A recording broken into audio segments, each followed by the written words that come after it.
Fortify the castle gates at once.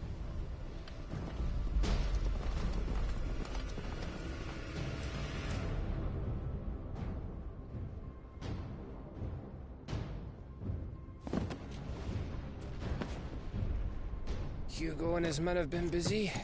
They've already breached the castle's outer wall. The Imperials are holding the ground for now, but it's only a matter of time before the keep falls. Those fuckers really went to town on this place. Almost like they want to wipe it off the map. Just a means to an end.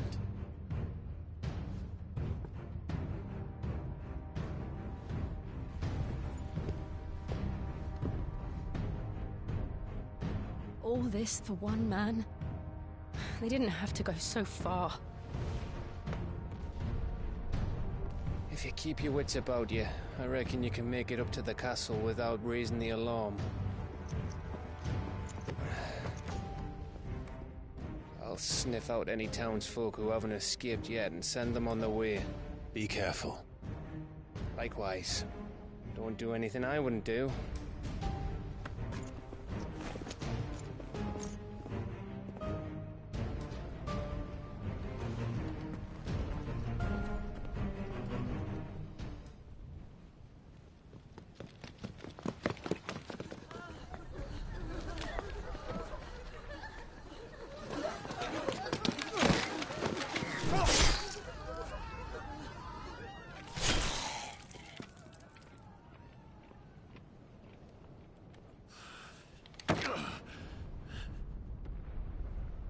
I thought I was ready for this, but... I know. It's like a nightmare. This was our home. Come on, Clive. We have to keep going.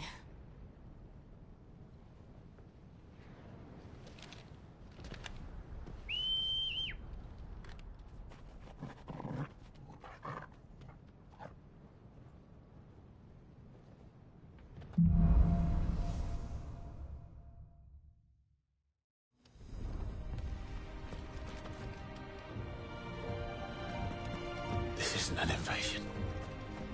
It's a massacre. He'll stop at nothing, Clive. Nothing.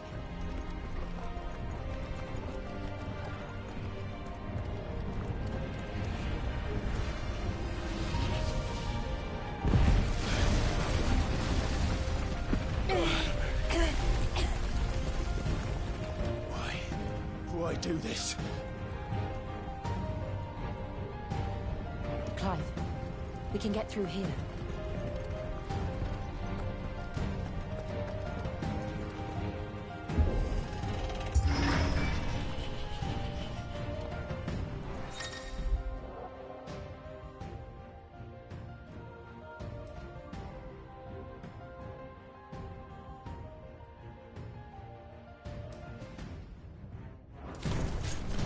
Murderers! There's only one fitting punishment.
I yield!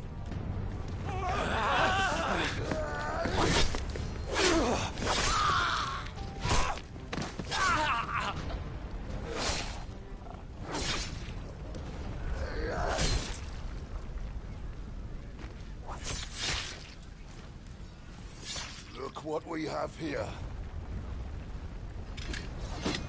Gentlemen!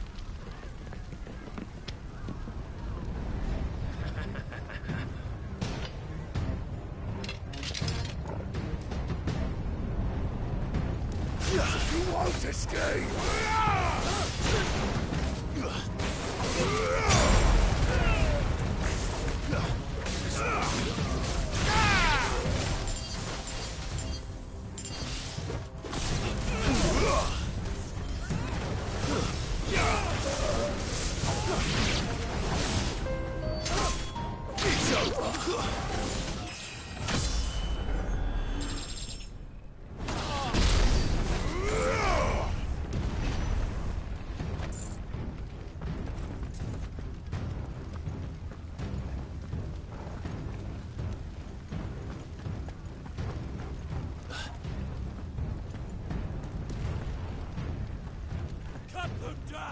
With me, men!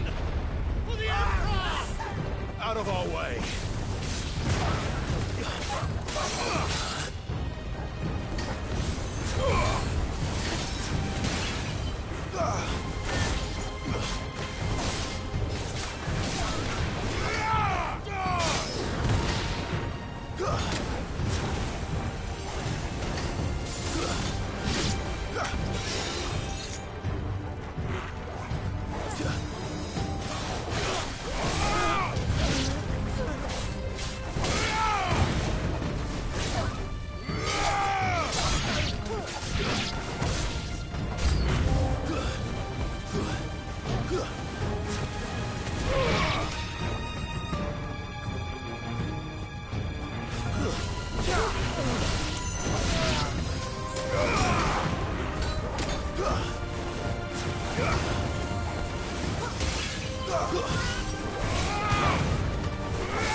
Get out of my city, or die!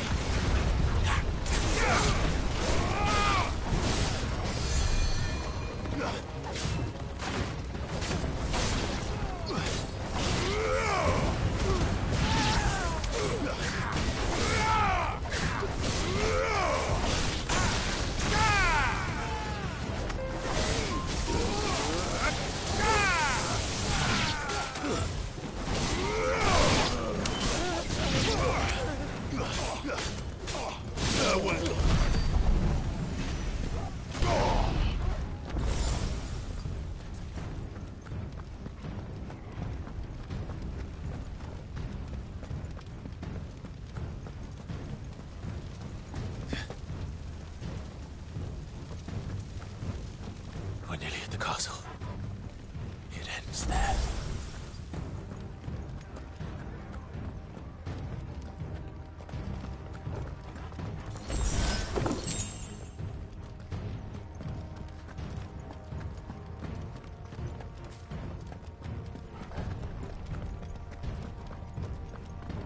He's here! Remember, we take our lives.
Set her loose!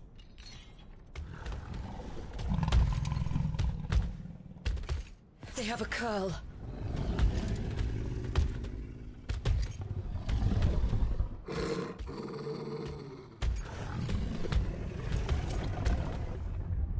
Attack! Ready? What do you think?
Building up to something.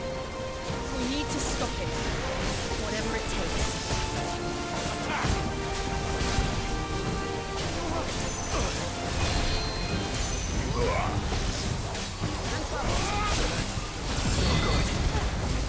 Get him!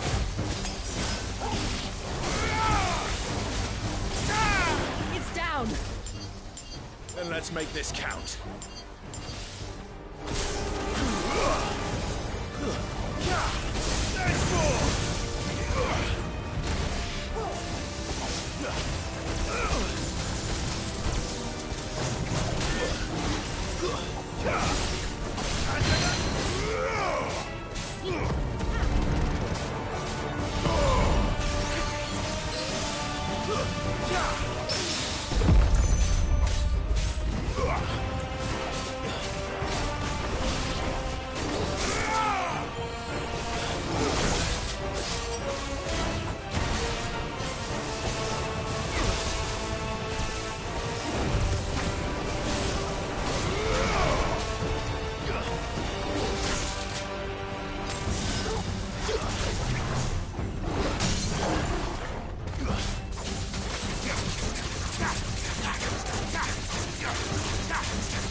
Jill! We meet at last, Sid.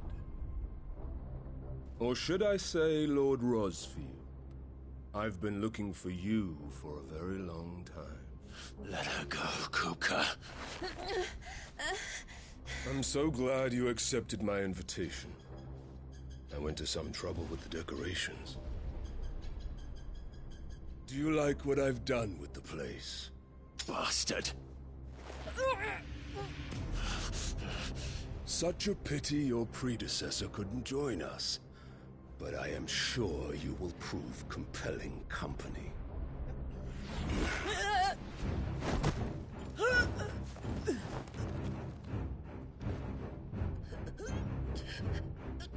Be still, little snowflake. I would not have you melt before your starring moment.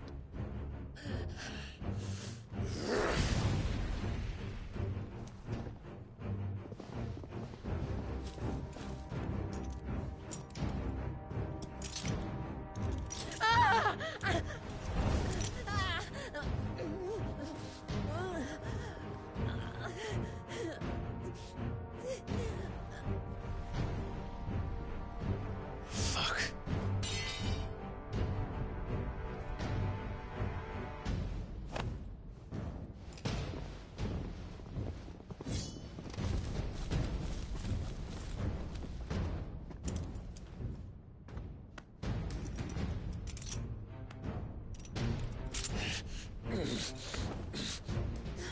Now, on to the festivities.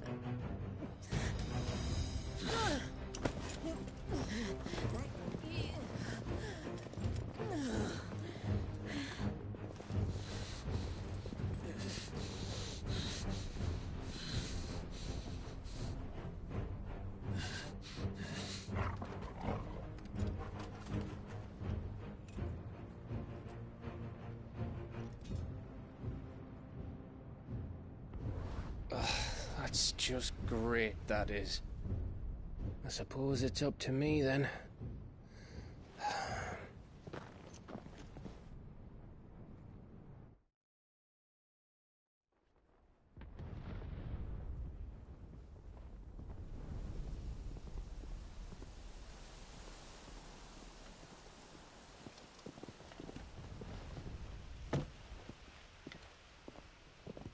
Headsman!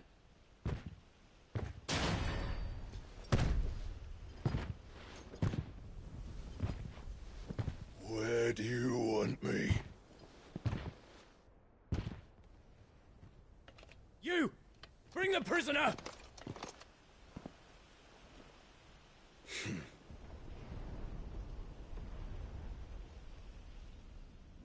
Yes, no more than she deserves for getting into bed with an outlaw. Wish you'd get into mine. Lord Kupka commands your presence. You're to bear witness to the girl's execution. Such a waste.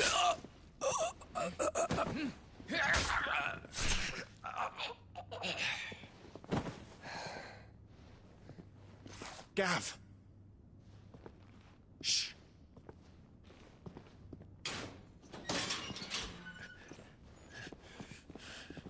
Crystal fetters are a bastard to open, just so you know.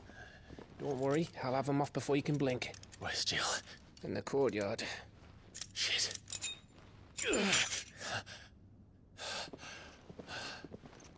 We have to hurry. The Imperials have sounded the retreat and cleared out of the castle, but the place is still swarming with Kupka's men. Leave them to me. I'll make my way up top and circle round the back. Quick as you like, eh?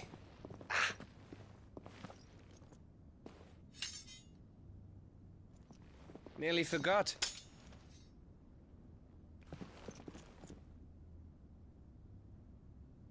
Hold on, Jill. I'm coming.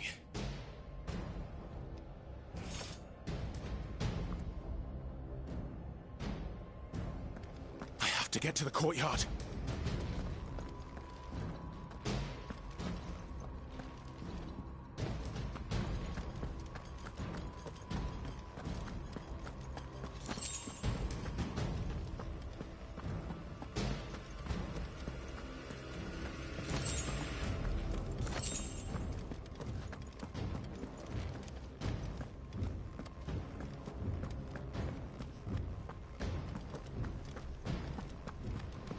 would you let her die?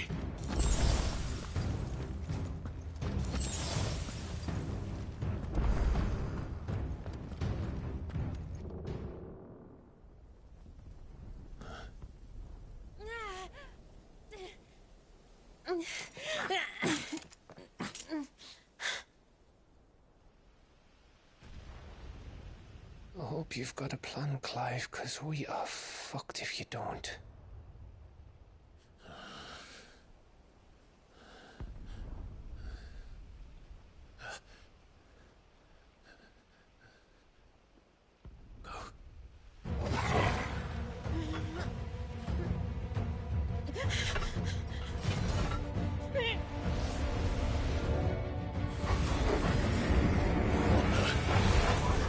It's a bloody wolf!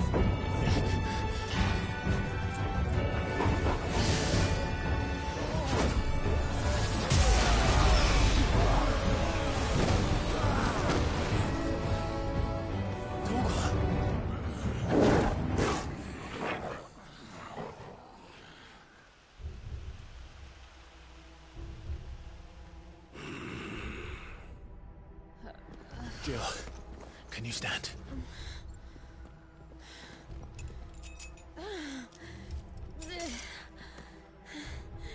Come, Lord Rosfield.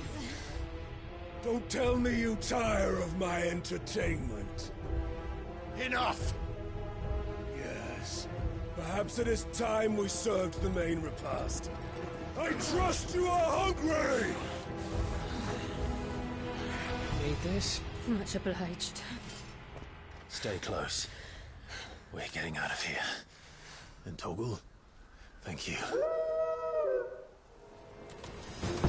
Take order! Care to explain what the fuck your dog just did? Later, everyone. With me. That includes you, Torgal.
Where did this lot come from? Can you still fight? I can try. Slow.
Still breathing, are you?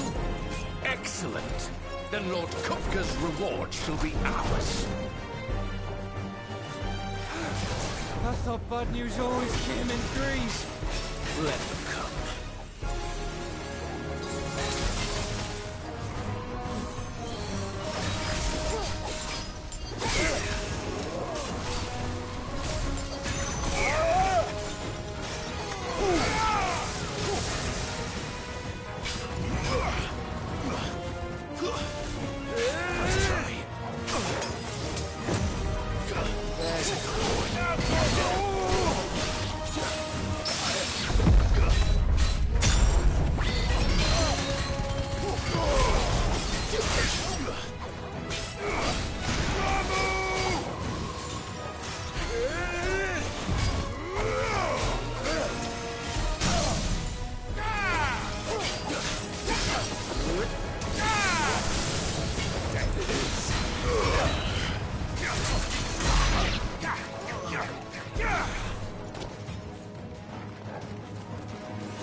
It's over.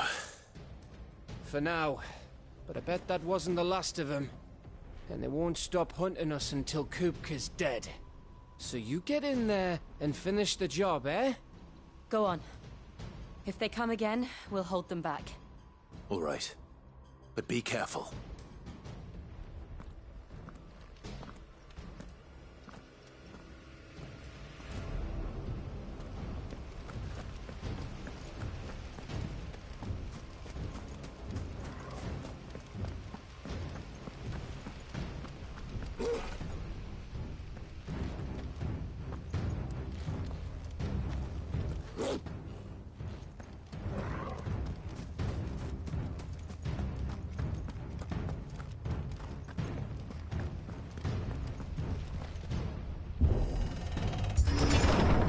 I promise you, Sid. He'll die by my hand.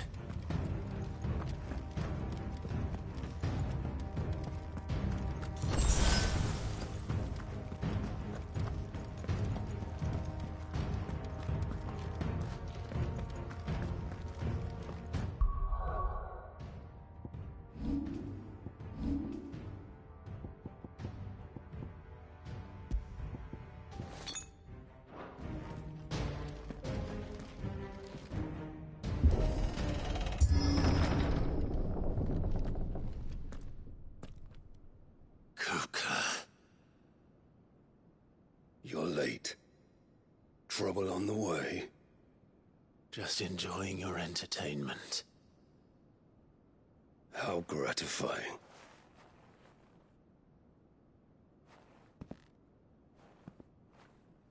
Have you come to defend your father's throne, Lord Rosfield? The Grand Duchy of Rosaria. A realm without a ruler, an army, even a people. A veritable kingdom of dust.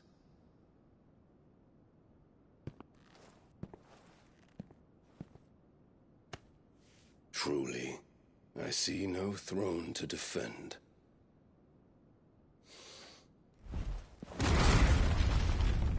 No!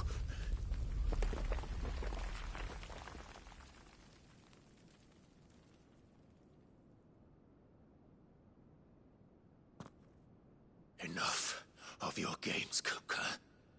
Just tell me what you want. Sid's head in a box.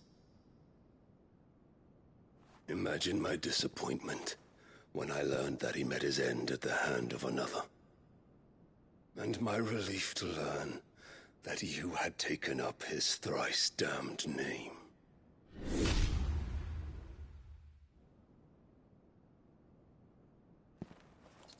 Your master slew Benedicta Harmon and defiled her body. If you choose to bear that murderer's name, then you shall answer for his crimes. The only crimes I shall answer for are my own. Sid did everything in his power to save that woman, though she was long past saving. And so I did what he couldn't. It was me all along, Hugo. It was you.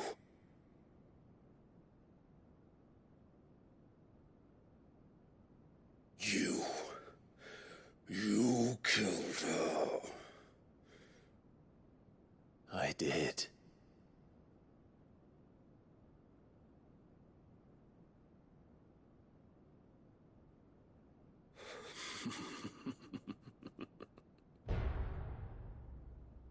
Then I am fortunate indeed. I had thought the most I could wish for was to take the life of one he loved, just as he did to me. But it seems I was wrong. And I shall have my revenge. We shared a dream! I would be the king of the world! She would be my queen! And together, we would rule like the gods we are! But you crushed that dream, ground it into dust! Hear me, Rose for youth! You will pay for what you've done! I'll tear you apart with my bare hands! And what have you? How many people have you killed? How many dreams have you crushed? You're not the only one who's seen their world fall apart around them. You'll get no pity from me, Kuka. No pity. And no mercy. Now die!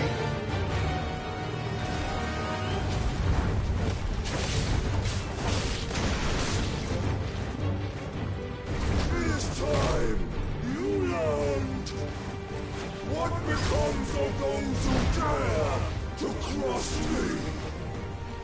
Cross! I'll kill you!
Die by my hand, Crossfield.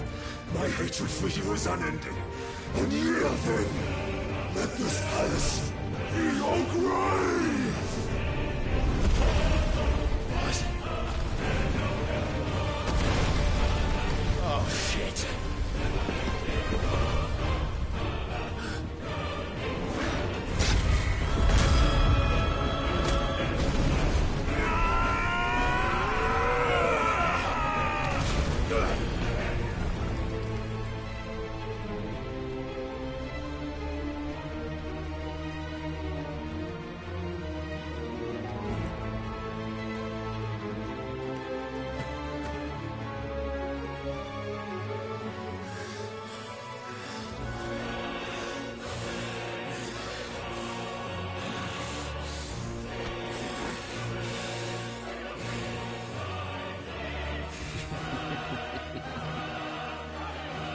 The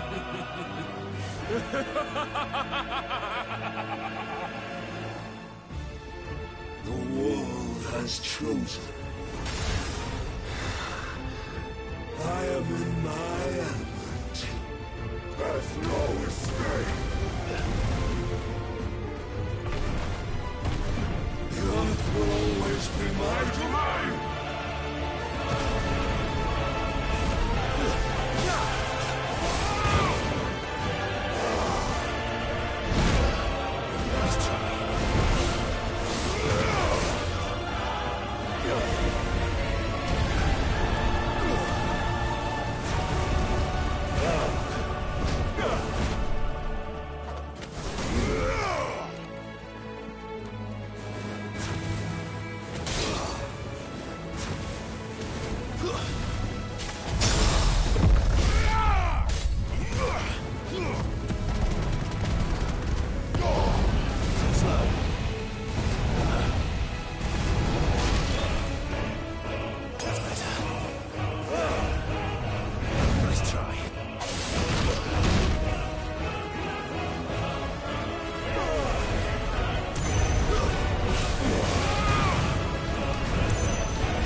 journey ends here!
There. You mustn't get yourself worked up. Wait! Another time, Mythos.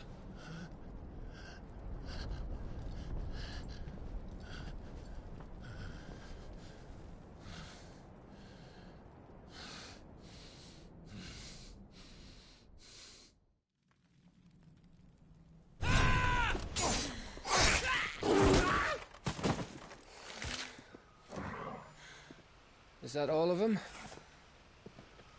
I think so. Well, load of scum. Who the fuck invited them? Not that that's the biggest surprise we've had today. Where did you learn to do that, Torgal? Not telling, eh? Suit yourself. Gav, we have to find Clive. Right, sorry.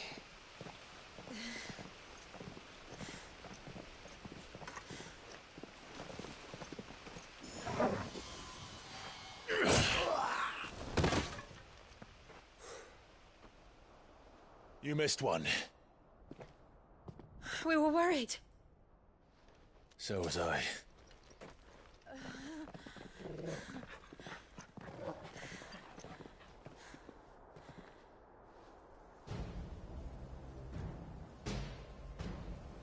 I was so close.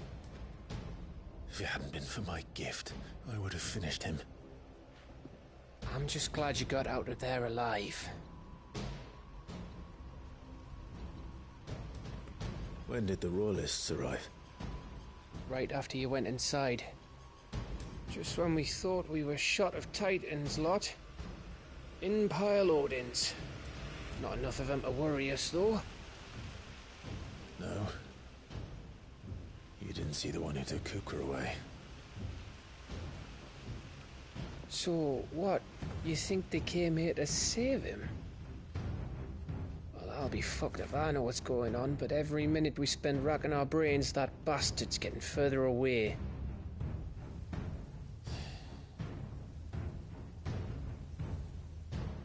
So what do we do?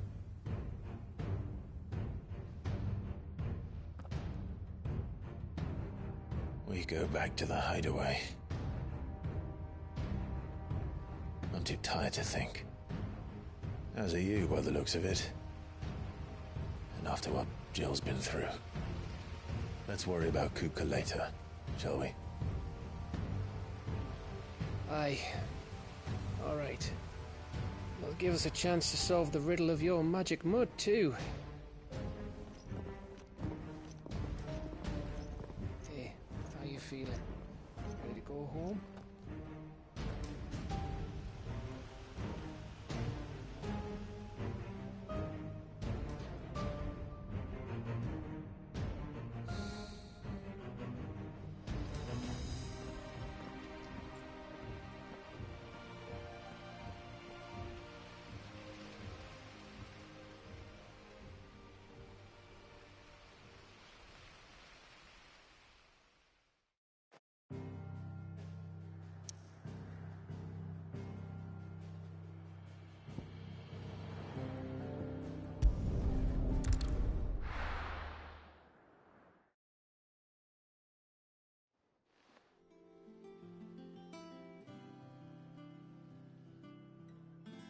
Just look at the state of you.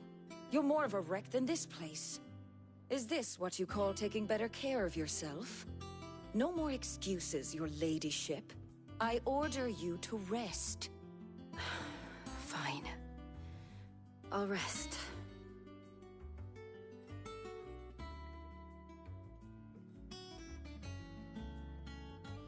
Don't worry, Gav. She's in good hands. But we should have never let her fall into Hugo's. Back when he had some like. The question is, where is he now? And what the hell were those royalists doing there? I was wondering about that all the way home. Otto may have heard something.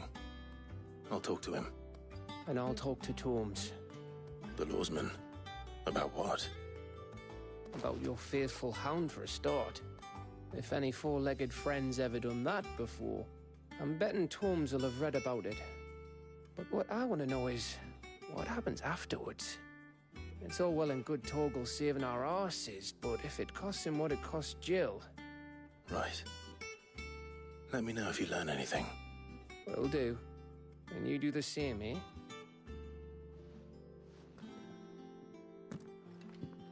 Jill, listen to Taya. I will. Thank you.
I trust you wrapped up warm.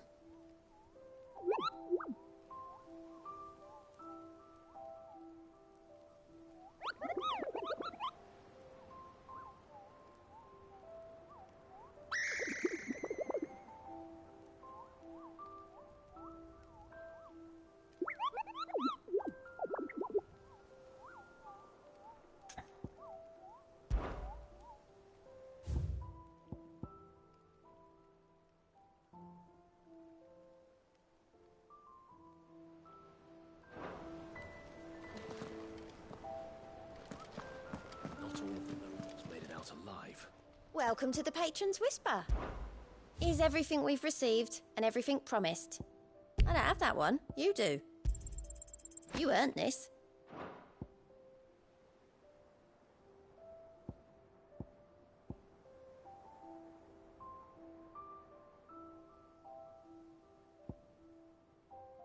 All done?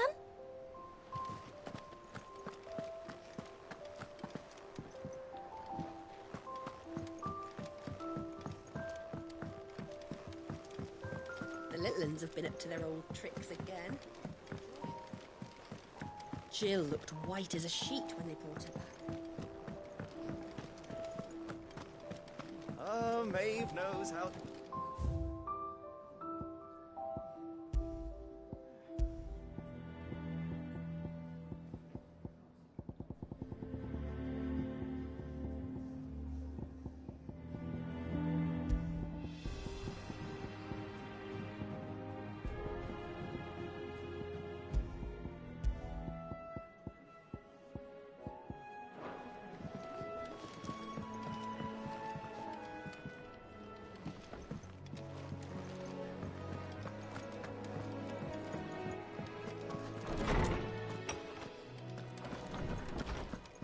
Tome says he's looking for books about Torgal.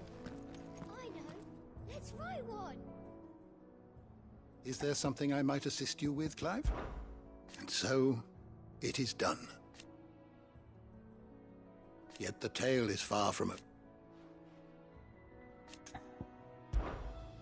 I have a few new notes that might interest you.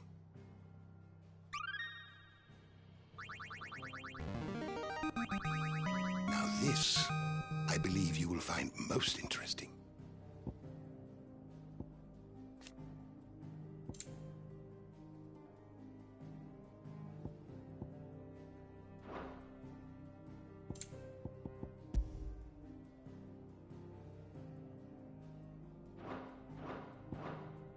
What subject shall we consider today? The door to the shelves shall ever be open.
Otto, is now a good time?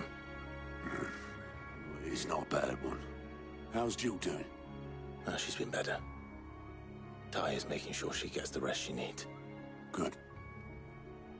Any word on Kupka's movements? Vivian's doing what she can to try and track him, but she's feeding on scraps. We've sent ours out to the Cursebreakers and their other friends in the West, asking them to keep their eyes peeled for anything unusual. No leads yet. But it's only a matter of time. All right. Let me know when you find something. There he is. All right, Clive. Still busy saving the world. Mid. When did you get back? Just now. What about your studies? Adjourned. Since Hugo Kupka invaded Rosaria. All the canvassers in uproar about it. He's gone mad. He's turned rogue. It'll be us next. You try concentrating with all of that. All right. You win. How long will you be staying this time? Dunno. A while, most likely. Any road, while I'm here, I was hoping you could do us a favour. Mid. You can't just expect me to... Please, oblige her.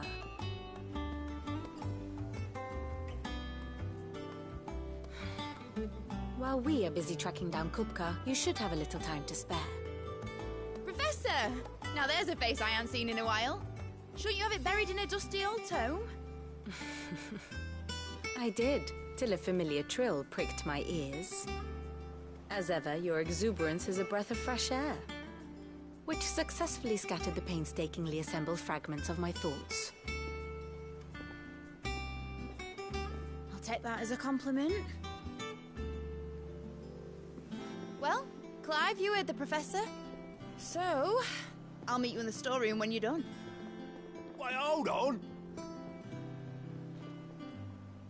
Breath of fresh air. Bloody tempest, more like.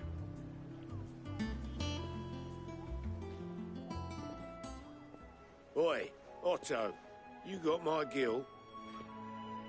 Huh? What are you on about? My fee for bringing Mid across. She said you were paying. That little... The storeroom, was it? I wonder what Mid's plotting.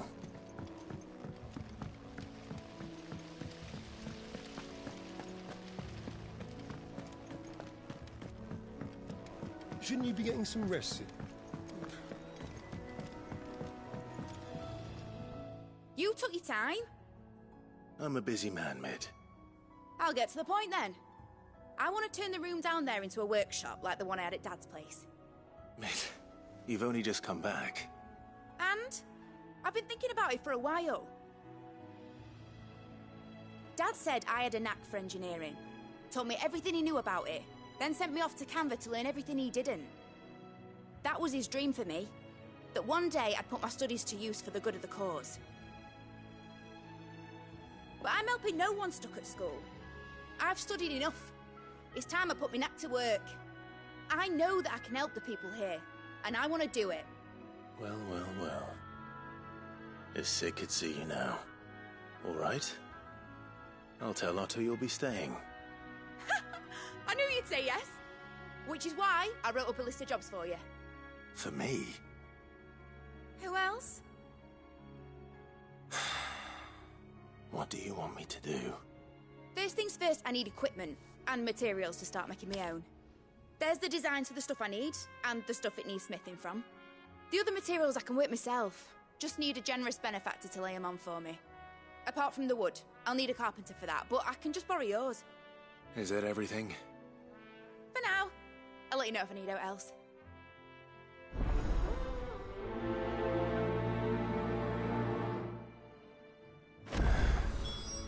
Where to start? Materials and tools. That means Karen and Blackthorn.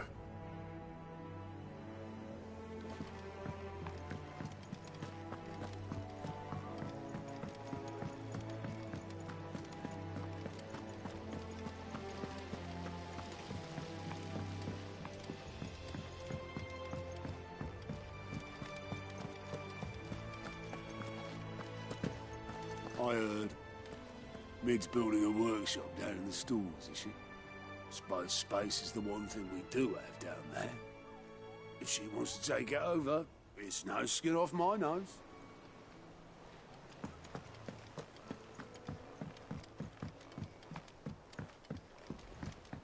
The little uns have been up to their old tricks again. Drawing on the deck.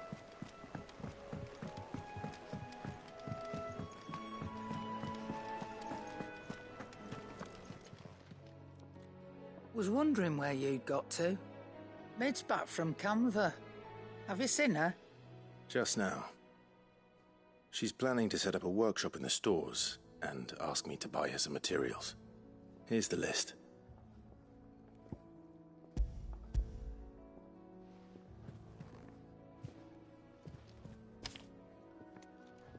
Think you can find everything on there? This lot. Wouldn't be much of a trader if I couldn't. Excellent. As for payment... It's paid. 100 times over by what that girl's done for us. If it weren't for her filters, we'd have naught to drink but blight water, and that would have drained the life out of us long ago. Indeed it would. I'll send the stuff on to Mid when it comes in. Thank you, Karen.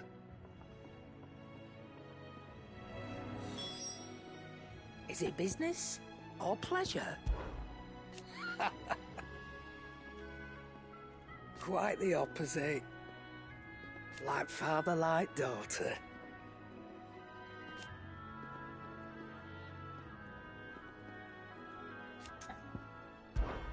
If you're gonna buy something, be quick about it.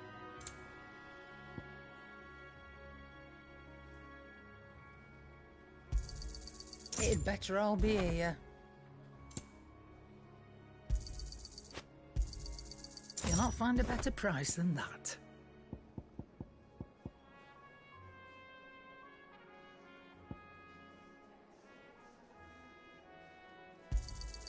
You're rubbing me blind, you know. You'll not find a better price than that.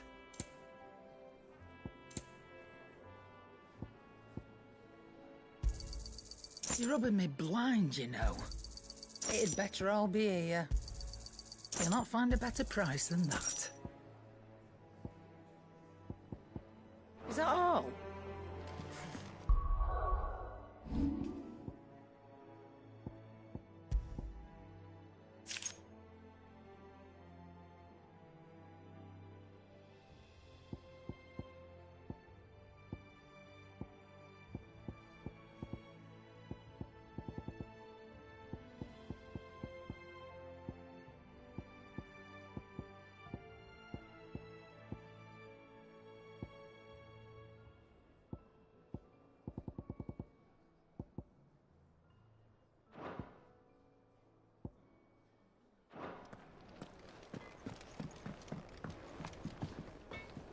Blackthorn, you busy? What does it look like? I have a commission for you. From Mid. She requires certain tools.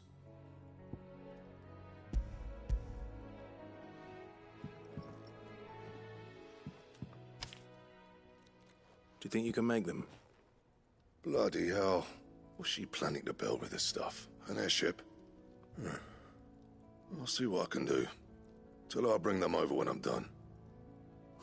If I ever am. My thanks. And Mid's, no doubt. That just leaves the carpenter. Let's see if Bardolph's available. Clive. Summer storm, that one.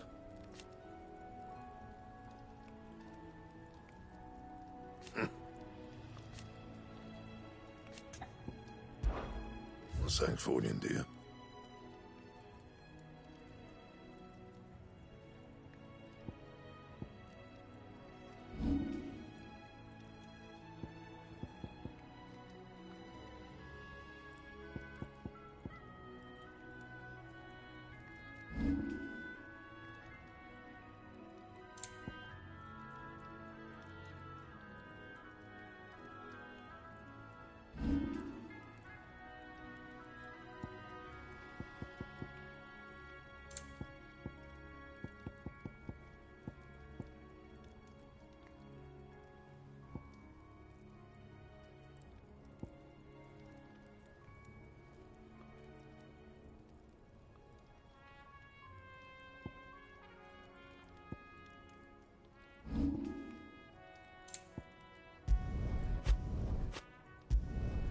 No scratches, right?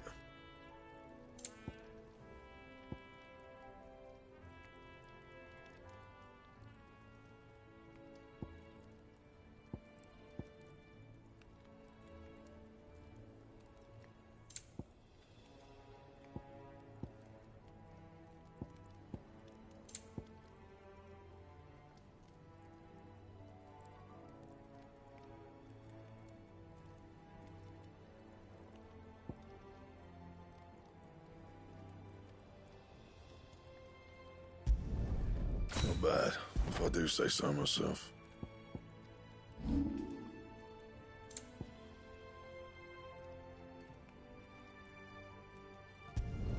Not my best work, but it'll do.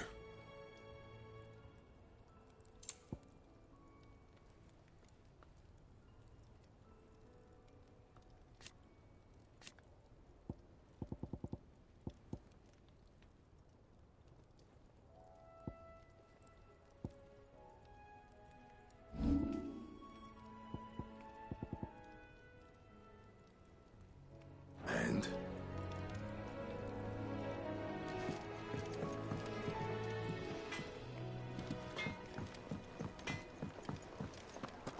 It's all right.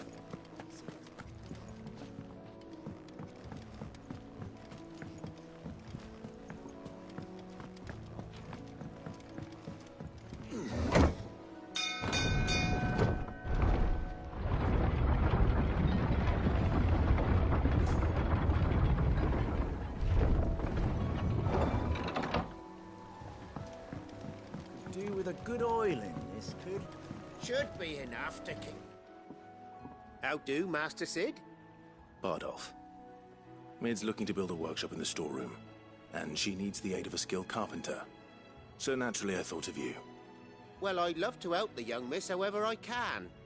But I'm afraid I got my hands full just keeping this place afloat. There's holes need patching, and if I don't patch 'em, we'll all of us sink into the mere. I'd gladly spare Mid all the time I have, but the sad truth is, I ain't got none. I see. It don't have to be me, though, does it? What about that other fella? You know, the one over at Martha's Rest. Bernard, was it? That's right. And he is a friend of the cause. I'll ask Martha if she can spare him. Thank you, Bardolph. Least I could do.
take us unawares, did you? Too slow.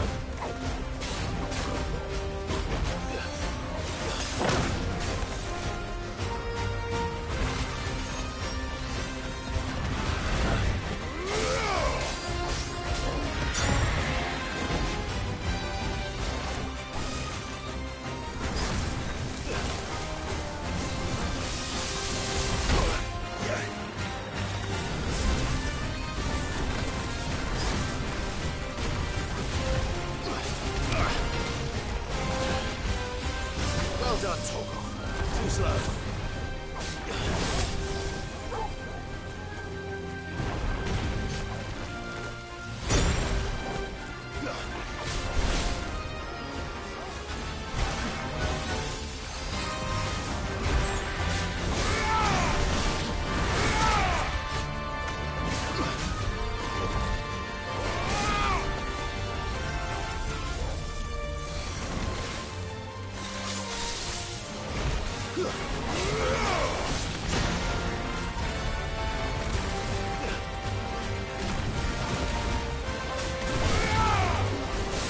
Nice try.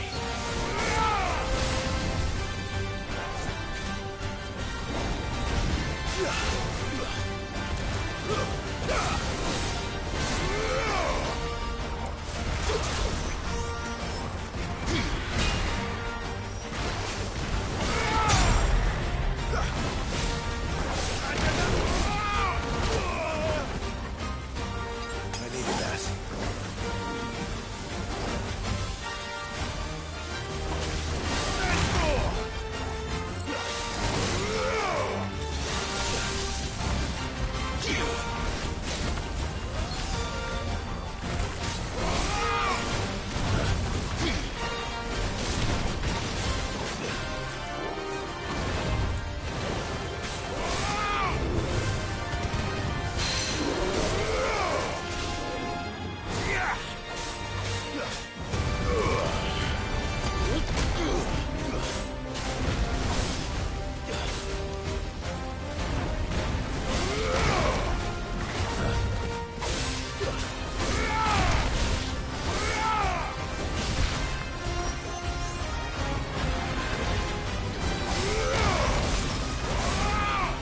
Fine how.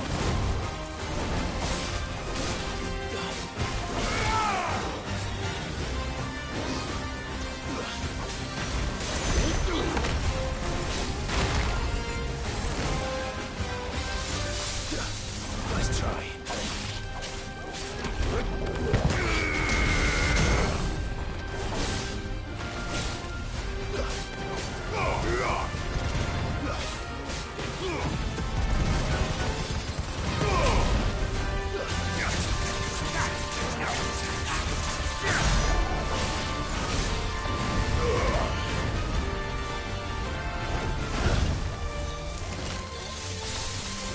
There's a good boy.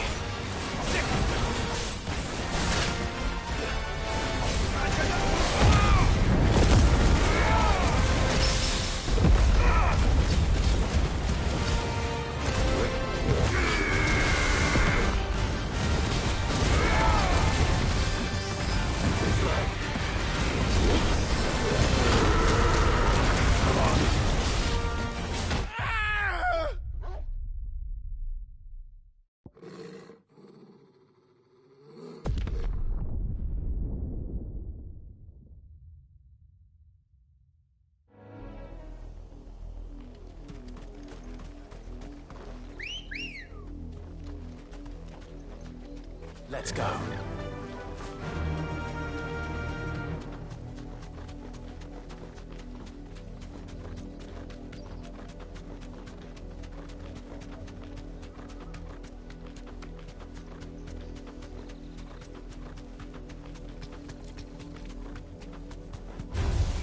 All right.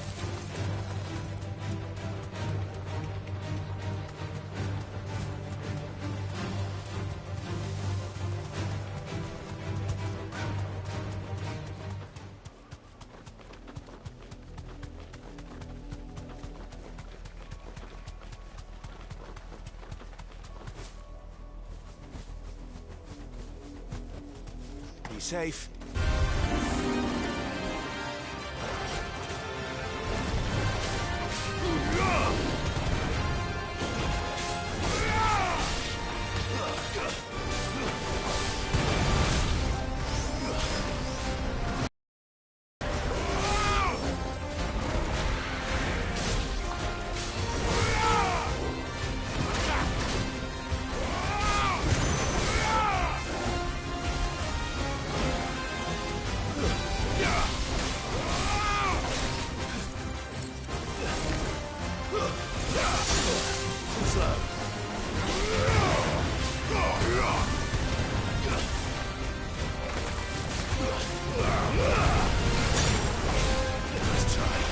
Fine hand.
Torgal.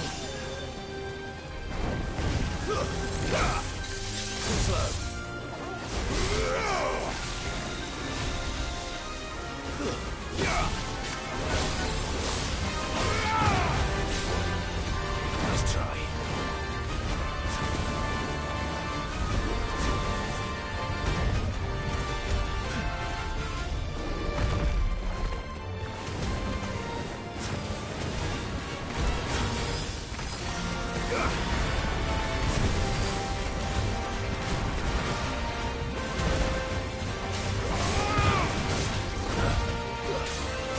Fine hand.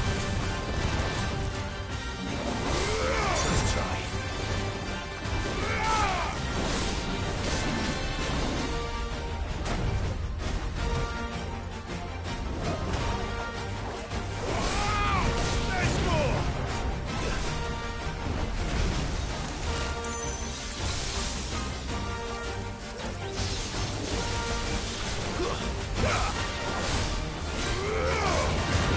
Nice ball!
Come on.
Let's go!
It's dead now.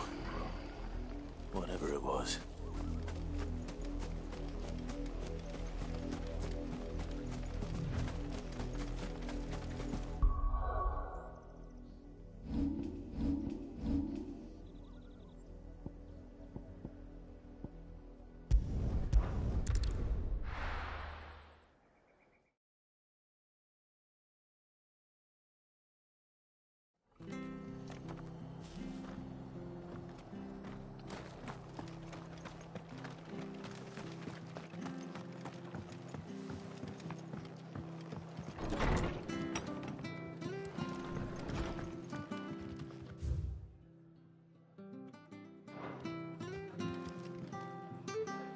Ah, Clive, what brings you to the rest?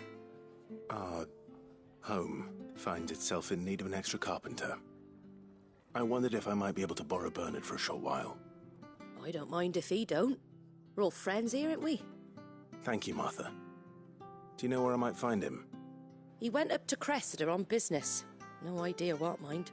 Place is a ruin. Far as I know, he's still there. I'll look from there then.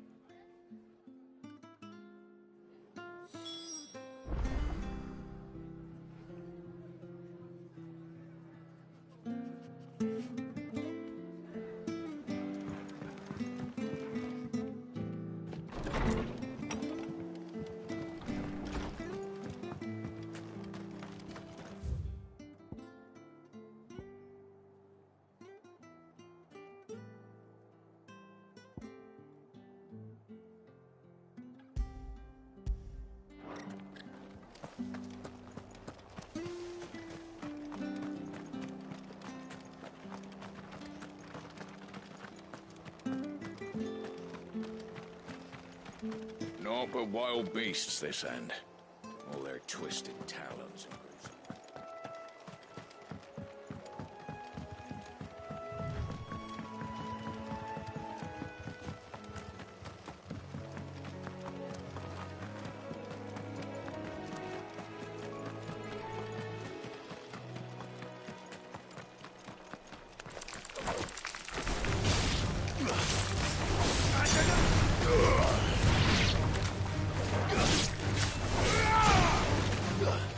Ugh!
Hi. If it ain't the lad who saved my life. What brings you to a place like this? You do, Bernard. Martha said I might find you here.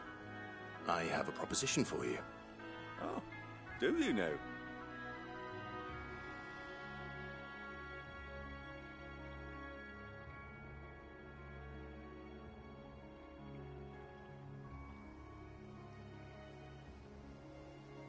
Building a workshop, you say? Well, that beats tacking boards to bridges, sure enough. And if Martha didn't mind me being gone a while, then neither do I.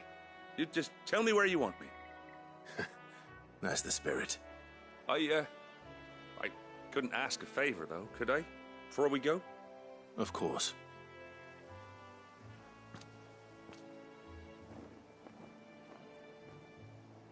Well, that there is Cressida, where I grew up. Ain't much left of it now, though. Except my parents' graves. But I came up here hoping to visit. I even patched up the bridge to get across. Only to find the place crawling with fiends. But you're a dab hand when it comes to dealing with beasts and bogles, ain't you? Any chance you could, It's the least I can do. Well, thank you kindly. And take care.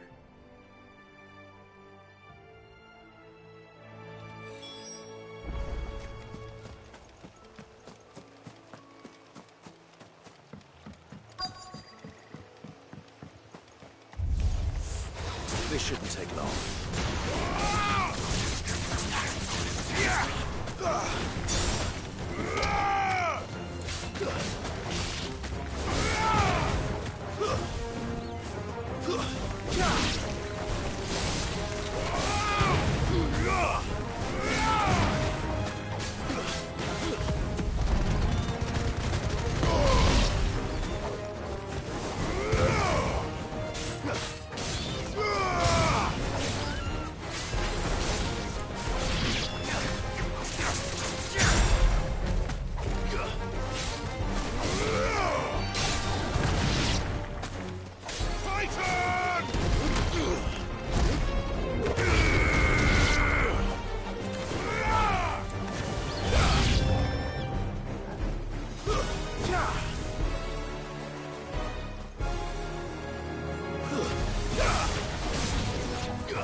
That should do it. You made short work of that lot. Thank you, son. Now my folks can rest in peace once more. How long is it since the village was abandoned? Oh, people started packing their things after the duchy fell. Between the Blight and the Imperials, you just couldn't make ends meet. Must be nigh on a decade since the last wagon left. Oh, it may as well have been a century, looking at the place. This isn't the Cressida I remember. I'm sorry.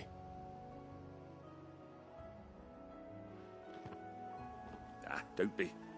Can't live in the past, no matter how nice it might have been. Soon as I'm done saying a prayer for those that raised me, it's on to your hideaway. I'll meet you there.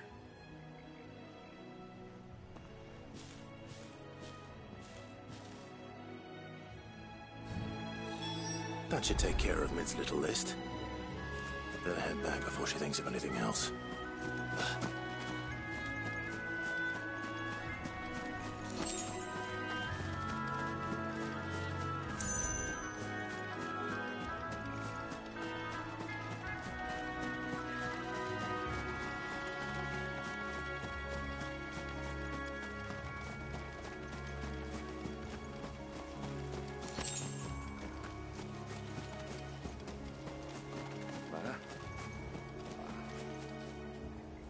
I'm sorry I came back to see you.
The little ones have been up to their old tricks again.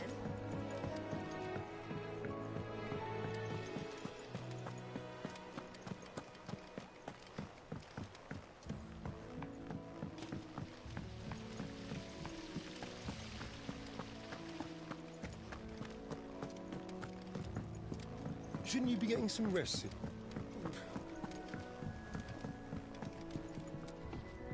All right, Clive. You've all done then? I am.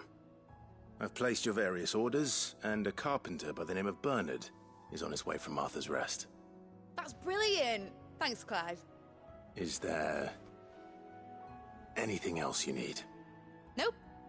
Blackthorn and Lady Karen have already sent over everything I asked for, and I've got all my plans drawn up. So as soon as Bernard gets here, we can get to work. I can't wait.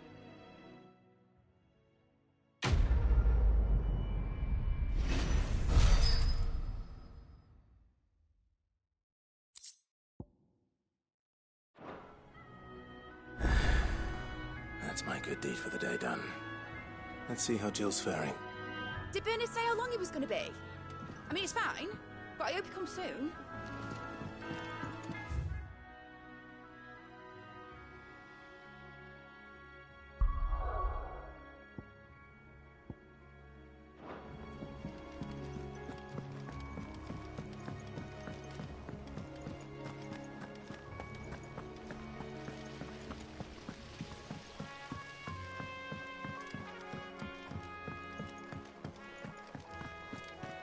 Here.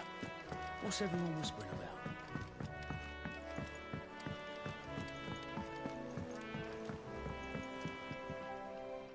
you have a moment, Sid? A team of curse breakers has gone missing near Northreach. Which team? Coles. They were sent to liberate a carriage of bearers before they could be smuggled to market. They were moving in for their assault when the carriage was attacked by goblins. A cursebreaker managed to release a Stolas amid the confusion, but... this was days ago. They should be back by now, but I've heard nothing from any of them.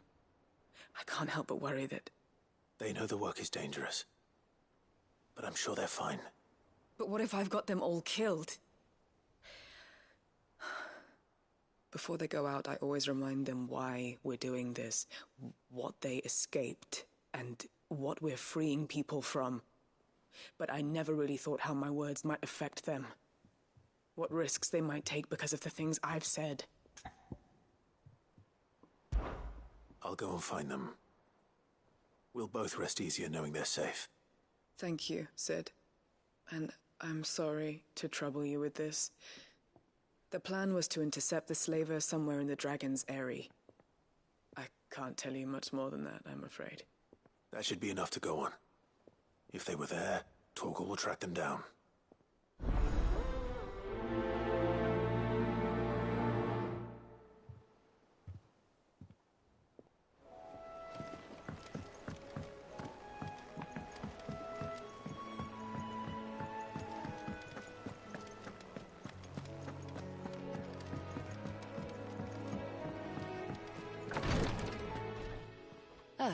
Clive.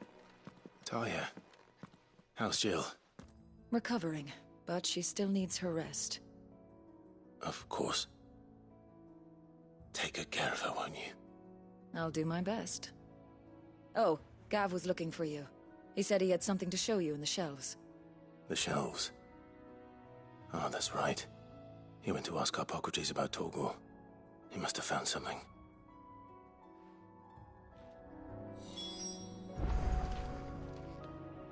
You have the look of a man with the twins upon his shoulders, Rodrigue.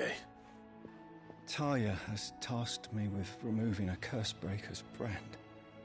But it's my first time, and I don't think I can do it.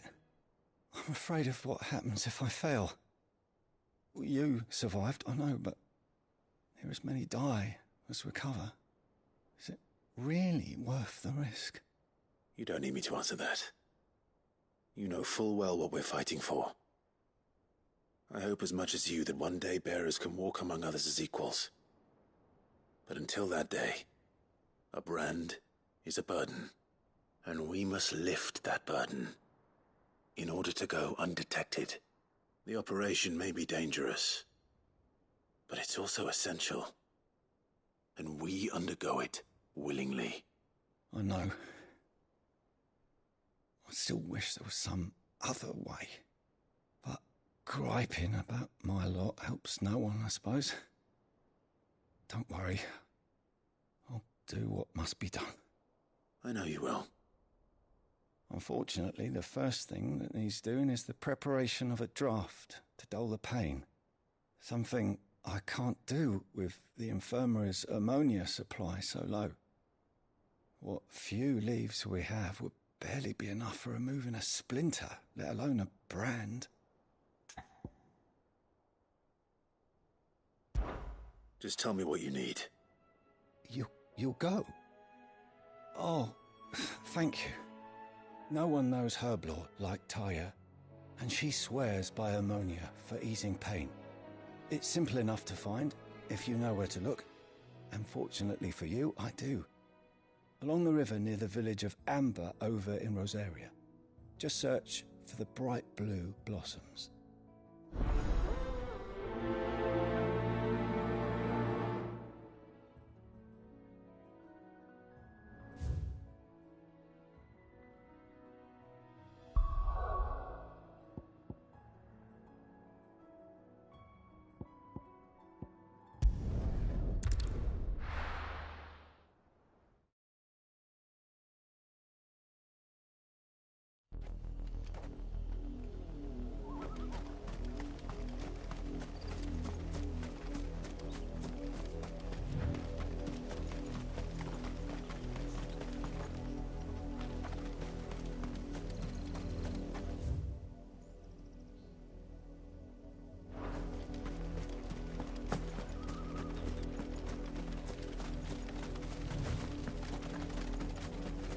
river was easy enough to find.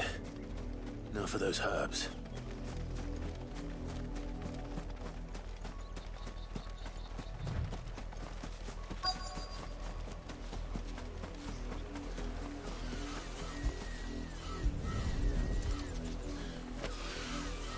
This is the only plant around here with blue flowers.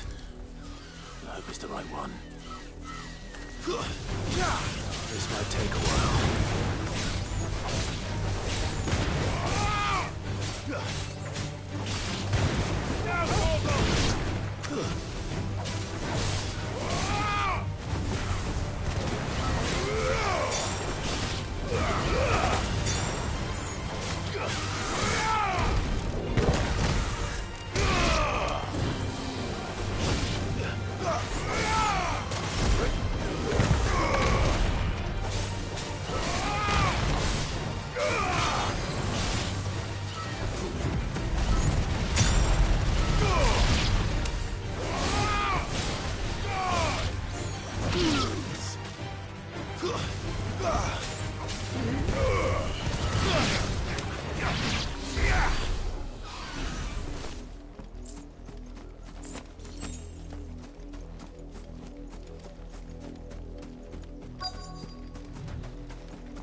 Should be enough to keep the infirmary stocked for a while.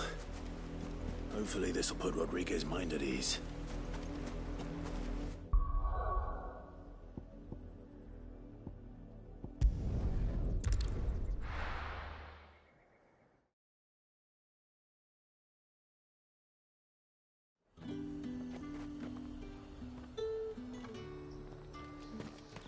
There's talk. At the glass king. Keep them pilgers nice and chilled. I won't have use.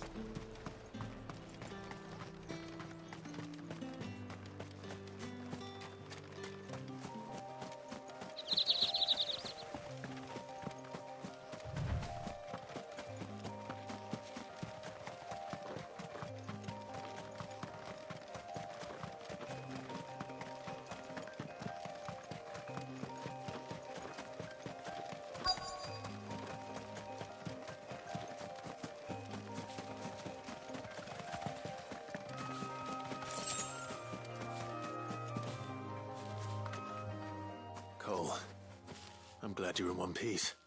Just about. Sid, if you don't mind me asking, what are you doing here? Doris sent me to find you. She hasn't heard anything since the attack. She's been worried about you. I sent a runner to the Dame in Northreach. The hideaway should have learned of our survival yesterday. Well, I'm here now. And it looks like you freed the bearers. Only some. The rest locked themselves in the slaver's carriage rather than fleeing when they had the chance. I want to help them, Sid. But we're barely in any state to protect those few we did save. You made the right decision. Now where's the carriage? The goblins may still be out there. You have duties to attend to here. See to the injured. I'll handle the rest. All right. Just follow the path to the south. You'll come across the carriage soon enough. And please, hurry. If the beastmen get to those bearers, the poor souls will be eaten alive. I won't let that happen. Thank you. And Sid, it's good to see you. Don't thank me just yet.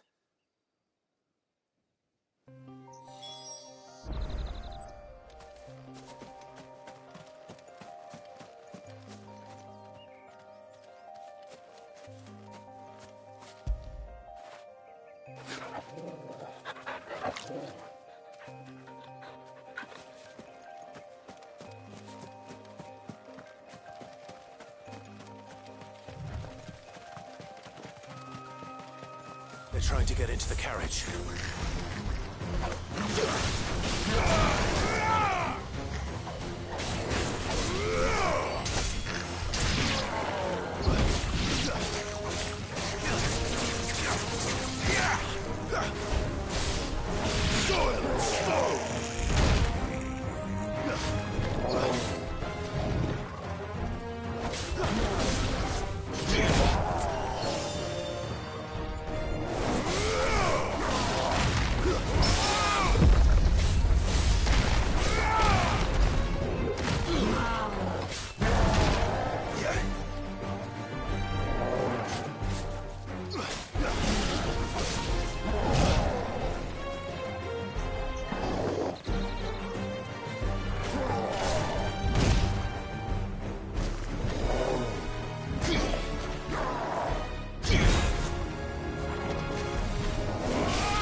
Who are you?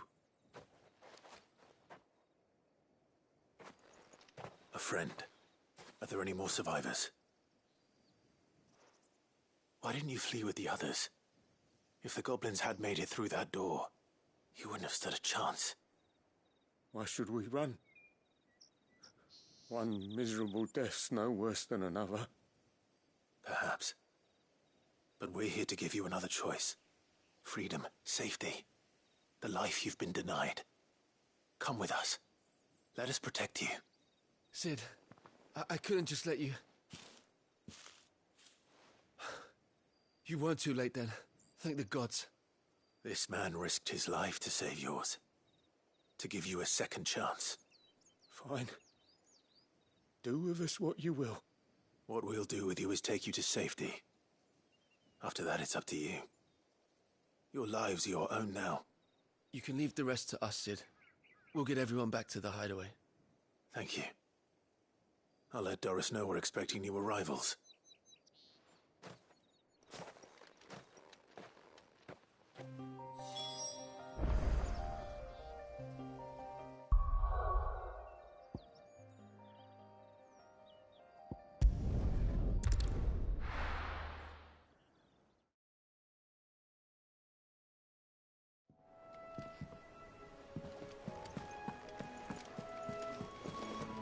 The little uns have been up to their old tricks again.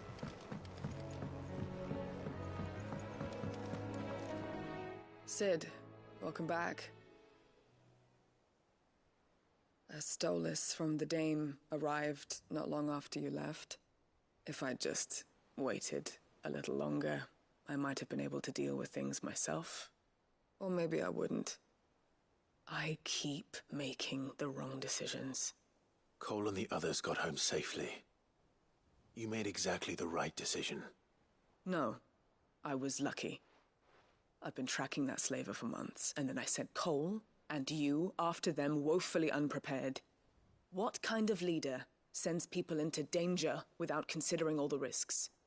I should have urged greater caution, told Cole to be wary, to pull back at the first sign of trouble. We swore the same oath as you, Doris. It's good to see you safe and well, Cole. I'm sorry. With all due respect, we Cursebreakers don't risk our lives because you commanded of us. We risk them because we believe in our cause. No one with doubts ever joins our ranks. The agony of removing the brand more than sees to that. We all know how much bravery that takes. Cole, I never doubted your courage. Only my ability to see it put to good use. Thank you for your faith in me. I'm not sure I deserve it. I sometimes wonder if I might prefer to risk death alongside the others than ask it of them. But I'm a Cursebreaker.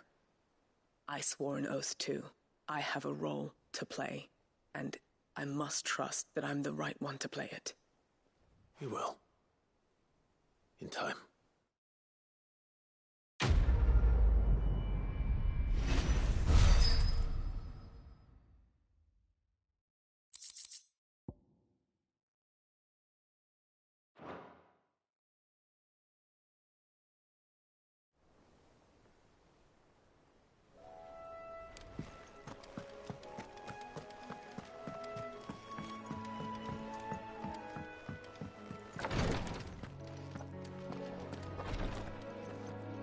I hope you didn't have too much trouble finding the ammonia.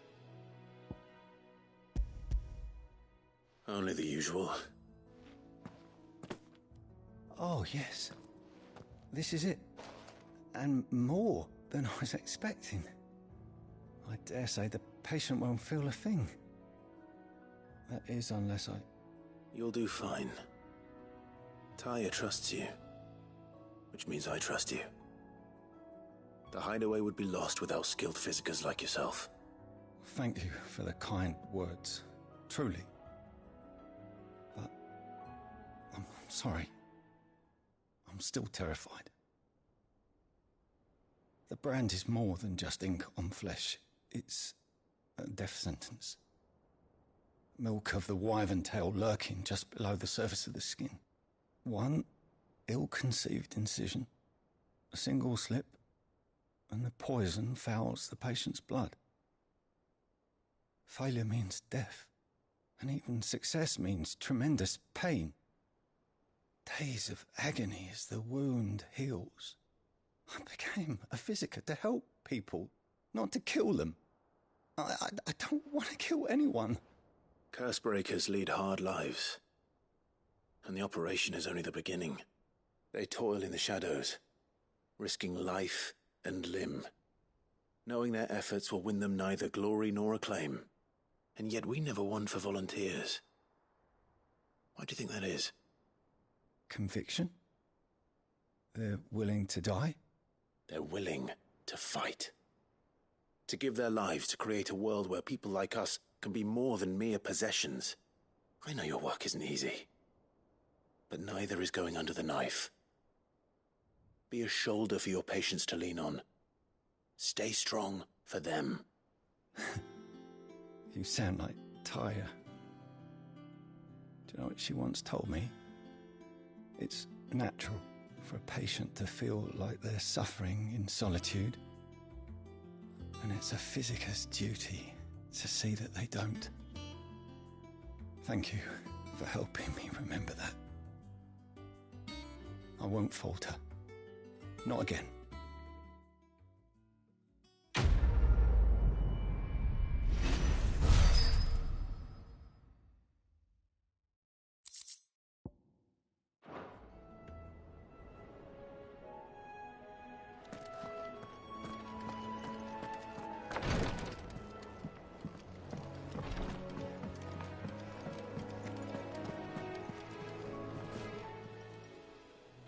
Help you today, Clive?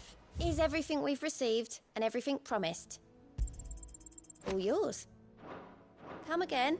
I may have more for you. Yeah. What's everyone whispering about? The little uns have been up to their old tricks again. Jill looked white as a sheet when they brought her back.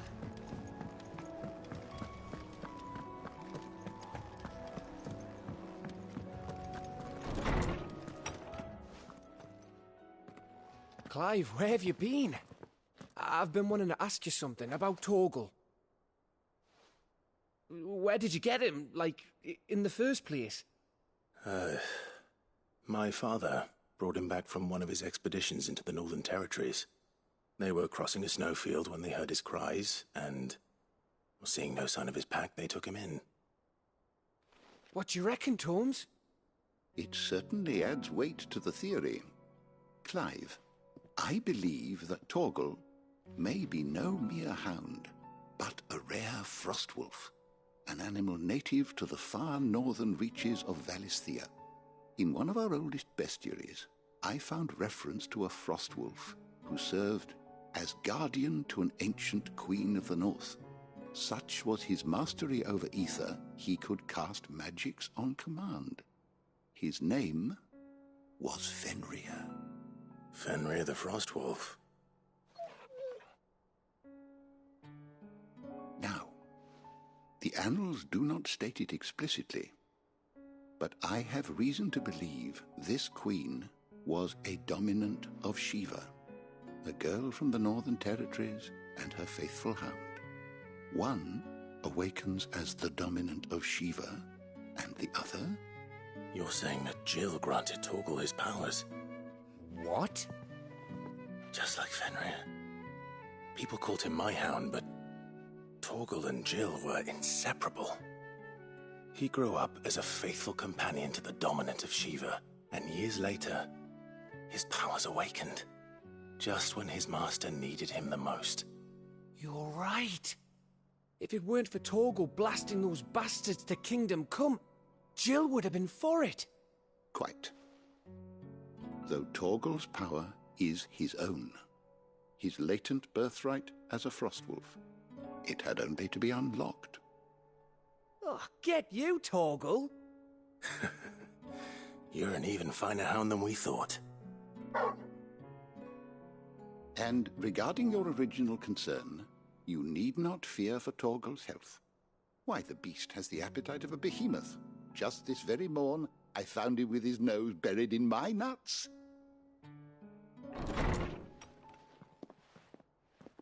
There you are! I've been looking everywhere for you. Bernard's here. I need you to introduce us so we can get to work. I shan't be a moment.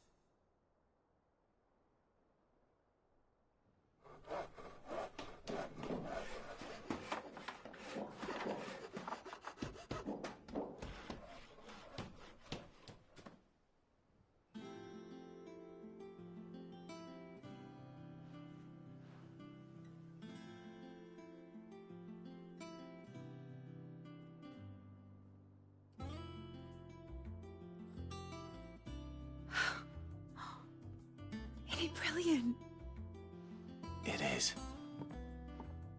Well, I couldn't have done it without you. You and everyone else.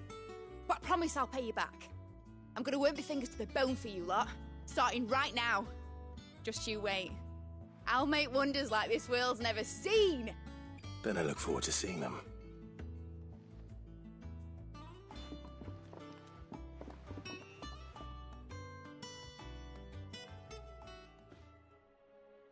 Now that that's settled, I wonder if Vivian's made any progress tracking down Kupka. Thanks for letting me do this, Clive. I'll pay you back, I promise.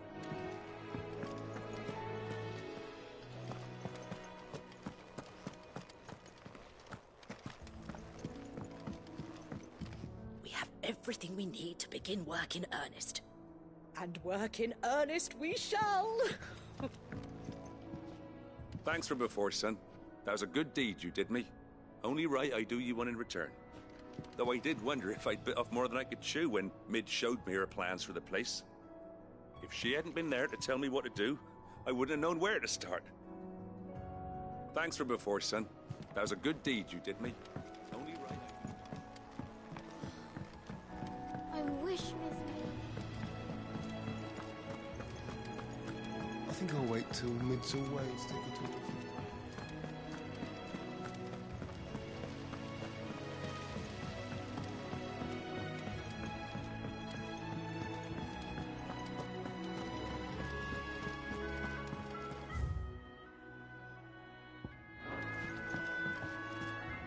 How goes the hunt for Kupka? Largely in circles. We have myriad sightings of strange soldiers in unexpected places, but nothing definitive as yet. If only we knew for certain by what route he left Rosalith. Well, keep at it. If anyone can piece this puzzle together, it's you. And I'm willing to wait as long as it takes.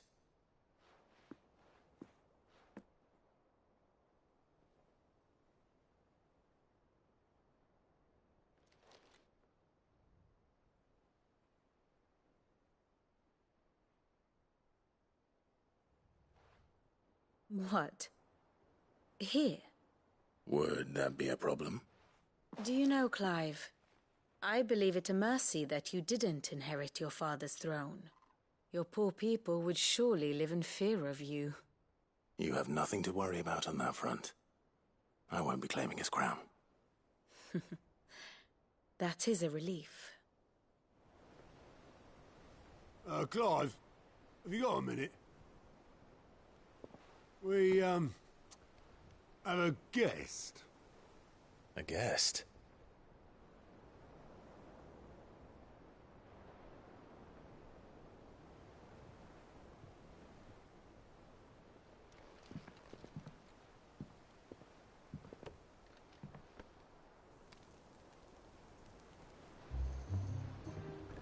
For your trouble. It was a pleasure, in hindsight. Uncle Byron? Clive, my boy!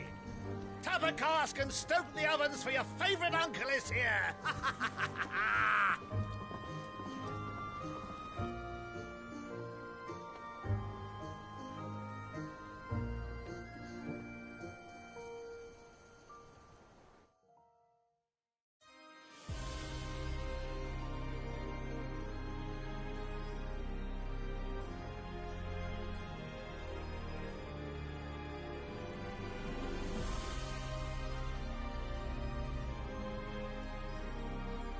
Dalmekian government sues for peace. How shall we respond? If they're willing to accept their fault in the matter, I see no reason to refuse them. Still, we must insist on substantial reparations. Twinside stores are not as bottomless as reported. Aye, and we have many more mouths to feed. We shall just have to have the Dalmecs empty their treasuries for us.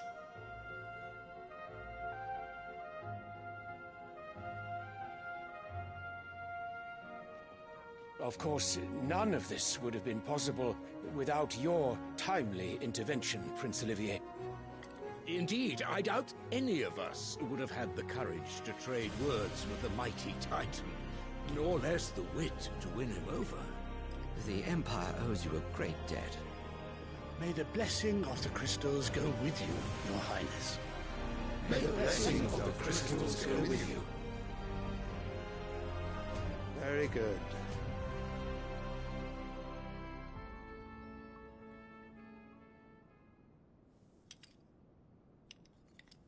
Now, let us come to the question of precisely when the Dalmecs will withdraw their troops. Dion's fire could rid us of them in mere moments. The men of the Fist will not withdraw until a peace treaty is concluded. So let us keep the negotiations open, give them time to gather what gold and trinkets they can, and once they deliver that which we demand, what worth is a piece of parchment? Your Radiance, were Prince Dion to take the field, the enemy would surely send their own dominant to meet him. And while His Highness would of course prevail, there would be heavy losses on both. You need not fear Hugo Kupka. He is engaged on the Western Front. Even were the Dalmecs to send for him, he would not arrive in time. As much as I would enjoy witnessing a clash between Bahamut and Titan, it is not to be. And what of your subjects, Your Radiance?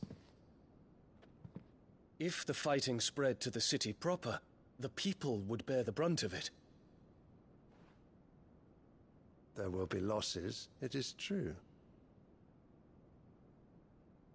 Yet for every citizen who falls, another can be bred.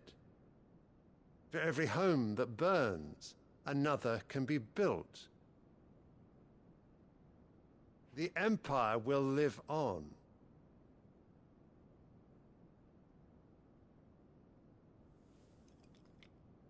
Dion?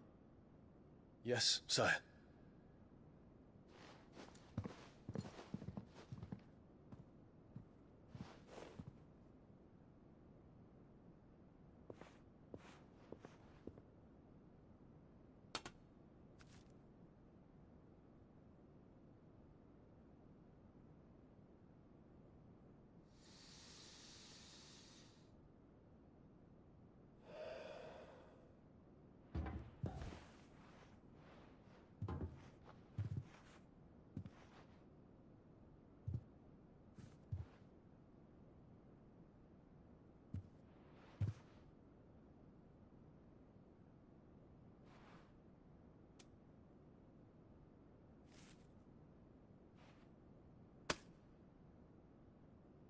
Prepare for battle. But sire... Do not make me repeat myself. Return to your camp and await my orders.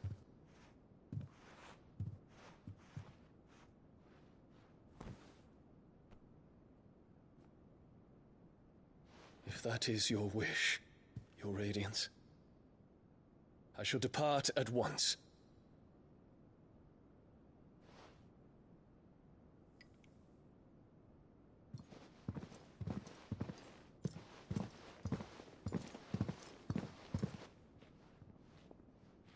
May Gregor forgive you.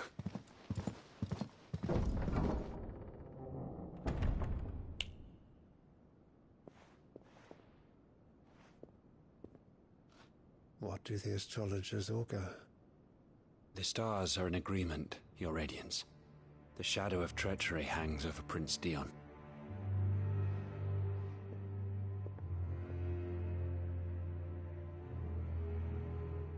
Annabella's tales were true.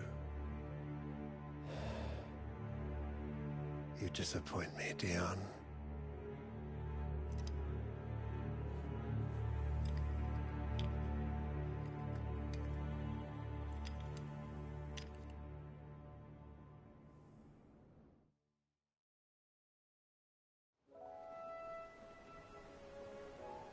What on earth is Uncle Byron doing here?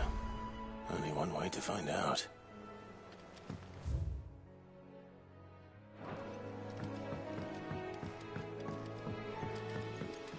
The little uns have been up to their old... It's just one thing after another around here.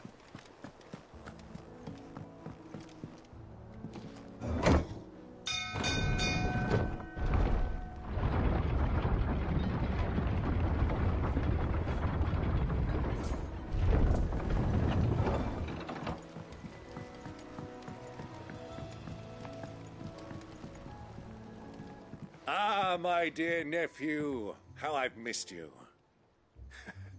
How did you find this place, Uncle? Through the good offices of young Sir Wade. He really is the most helpful fellow. As are you, I hear. The Guardians and those they freed tell the most outlandish tales of your heroics in Rosalith. Which is why I came, to learn the full truth of the matter. Sort the fact from the fiction, so to speak. You were working with the Guardians of the Flame to evacuate the people of Rosalith to Port Isolde.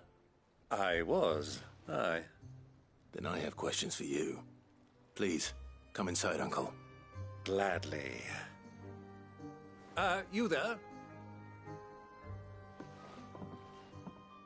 There are 2,000 gold talents in those chests. See that they're added to my nephew's coffers, would you?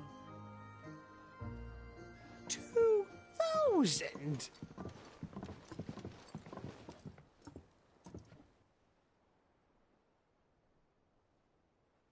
And I'm afraid that is all I know. A fleet sailing south past Port Isolde. Most intriguing. Forgive me for not being able to tell you more. I hadn't the faintest idea Kopka withdrew wounded from Rosalith. Still less that my own nephew dealt the decisive blow. What do you think, Vivian? I think, with this news of the Dalmekian fleet and recent reports of the Royalists' movements, that the final piece of the puzzle has fallen into place. Come here and I'll show you.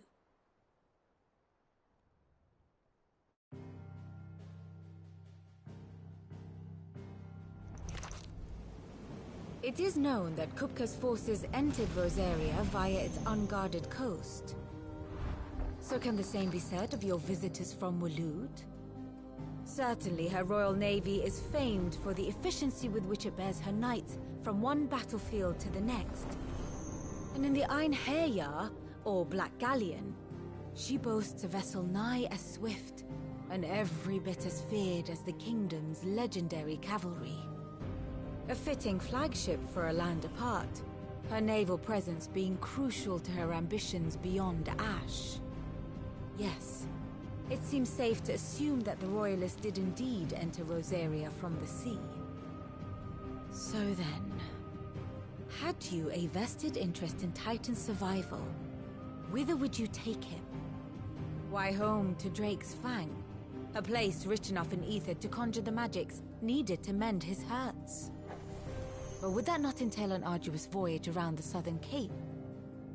Let us say that the Royalists did put ashore with a mind to spirit Kupka away from under your very nose. Could that truly have been their plan for him? To load him aboard one of the ships flying Republican colors sighted off the coast near Port Isolde.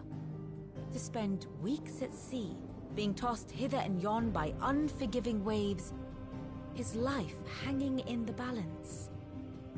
No. The journey would mean Titan's death, and Kupka's faithful creatures would not allow it. So what then was the plan of our Waluda friends? Reports suggest they made not for the coast, but for the desert.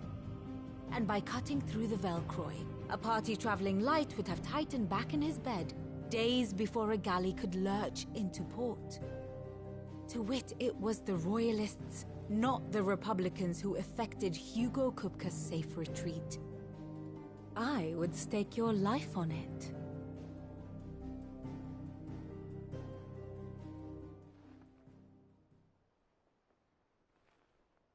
So it was the Waluders who spirited the wretch away. Now I think about it, there was something a little strange about the ships I saw.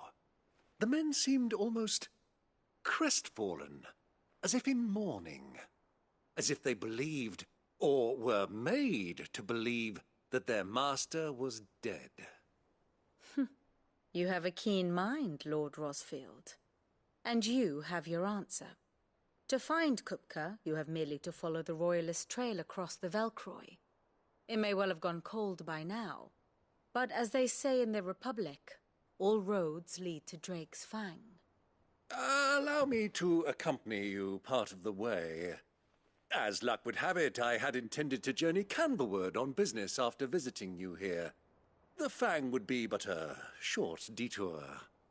I'd be glad of the company. Give me a moment to make ready. I need to tell my friends what we've learned, and where we're going. Very well, but be quick about it, my boy. Time waits for no man.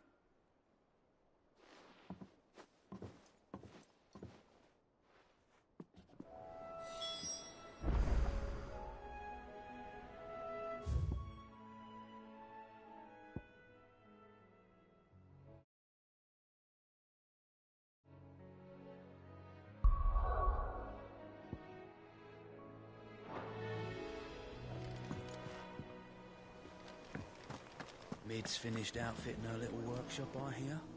With a little help. Otto, Kupka's at Drake's Fang. I'll be leaving before sunset. You're not going in there alone, are you? Don't worry.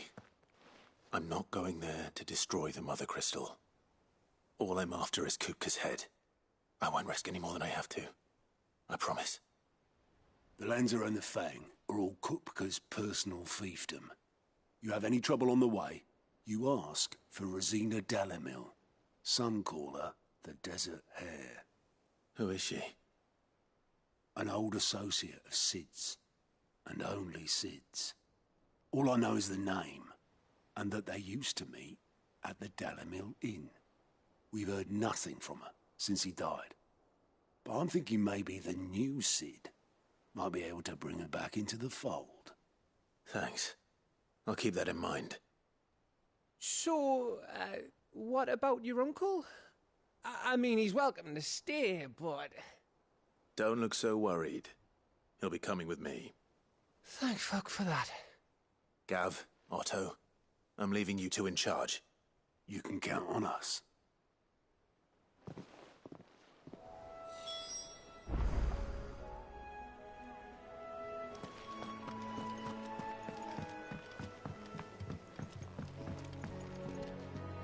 All right, Uncle. I'm ready to depart. Shall we? We shall. Come, let us away to adventure.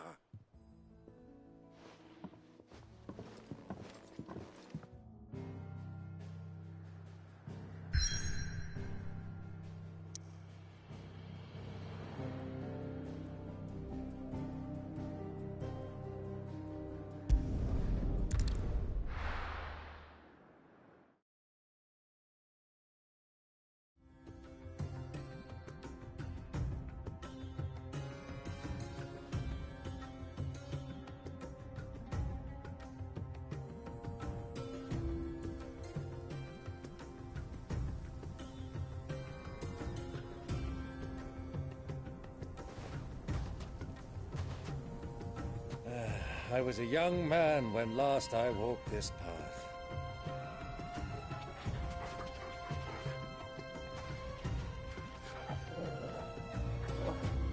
There's an old trading post not far from here. The road to Drake's Fang leads through it. The trading post it is.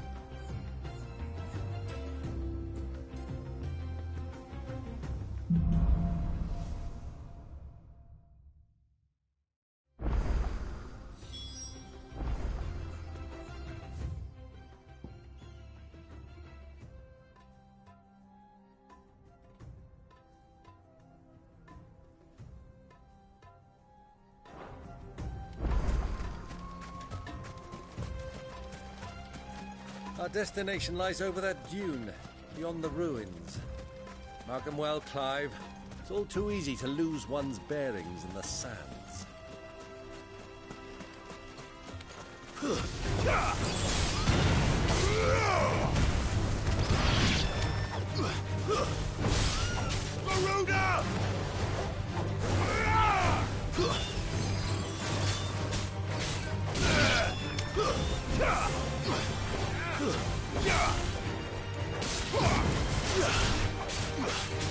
There's more! Stand a chance!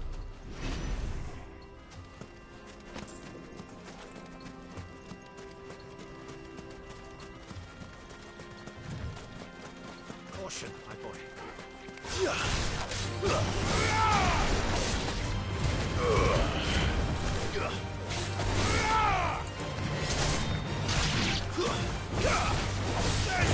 Many years ago, when you were just a boy, you and I rode this way together, accompanying your father on a scouting expedition to Drake's Fang. He let me come with you. I'm not surprised you don't remember. It was just before Joshua was born. You were so eager to be there when your brother arrived that you whipped your chocobo too hard on the journey home and fell from the saddle. I shall never forget how Elwyn fussed over you as you sat in the sand, bawling like a babe.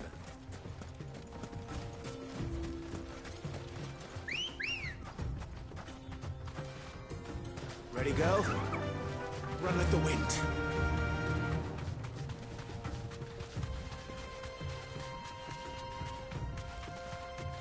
Quietly now.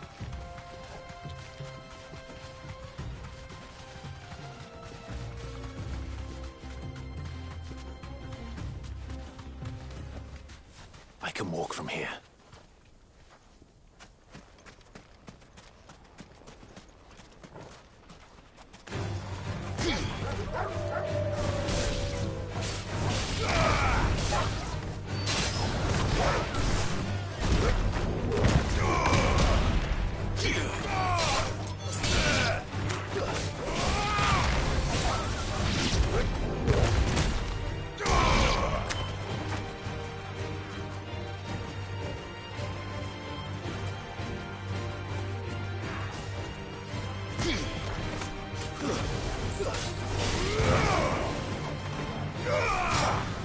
Stay down!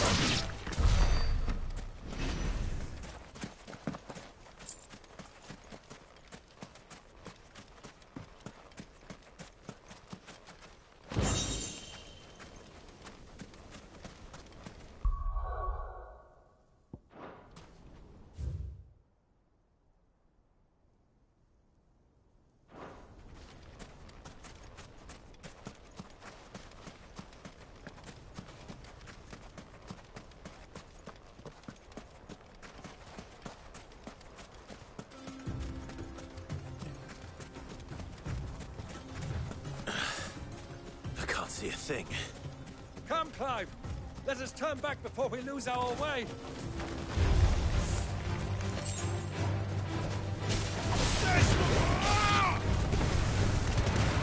And another!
So, Lord Cook has finally made his move.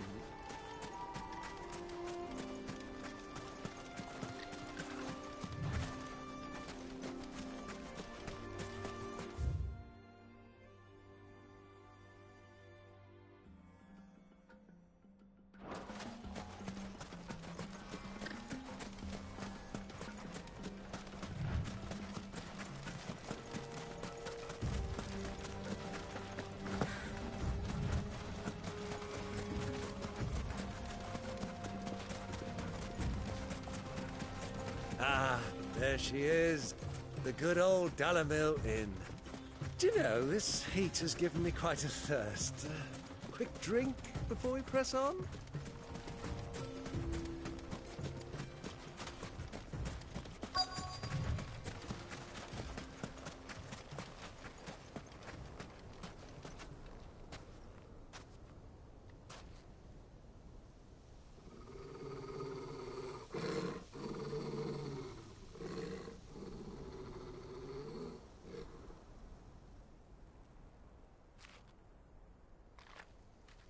Look, there.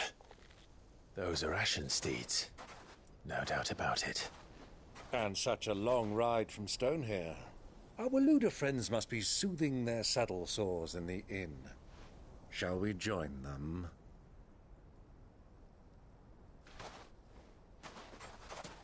Run along and play now, Torgal. Dogs aren't allowed inside.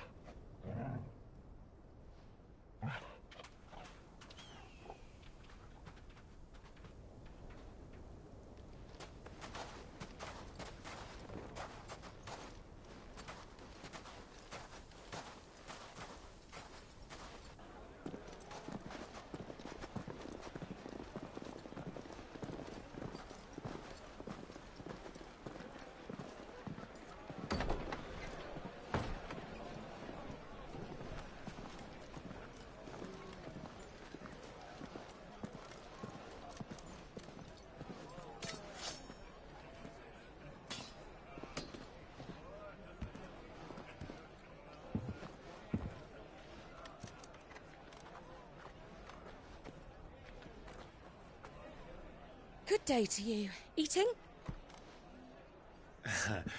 Sorry about my pal. He only talks when his mouth's full. What do you recommend? Well, if you're after something light, we do a fine chocobo soup with lentils and honey. 2 bowls of that, then. An ale. Right you are. Hey, girl! Coming! Your pal? Would you rather be my squire?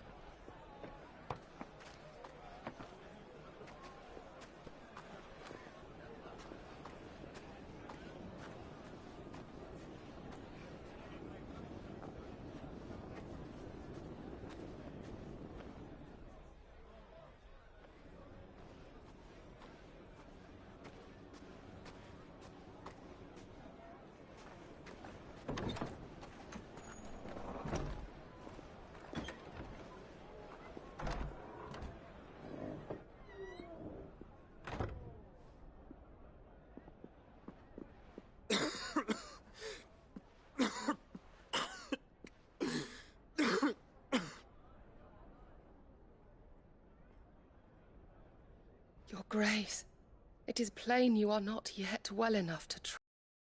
If you would only let me take you to someone who can better attend to your ills. No, we must press on. Prince Dion has returned to his camp and will soon depart for the front. I must speak with him at all costs. Miss this chance and I may never get another. You do understand that? Yes, Your Grace. But you must at least agree to take your medicine. I'll fetch you some water.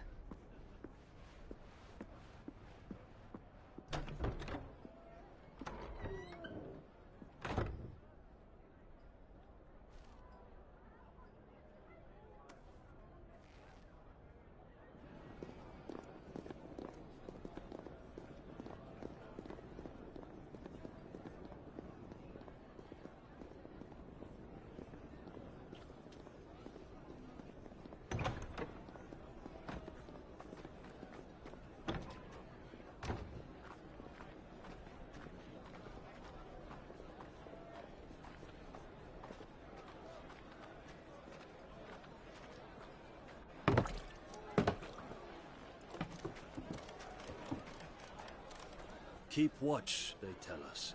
But all I see is sand. I hear they got our guest back to the Fang without any trouble. We'll be leaving soon enough. Why the Lord Commander dragged us all this way just to save that blockhead skin, we'll never know. Dominant or not, he's a bloody idiot. That'll be Cooker, then. Well, let's get this down us. We've a long way to go. Hey, you!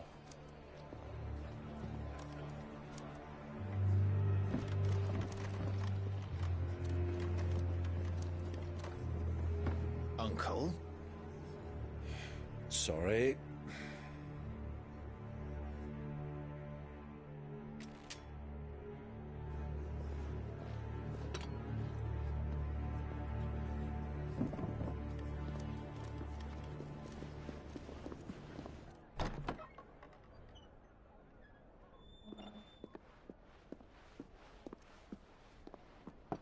Can you walk, Your Grace?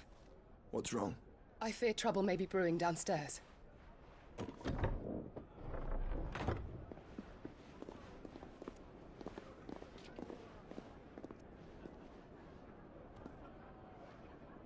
You two are travelers, are you not? Me and my companions are strangers here. Perhaps you'd be good enough to accompany us a while. Help us find our way. Sorry, lads, but we've got business in camera that can't wait. Ah, I'm sure you could spare us an hour or two. Come on. Friend.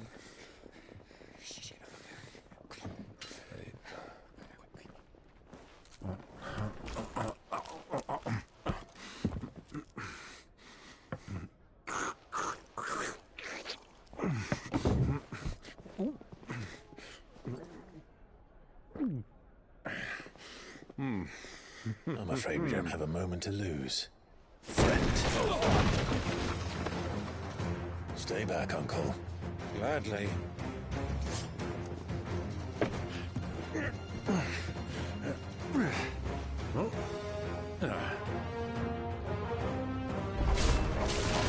Diablo! Take it! Try it.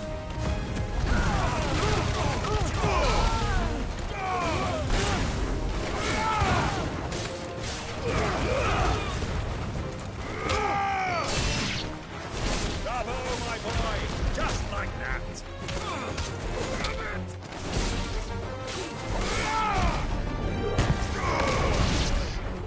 It's you.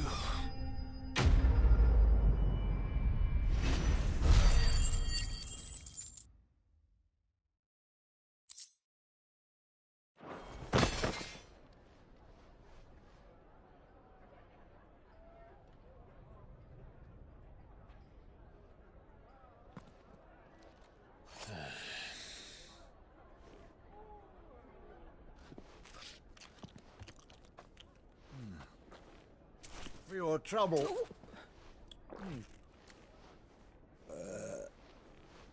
Word of advice, miss. That soup could do with a touch more salt.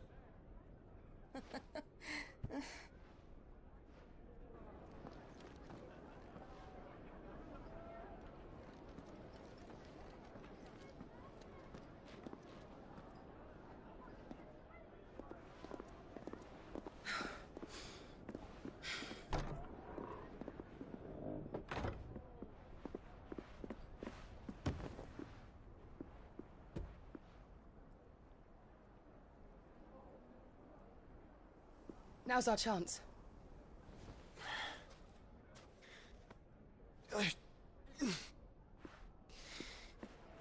Your Grace? I'm fine.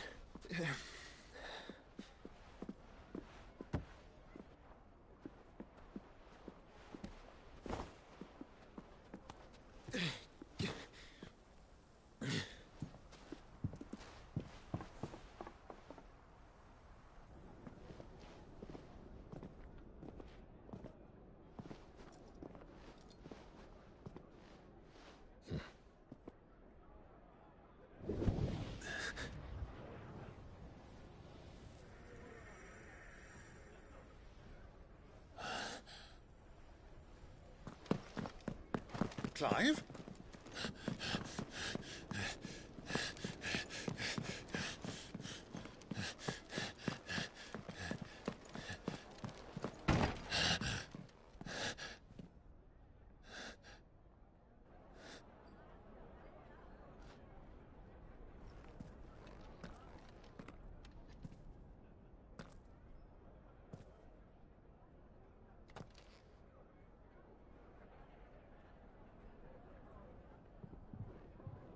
What is it now?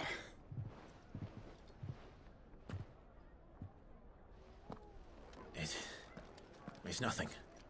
Let's go.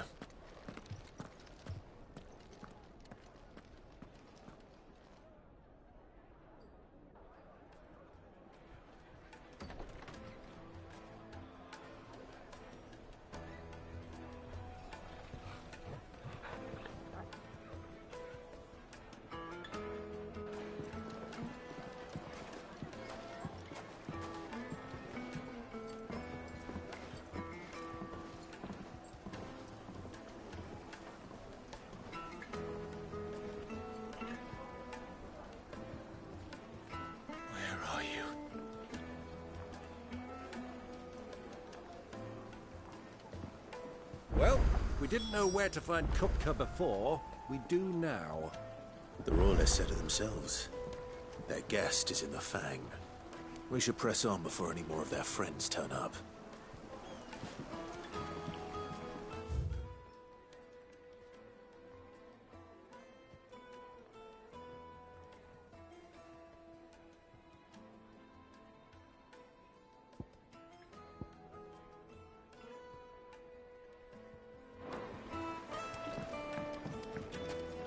Made from the stoutest stoneware. Won't chip, won't crack, no matter how rocky the road.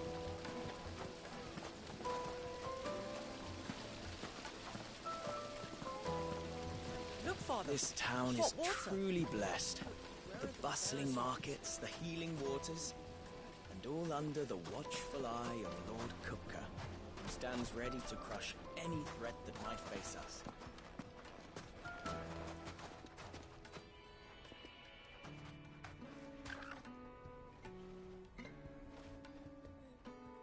Ah, they've closed the road, and it's the only way from here to the Fang. It would seem Lord Kupka is not accepting visitors at present. We have to get through that gate. Not by force, I trust. We've attracted quite enough unwanted attention already. By guile, then. Perhaps the Desert Hare can offer us her aid. Rosina Dalamil, woman of mystery. But how will we find her? We know naught of her but her name. And that she was working with Cid. Cid's other collaborators have all been people of means, the wealthiest and most successful members of their communities. I'll wager this Rosina Dalamel is the same. That would certainly help to narrow the search.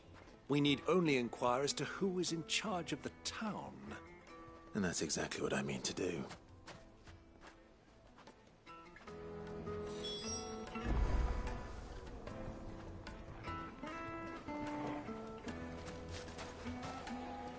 Sweet incense! Wax candles!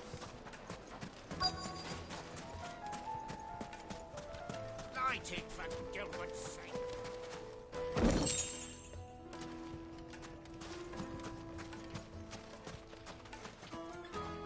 Anything I can help you with, travelers? Allow me. My good man, we represent one of the oldest and greatest trading houses of Port Isolde. We're seeking to expand our business in the region and would very much like to make the acquaintance of Dalamil's leading entrepreneurs. If only we knew where to find them.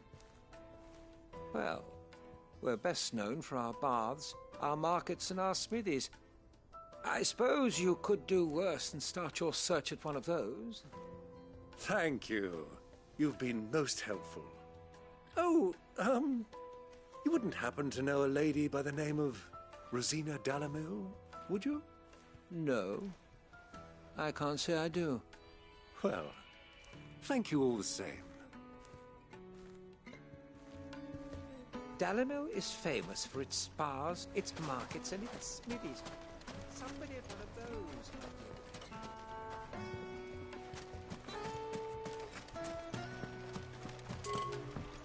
This river runs all the way to the southern seas. They used to load the crystal onto barges and sail it to the villages downstream, before the canyons were lost to beasts and bandits. When I was a girl, I would wave to the boatmen as they set off on their long journey, and they would throw me sweetmeats in return. Such happy times.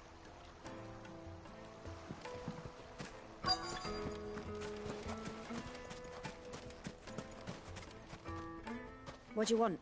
Can't you see I'm busy? I won't keep you long. I'm looking for someone. A woman by the name of Rosina Dalamil. Do you know her? Never heard of her. Is that all? One more question. If I wanted to find the richest trader in town, where would you recommend that I look? Oh, that's easy. The Briar's Kiss. Won't find a finer smithy this side of the strait. The owner's only a young sprig, but he's got all the right ideas. The Briar's Kiss, you say? Thank you. I doubt this young sprig is the person we're looking for. You said Cid's contact was likely to be an influential sort. Influence comes with age and experience, believe you me.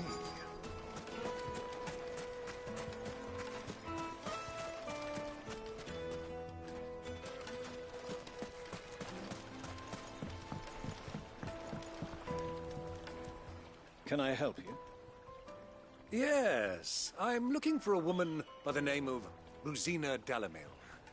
A long-standing pillar of your community, I believe, from old trading stock. Then you should ask further. He's been here for years. Knows the place and its people like the back of his hand. And he's in with all the old merchant families. Try the baths. That's where you'll usually find him. Thank you kindly.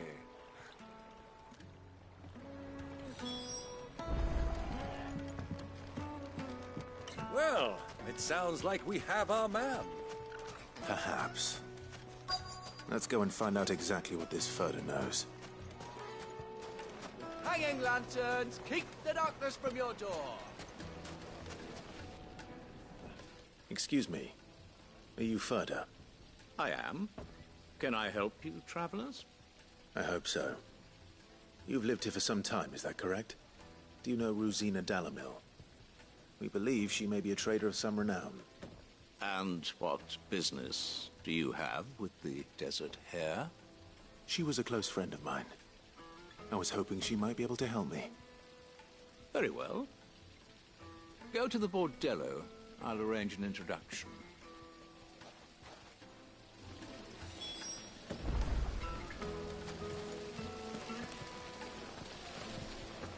Do you think we can trust him?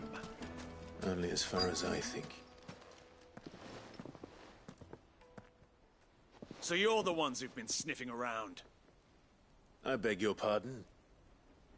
Don't play the fool. Stick your nose in our business and you're likely to lose it. Get up, my boy!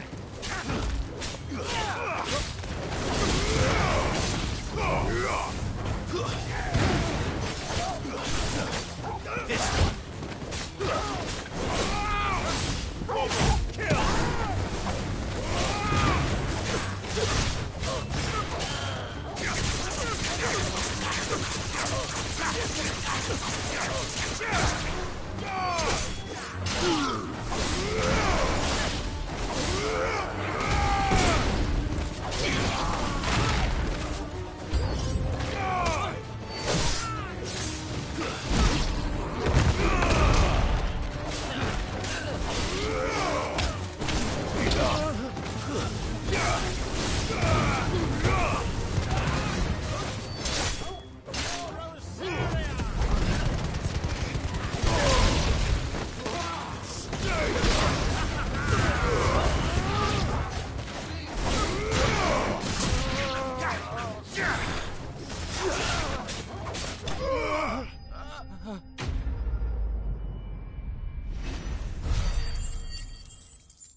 Who are you working for?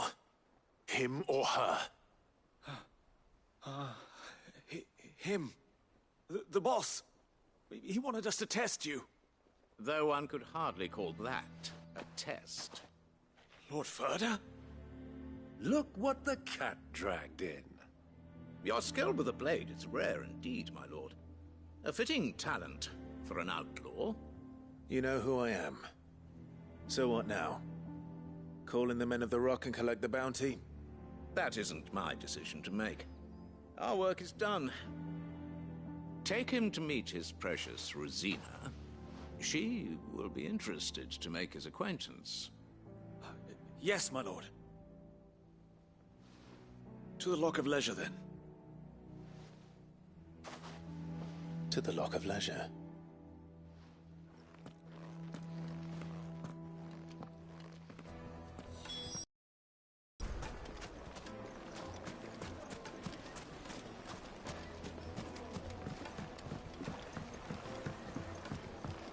Fresh bread, warm from the oven. Take a sniff, good sir.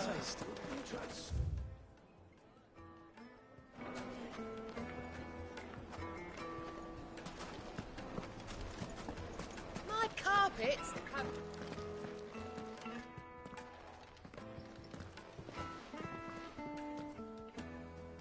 Is this the place? Lubo's Forge. The Briar's Kiss. Ah, so it was the young sprig after all. So much for Rosina Dalamil being a woman of experience. How wrong I was. It was an easy mistake to make, Uncle. After all, it must have been years since Cid last saw her.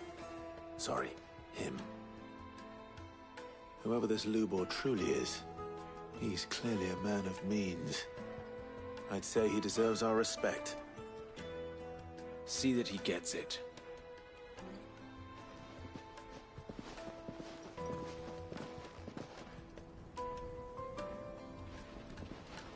Lubor, Lord Furder told me to bring them to you.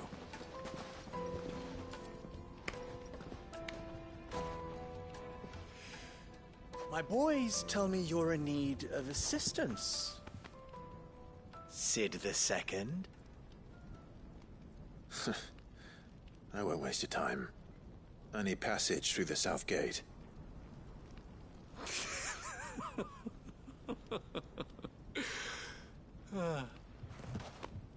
Tell me, what do you think is a merchant's most important commodity? Why, trust. Everyone knows that. Without it, you have nothing. And nothing is exactly what you have. And so, for you, I, too, have nothing. I'm not in the business of helping every lost puppy that wanders in off the street. I'm a busy man, as you can see. Let's leave this mummer to his farce. By all means. Find someone else to help you on your way. Just be sure to tell them you're not the two travelers from the inn the guards are looking for. Don't want them jumping to conclusions, do we? Why, you... So, what do we need to do to earn your trust?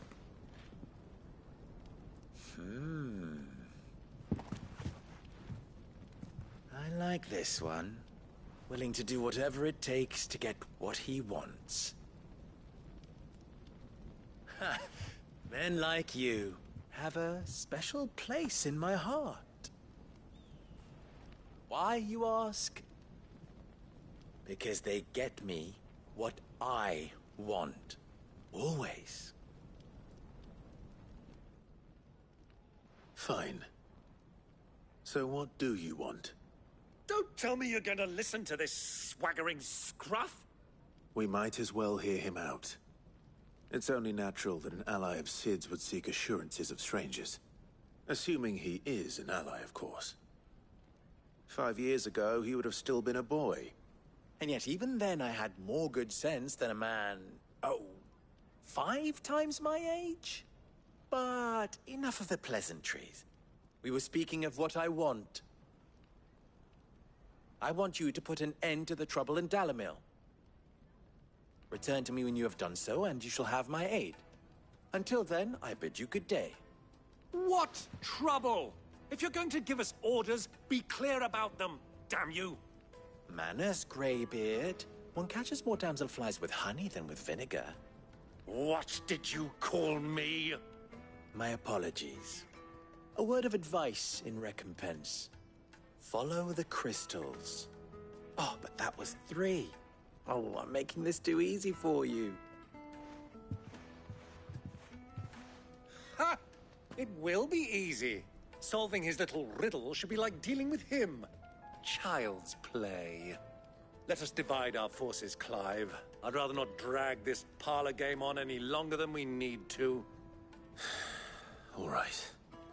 Good luck, Uncle.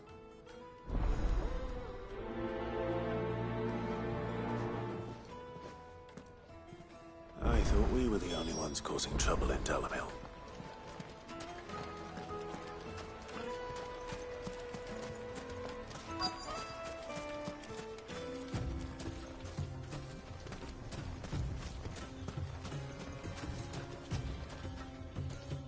Excuse me. Is it true there's been trouble with crystals of late? You've heard, then? I've heard rumors. Damn thieves. Pilfering the crystals that were meant to fill our cups and light our stoves. Us common folk have hardly had a shard to share between us these last few moons. And it isn't as if we can buy them on the black market either. Whoever's taking them, they aren't sharing.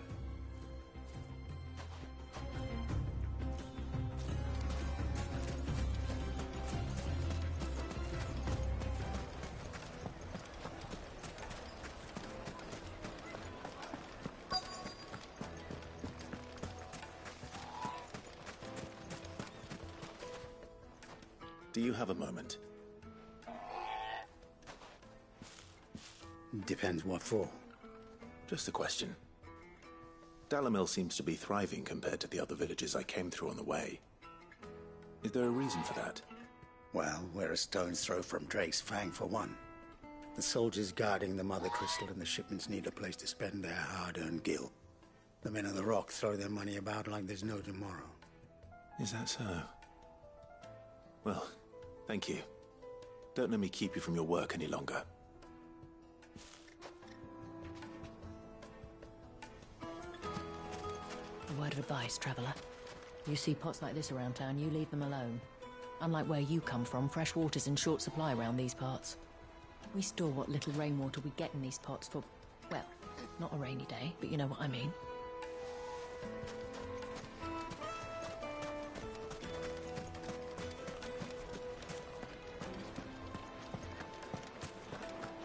A deposit. Light meat and dark, fresh from the grill. You wouldn't believe how much he gave me. What can I do for you, soldier? Need that sword polishing? I'm not a soldier. Ugh, then be off with you. I serve the men of the Rock and the men of the Rock only. You have an agreement with them? Don't be stupid. I just know which side my bread is buttered. Don't want to be stuck under some pauper when they come knocking. With pockets deeper than Zemeckis and an urge to empty them. No, just leave, will you? Before you scare them off. I think I'm starting to get an idea of what's been going on. I wonder if Uncle Byron's learned anything of use. He'll probably be back at the inn by now. Herbs and spices. The finest fabrics, fresh from the capital.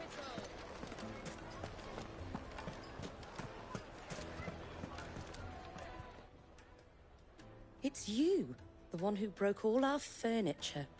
What do you want? Haven't you caused enough trouble already? I'm looking for my pal. Have you seen him? The gentleman who was with you? Yes, he's upstairs, but...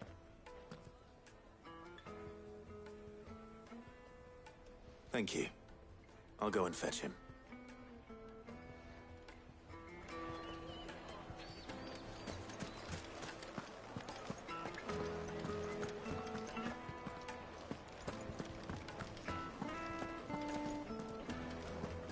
Let me treat you. I'm pretty flush these days.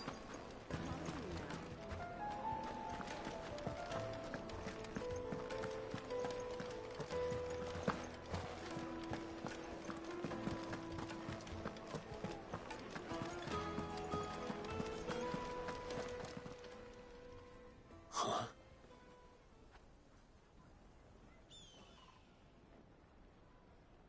Will this suffice as a deposit? By the sands.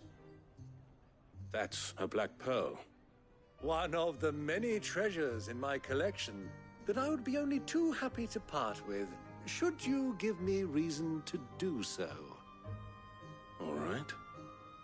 I'm sure that we can come to an agreement, but not here. What are you doing, Uncle?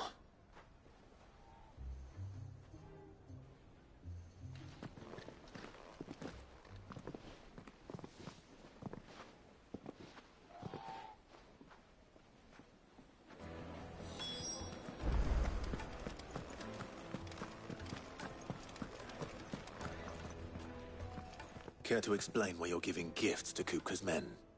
Bait, my boy. One cannot catch one's prey without it. And I do believe I've snagged us quite the quarry. I started by asking around the markets as to where I might purchase crystals. I had no luck, of course. It's forbidden to trade in such things. But my uncharacteristic indiscretion just happened to attract the attention of those uniformed ruffians. They took me aside and said they could procure the crystal I sought if I proved I could pay for it. So the pearl was your proof? I thought they'd ask for more. A second-rate specimen like that would only fetch 500,000 or so. A small price to pay for admittance to the underworld. But enough about my little act of subterfuge.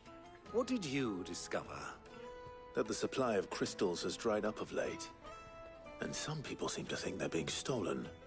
Meanwhile, members of Kupka's private guard have been spending money all over town. I'll wager those soldiers you've been talking to have been siphoning off crystals meant for elsewhere, and pocketing the profits. I'll wager you're right. We'll meet with them then, just as you arranged, and put an end to the trouble Lubor spoke of. Ha! That preening popinjay thought this would be difficult. It just goes to show, one should never underestimate a Rosfield. We'll soon wipe that smirk off his face. I arranged to meet with the soldiers in a secluded corner of the Velcroy, far from prying eyes. The perfect place for a spot of double dealing. I trust I can count on your support, if things turn sour. Of course.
Easy does it.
I'll take it from here.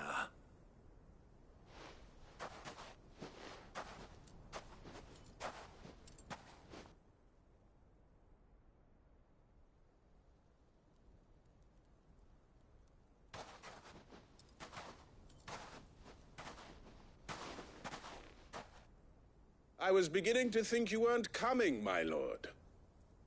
You've brought your contribution?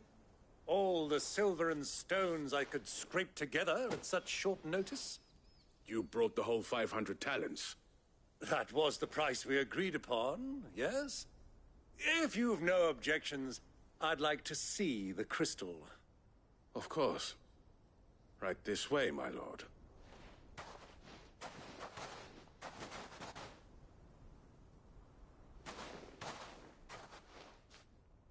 Not bad at all. You weren't lying about the clarity. But what of security? If I were to be stopped on the road, what guarantee have I that it wouldn't be seized as property of the Republic? Because these crystals are no longer the property of the Republic. You're not buying from us. You're buying from them. And we have no more jurisdiction here than you, my lord. But we have ships, and will gladly deliver to a port of your choosing, now that our price has been met. Royalists, eh?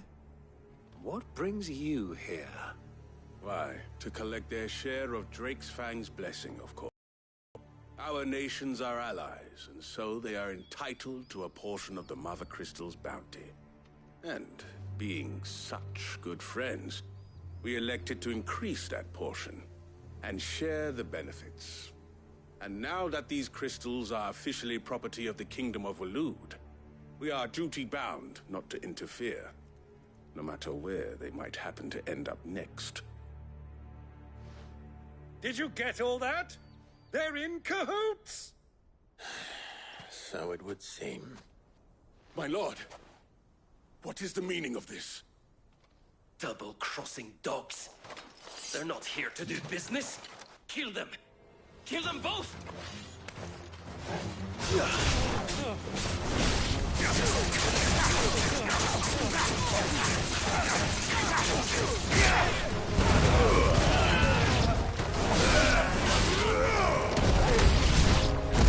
It's not over yet, Uncle. Good! I'm just getting warmed up. You're finished.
Well, that wasn't too bad.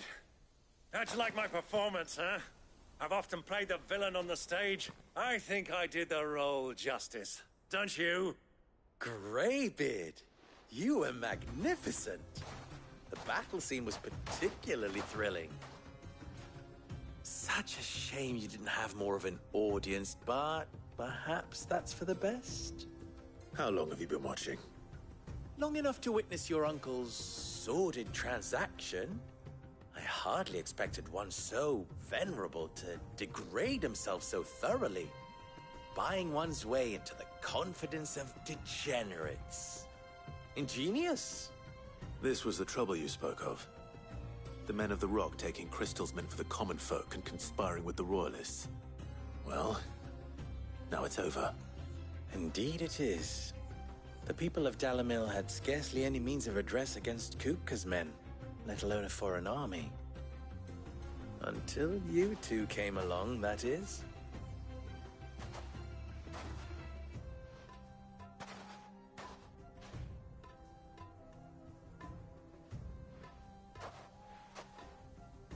Well, we'd better get these crystals back to town. You won't mind waiting with them while I fetch a wagon.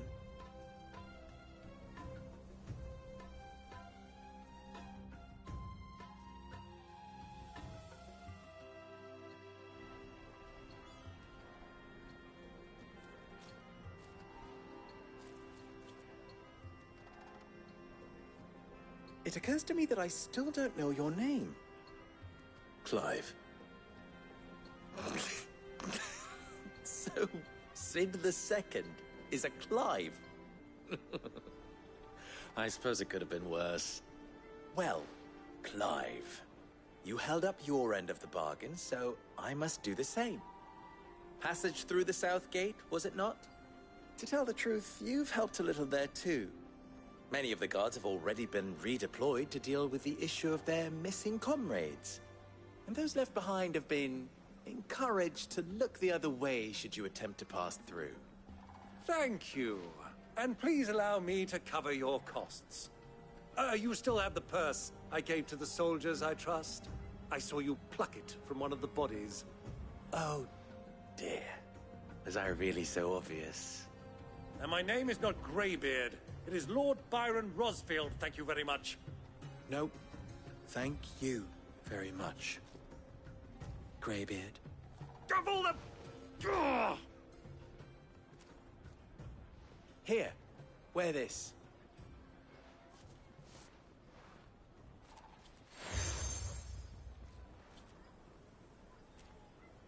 Any friend of mine who sees you with it shall be a friend of yours. Thank you, Lubor. And please, feel free to send one of my Stoluses back to your people. Tell them that Rosina Dalamil is back in bed with Sid.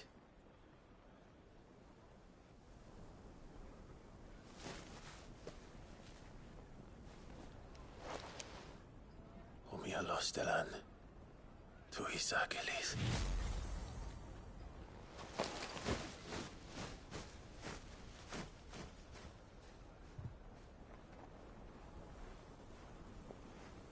I'm trusting you, Sid. Or should I say, Clive. So be sure not to let me down. I have a reputation to uphold.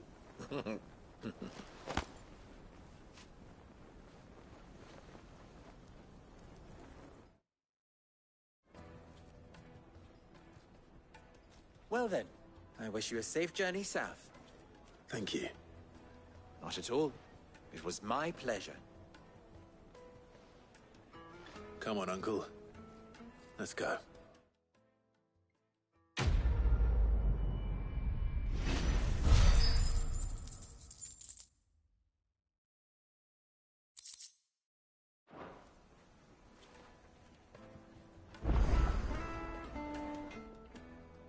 Clive.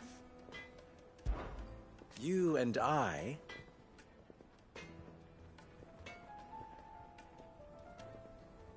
What?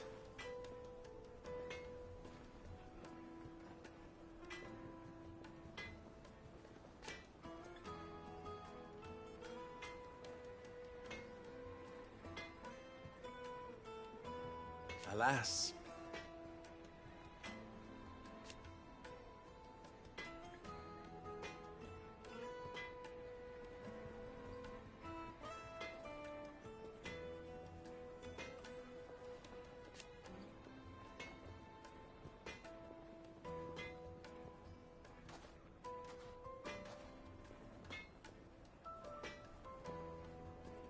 Still...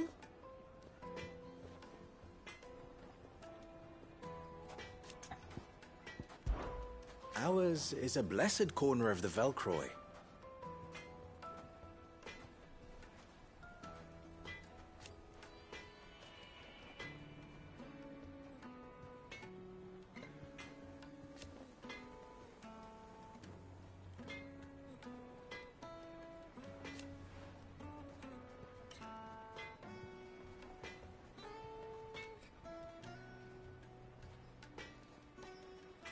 At least they did.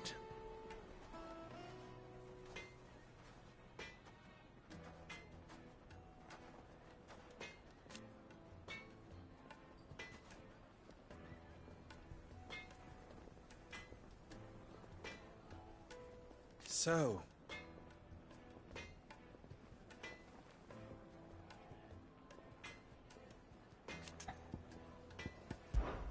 how very fitting.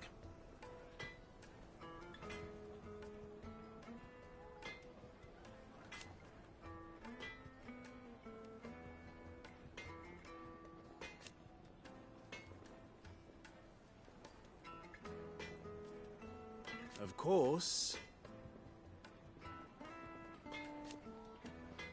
There's simply no other way.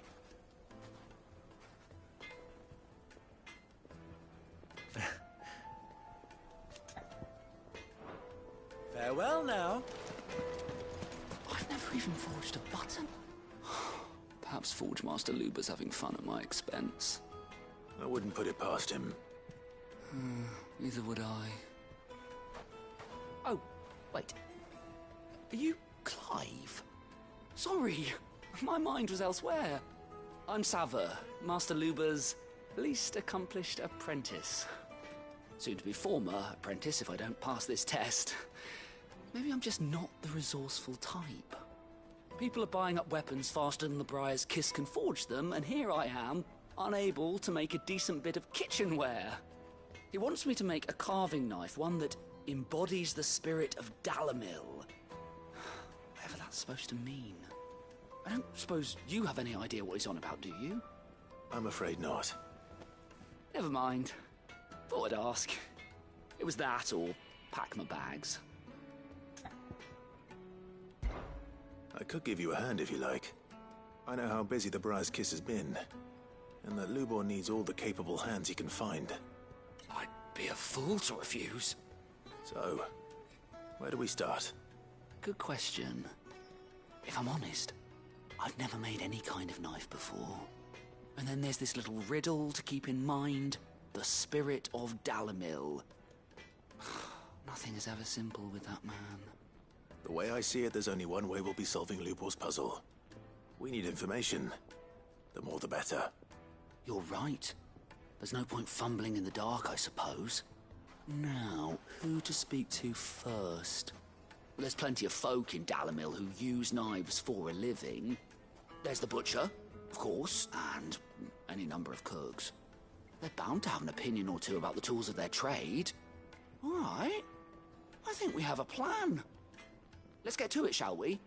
I'll talk to every cook I can find. You speak to the butcher, and anyone else you can think of. All right. Good luck. Let's hope that someone says something useful.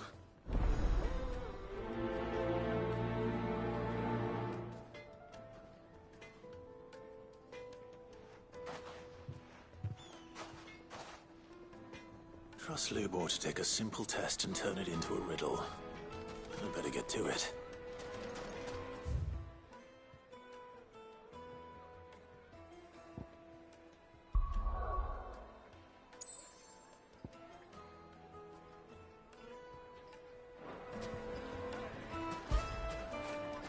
Now feel good, boy.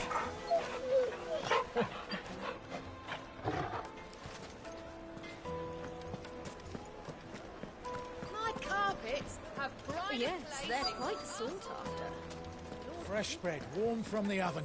Here, have a taste. Welcome, sir. What can I do you for? A question, if you don't mind. I need to know what makes a good carving knife. You a blacksmith or something? Something, I suppose. Fair enough. Knives, is it? First and foremost, it's got to hold an edge. Most knives will make it through fat, no problem, but sinew dulls cheap steel in no time. Give me a blade which can slice through anything that crosses my chopping block, and I'm a happy woman. So a knife that stays sharp. Makes sense.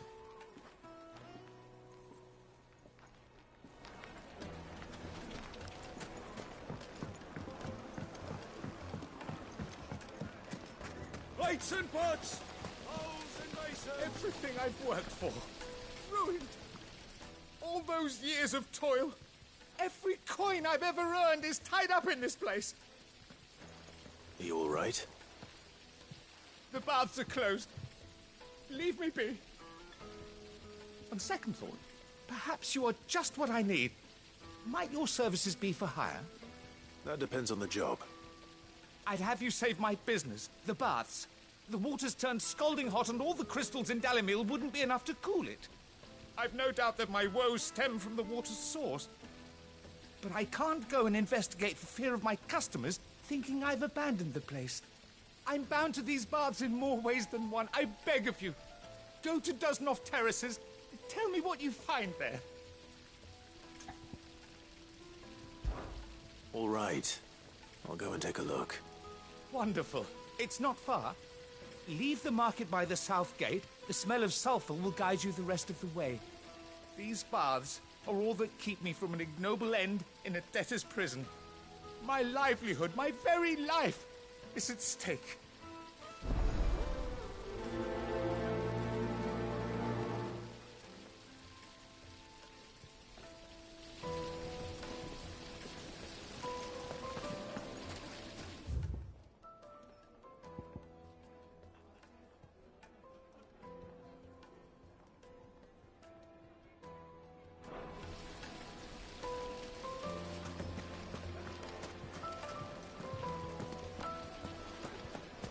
Made from the stoutest stoneware. I'll be asking for you again, my sweet. Then see that you stay a little longer next time.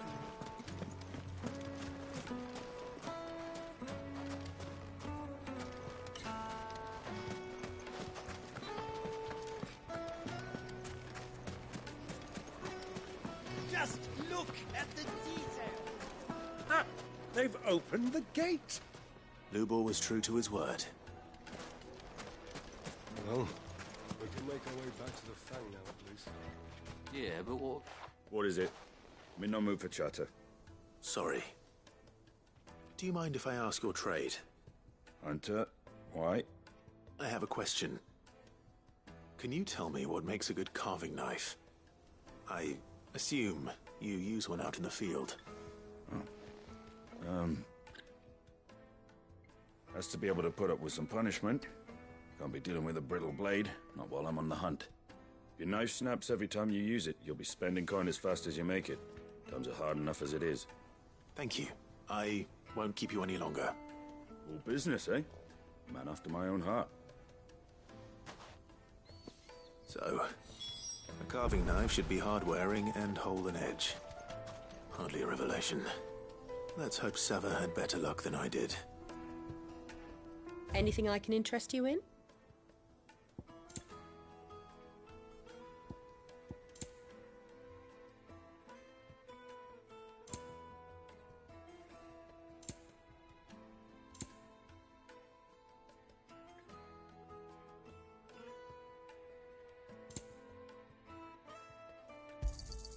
My thanks. Here you are. An excellent choice.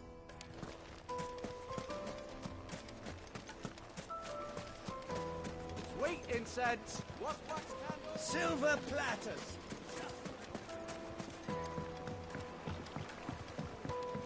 Kneaded to a silken softness. It would make a fine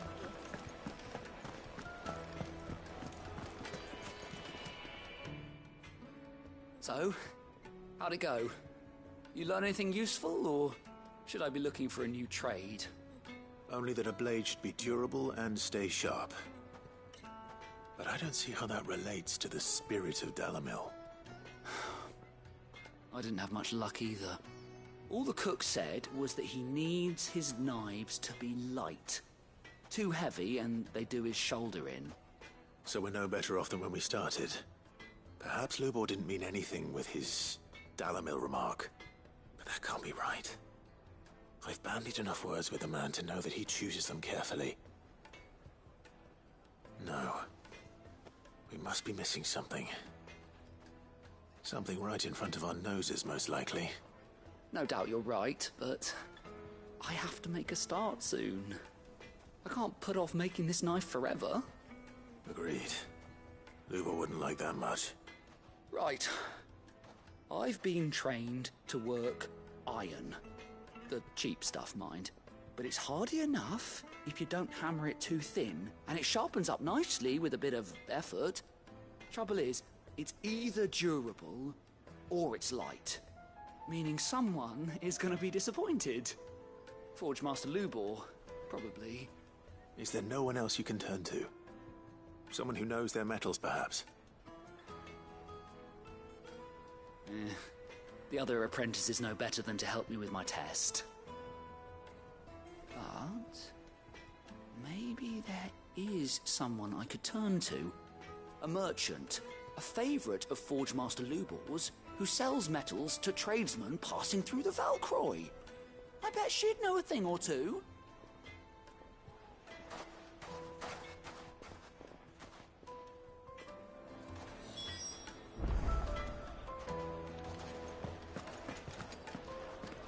Is it true what I'm hearing? That the men of the Rock were carting off our crystals for themselves? It would certainly explain why we've been getting our fair share of late.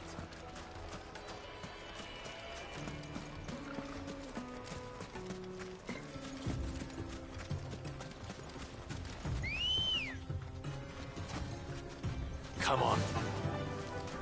Faster!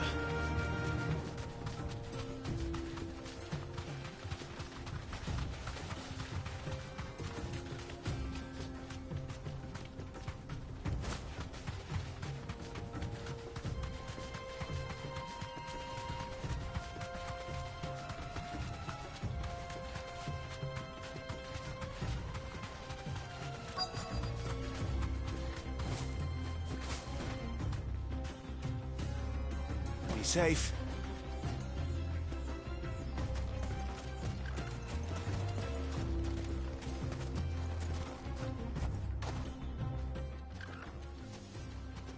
Any luck? Or will you be needing help with your bags? Well, I asked her, but... Oh, you tell him. If you're looking to make a knife that will impress a master like Lubor, there are options. They're just not that viable. Featherlight adamantite knives will get passed from generation to generation, never needing so much as a lick of the whetstone. But adamantite ore is unique to ash, so it doesn't come cheap. And it's beyond my skill to handle. Unique to ash. Are there any materials unique to Dalamil? Something which could be mixed with iron to refine it. Make it lighter. What are you getting at? You said that Lubor trained you to work iron. Then that's what he'll expect you to use. But he would have known that it would either be too heavy or too brittle for a carving knife. Perhaps his Dalamil remark wasn't a riddle, but a hint. If it's cheap metal you're using, then there's always limestone, I suppose. Folk first settled Dalamil to get at her mineral deposits. And, if you know the trick, it can be melted down in the furnace to drive out impurities from low-quality iron. Bloody hell! That must be it! I don't suppose you know the trick, do you? It's hardly my speciality, but I've been around enough blacksmiths to know how it works. Looks like I've got some learning to do. Clive, I hate to ask after all that you've done for me, but... The limestone? Fine. I can hardly abandon you now. Besides, I want to know if this is the answer to Lubor's little riddle. I can't thank you enough, Clive. You'll have no trouble finding limestone over in the terraces. The place is bloody made of it. Then I suppose I'll meet you back at the forge. Right you are. I'll see you shortly. So, do you crush it up, or just throw it in the furnace?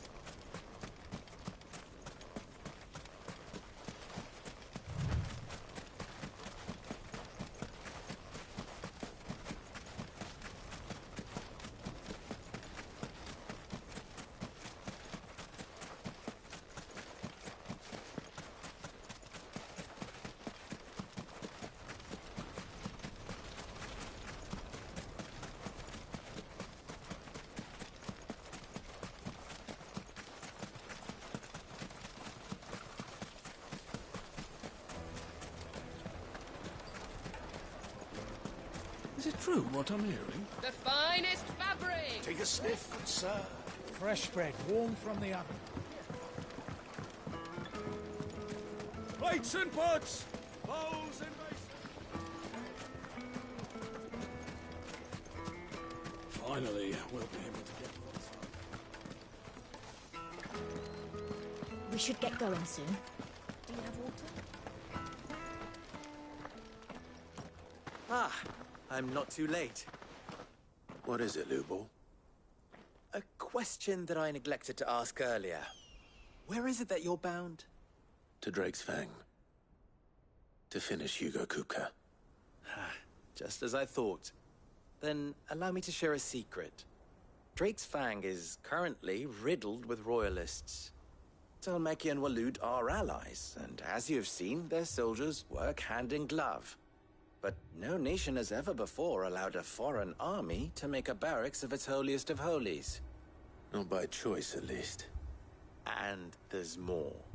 A man on the inside of the Fang has failed to report for several days. I fear there may be more trouble lying in wait for you on the road ahead. Isn't there always? If you're determined to beard the lion's den, then promise me one thing. That you will enter via the mines, where the guard is lightest. I've lost one Cid already. If I lose another, people will start to think me careless. I don't plan on dying.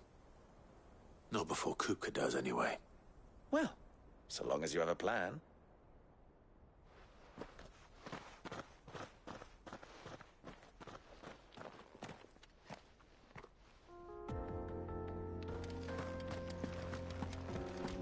Drake's Fang should be just beyond these springs. Shall we press on?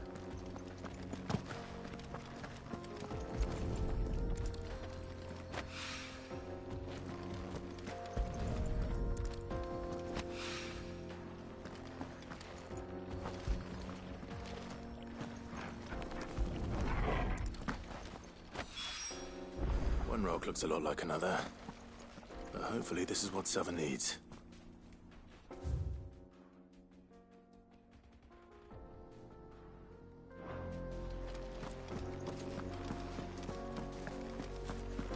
Come on, girl, the gate's open now, we can press...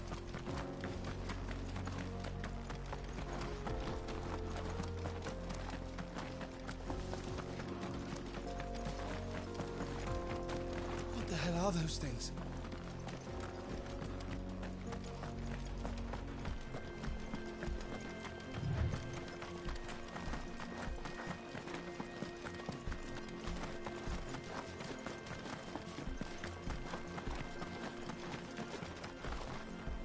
Something awful's taken up residence in the springs. You'll turn back if you know what's good for you.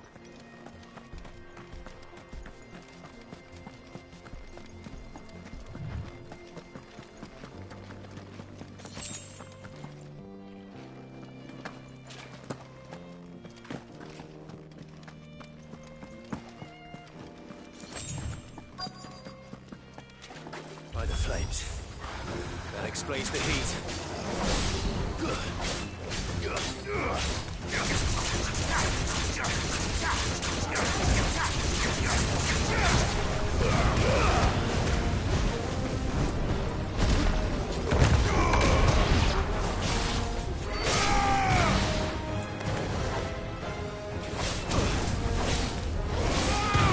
It's over.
Let's hope it's enough to keep the baths from boiling.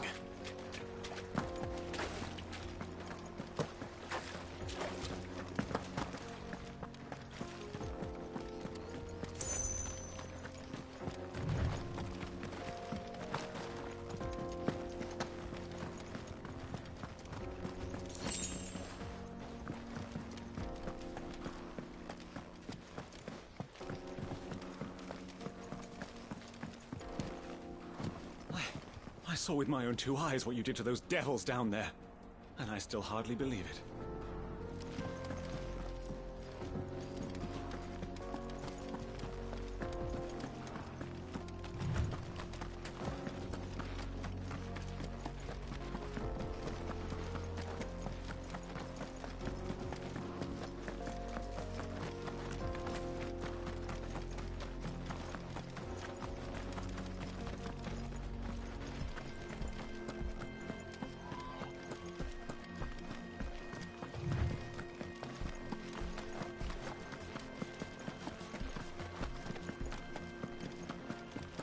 Come on, girl, the gate's open.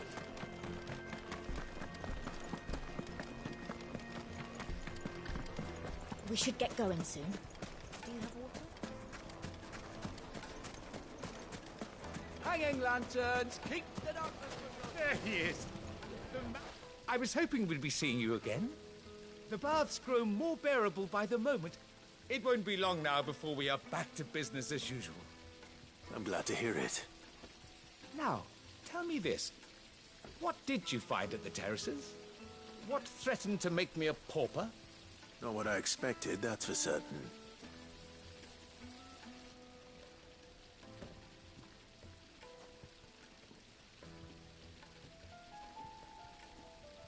You tell a fine story. That's not to say I don't believe you, though. Creatures made of flame, eh? That's something new to worry about. But I've burdened you with my worries enough already. Here, a small something by way of thanks. Right. It's high time I got back to work. With a little luck, the day might yet be salvaged.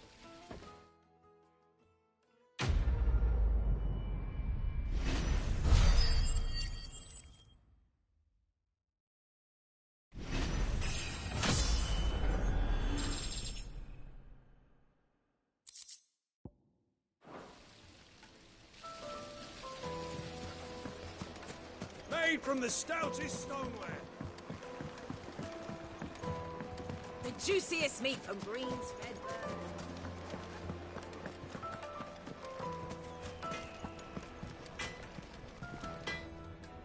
I wasn't sure how much you'd need, but I hope this is enough.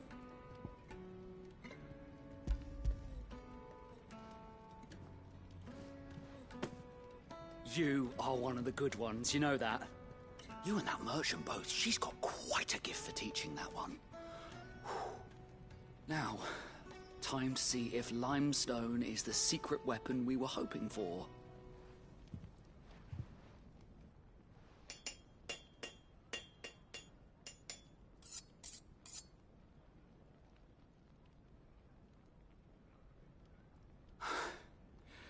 That'll do, I reckon. A knife forged from the very rocks of Dalimil. Her spirit, if you will. It's a fine-looking blade. I only hope Master Lubor agrees. That sounds like my cue. And just as well. I was getting tired of waiting. I'm sorry, Forge Master Lubor. Let's take a look then, shall we? First things first, Sava, do you think this is a carving knife worthy of the fine people of Dalimil? I'd like to think so. But what do you think? What do I think indeed? It's sharp-ish, but it won't last long with hard use. And it's heavy, heavier than it should be. You might not think it just to hold it for a moment, but sell that to a cook and you'll never hear the end of it. It looks like someone paid a visit to the terraces. The limestone was a step in the right direction, granted, but one that still leaves you short of the mark. And I was so certain I had it all worked out.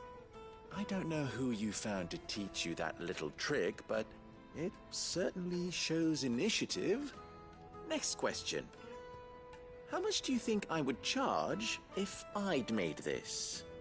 Well, if it took you even a fraction of the time it took me, I would say you could demand a heavy purse.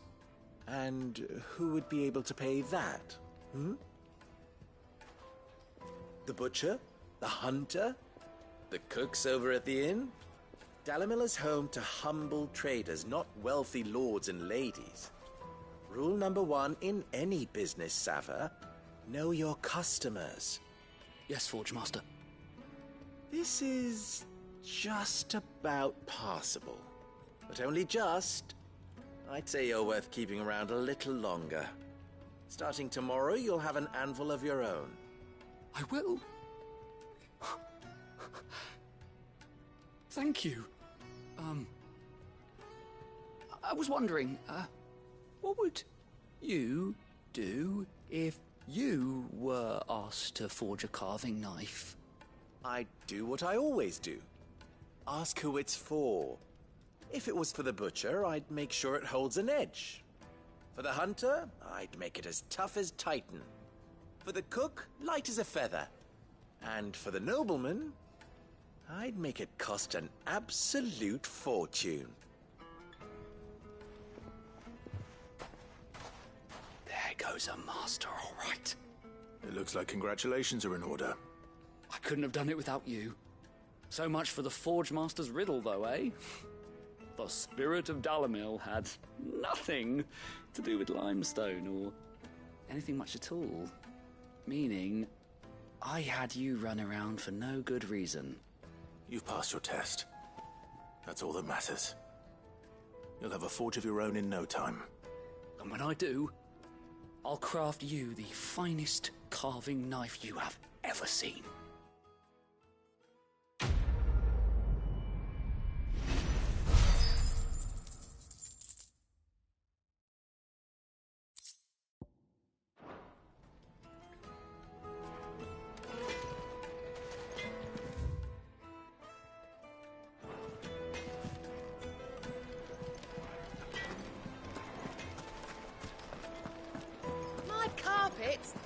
The most fragrant herbs and needed to a silken softness.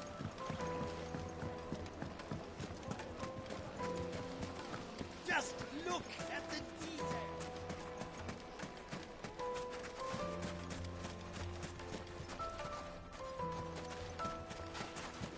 Well, we can make our way back to the... We should get going soon.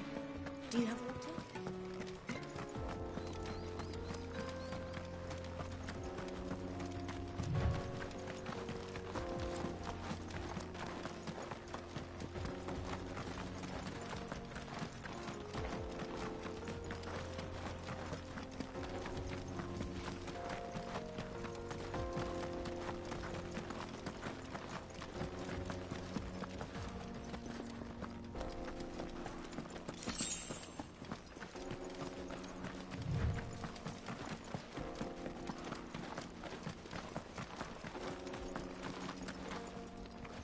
Broken down, you say?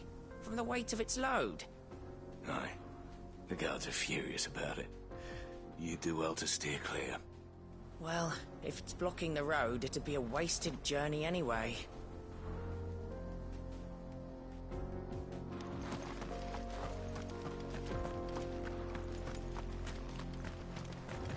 Get that damned wagon fixed! Unless you'd rather our men in Dalimil starved. The axle's gone, Captain. There's nothing I can do.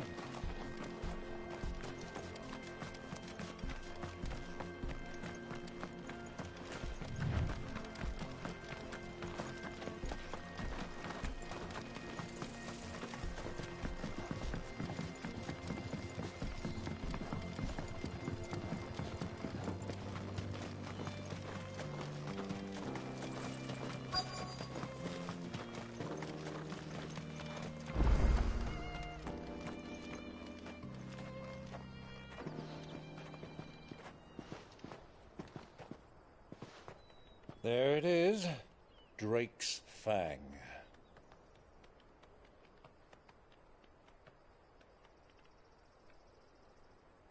Kupka will be hiding inside. Along with goodness knows how many guards, all on highest alert. You'll need to keep your wits about you if you're to reach him. So be careful. I will, Uncle.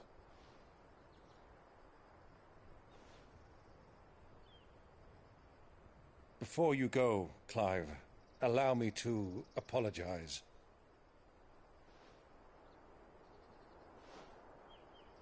After what befell at Phoenix Gate and the crisis that followed in its wake, I fled. I retreated to my counting house and danced attendance upon the vice-reine in the hope it would bring me favor. I betrayed my nation to save my skin, like the coward I am. And I'm sorry. Uncle, please. It's not too late, Clive. Rosaria is yours by right, and there are those that would help you to take it back. Had I the courage of my brother, I might already have done so. But that ship has sailed. You, however... No. Forgive me, but I cannot. I fight to build a new world now. A better world. Where men can live and die on their own terms. I was raised in a nation that strove to improve the plight of bearers.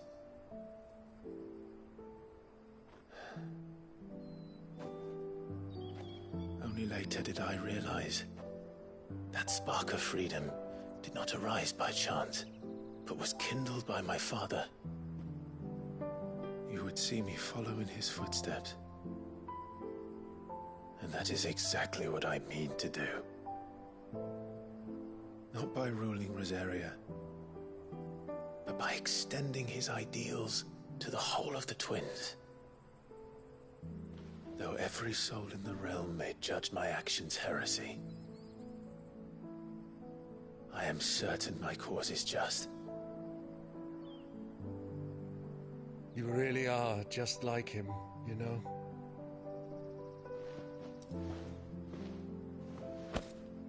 Thank you, Clive, for coming back to me. I am proud to call you nephew.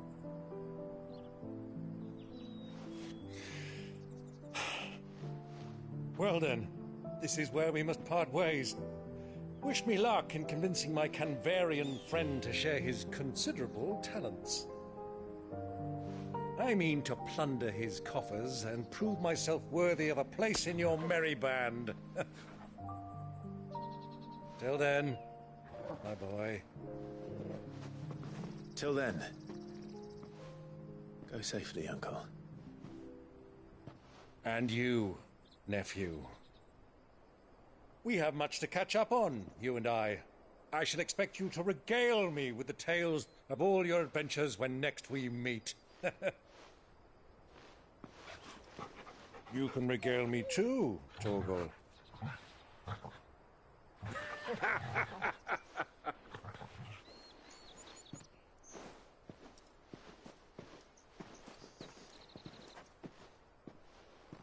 I'm coming for you, Kupka.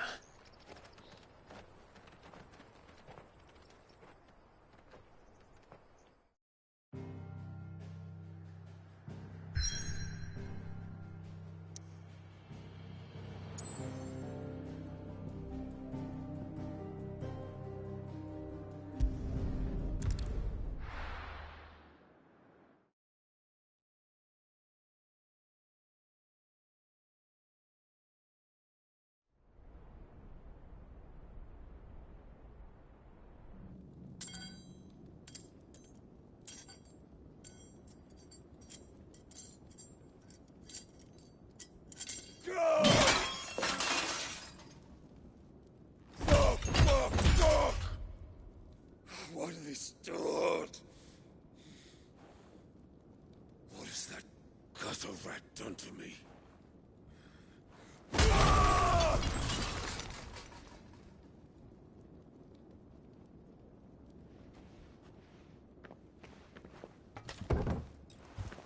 in my sight, wench! I'll kill you, Rosfield! I'll rip out your heart! I'll tear you limb from limb! Peace, Hugo. The table shan't hurt you any longer. He sought to humiliate me. Me! If you hadn't interfered, he would be dead! You truly believe you would have triumphed had the battle continued? Titan would have ground him into dust! And how would he have done that without his head? You weren't strong enough, and you call yourself a dominant. Or rather, you did. You mock me, Harbert.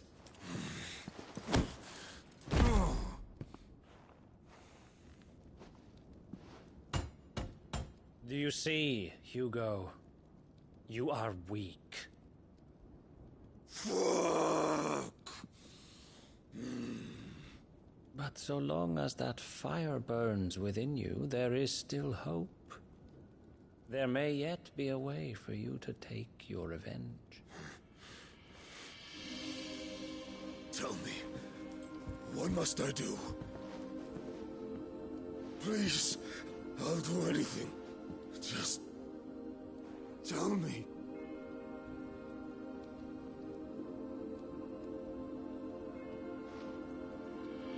The heart. What of it? A Mother Crystal's heart is the most concentrated source of ether in all creation. Perhaps you could take advantage of that. Of course, the crystal would not yield her blessing to any ordinary man. But then, you are no ordinary man, are you, Hugo? Clive Rosfield stole your power, but others have suffered a similar fate, and still managed to find the strength to conjure their icon. Like Benedicta Harmon. She too drank of the ether and gained a power beyond human understanding. She did.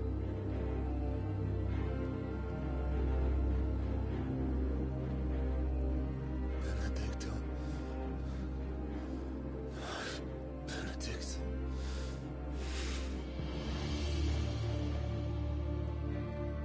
I'll do it.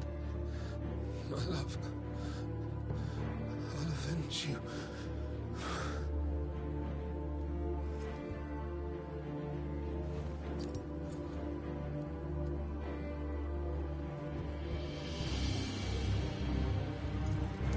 Run along now, Hugo. You need only follow the light.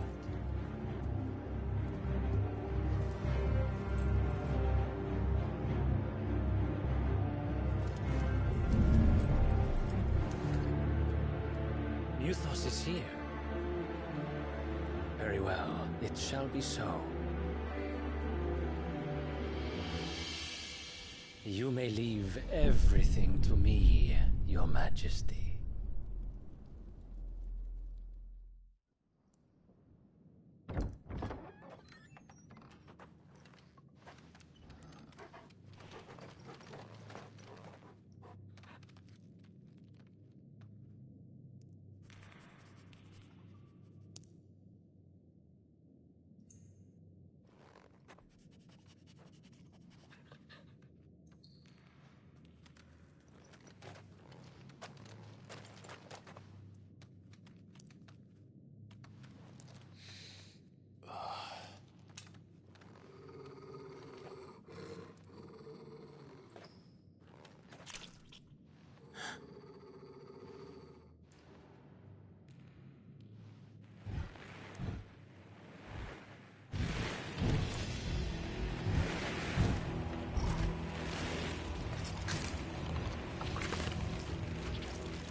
Did the royalists bring them from Ash?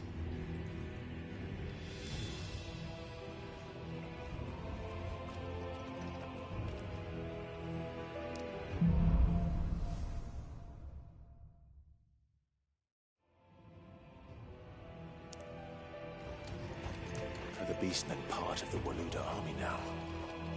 How the hell did that happen?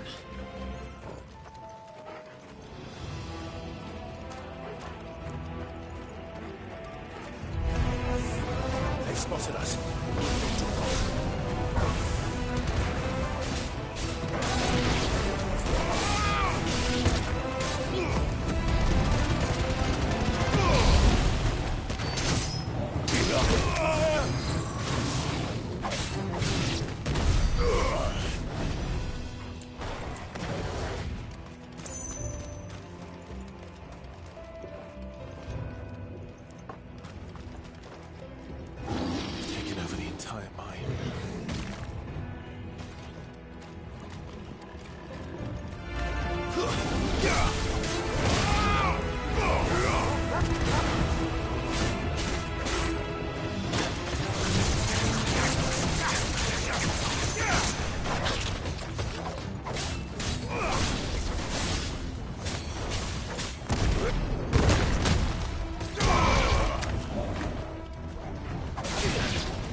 So much for the men of the Rock.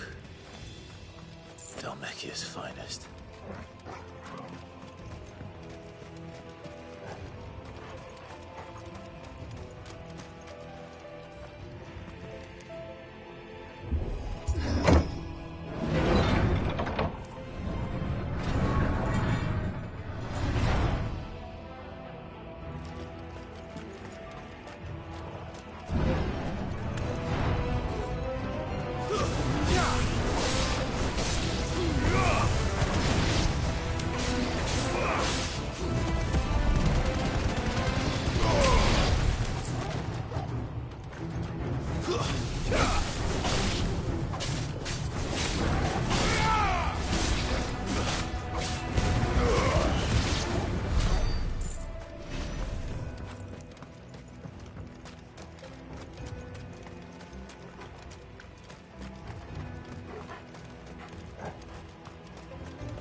further this way.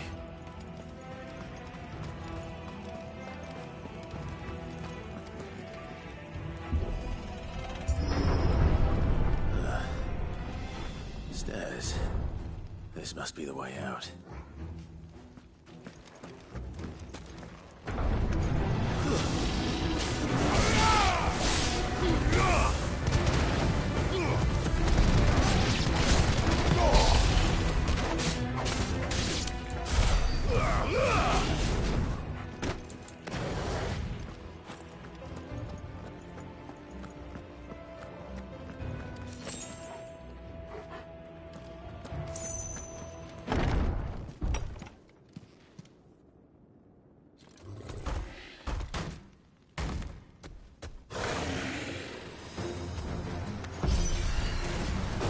Sneaking past this one.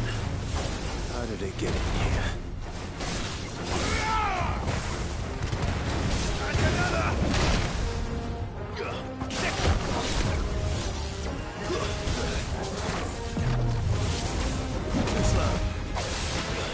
All yours, Torgal. Now, Torgal! Torgal, kill!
By the flames.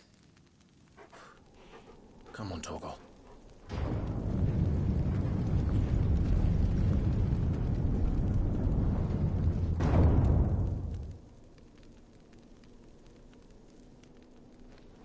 Kupka never did do things by halves. As if taking the Mother Crystal for his own wasn't enough. He had to build his castle in it.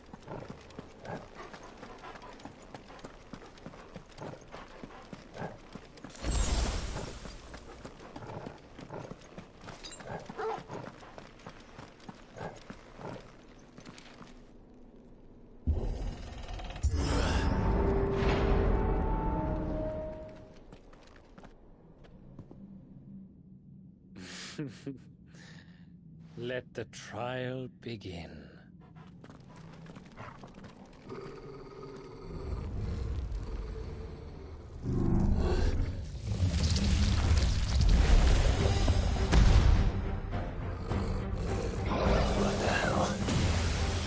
With me, Torgal.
Seems we're expected.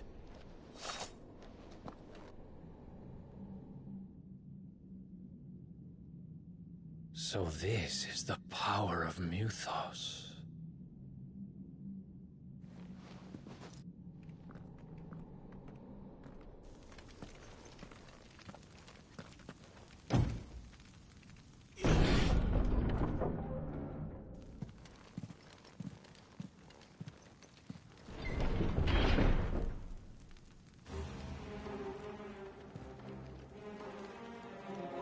Did the orcs do this too?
What the hell is going on?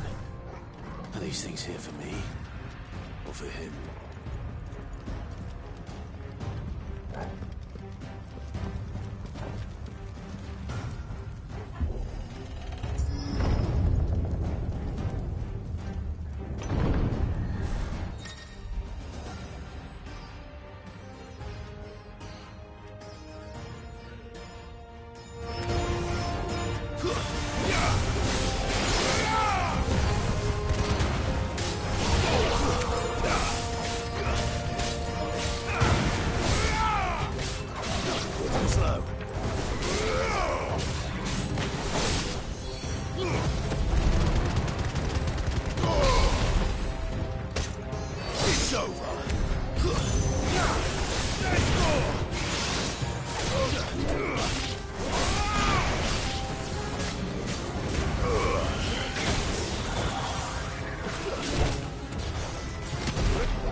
First orcs, now these nightmares.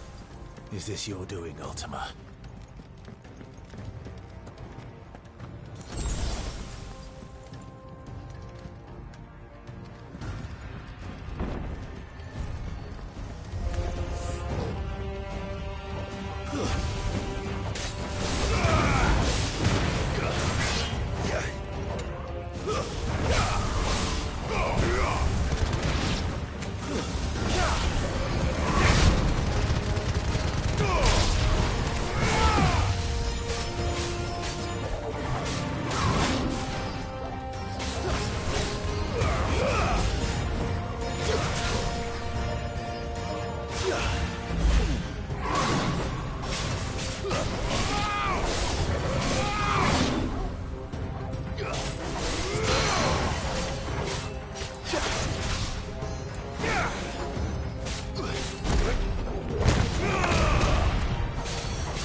You've been busy, Kupka.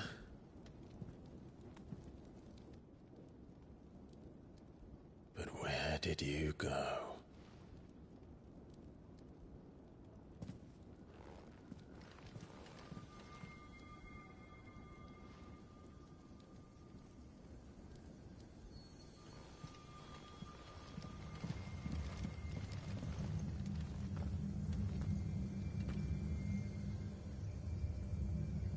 The heart.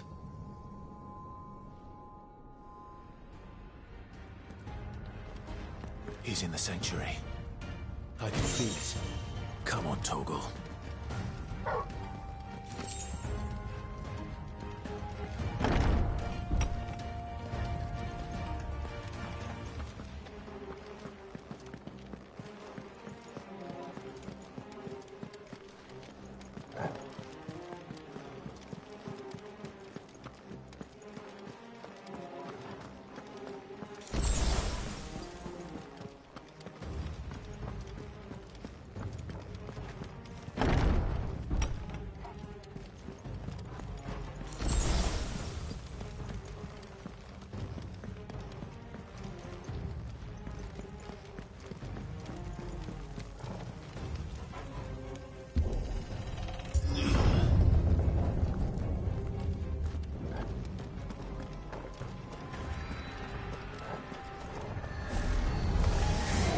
Just what I need.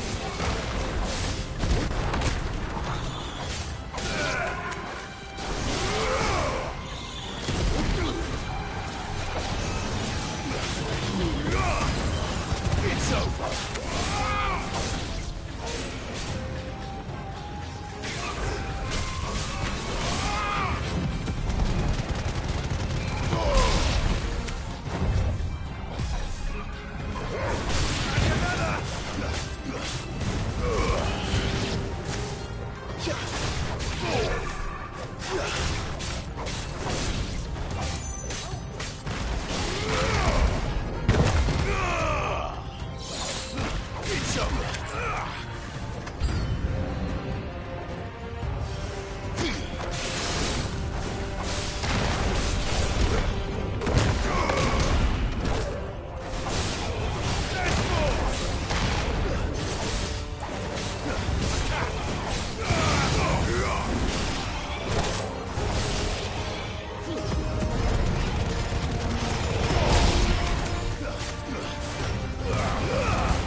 To them.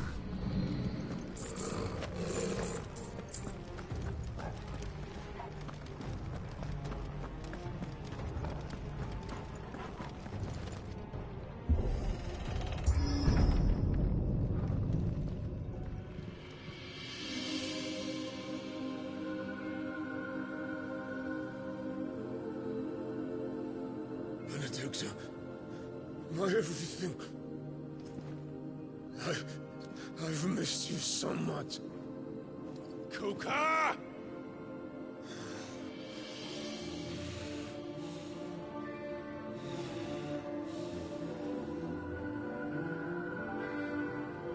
I swear to you, my love, we will never be parted again. What's wrong with him?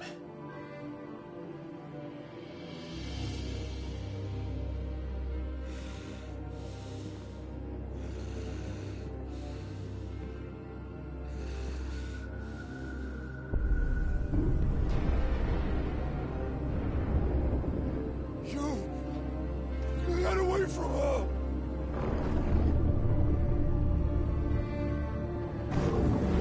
Benedicta!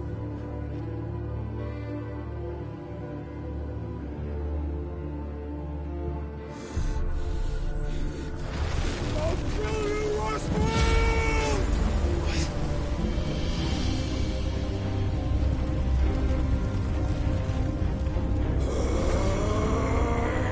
Oh shit, he's priming.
give this a try.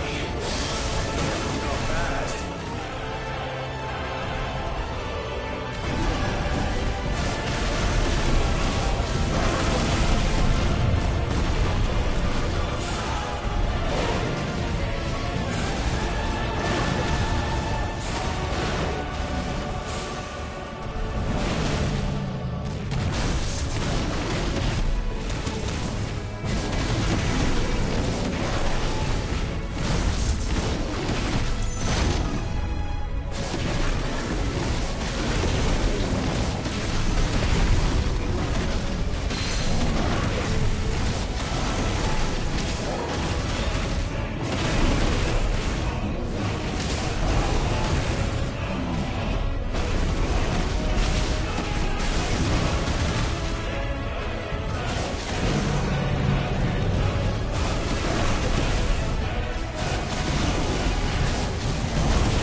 Ultima. What do you want? Your soul is tainted with worthless human will, yet your thirst for power remains undiminished. With every sip you take, you grow in strength, and soon you shall achieve perfection. I don't know what you're talking about. You will accept us, Mythos. It is inevitable. You were created for this purpose, and you shall serve it. Never!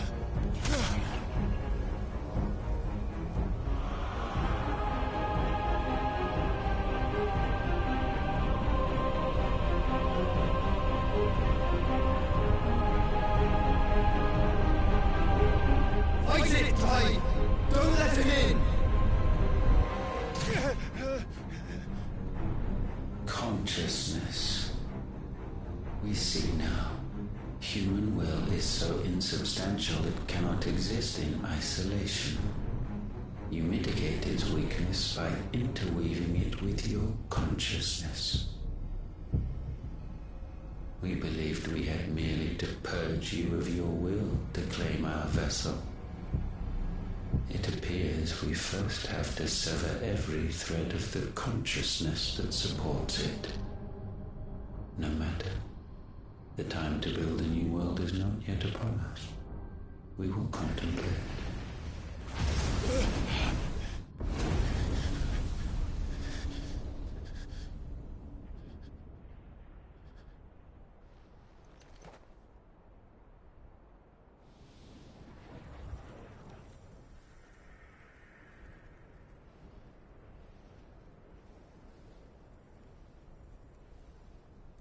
Thank you, Joshua.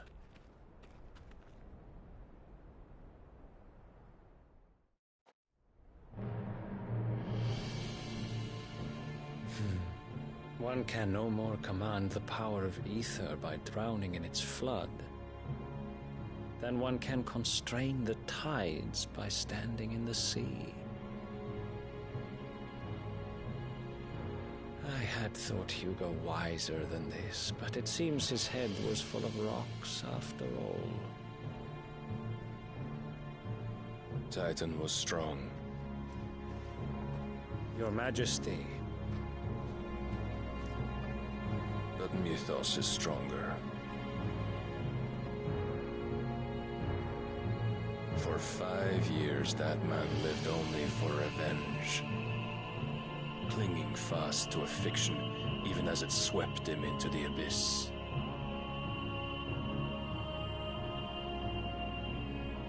One cannot change one's nature through force of will alone. Only the Almighty can do that.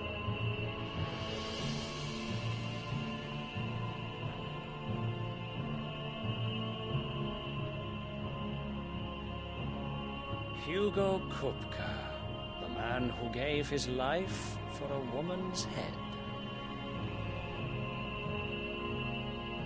A fool like all the rest.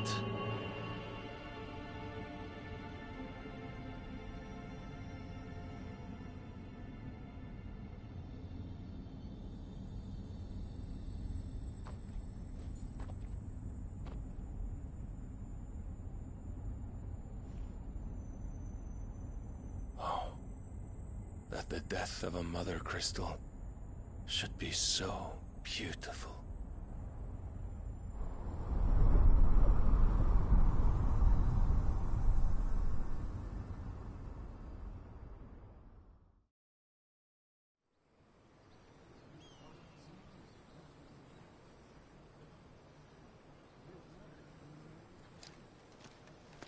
Some medicine, my lord?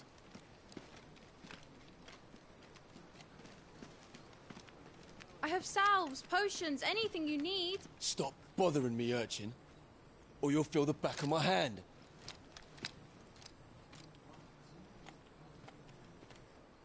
You must consider your health, my prince. If a show of force is needed to keep the Dalmex at bay, you may trust in your dragoons. I beg you to call on Bahamut only as a last resort. His strength comes at too great a cost. The Empire agreed to an armistice with the Republic, and yet the Emperor still plots its ruin. For now, the Dalmex suspect nothing, and as long as I can hold their gaze, war need not be inevitable. But more than that, Bahamut is the champion of the Empire. When our people look to the heavens, the sight of him gives them hope.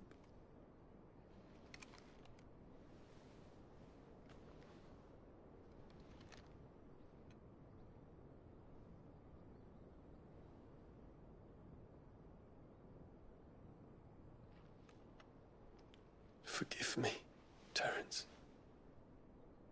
Would that you were my master. But alas. I will always be your loyal servant.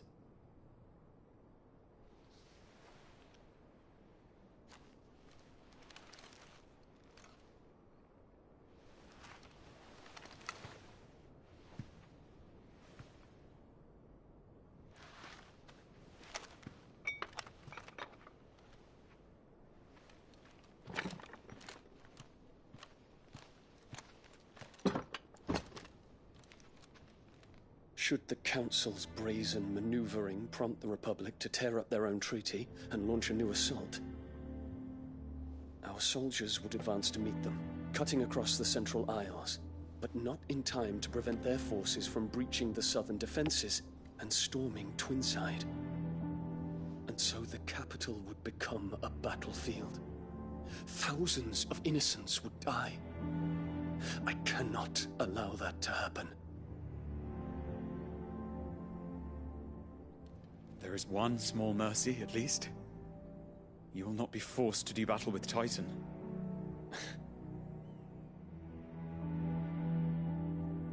Would that I could avoid doing battle at all. 1,000 pardons, Your Highness.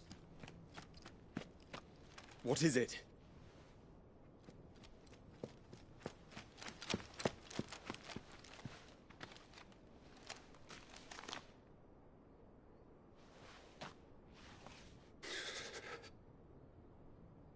Olivier has been made Emperor. What is the meaning of this? My father's orders. What were they? Quickly! Yes, Your Highness. His Radiance requests that Your Highness maintain position here and... Ah!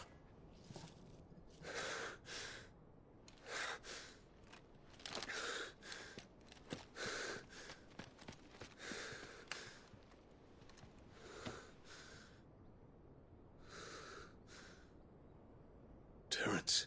Yes, my prince. I must go to the palace. I'll ready your steed.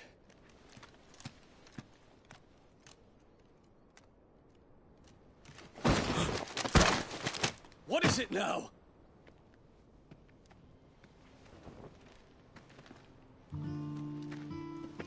Forgive the intrusion, Your Highness. I know you. At ease. We stand in the presence of the Phoenix. You wouldn't want to get your fingers burned. I hope I'm not interrupting. Not at all. Though I admit, I did not expect such a distinguished guest. How many years has it been since the Remembrance ceremony? 20? I thought you long dead. Do I address a ghost? Many have told me that I look like one. But no. I'm alive. Just. Prince Dion of the House Lesage, I have a tale to tell you.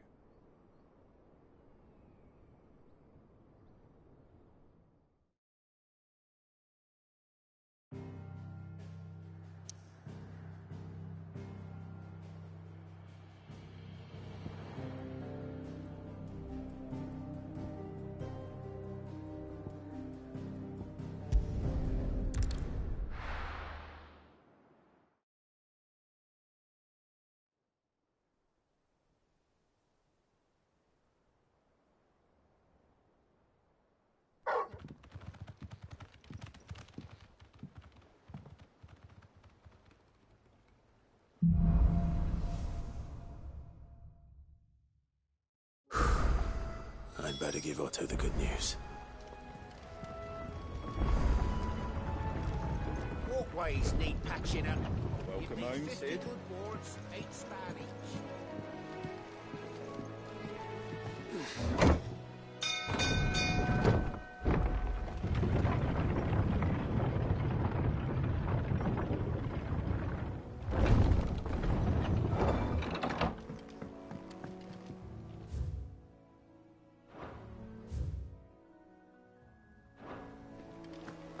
What became of Kupka?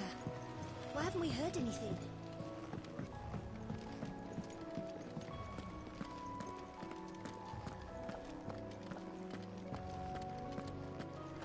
If the state of our coffers is anything to go by, I'd say we found ourselves.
We're seeing troops amass at every border.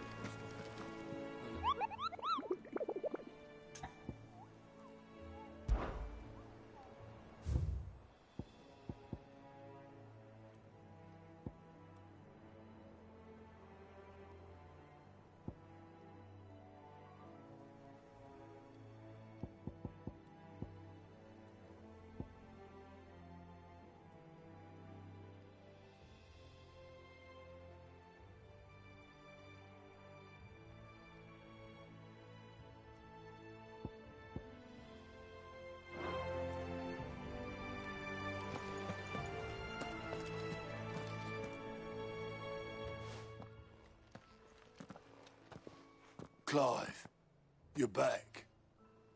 I am. And with glad tidings for once. Hugo Kupka is no more. Well, I'll be. All of our comrades who lost their lives back at Sid's place be smiling down at you right now. We had a stolus from Lubor saying Drake's fang had fallen. I expect that was your doing as well, was it? It's a long story. One for the history books, I'll bet. Welcome home, Clive. It's good to be back. You look better. I feel it. Which means I'm coming on your next little adventure. You're not leaving me behind again. Wouldn't dream of it. Otto. Any word on the Royalist movements since I've been away? Shouldn't you be putting your feet up? If you really want to know, go and have a word with Vivian. Thank you. I will.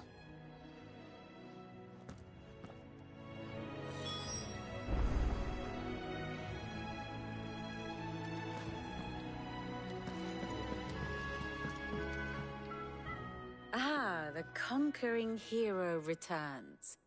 And with hardly a scratch on him. I may have picked up one or two. Well, the fact that you came straight to me instead of visiting our resident physiker suggests that you picked up something more important. A scent. The scent of Waludas. The very same. But whatever plans Kupka was hatching with the Royalists, he took them to his grave. As did his men. Slaughtered by the orcs who'd taken over the Fang. Orcs, Vivian. I've never seen such creatures in Storm before. The Waludas must have ferried them over from Ash, but Why?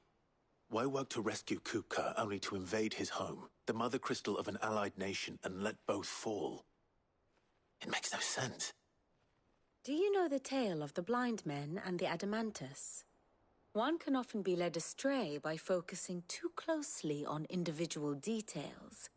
One must instead see the bigger picture. And what bigger picture is there than my map?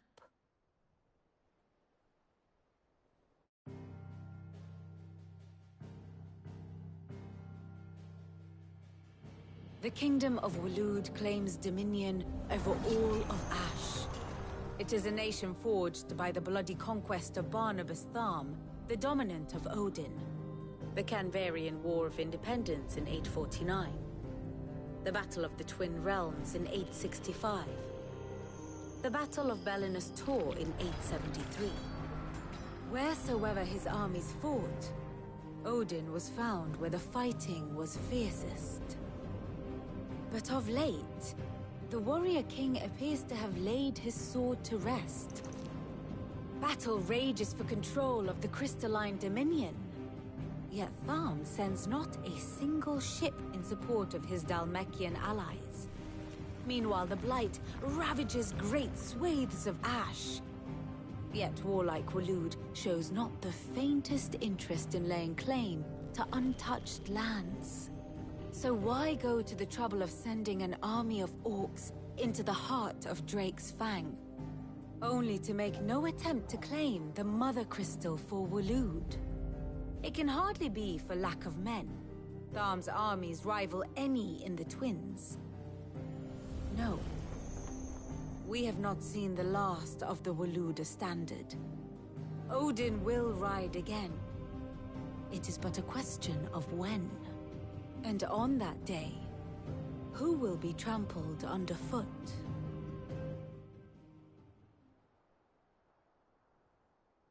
In summary, I know not to what end the Royalists betrayed Kupka. I know only that it is part of some broader scheme. A scheme tied to the ambitions of one man. King Barnabas. But there is no need to wallow in confusion. If one is to cure a sickness, one must first identify the symptoms. And your Lord Uncle has volunteered to do just that by keeping an eye on the Royalists' movements. He's really throwing himself into this. Indeed he is. Which means all that remains for us to do is await his reports. Well, not quite all in your case. The people of the Hideaway must hear the news. Justice has been done. Hugo Kupka is dead. The wounds he left that night are still raw, especially for those who lived with Cid the longest. Tell them that those wounds might finally begin to heal. Consider it the price of today's instruction. I've never known you to be sentimental. What can I say? I am only human. And we are, all of us, sentimental animals at heart. I suppose we are. Very well. I'll go and spread the word.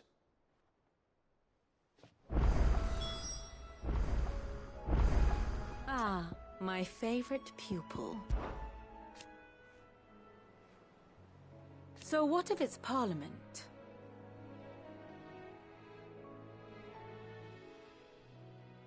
Which leaves but one man.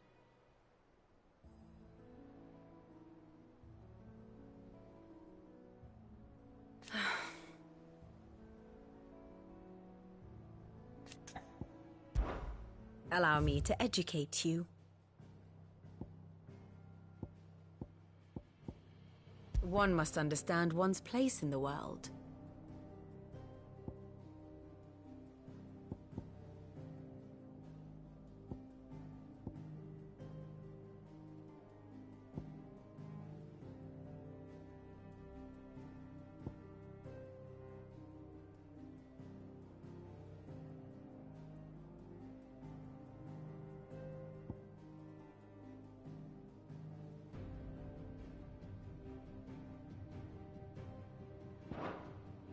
The state of the realm is ever-changing, Clive.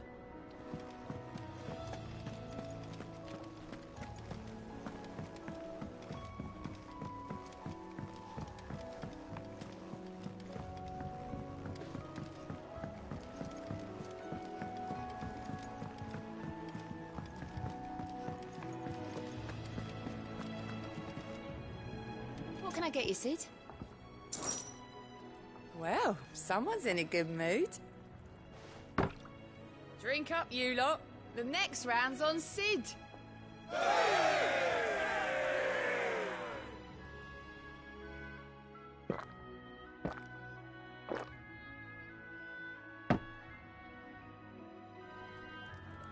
Oh, you're not leaving already, are you? You look like you could do with a drink. Don't be a stranger, Sid.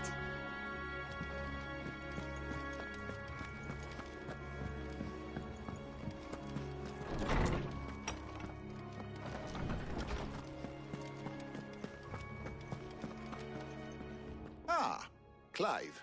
Have you come seeking the gift of knowledge? No. To share mine, actually. Hugo Kupka is dead. Oh my. Can it really be true? Look, he's crying. He is. The big baby. And with good reason, children. These are tears of joy. We must offer up a prayer to your parents that the heavens might weep with us. There shall be no lessons today, only thanksgiving and merrymaking. Go, put away your things. All right. Brilliant.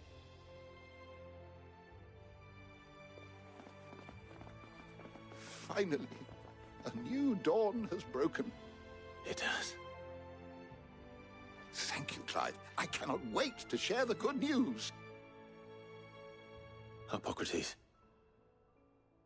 After Kupka fell, Ultima came to me. I need to know what he is. Have you learned anything?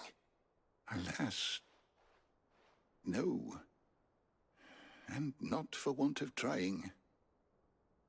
I have scoured nigh every historical tome in our collection and found nothing. Not even the sort of conspicuous absence that might suggest a concealment of fact. One is almost tempted to conclude that such a creature never existed. But I saw him. With my own eyes. I don't doubt that you did. Alas, it seems you are the only one who has. To others, he reveals naught. We see only that which he leaves in his wake, like some terrible force of nature beyond the ken of mortal man. A bringer of death. Whether the Ultima you met with was the being itself, or merely another projection of its power, I know not. But until I do, my investigations shall continue. Thank you. It means a lot. How good it is to see you, Clive. I have said it many times.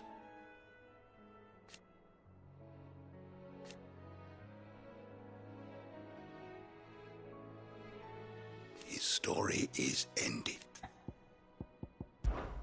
Were you aware...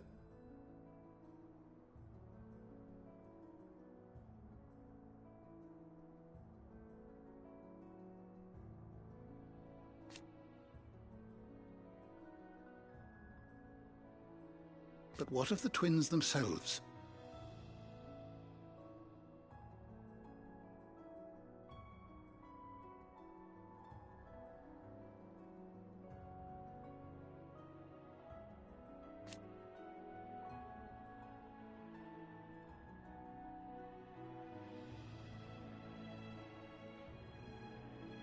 Yes, change will come.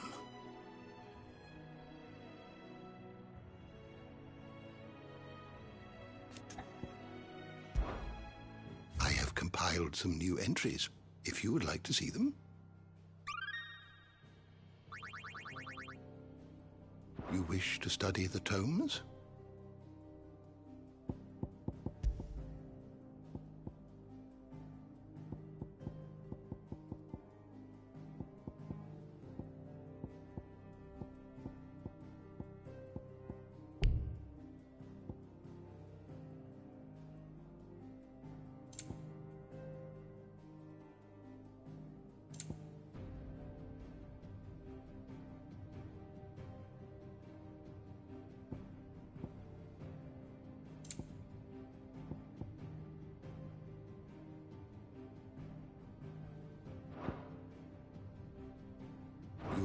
always welcome, Clive.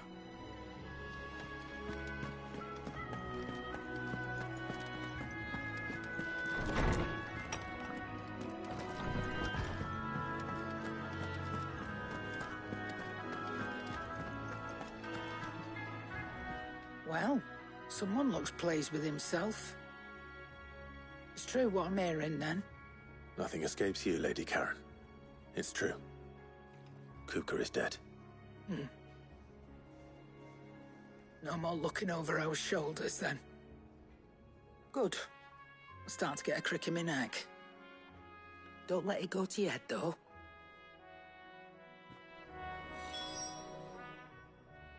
Is it business or pleasure? It's a relief. Thank you, Clive.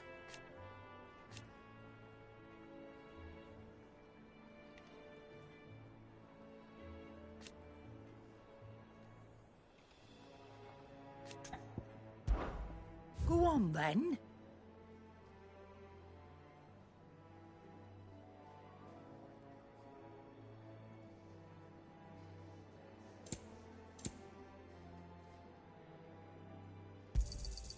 You're rubbing me blind, you know.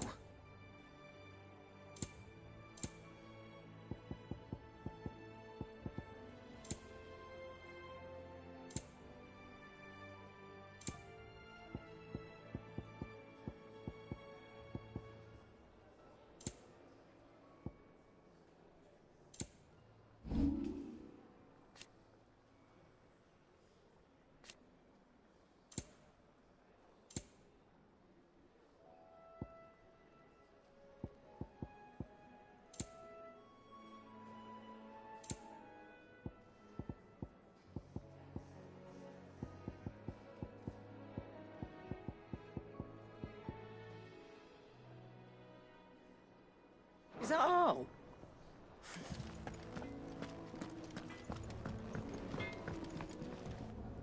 Blackthorn, do you have a moment? What is it? I'm busy. I wanted to tell you that Hugo Kupka is dead.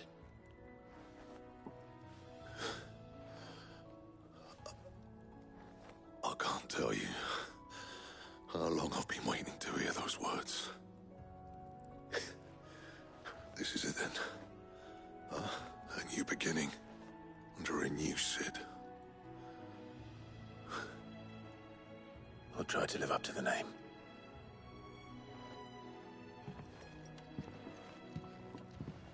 Right. Let's see if Otto has anything else for me. Back, are ya? To a bloody riddance.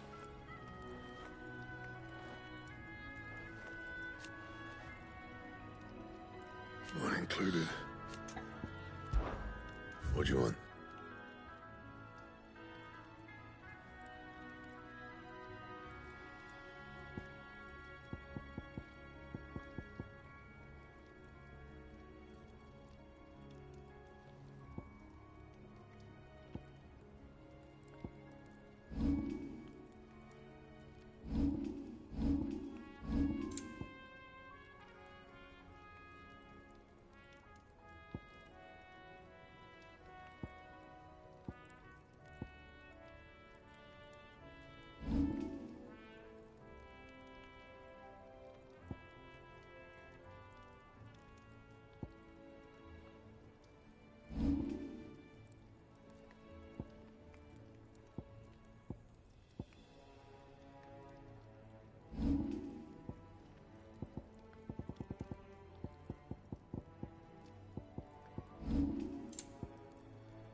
No scratches, right?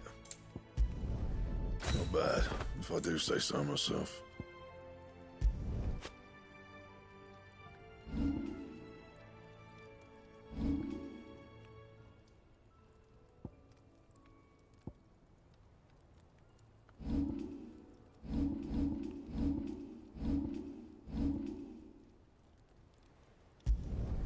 No scratches, right?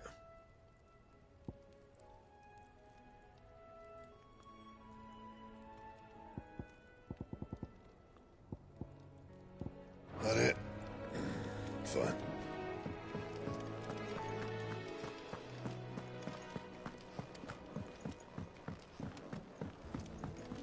I'm telling you, it's true.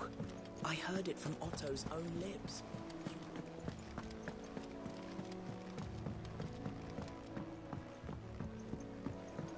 We're seeing troops amassing at every border crossing. You barely sat down since you came home. Vivian got you running errands or something? Just spreading the word.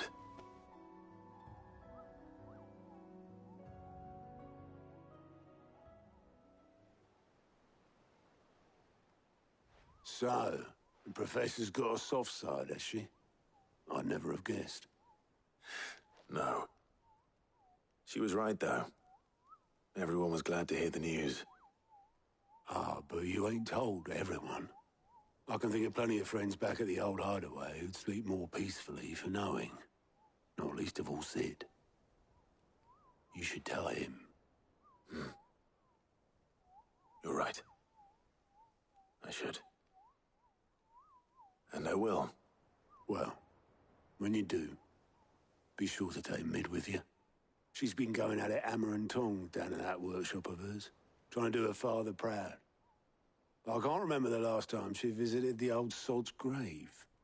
Very well. I'll suggest it.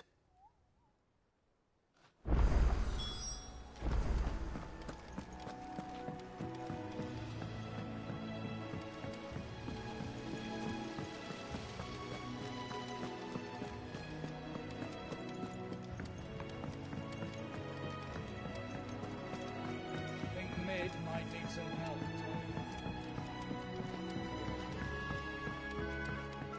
If I don't come up with something soon.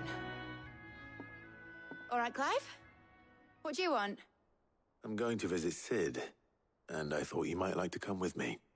Sorry, I'm too busy for all that right now. I've got to get this thermal displacement stack sorted. Thermal... Displacement stack. Here. And this is for... Only the fastest, finest ship the world has ever seen. The Enterprise. Me and my dad designed it together. Where other vessels rely on the fickle winds to drive them through the water, ours is fitted with mithril engines. And those things have got more push than a behemoth in a bad mood, and more heat than all the hells put together. Which is where the stack comes in. I may have already talked some tight-lipped shipwrights into putting the hull together for me in a little dockyard in Canva. But the stack's a bit more involved, so I'm building it here. Thing is, it's so involved that I'm running behind and it's starting to hold things up over at the shipyard. I'll come and see my dad, though, when I'm done. Whenever that is. Is there anything I can do to help? Good old Clive. I were hoping you'd say that. First things first, I need some parts meching. The stack will be made up of 3 major components. There's the plating, here, that channels hot vapors away from the engine. The helm over the top, that disperses all that heat into the air. And the shielding around the sides. That stops the rest of the ship from going up in flames. A full suit of armor, then. Probably best to take it one piece at a time. Then you'll need to start with the plating. Everything else fits onto it. I've got the designs and the list of materials here. Show these to Blackthorn. He'll know what to do. I can't make head nor tail of them. Luckily, you don't need to.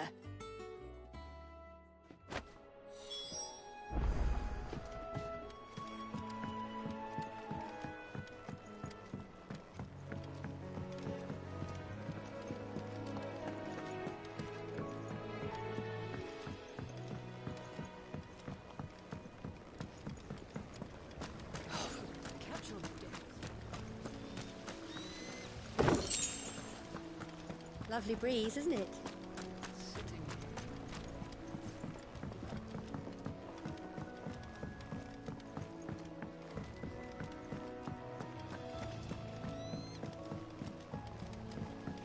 Editors started reading books that don't have any pictures in. Mid hasn't been.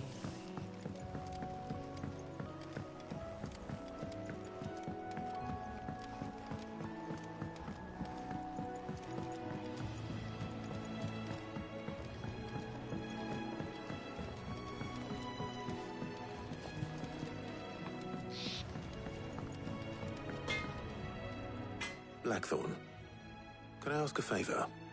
Out with it. It's for Mid. This my last chance to say I'm otherwise engaged. Spare myself the arseache. Go on then. What is it this time? She said you would know. Here.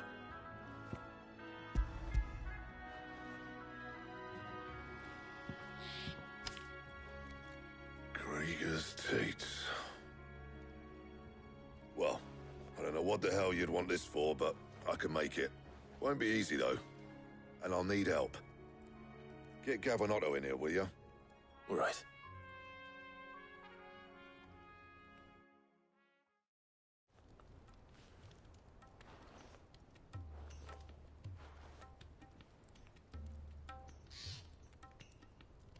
So Mid's roped us all in here again, hasn't she?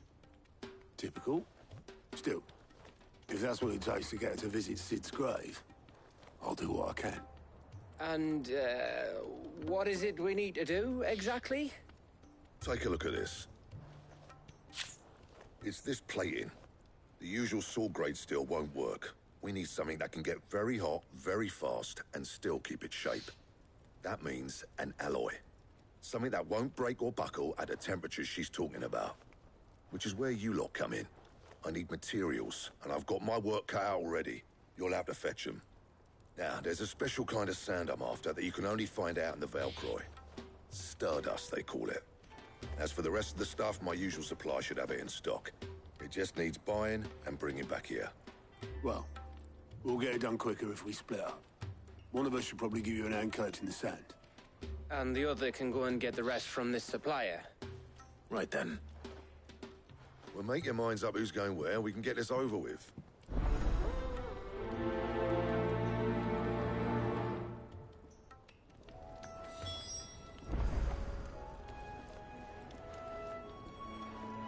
Up to you who you take to the desert.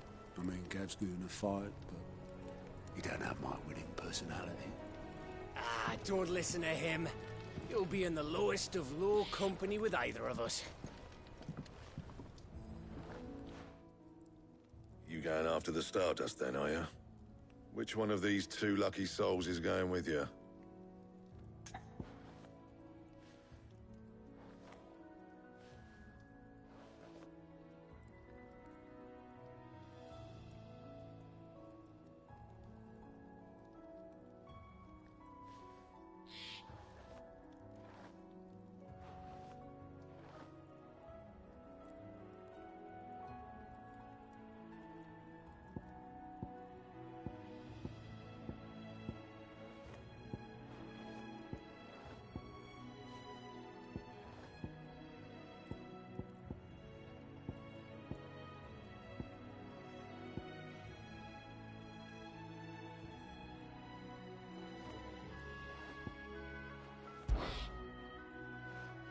Gav, you're with me. All right, then.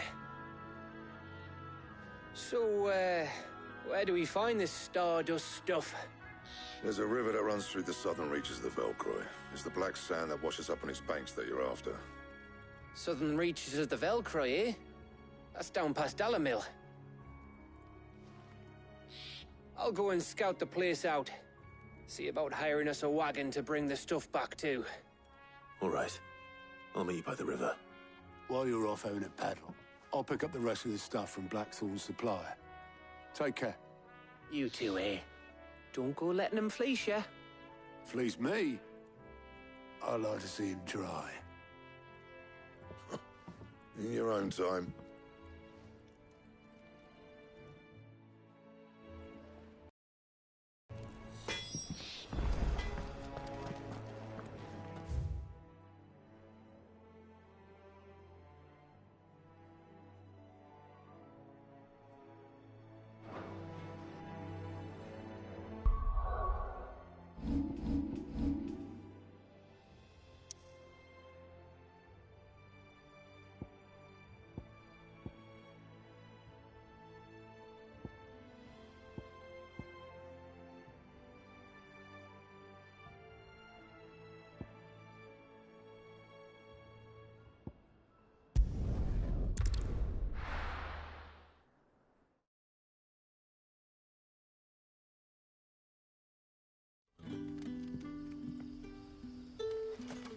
Good day to you.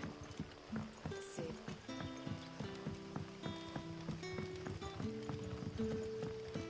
The crystals we get from the tail. Are we to dig a new cellar? Ah, Clive. Your timing is exquisite, as always. I have a concern which you may be able to assist me with. Go on. There are whisperings afoot of shadowy figures having been sighted outside the village. Rustlings in the undergrowth, suspicious noises.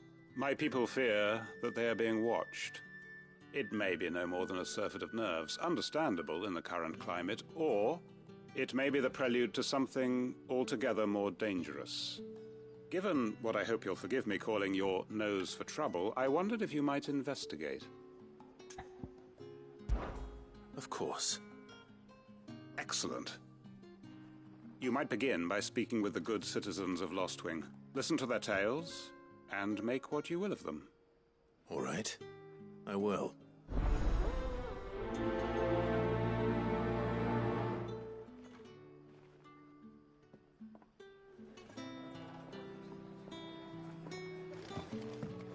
Right. Let's see what the people of the village have to say. I'd better find out if this is just nerves, or something we need to take more seriously.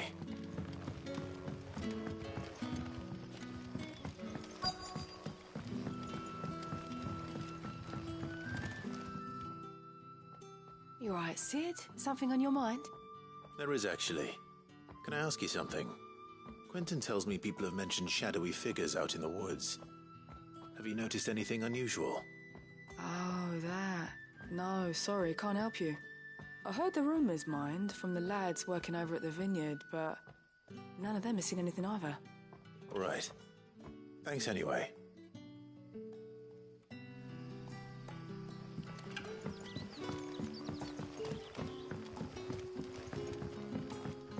The crystals we get from the tail are all...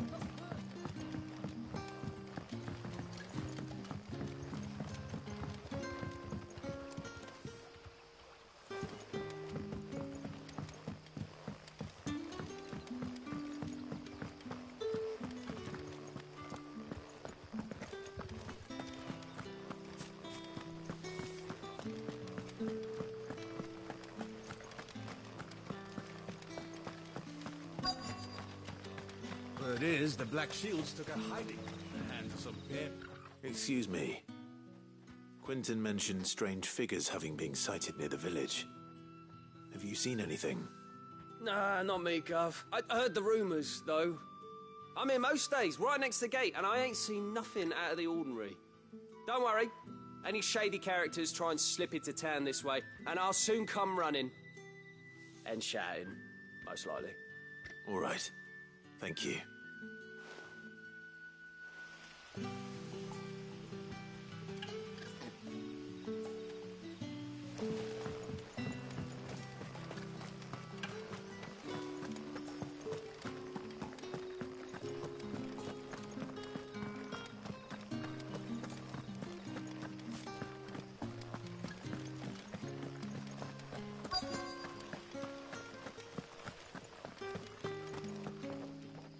Do you have a moment? There's talk of suspicious figures in the woods. Have you seen anything out of the ordinary? No, but I've heard something. Sound of scraping metal, like someone sharpening a sword. Where was this? In Lorbert's Pass. Was out foraging for herbs when I heard it, screeching out from between the trees. Ran back here as quick as my legs would carry me, and I ain't been back since. I see. I'll look into it. Thank you.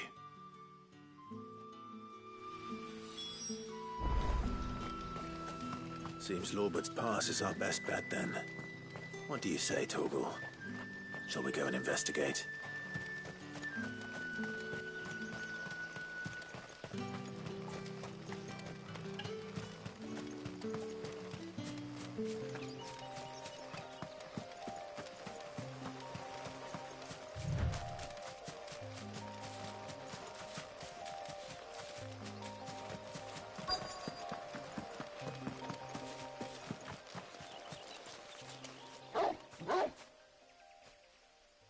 You there.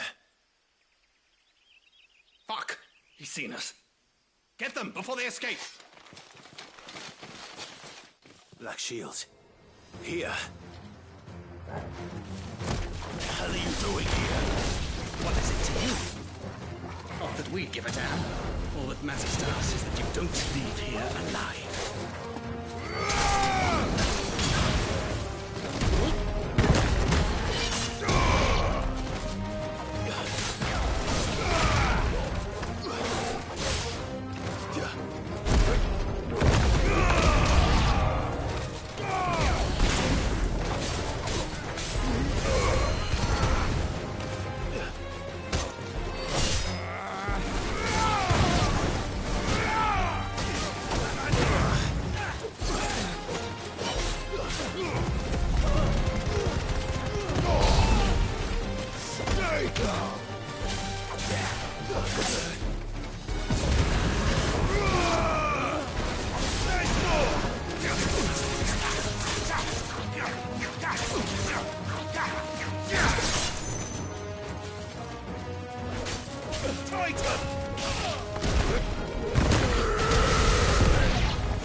Why were they here?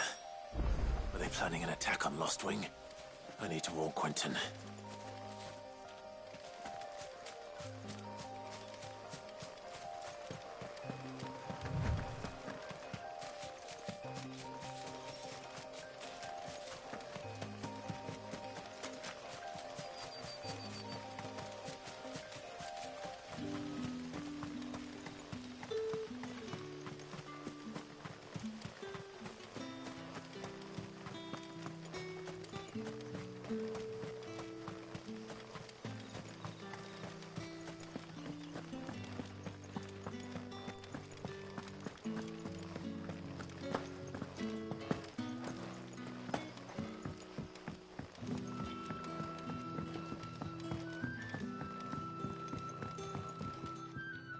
Clive, how goes the hunt for our sinister figures? I found some Black Shields hiding near Lorbert's Pass. They're gone now. Black Shields. The Empress's former bloodhounds. Though they serve another master now. One who means to root out and destroy both me and those I care for. And it would appear the pack has finally caught the scent of its prey. Damn it all. I had hoped I would have more time than this. More time to prepare. But if we are cornered, we have no choice but to bite back. And bite back we shall. I'm sorry. You're going to need to explain. Who did the Black Shield serve now? And why would that person want you dead? Because I want him dead. Who? The former Lord Chief Justice of Sanbreque. All that I have built here is for him. I don't understand. Why him? Why Lost Wing? I suppose it is better that you know the truth. I was a member of the judiciary once. So sickened was I by the injustice of this world, I swore to fight it. And fight it I did in my own small way.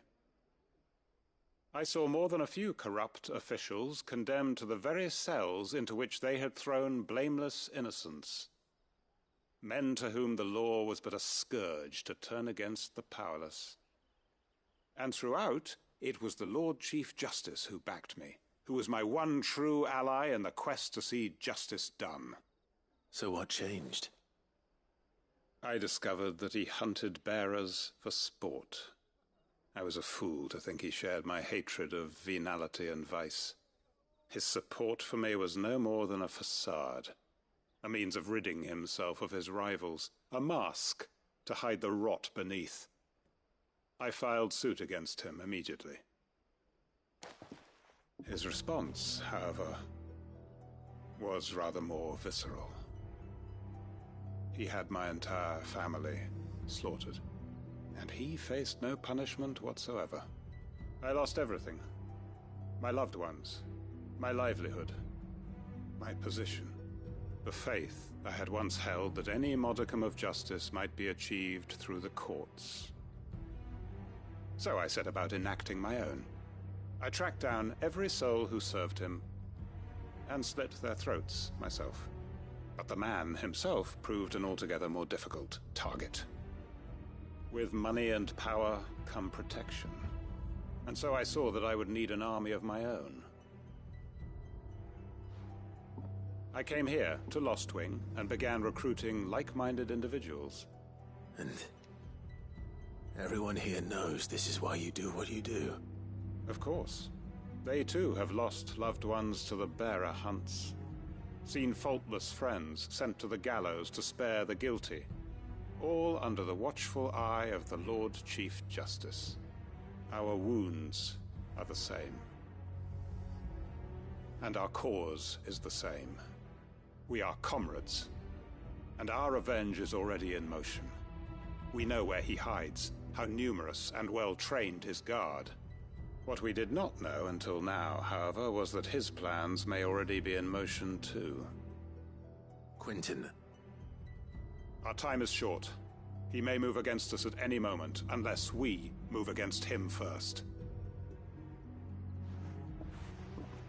My friends and comrades, it begins. Make ready for war.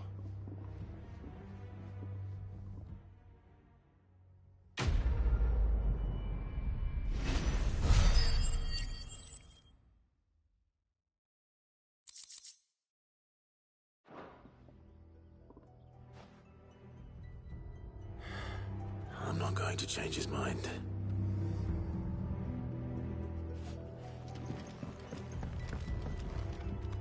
Any friend of the innkeeper is a friend of mine.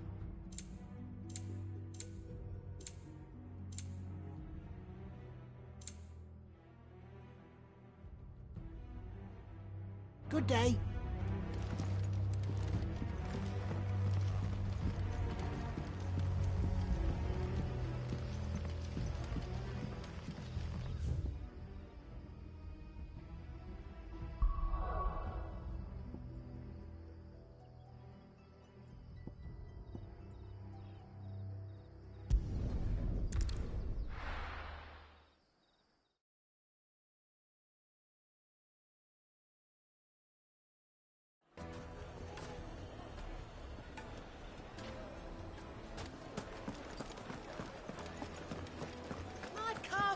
The most fragrant herbs and spices. There'll be no one to man the ship.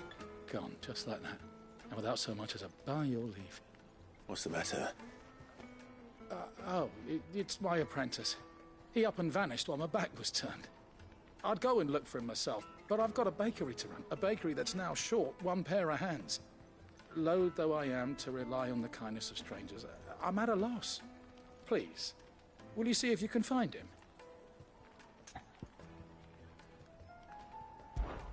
I'll see what I can do. Do you know where he might have gone?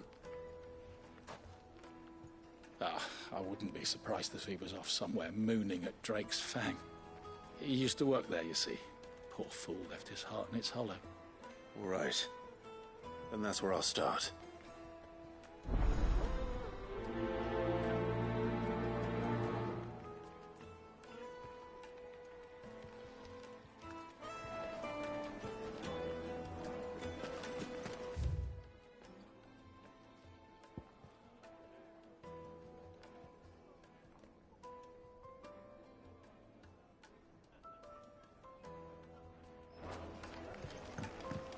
Oh, where did all the men drop? Made from the stoutest stoneware.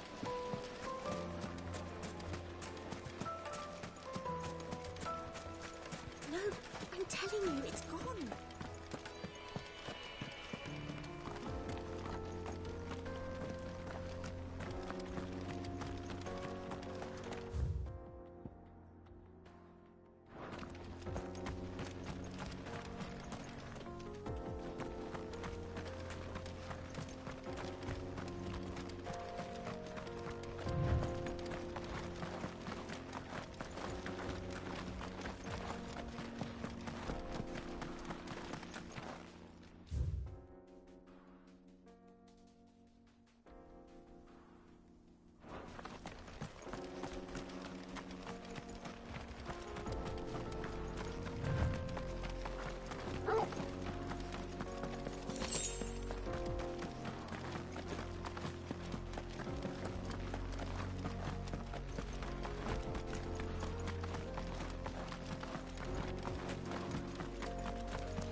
bones.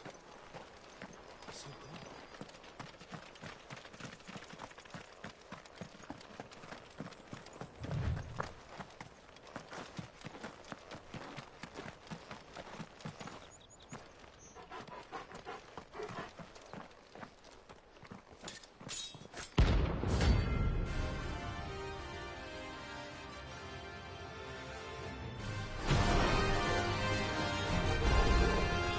My blade yet hungers, and so do I. Come, let us feast on your flesh. Your feasting days are over. Want some more? Too slow.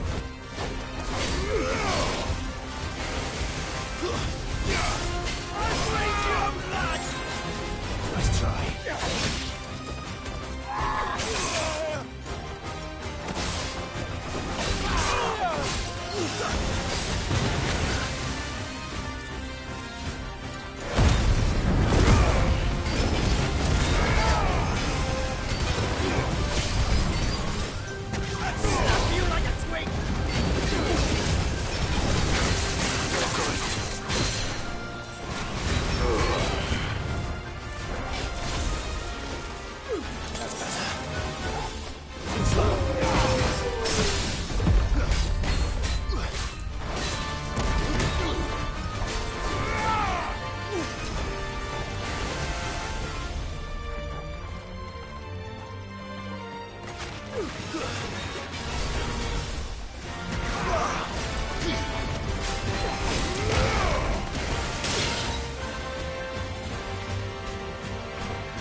Help me, boy.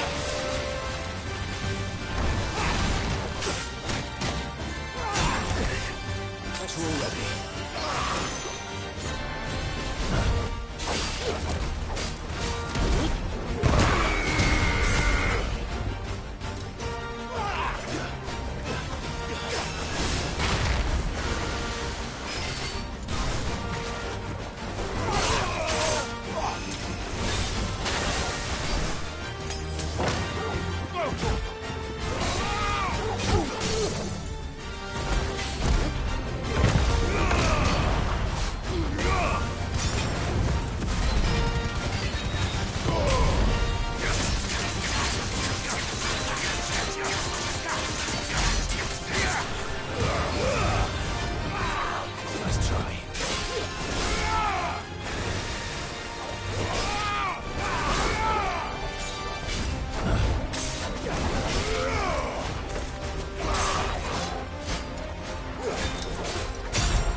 Those who kill for sport deserve no better.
Excuse me.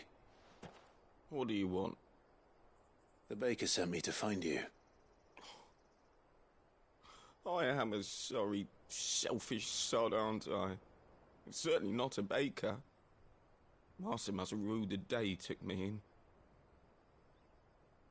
Time was the sight of the fang used to calm my nerves. But now look at her. I take it you missed the Mother Crystal. I hated her, but she was all I knew. Worked her mines for years. And when she shattered, part of me shattered with her. I had to trade my pickaxe for a rolling pin, but I'm no good at baking. Every loaf I touch collapses. My bread's as hollow as I am. She was the only thing that could fill the hole inside me. Oh, I loved her, damn it. But now she's gone. She's never coming back. What am I supposed to do? I ask her. How does a shell of a man learn to live again?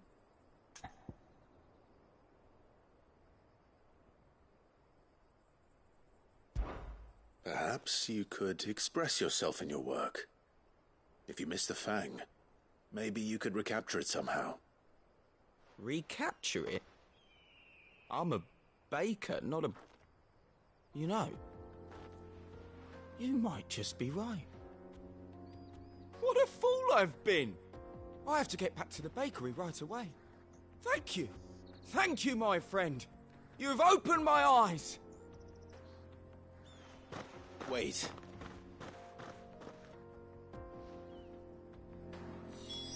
Suppose you won't be needing an escort then.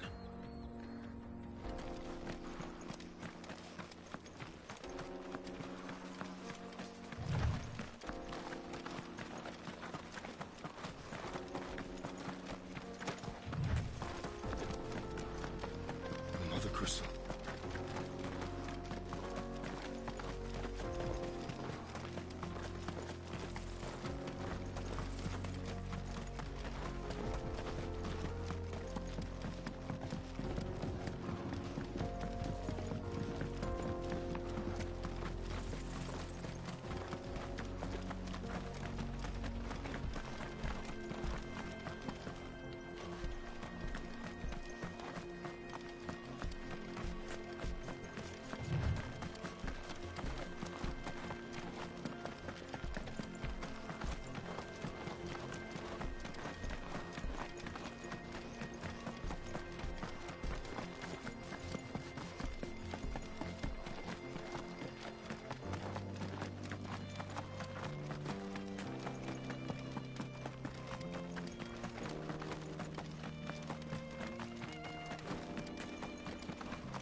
No, I'm telling you, it's gone.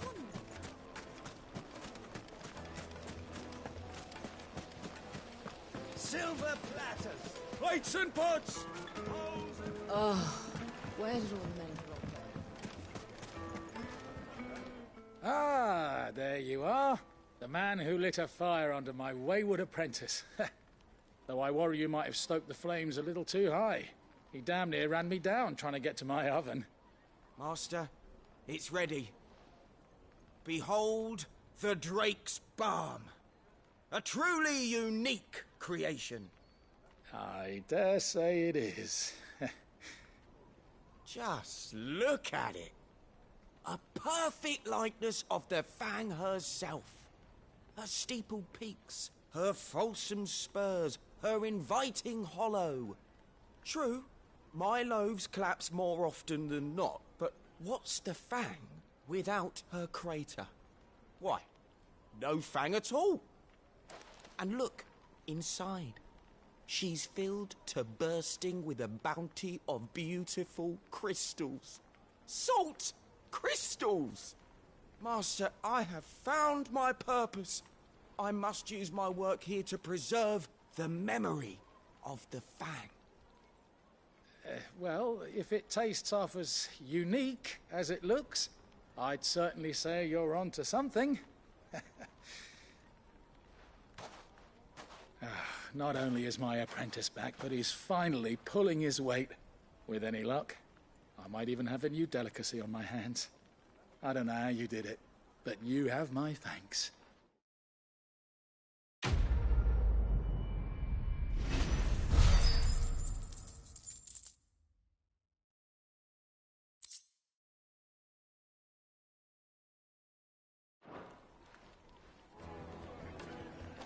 Now, Dusan, I know you're king, but do you have to use the good salt?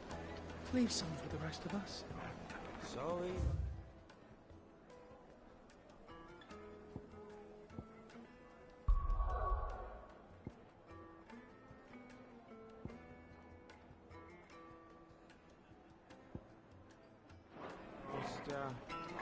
Yes, they're quite sought after.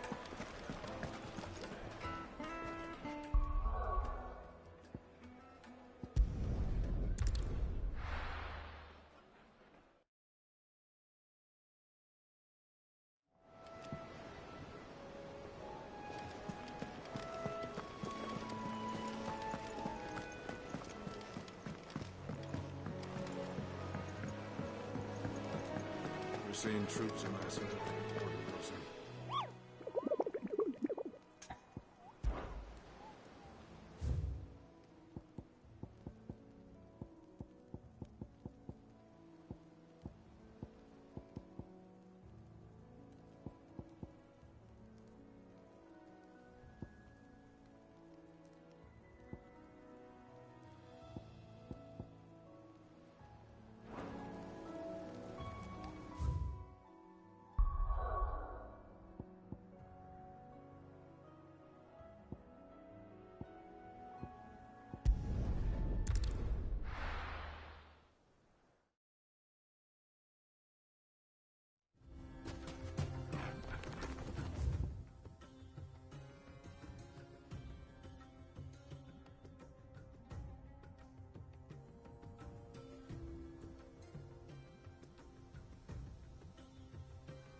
Ready, go?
me, boy. Nice try.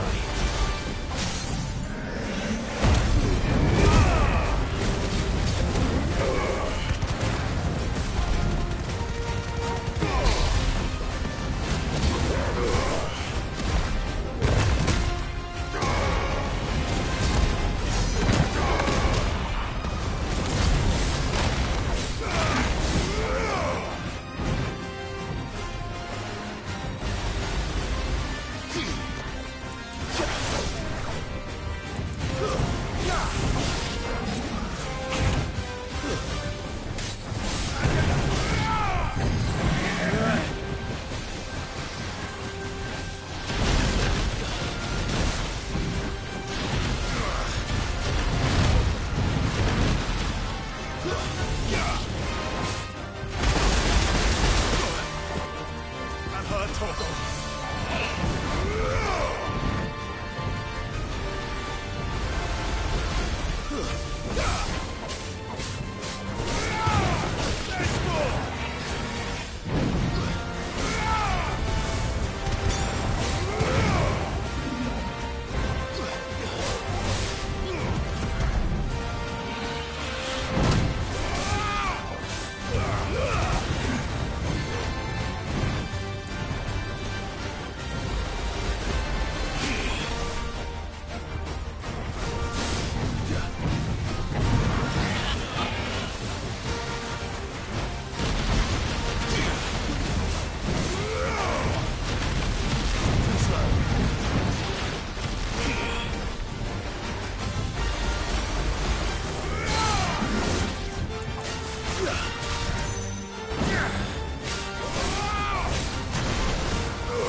It should have stayed in its shell.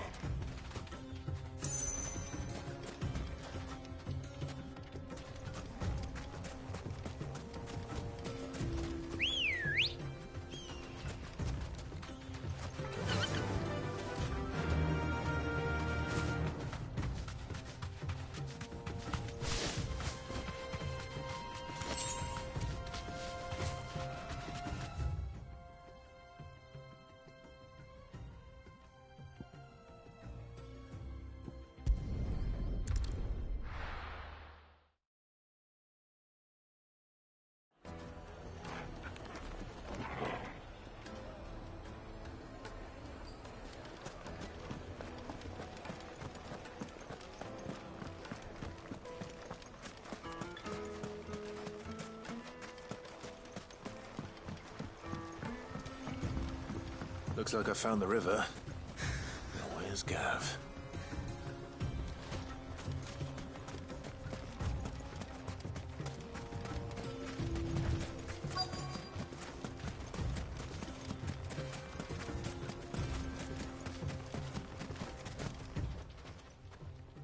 Sorry to keep you, Gav. Better late than never. I've had a quick scout about, and I reckon round here's our best bet if we want to grab as much of this Stardust stuff as we can. Don't know what Blackthorn's planning to do with it, though. I asked over in Dalamil, and they seemed to think it was worthless. But if Stardust is what Blackthorn wants, Stardust is what he'll get. There's plenty of the stuff lying about, just begging to be bagged. Then let's get bagging, shall we? We shall. Race ya.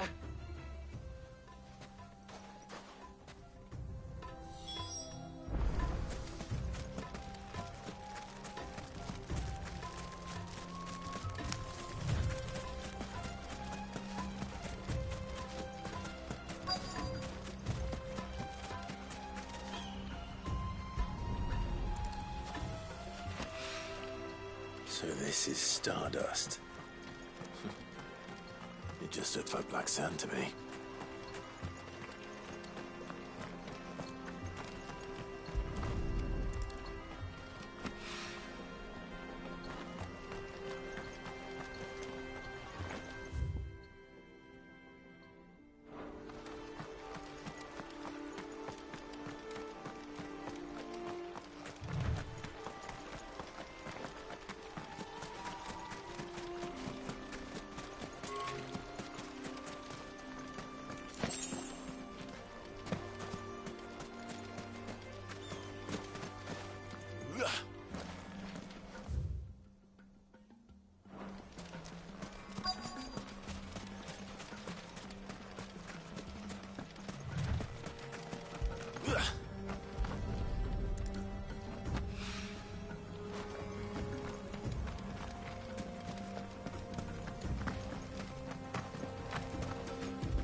That should be enough for now.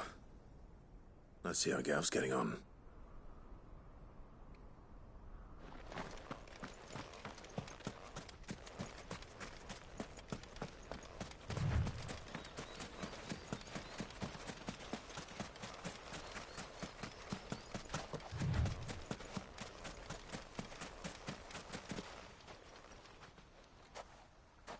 You finished? How much did you get? Enough. I hope.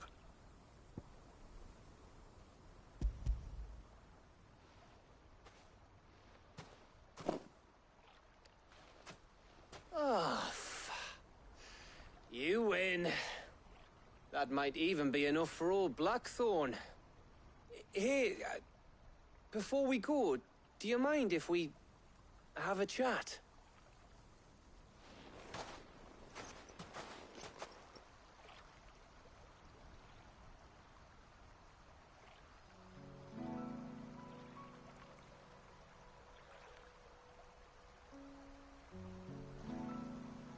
Feels like ages since we had the chance to talk.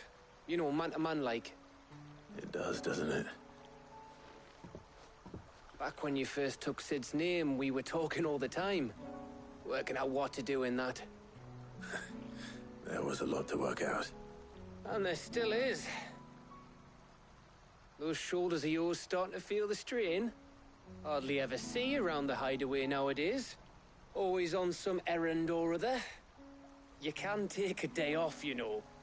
Says the man who spends most of his time behind enemy lines. Only 'cause you keep sending me there. I know I can count on you, Gav. Likewise.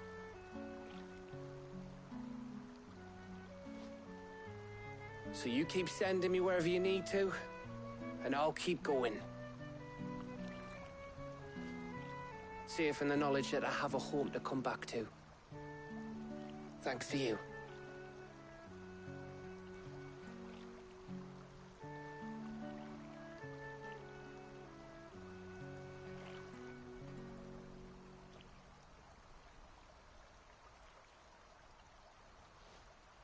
Right. That's enough soppy shite for one day. We'd better get this lot back to Blackthorn before he slings his hammer at someone. You go on ahead. And try to get some rest once you're there. Oh, I plan to. Believe you me. After Blackthorn gets what he needs, of course.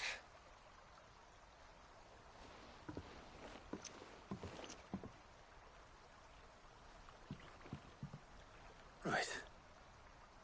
Ready to go home, boy?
Let's hope this is all Blackthorn needs.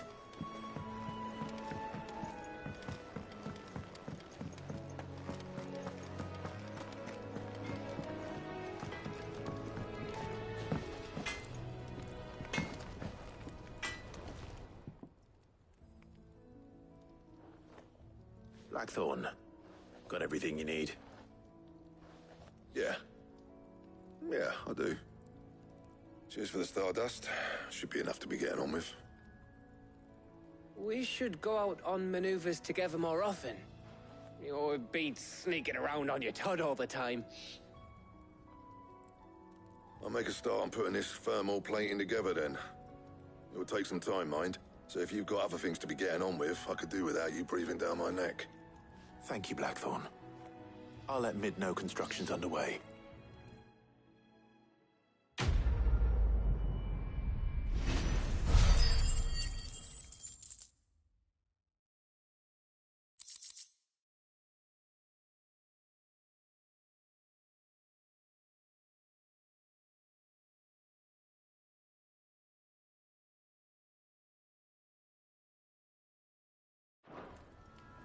Suppose we'd better be getting back to work too. Give us a shout if you need anything.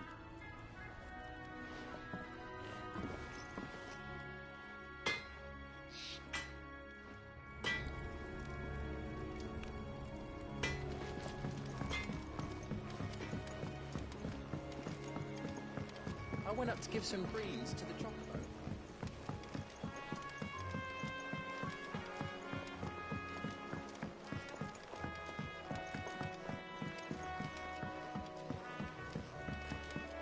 Mid hasn't been unusual. Editors started reading books that don't have any pictures in.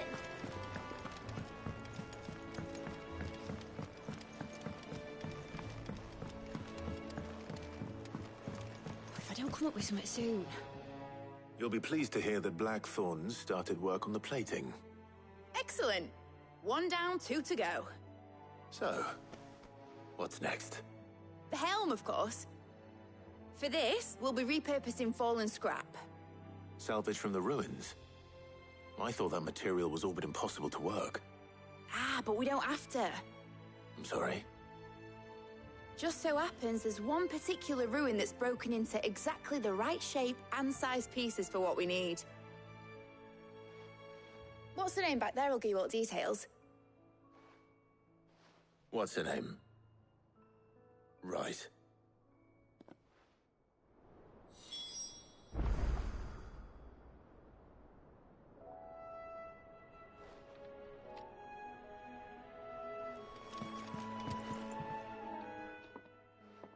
Oh, Sid, is this about the helm? Yes. Mid said I should speak with you. I'll show you the plans then. Here you see the mithril engine, in which mithril is burned to generate heat. That heat is then harnessed to produce motive force. Excess heat is dealt with by means of the thermal displacement stack, which disperses it into the surrounding air. Now, were we to rely on thermal plating alone to achieve this effect, the rate of excess heat buildup would far exceed the displacement coefficient of the plating. In other words, the reactor would overheat and eventually explode. This is where the helm comes in. It connects to the plating, you see, and serves as a sort of thermal sink to absorb all that excess energy. Our experiments have shown that fallen ceramics are remarkably thermophilic. They can withstand and absorb levels of heat far above anything we are able to make today. And not only that, they're also waterproof and immune to rust, making them the perfect material for our protective hood. Why, if sea or rainwater were to enter the reactor proper, it would vaporize instantly. The forces produced would tear the ship from stern to... You can stop there. I understand. Mid said we might be able to use parts of a fallen ruin. Where would I find it? Ah, yes. It's in Lorbert's Pass, near Lostwing. The thing is, well, I probably should have arranged to have the pieces we need brought here sooner. You see, a certain unwanted visitor has taken up residence there. It's no longer a matter of just walking in and taking them. It's, going to be considerably more dangerous than that. I see. Then I suppose I'd better deal with this unwanted visitor for you. Would that help? Oh, very much. Thank you, Sid. I'll gather my team and head there right away. We'll meet you outside the ruins.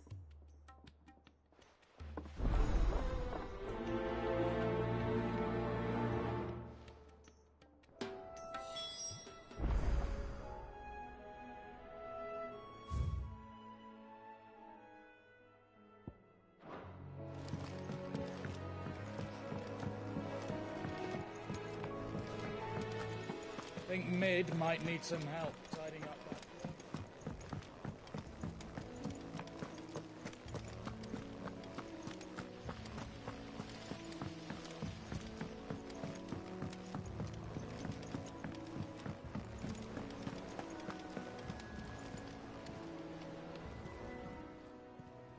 How may I help you today, Clive? Is everything we've received and everything promised? All yours.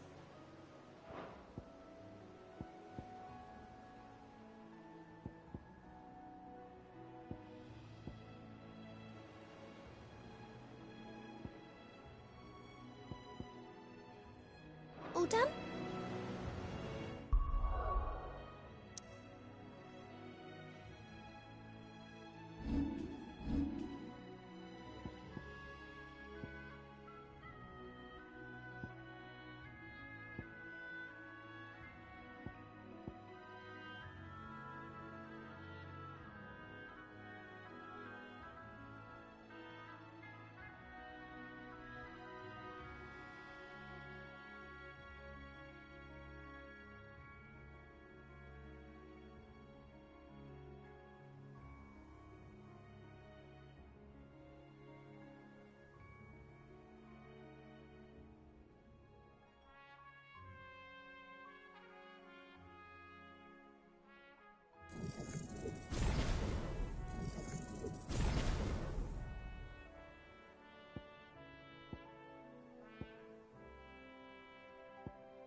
I'll be taking you all to a storehouse in the Bales.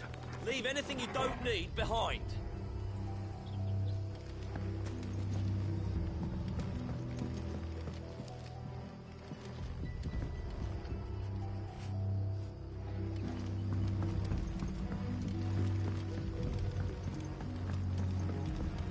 You know what you have to do. I won't That let his you down. lordship's vultures should be found circling the village can mean only one thing. That he means to strike at us before we can strike at him. There is no time to lose. The final stage of our plan must be put into motion.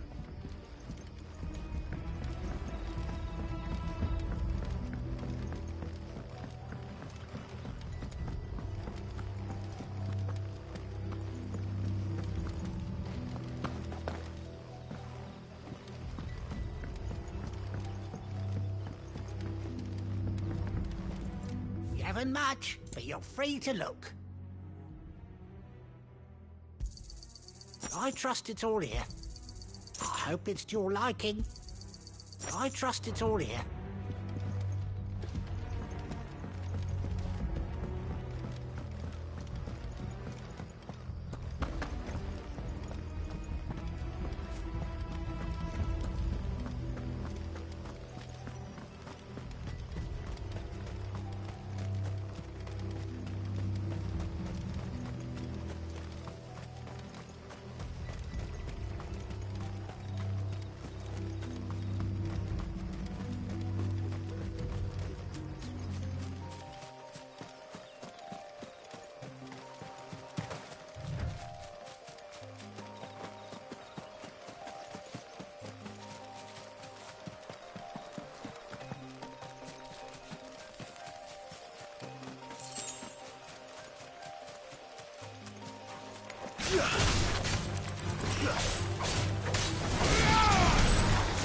Soil and stone!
There you are, Sid. Thanks so much for coming.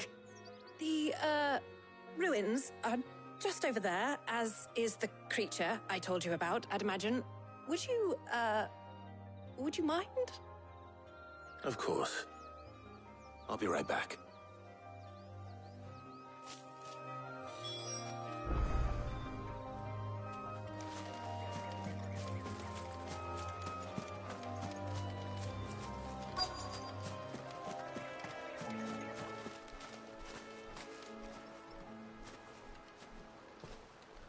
Anybody home?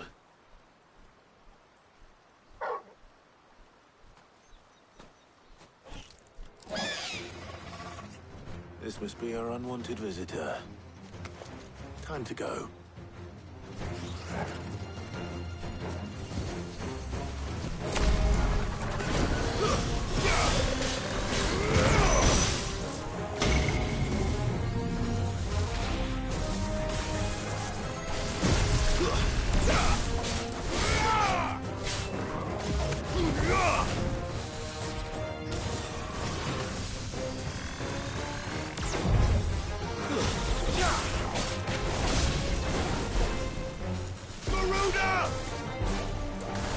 Nice try. Too slow. Too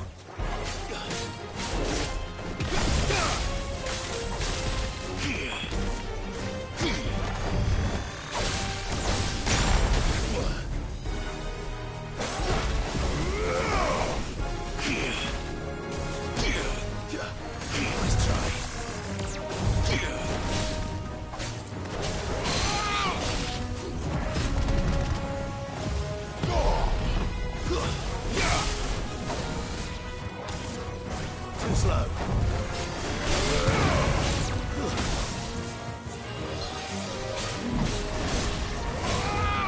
Too slow.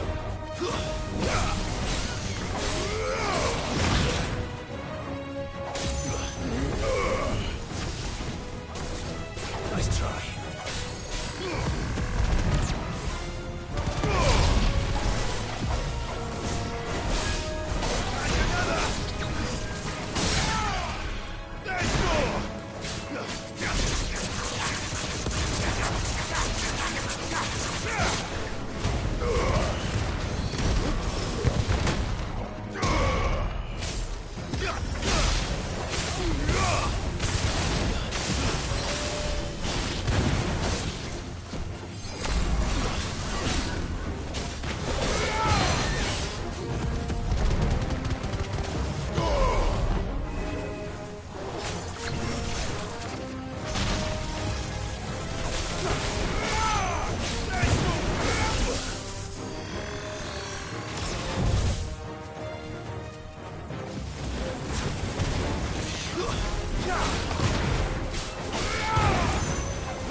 The things I do for you, Mid.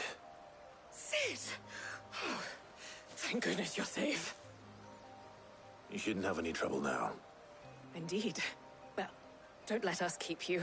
We'll, see that everything is transported safely back to the hideaway. All right. I'll let Mid know you're on your way.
We're seeing troops of mercy.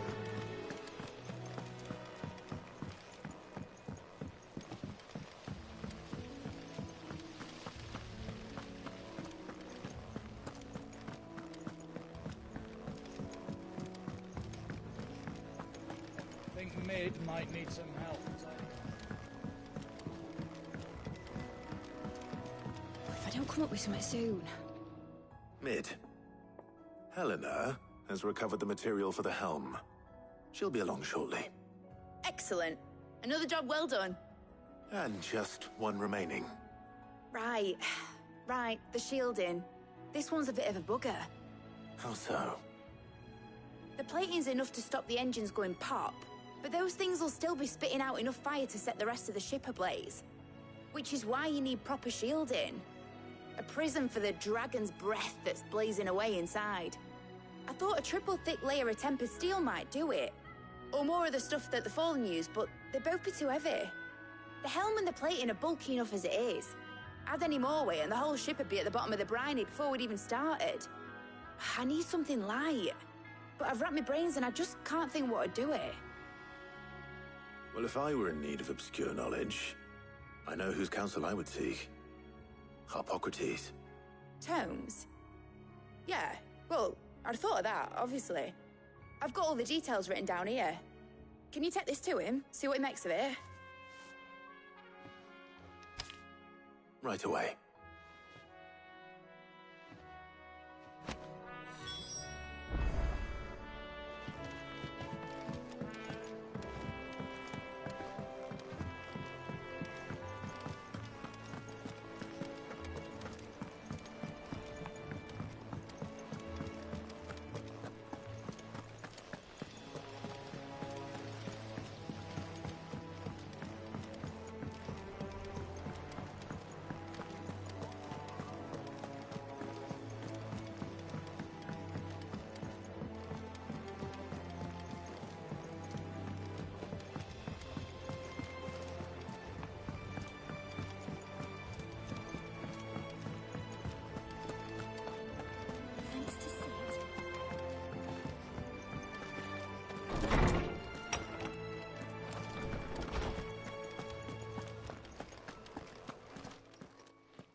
Harpocrates, do you have a moment? For you, Clive, always. Well, actually, it's for Mid this time. Could you take a look at this?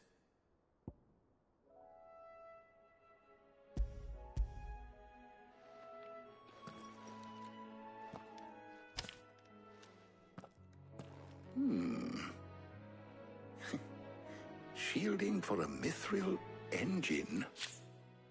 Whatever will that girl think of next? And what are these notes around the edges? She has some specific requirements for the materials. The shielding needs to be able to resist extreme heat on the inside, and yet remain cool enough on the outside not to set the ship alight, while also being light enough not to sink it. As you can imagine, she's struggling to find anything that meets her needs. I see. I wondered if you might know of a solution, or if you might be able to search the records for one.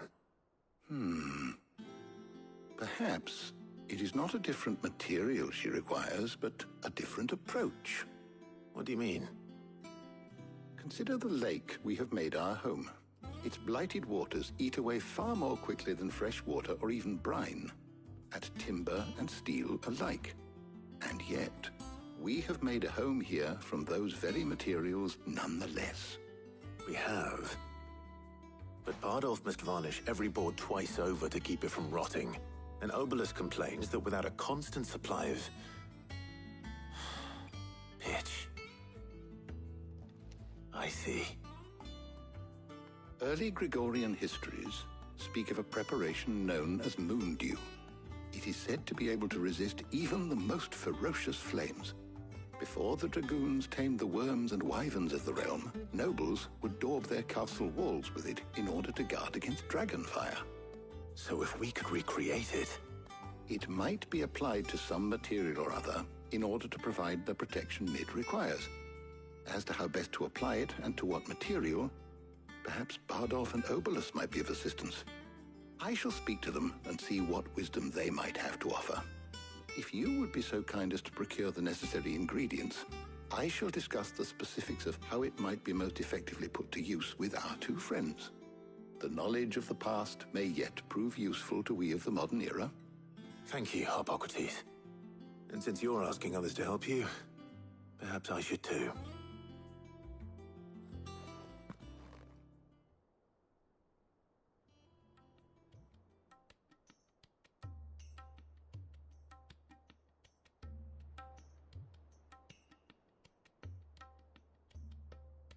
So you need a hand, do you? We do.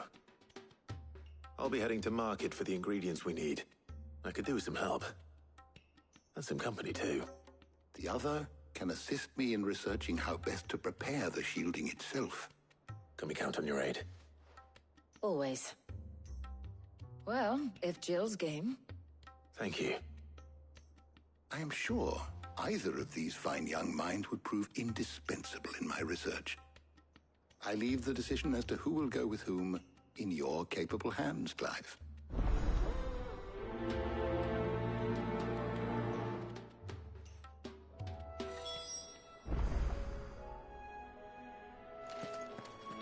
Shielding that guards against even the most ferocious flames.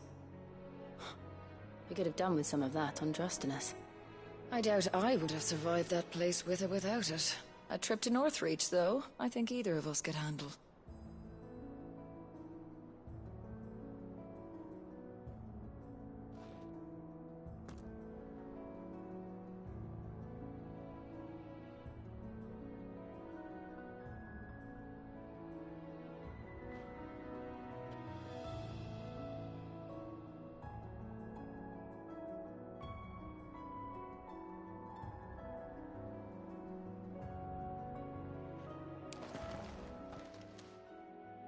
So, Clive, have you made your decision? Who will accompany you on your little excursion?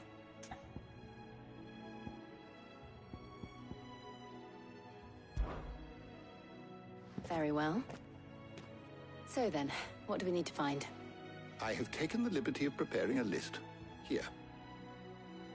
White chocobo eggs. Pepio nuts. Are you sure this list is right? Everything on here seems very edible. I would have thought the ingredients would be a little more exotic.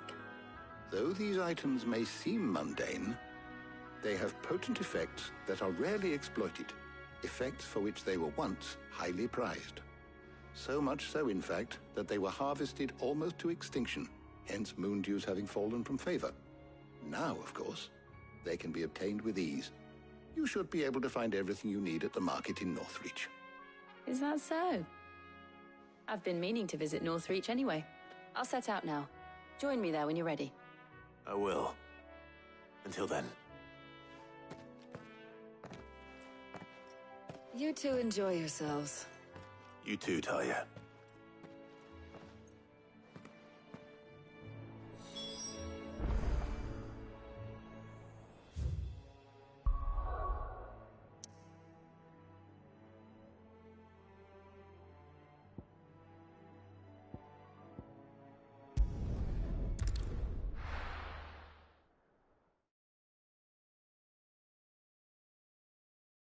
Now, where's Jill?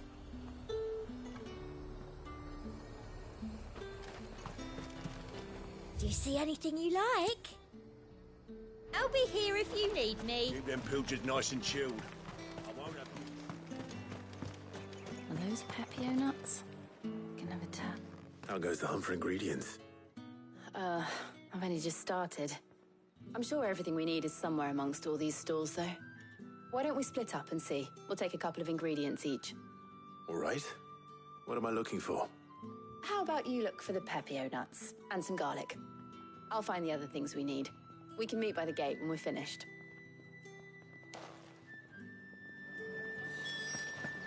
Up! You'll not find a bruised pippin. All anyone ever wants, anyway. What can I interest you in today? I trust it's all here. You're always welcome here in Lostwing. How the hell is anyone supposed to... What do you want? Go on. Take it. That's everything. Let's see how Jill's getting on.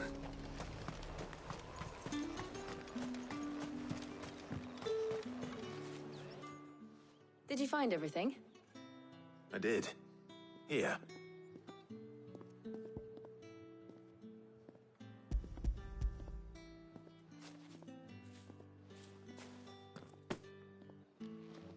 Garlic and pepio nuts.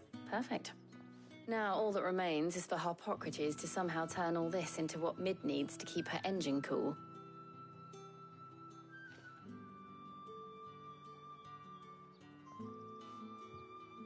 But before we head back, would you walk with me a while?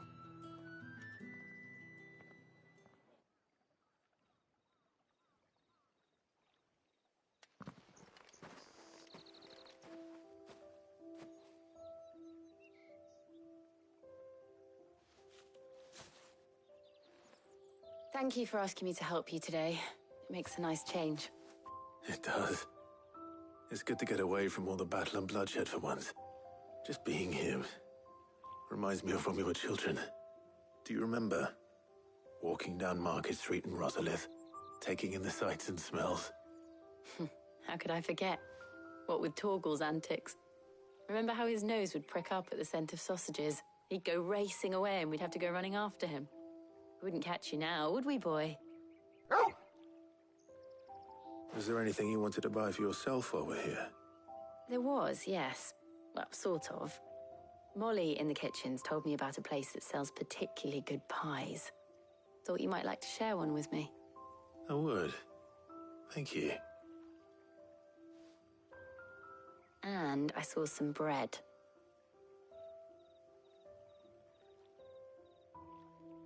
Big white cobs like the baker back in Rosalith used to make. What do you think? I thought we might get some soup to dip it in. But then I tried a slice of the butcher's dry-cured ham and it was just... oh. You all right? Sorry. It's just... you're right. I really do feel like a child again being here with you.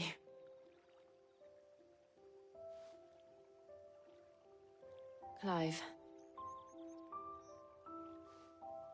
Is it wrong of me to enjoy this? No, Jill. This is how life should be. And it's how our lives will be when our work is finally done. When we can live on our own terms. I hope so. Thank you, Clive.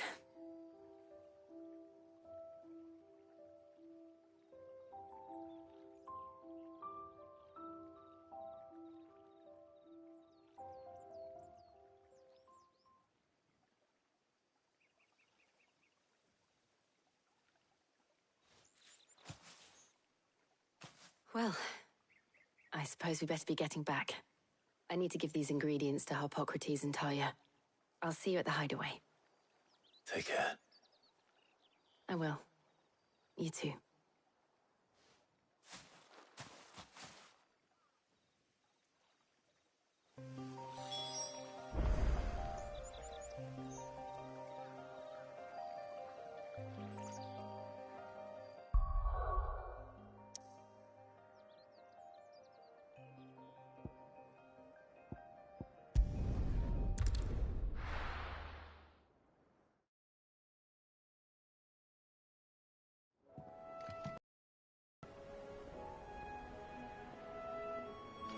I wonder how Harpocrates is getting on with the moon dew.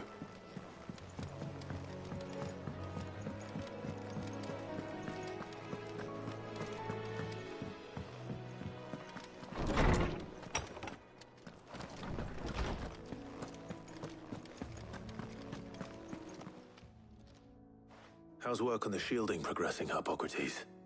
Well, very well indeed. And thanks in no small part to your kind assistance. I was just explaining to Talia how we might best go about preparing the moon dew. And now that we have all the ingredients, we may begin. You can count on me. I've mixed more than a few mysterious concoctions in my time. I'm sure you have. What about the shielding itself? Work is underway. under the watchful eyes of Bardolph and Obolus. Apparently, it'll be ready soon. Thank you. All of you. Right then. Jill, would you join me in the infirmary? Many hands make light work and all that. Of course.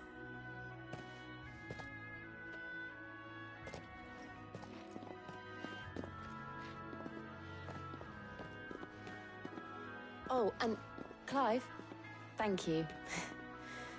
It was nice just being with you.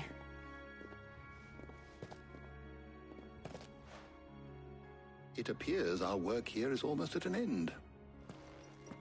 A shame. I was enjoying playing the man of action for once. When both the shielding and the moondew are ready, it will merely be a matter of applying the one to the other. Followed by a rigorous process of testing and retesting, of course.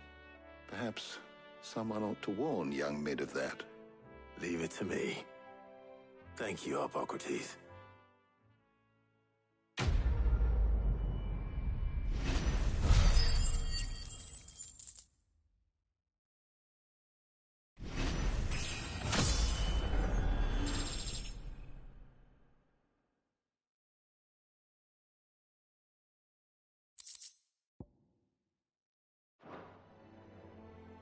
Well, I'd better go and give Mid the good news then.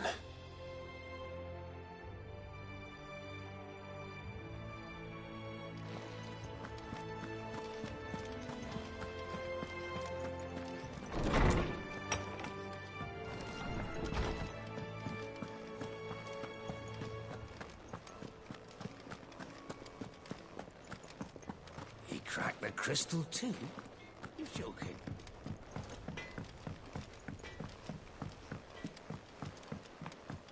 I went up to give some greens to the chocobo.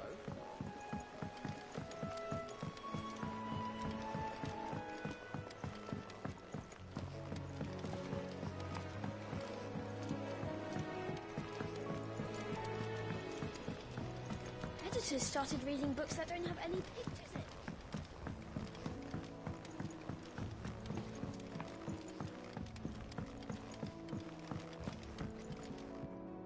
Sorry to keep you waiting, Mid. But you'll be pleased to know that work on the shielding is underway. You found something for it? In a manner of speaking, Hippocrates knew of a substance that's highly resistant to heat. A coating that should provide the protection you need. He's supervising the construction and testing of the shielding as we speak. Brilliant! I knew you wouldn't let me down. Don't thank me. I'm just the errand boy. Right then, better start working out how to bolt all these bits together. To the Black Hammer!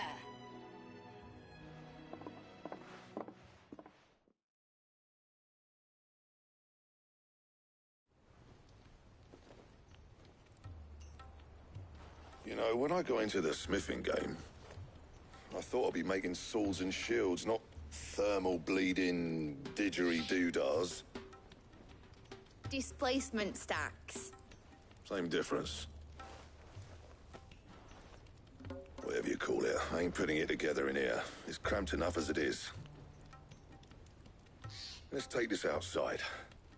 Mid, you get all the parts lined up on the deck. I'll take care of the rest. On my way! Oh, and bring me the biggest hammer you can find. This is gonna require some precision walloping.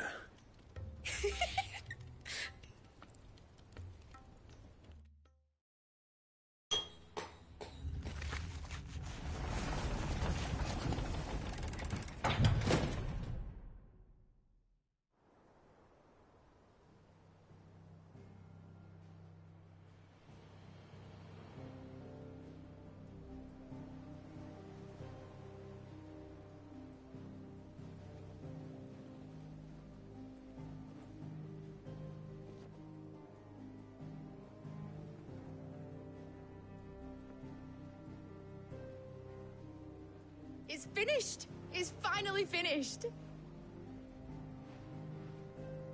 Thank fuck for that.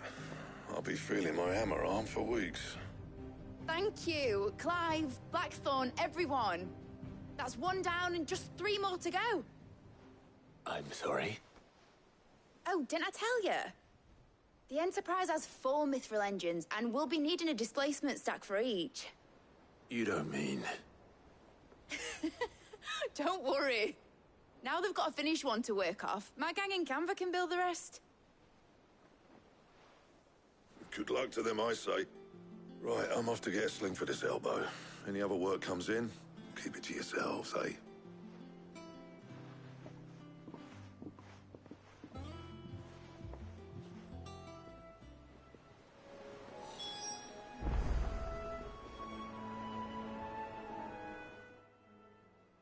What's the matter? Nothing. Just daydreaming. Thinking about the Enterprise sailing off over the horizon to shores unknown. Searching for a land untouched by the Blight. Just like me and my dad planned. So if the worst came to the worst and every scrap of soil in the Twins turned black, we might still have a chance. That's what she was meant to be. You see, one last chance just in case we needed it. But now she's so close to being finished, I've realized I don't want her to be that. I don't want her to be just a lifeboat for us to cling to if things get desperate. I want people to sail aboard her by choice, not from the lack of it. In a world where we're not just trying to survive, but where we can actually live. I'm working on that. And I'll do everything I can to get you what you want. Don't you always? All right. My mind's made up. As soon as the Enterprise is fit to sail, I'm putting her under your command. Sod our plans, I'm trusting in yours. Are you sure about this? Something tells me it's what my dad would have wanted. He'd be proud of you. You were gonna visit his grave, weren't you? I was. And you can come too, now that your little project is finished. Right. There's just one thing I need to finish up first. Won't be a mo. All right. I'll let Otto know you're coming. Meet us in the mess when you're ready.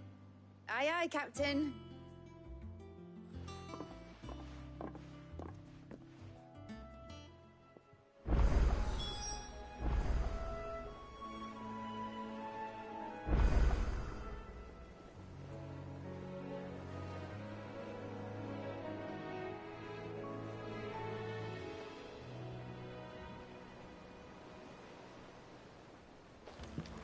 Mid told me she was building a ship.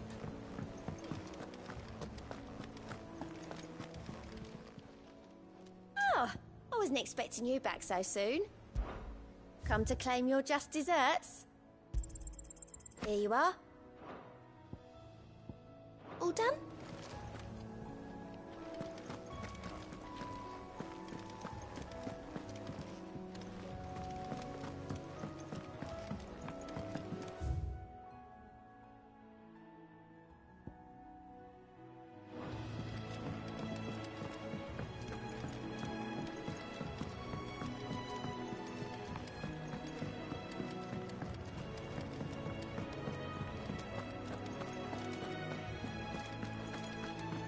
Crack the crystal too.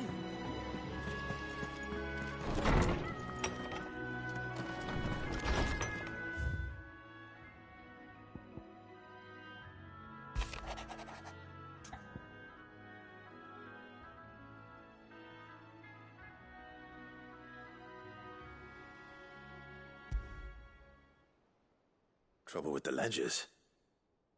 Shouldn't he be asking Otto for help?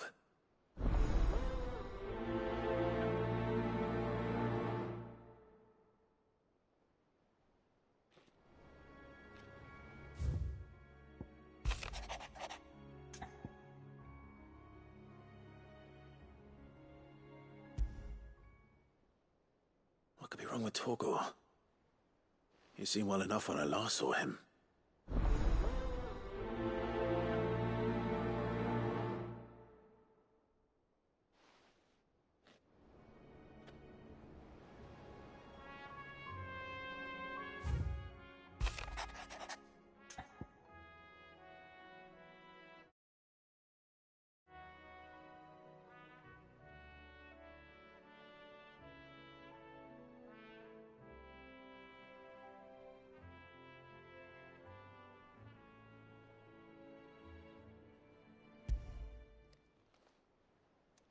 Hopefully it's nothing. But I should speak to Blackthorn just in case.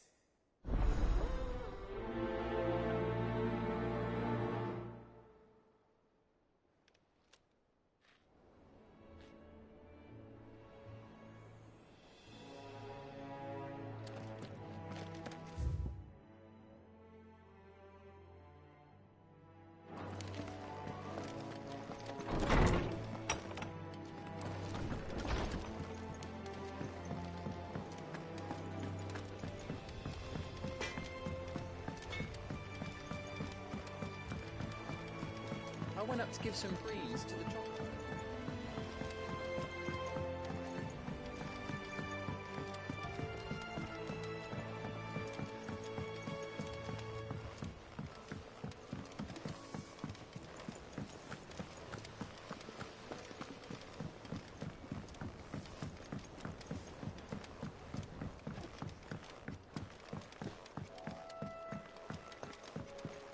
Well, that's it then. I'm... Here, Sid.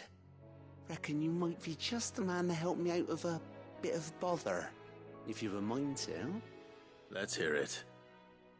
Well, it's about this alembic the chief's got me making. Lovely bit of kit it is. Bunging a solution you want splitting, and it will separate it out, just like that. Problem is, it won't always get rid of all the impurities. And with some of the stuff we need it for, that ain't good enough.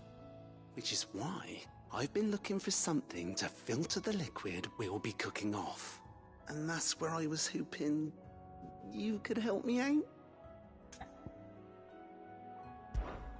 I imagine Ty could get some use out of this alembic too.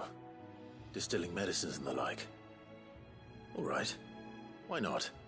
Proper job! So what exactly do you need for this filter? Nothing but bomb ash'll do, says the chief. Gave me a sample she'd obtained from the university stores. Couldn't believe my eyes. You pour the blackest blight water through it, and it comes out clear as a mountain stream. So, I did a bit of reading about where I might be able to get hold of some. And do you know what I found out? It's only the blimmin' bones of a bomb king. They leave them behind when they die, see?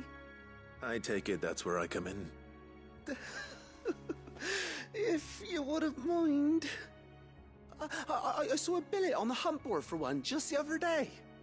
Would have gone myself, but, well, fighting dirty great balls of flame isn't exactly my forte.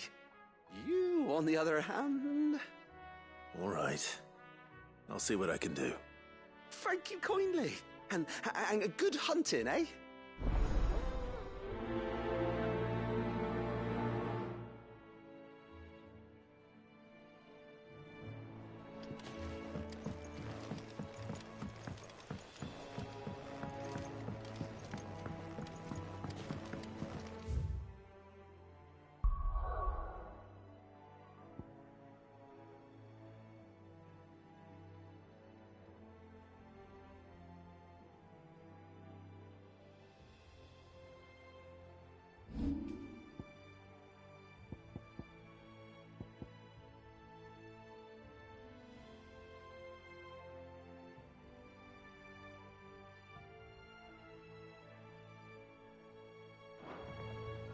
I think Mid might need some help tidying up.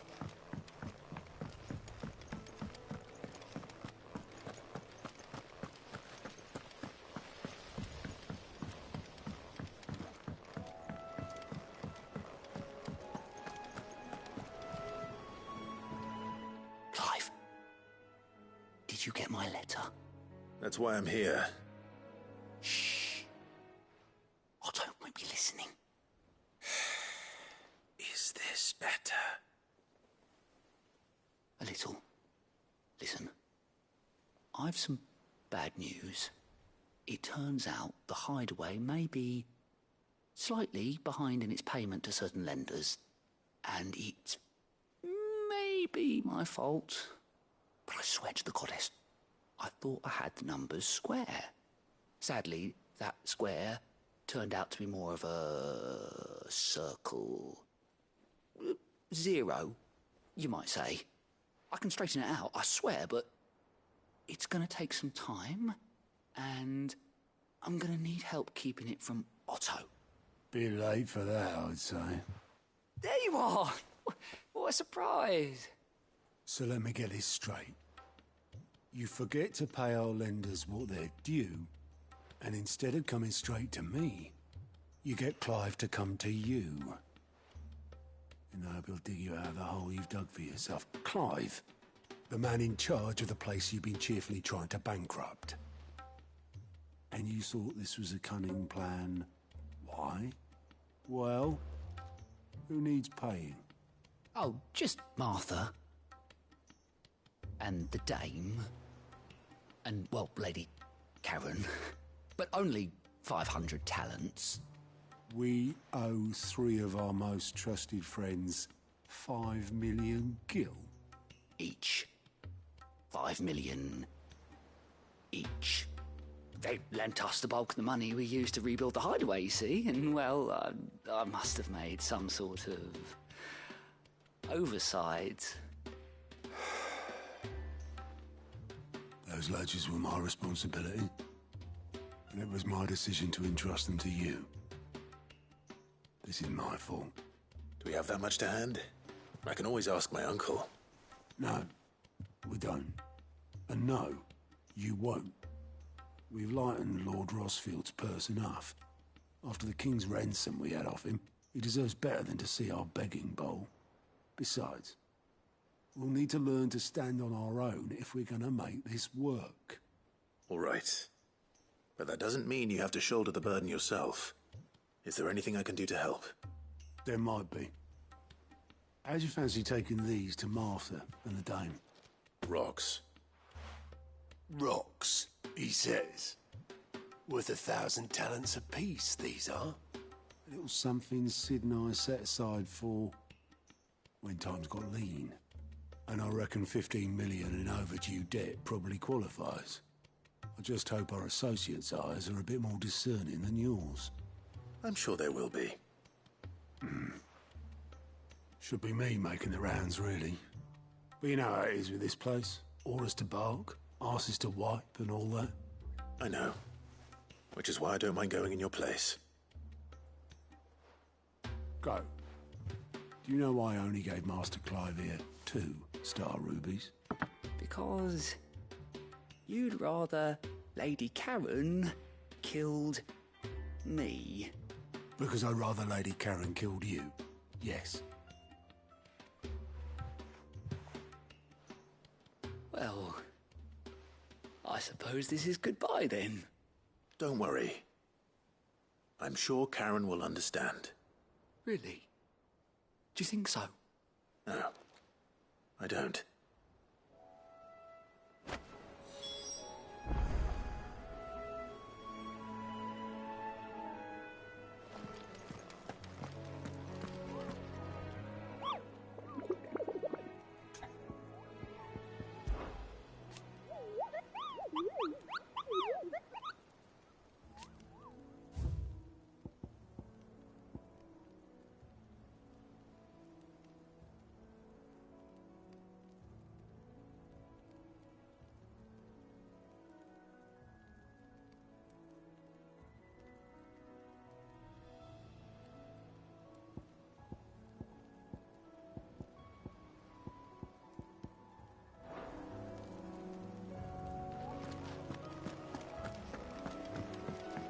Mid told me she was building a ship.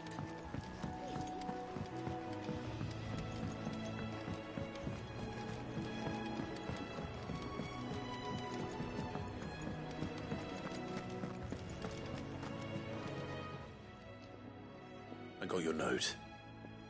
You think something's wrong with Torgal? So you can read. Congratulations. But I didn't say I were wrong with him. I said something weren't right. He's not been eating me treats. He used to love cracking the bones from Molly's boiled brown, but now he won't so much as look at them. Didn't like him. Which is why I'm of a mind that his mind's on something else. You've not been working him too hard, have you? No harder than usual. Is that it, boy? you need a rest. What was it you said he was? A frost wolf? That's what the lawsman seems to think. Then maybe this all has something to do with whatever it is that's woken inside him. I suppose things have been different since Rosalith. Perhaps Hippocrates knows something. Instead of everything, you mean? Perhaps.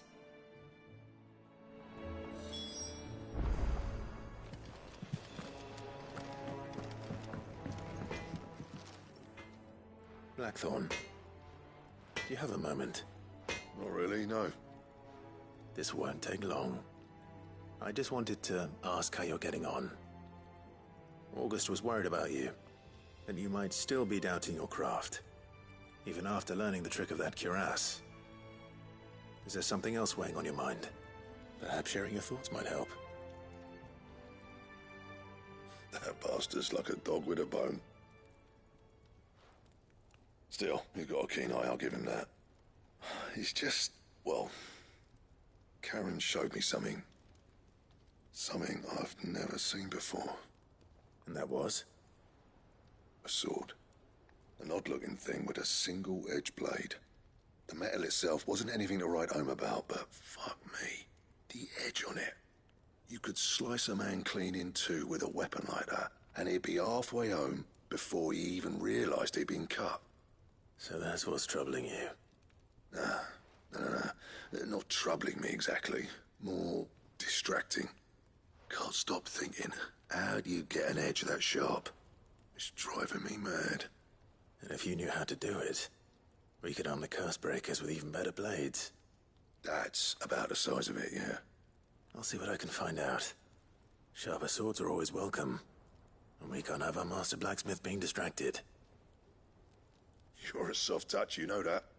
But I can't say I'm not grateful for it. Good luck, eh? Thank you. Let's see what Karen knows about this sword.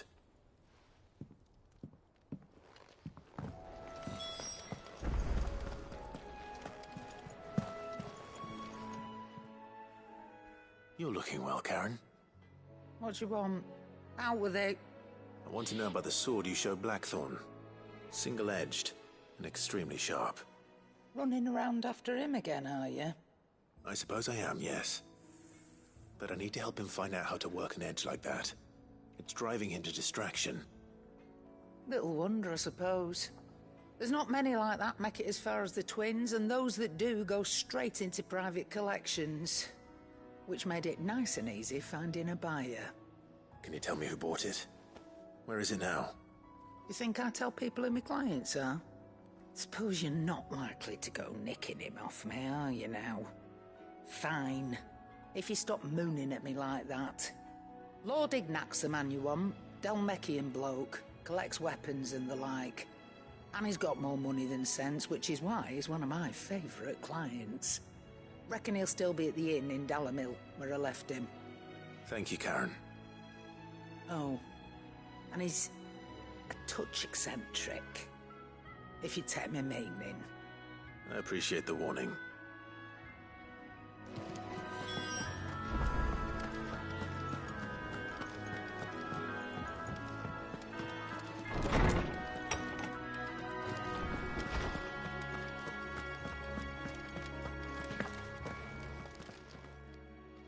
Lawsman, I need to ask you about Torgal. Something's not right with him. He isn't ill, is he? I don't think so. But according to Lady Karen, he seems to have lost his appetite, which is certainly a new development. She says he's hardly been touching his bones of late, and she believes it may have something to do with what happened at Rosalith Castle. I rather think she might be right, though not about his appetite. All canids are instinctively inclined to crack open bones for the rich marrow that resides within, and I see no reason why a frostwolf should be any different. Accordingly, I suspect it is not a lack of appetite that afflicts Torgal, but a surfeit of it. If we assume that his newfound magics require additional nourishment to sustain, it may well be that the bones Lady Karen is accustomed to providing are no longer sufficient. Frostwolves, after all, habitually prey upon far larger animals, whose bones may yield altogether different nutrients. As to where one might find a suitable substitute, some antelopes that graze the meadows of eastern Rosaria have been known to grow to a size more than double that of their lesser cousins. I don't recall ever seeing any that large. And little wonder. The oldest and largest such creatures rarely leave the safety of the highlands for fear of predators. The last elder antelope sighting I recall hearing about took place near Cressida, and that was long before the village was abandoned. Even so, it seems like a good place to start. Good hunting, Clive.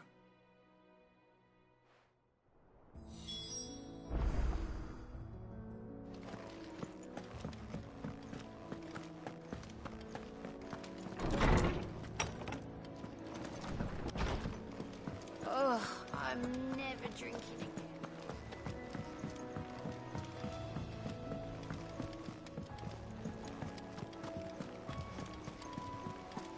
Is that the thing Tomes helped to do? Mid told me she was building a ship.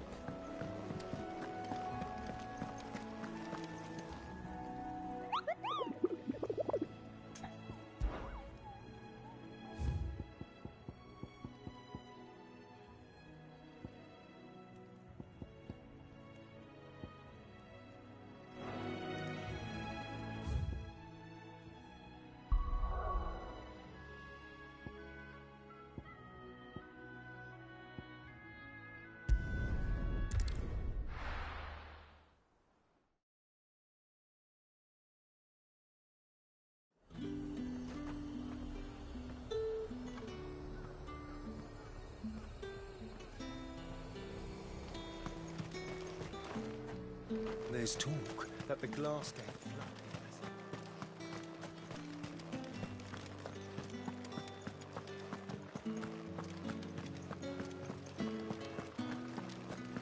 Did you hear? The gates to heaven. I want to see you living. What am I going to do without Sweetwater and Oil of Talk? Milady, I come bearing gifts. Gifts? Whatever is the occasion.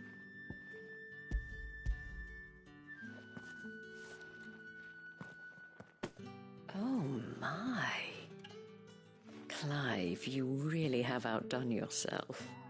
Otto asked me to give it to you. To settle the Hideaway's debt with the Veil. And to compensate you for the time it took us to do so.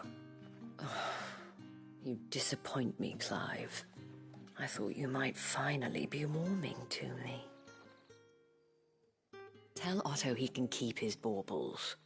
I tried to tell him as much the first time around. The man owes me nothing, nor does the Hideaway. My contribution to the restoration effort was made freely and willingly. It was the least I could do. You once told me Sid did you a kindness. I'd like to do the same. Please, accept it. For my sake. And for Otto's. For all of us. For all you've done.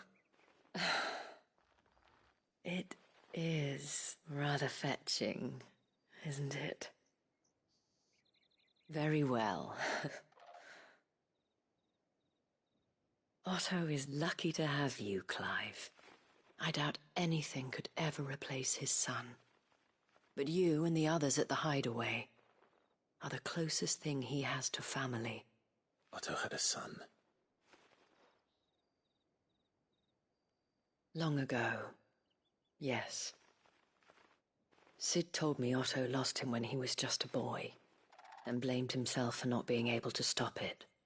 I don't know how it happened, whether there was anything he could have done, but it was clear that it weighed heavily on him. I didn't know.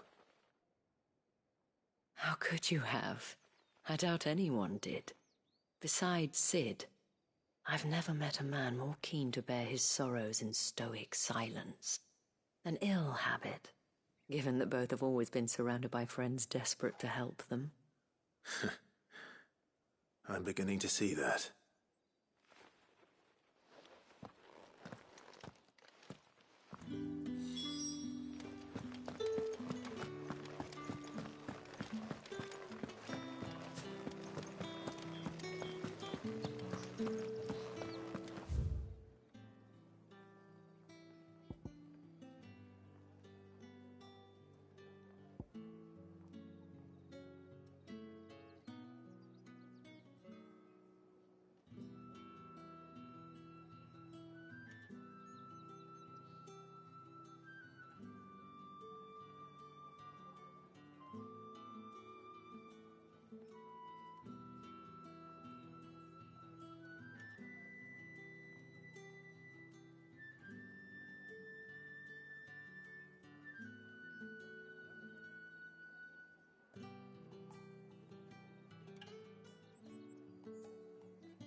All anyone ever wants. Fresh cuts! Up! You'll not find a bruised pivot in them.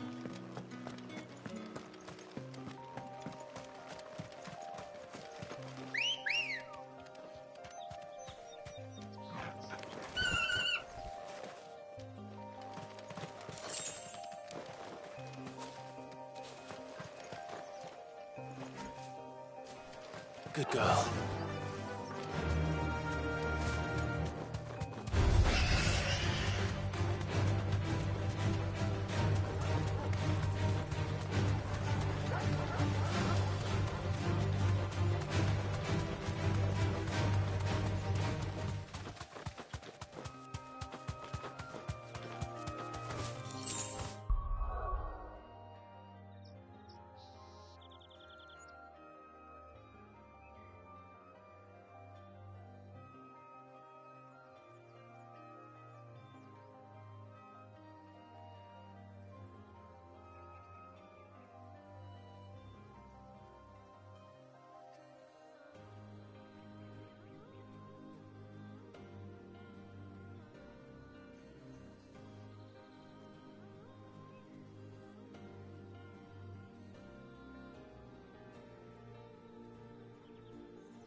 back to the stables, girl.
Here. Greetings, Your Majesty.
Your reign is over. Now to collect the ash. This looks like the stuff. Let's see if there's any more.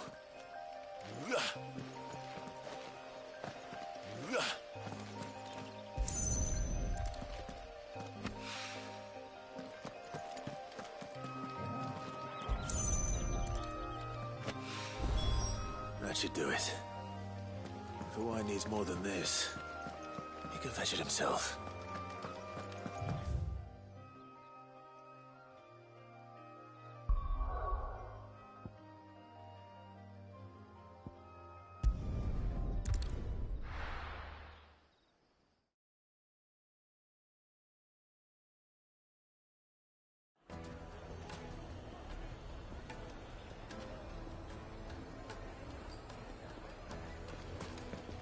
People take notice of wealthy men. Shouldn't be too hard to track down Karen's collector. The St. Drake's fang is gone. The whole mother crystal gone. What are we gonna do? Calm yourself.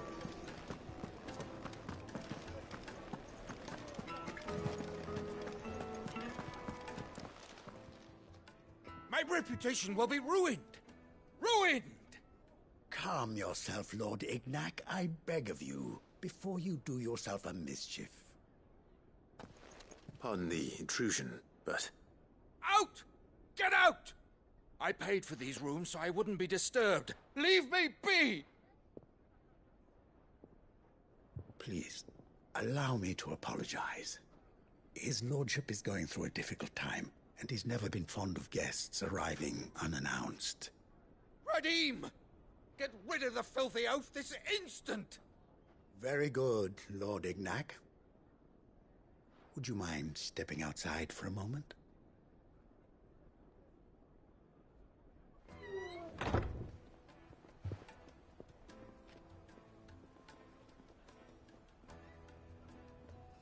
I'm sorry if I've caused you any trouble. That? Oh, no. That's just how his lordship is. Though the morning's events have left him somewhat fractious. He has been dispossessed of his luggage, you see. The thieves also made away with a considerable amount of coin. Coin the innkeeper will soon be keen to collect. I don't suppose a certain blade was among the stolen items. A single-edged sword. It was purchased from a merchant friend of mine. Ah, Lady Karen. Yes, I'm afraid it was. Then I'll retrieve Lord Ignac's luggage. But I have one condition. You have but to state it. You are welcome to anything that is within my power to grant. I want an audience with Lord Ignac. A few minutes should be enough. Then I'll be on my way. A condition I would be a fool to refuse. Of course, you shall have your audience. I don't suppose you saw where the thieves went? I did not, no. Though some discreet inquiries made on his lordship's behalf mean that I know where you might find them. The bandit's bed. Every ill-gotten coin in Dalamil is said to pass through that disreputable corner of the Valcroy. And that's where I'm heading. I shall speak to Lord Ignac in your absence, and arrange for an audience upon your triumphant return. That will be very kind of you. Farewell, and best of luck.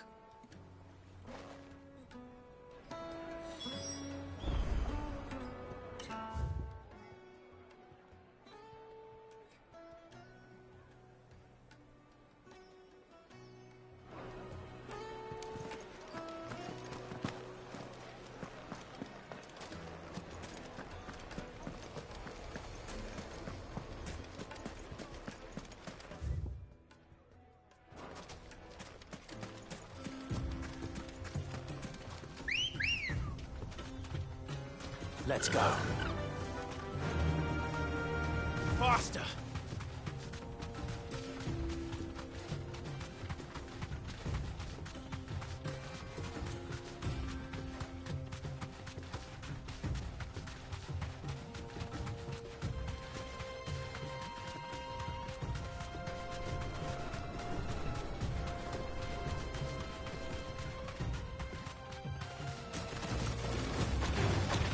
Time to fight.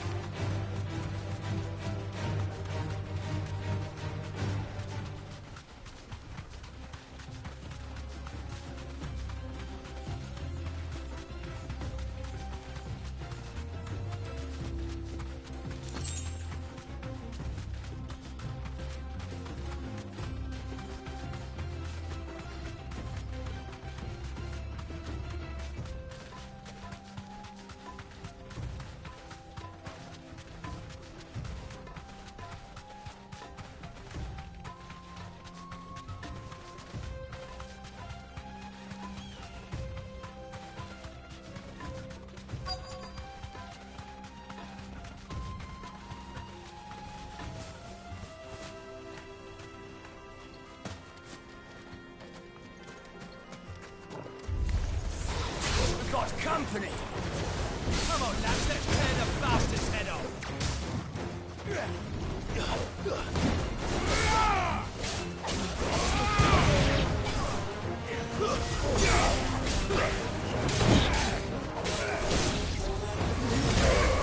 It's over!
This must be Ignac's luggage.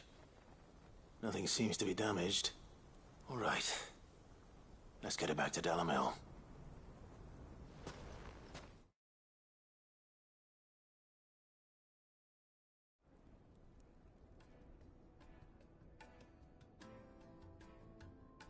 I hear I have you to thank for the return of my effects.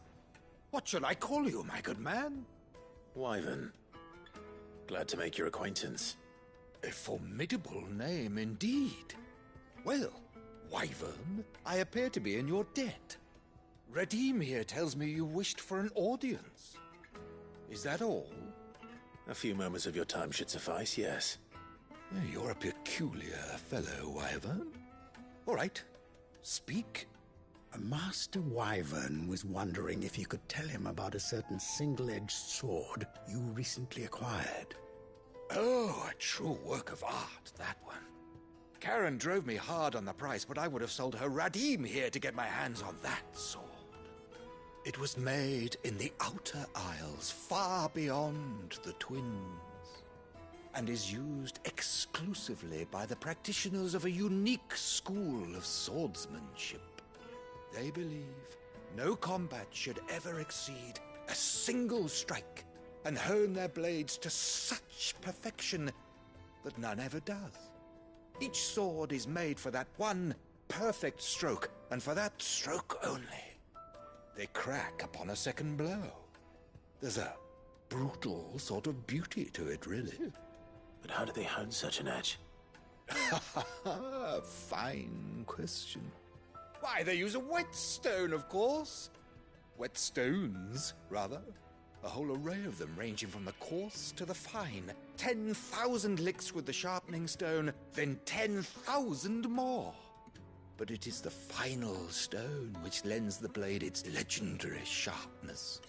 A mineral quite foreign to this great realm of ours. And that is the key. The secret ingredient. Wyvern, it occurs to me that my little lecture is hardly equal to services rendered. Take this, together with my regards. The very stone of which I spoke, far rarer among collectors than even the blade itself, and a far more fitting payment. Thank you. Pardon the intrusion, my lordship. However, it is long past time we prepared ourselves to depart. So it is. I am locked in bitter competition with a rival collector of curiosities. I am one step ahead of the unscrupulous scoundrel, but he is hard at my heels. And there are many other collectors out there. Too many to count, but only one do I consider my nemesis. Lord Byron Rosfield. And is a perennial thorn in my side. I can imagine. Farewell, Wyvern. May our paths cross again. Radim, we mustn't dawdle.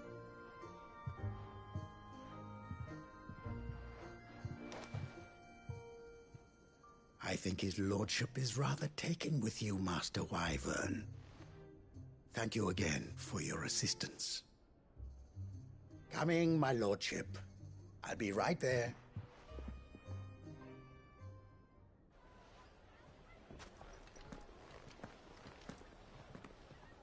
Trust Uncle Byron to find such an interesting rival. Now, let's see what Blackthorn makes of this whetstone, shall we?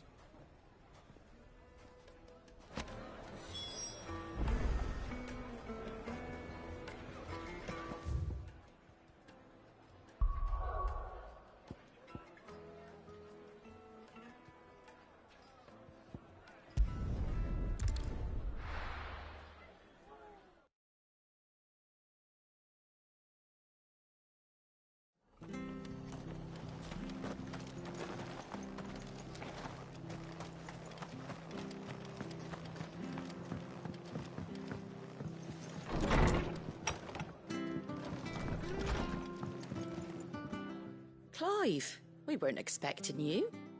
I wasn't expecting to be here, but it seems we still owe you a considerable amount of coin for your help with our rebuilding efforts.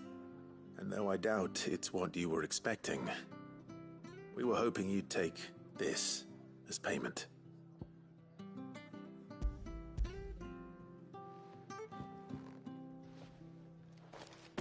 A star ruby? I can't accept this. It's worth at least twice what you owe me. More if you can find yourself the right buyer. Think of the difference as interest. Interest?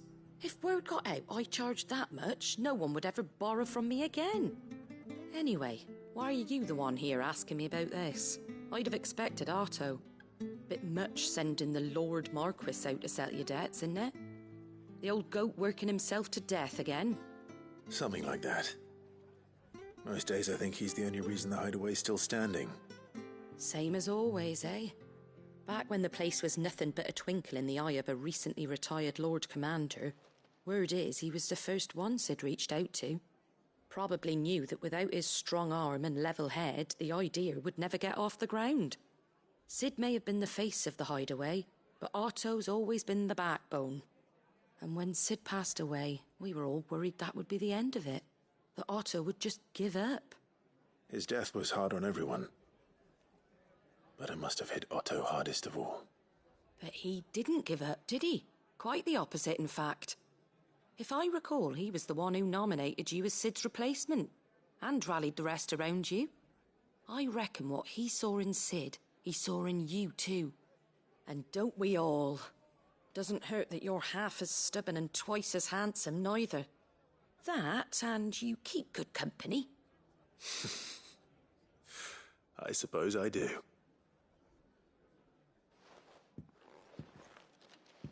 Go will want to know the stones were delivered, if he's still with us.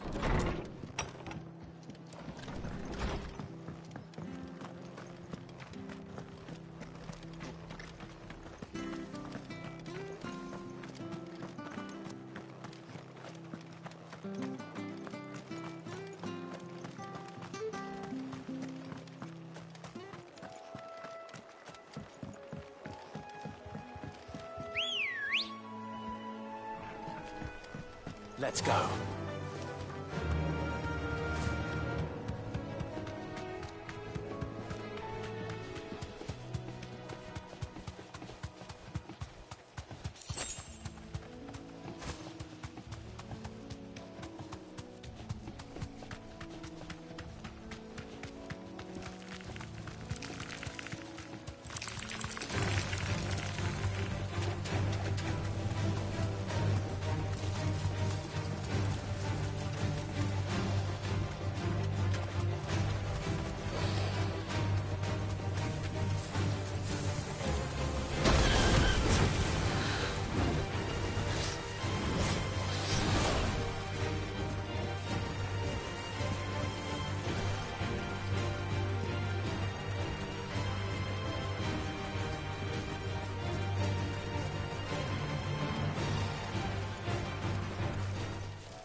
Good girl. Run like the wind.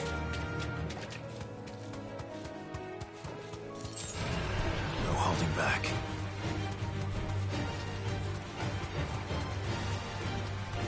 Well, it's certainly quiet. If I were a giant antelope, it would seem like just the place.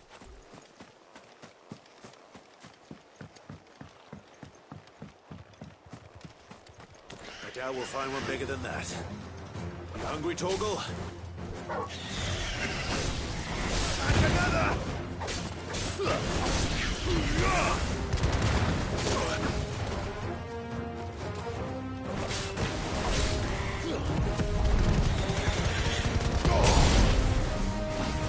Stay down!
Now.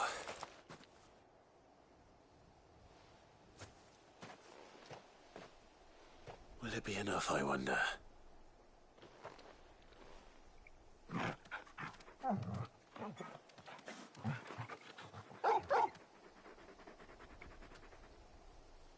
I say that answers my question.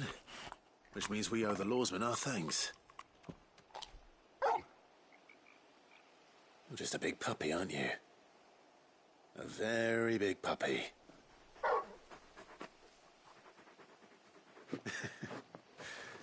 You do know you can take that with you, Torgal. Lady Karen will be relieved to hear you've got your appetite back. Come on, boy.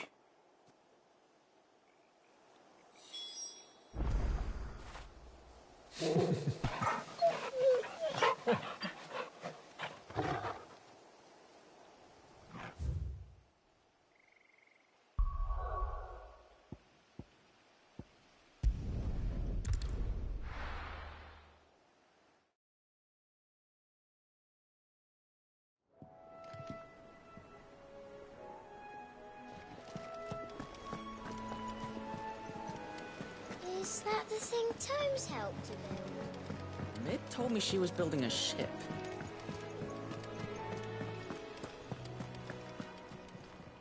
Goat. Still alive, I see. So Lady Karen accepted the ruby. Ah, about that. I tried my best, but she was just too stubborn to take it. She threw it right back in my face, in fact, and told me I could stick my stupid stone where the sun don't shine. Karen refused payment. I hope it wasn't something I said. I'm sure you were as tactful as ever. Let me see what I can do. Oh, wonderful. I hope you have better luck than I did.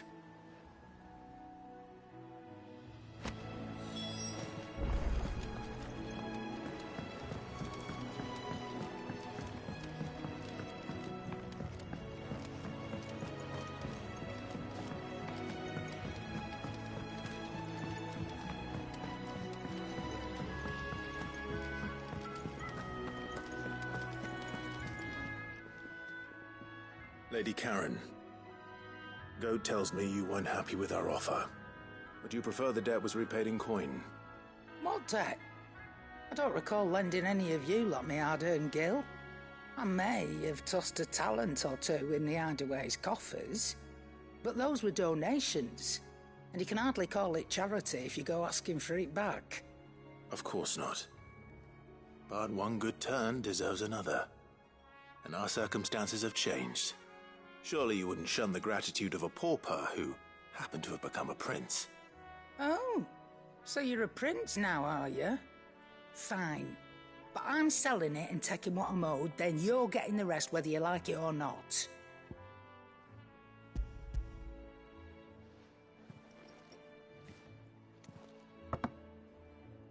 Where'd you even get this? A decent trader might nab 1,000 talents for a star ruby. A canny one, meanwhile, might claim it were nicked from the belt of Sid the Outlaw himself and ask twice as much. Might be I already have a buyer in mind. Might be you even know her. A fine continental maid whose beauty's only eclipsed by a guile in commerce. You wouldn't mind, would you? Not at all. Just be sure to tell her that it's always a pleasure doing business.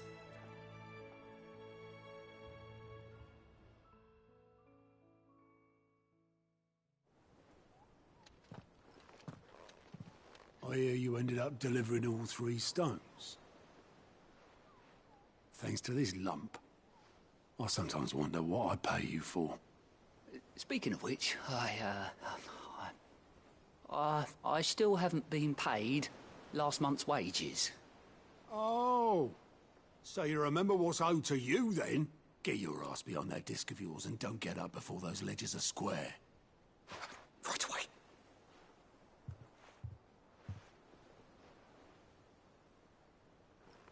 I've seen that before. You have, yeah. Plenty of times. It was the only goblet Sid ever used. Either out of habit, or because the filthy sod couldn't be bothered to find a clean one. I knew so little about him. Like most people. Martha and the Dame both stories of him. I bet they do. How long did you know Sid before he... Before he died. 20 summers, give or take. Back in the day, I was a purser on a trade ship, which is where I met him. He bought passage to... I forget where. And having nothing better to do on the long nights, we set up drinking island rum till the morning bell dragged me back to my duties. Quit my post not long after that. On account of making a fine maiden's belly fat. But me and Sid stayed close, promising we'd one day sail the seas again. That was before fate stepped in and said she was having none of it. The magic woke inside my son soon after his first name day, and there was no hiding his knack. Couldn't you and your family have... My family were the ones who summoned the constable, wanted the monster taken away. I couldn't turn my back on him. forget what I felt, and I couldn't for the life of me understand how they could. Luckily, Sid was of the same mind as me. It was him who stood beside me when all I wanted was to tear the whole world down. Him who cried for me when I had no tears left of my own. Him who swore he'd do everything he could to stop it from happening again. And he was true to his word, too. Left the Royal Army once and for all. His ranks, his ribbons, gone. Just like that. Threw away everything he had. All to right a wrong that no one else had the courage to face. I knew then I'd follow that man to the ends of the earth.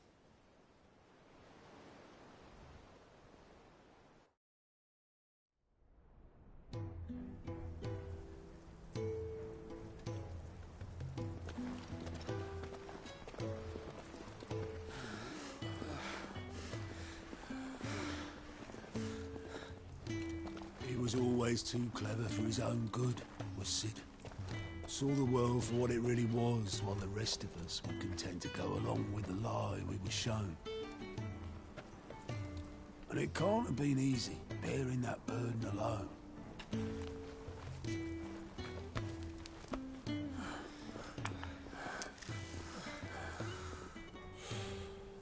But he didn't let it stop him. He never lost faith in what he believed was right. And that gave us faith in him. Faith he'd steer us true. So I swore to myself that I'd always be right behind him, ready to catch the stubborn sod, if ever he should fall.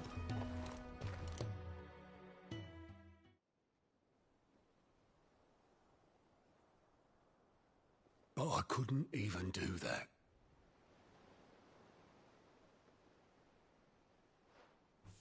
Ignore me. Just the ramblings of a tired old man. Leave that lot. I'll tidy it up in a bit.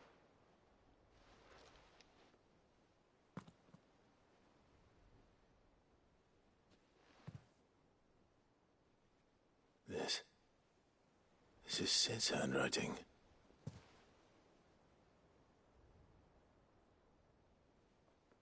Dear Otto.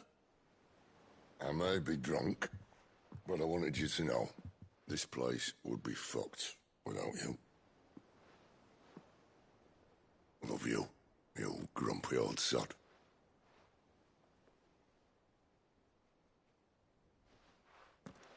This note. Hmm? What about it? Sid was right. Without you, we'd all be lost.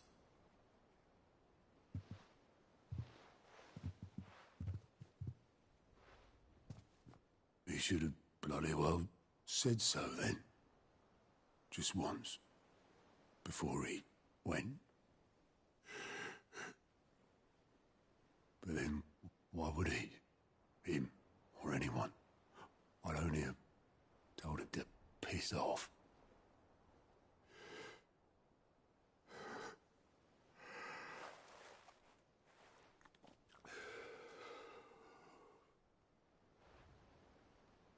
You're wrong, though. Both of you. It was never just me keeping the hideaway afloat. It was all of us. I just shoved people in the right direction. I barely seem to be able to do that anymore.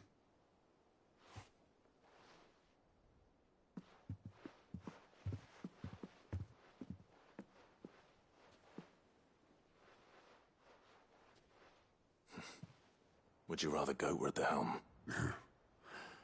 Well, maybe I've got a few more years left in me. I'm going to hold you to that, Otto. Before you go,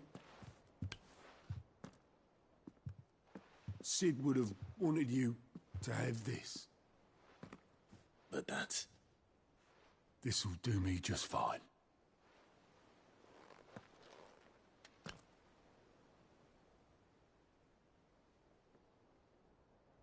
Thanks for the ray of sunshine. I'll see if I can't pay you back. Already have.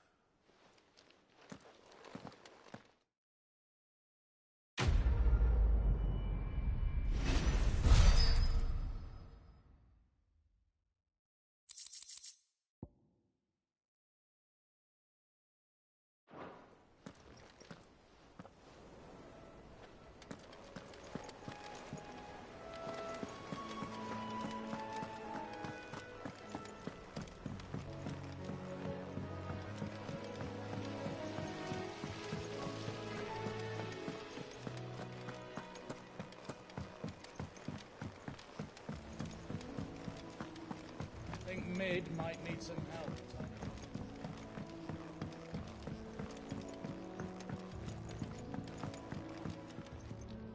All right there, Sid? How's that hunt for the bomb ash going? I have it here.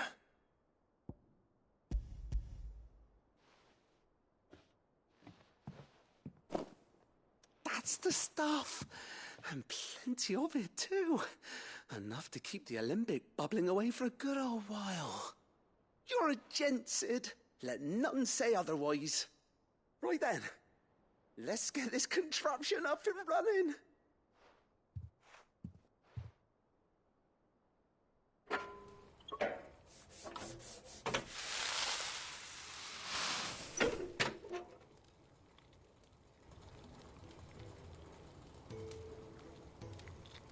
There we have it. The Telemon Alembic. And it works just like the chief said it would. Very impressive. Says the man who cut down a burning boulder. Speaking of which, I still haven't returned the favor. There's no need. The good it will do for the hideaway is reward enough. Don't be silly. Why don't you let me take a look at that bag of yours? The one you keep your potions in. Reckon I could work some magic on that, huh? What kind of magic? Well, we happen to have isolated a substance in our test run of the alembic that I reckon will make even the toughest leather supple as anything. Thought we might use it to breathe new life into old boots and the like. Save the hideaway a few gil. Ah, I reckon if we slap a bit on your bag, it'll loosen it up enough for you to squeeze in a bottle or two more. Well, it can't hurt to try, I suppose. That's the spirit. Leave it with me. I'll only be a mo.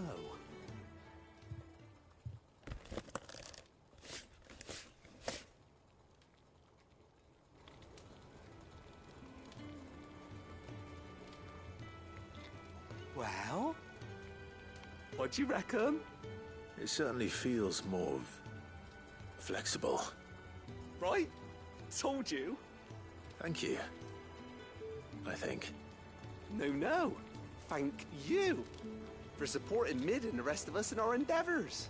Without you, we'd never have been able to discover wonders like that stuff I rubbed on your bag. And I'm telling you, there's plenty more where that came from.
went up to give some greens to the chocolate.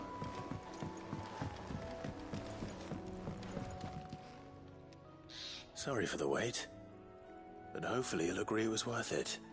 You learned something about that sword, then? I did better than that.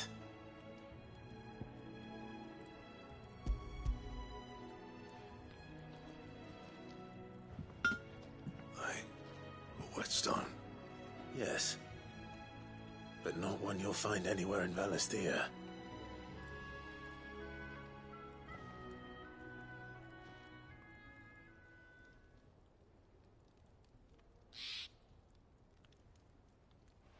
No wonder I couldn't get the same finish on the grinding wheel. One hit and all done, eh? Might not be so bad if all you ever fought were duels. Good luck on the battlefield. Your second opponent would be your last, no matter how good you were. Even so, is there some way it could be used to give the Cursebreakers an edge? I think so, yeah. With this whetstone and the right kind of steel, I could probably even make a twin of the blade that rattled me. But there'd be no replacing this little rock once I worn it down to a sliver. I reckon we get a dozen swords from it, if that. Swords that the Cursebreakers wouldn't know how to wield properly, and that would see them through a single fire piece. Nah, no point trying to copy that thing. Be about as much use as a wax anvil. But finishing our blades with a whetstone this fine, now that's something to consider. And what's finer than fallen masonry, eh? Or more hard-wearing, for that matter. Just imagine it. Good Valisthean steel with an edge as sharp as any found in the Outer Isles. I won't make a copy, nah. I'll make something much better. I'm sure the Cursebreakers will be delighted. Just don't push yourself too hard. Don't you worry about me, sunshine.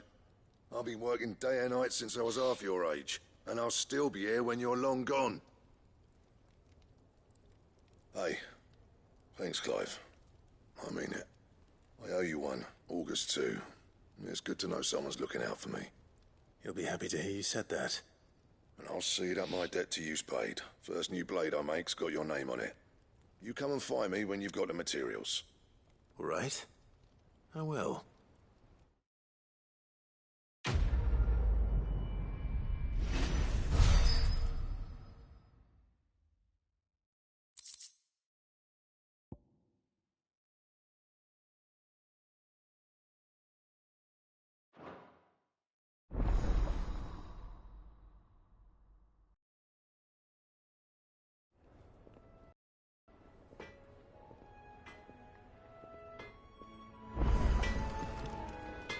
What do you need?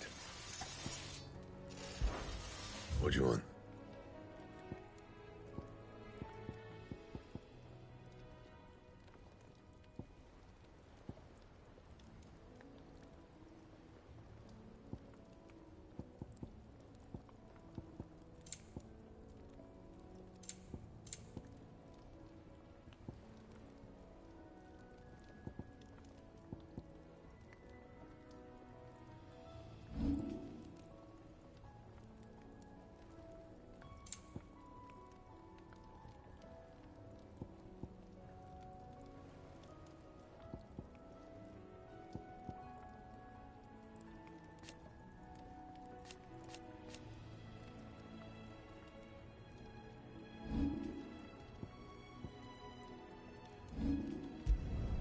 You can thank me later.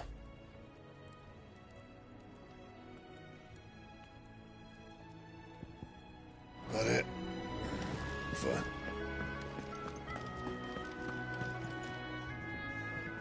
I noticed you and Torgal had gone off somewhere.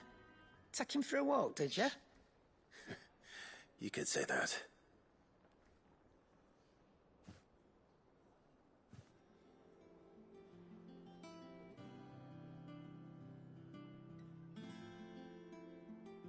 So, Molly's leftovers weren't good enough, eh?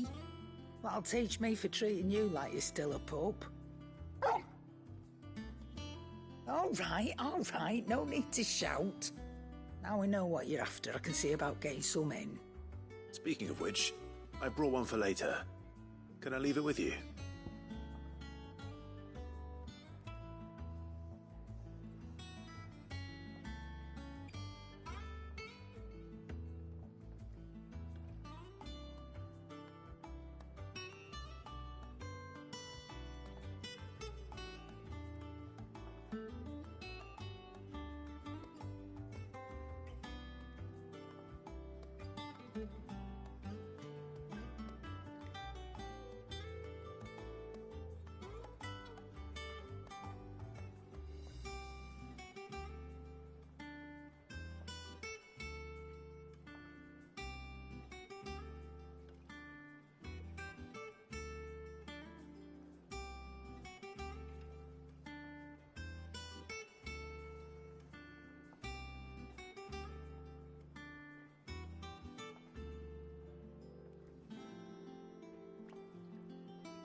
You can, aye. I'm nice like that. In return, you can thank Tomes for me. The bloody know-it-all. I was just on my way to see him.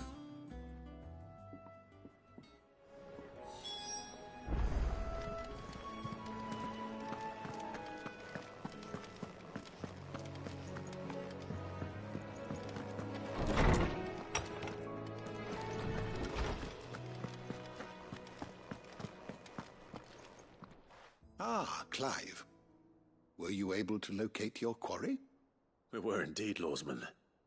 You pointed us in exactly the right direction. And Torgal's been a very happy hound ever since. Very good, very good. Lady Karen sends her thanks, by the way, for your part in solving the mystery. Ah. But that reminds me. After your last visit, I found myself pondering Torgal's talents. Do you recall our conversation concerning Lady Jill's role in Torgal's transformation? About how she somehow woke the power within him. Precisely that. A reasonable conclusion, I thought. But one which raised certain questions in my mind. You see, the Fenrir of legend served Shiva and Shiva alone. And while the powers attributed to him are certainly impressive, the records imply they are somewhat different in nature to those you described Torgal as having used. What are you suggesting?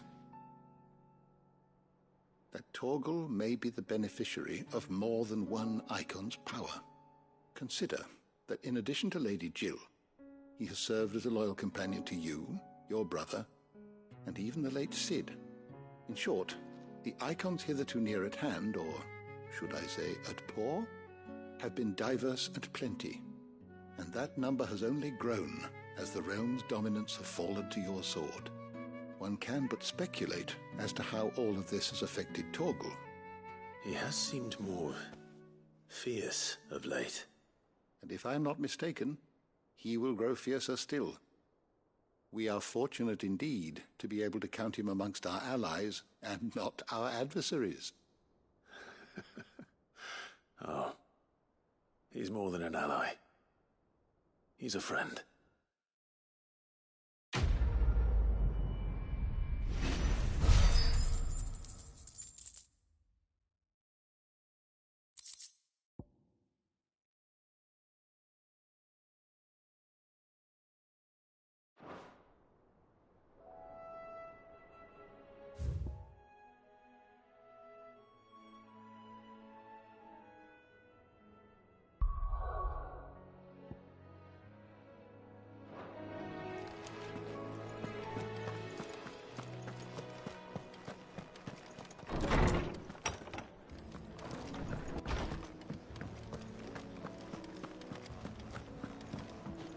Welcome back, Cid.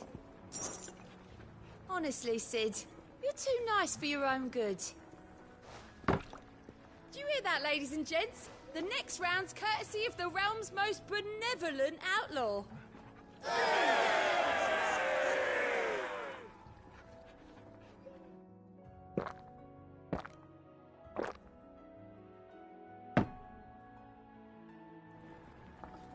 Oh, keep your mug handy.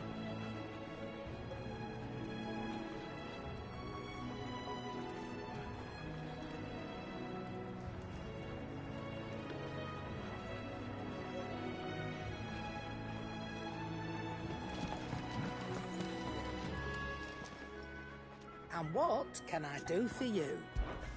Go on, then.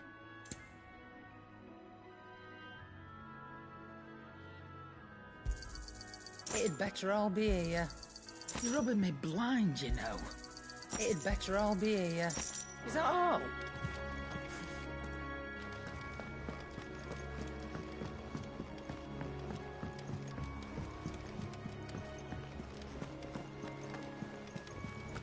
Is that the thing Tomes helped to do? Mid told me she was building a ship.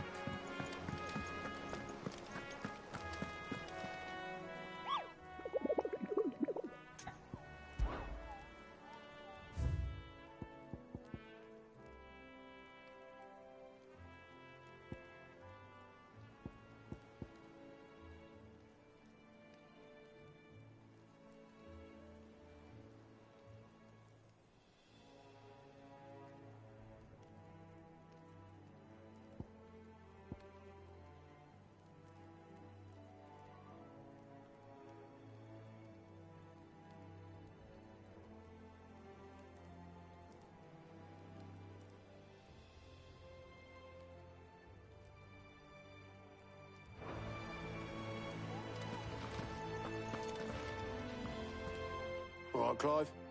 Asterix. Mid finished sending half the hideaway traipsing across the twins, has she? I swear, that girl'd do anything to put off visiting her old dad's grave. No excuses now, though, eh? Not quite. She said there was one final thing she had to take care of. I'm sure she'll be finished soon enough. She said that? In those words? She did, yes. Clive? Were you born yesterday or something? There is no thing. She'll probably be halfway to Canva by now. Mid. I might still be able to catch her.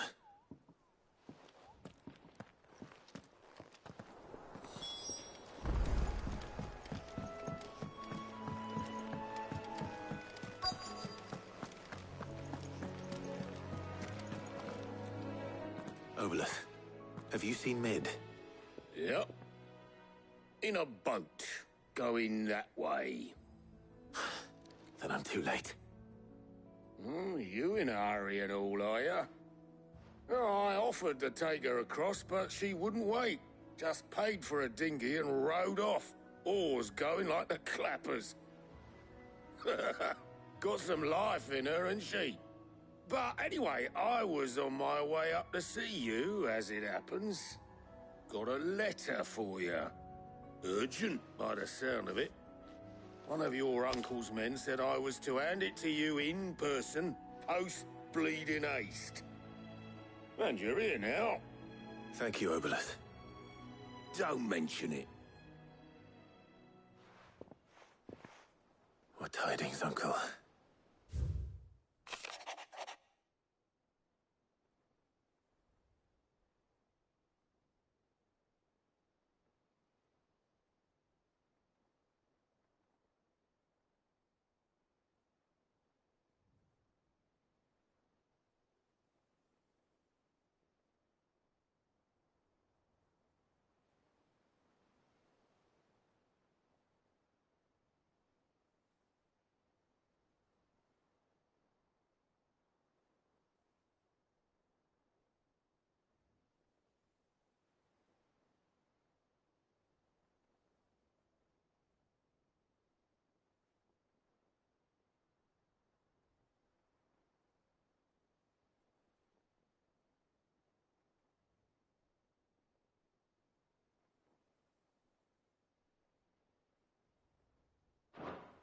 Trouble in Canva.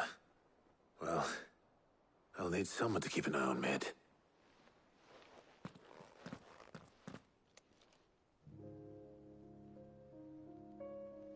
So what? Mid got us to do all the dirty work and then just sailed off into the sunset? It, seems that way. Well, nothing we can do about it now. But next time you plan on visiting Sid, you might want to tie her to something before you suggest it. Ah, don't be so hard on her. Got to admit, the dirty work was kind of fun. Everyone pitching in, all that bollocks. Just like when we built this place. You're right. Anyway, we all set to head to the old hideaway. I could do with getting to Canva pretty sharpish. Wouldn't do to keep Lord Rosfield of the Seven High Houses waiting now, would it? Not after he asked for me personally. Gav will be leaving with me. Will you mind the place while we're gone? You can count on me. Just be sure to give Sid and the others my regards. All right. Oh, by the way, Jill will be joining us too. She's got some things to take care of, but she'll meet us there. I hope she's telling the truth at least.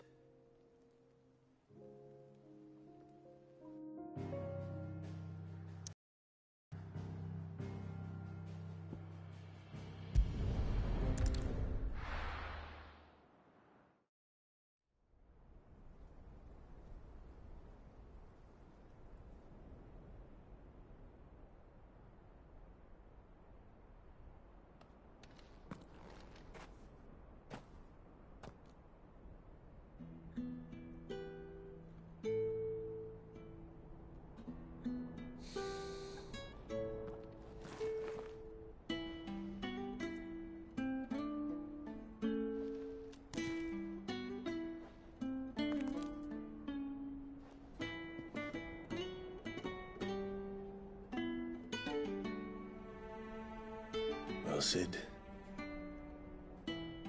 I remember what you told me. But if no one is listening to what you have to say, you may as well not say it.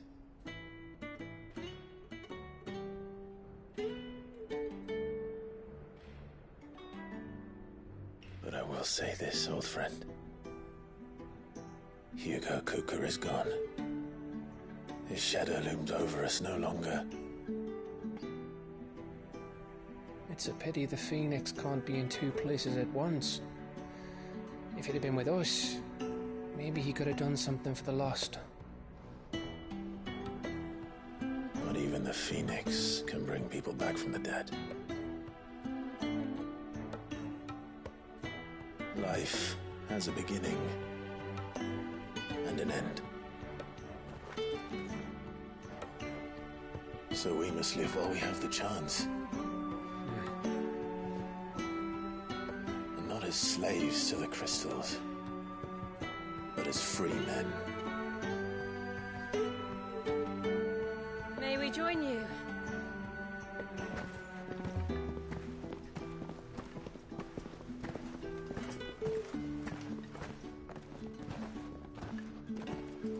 Lady Karen, what a pleasant surprise. I thought I'd drop by and see how you were all doing before heading off to restock my supplies.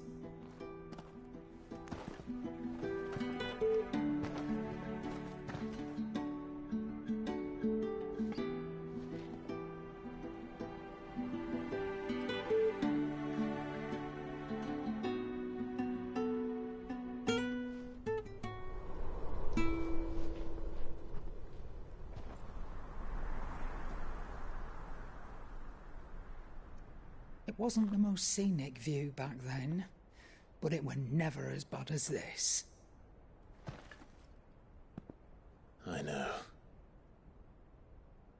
The Blight marches on.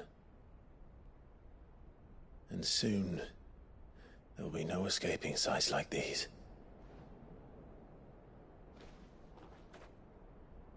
So our mission remains unchanged. We cannot stop until every Mother Crystal is gone, and their thirst for ether with them. The only one that remains in Storm is Drake's Tail in the Crystalline Dominion. Our next target. We're going to Twinside.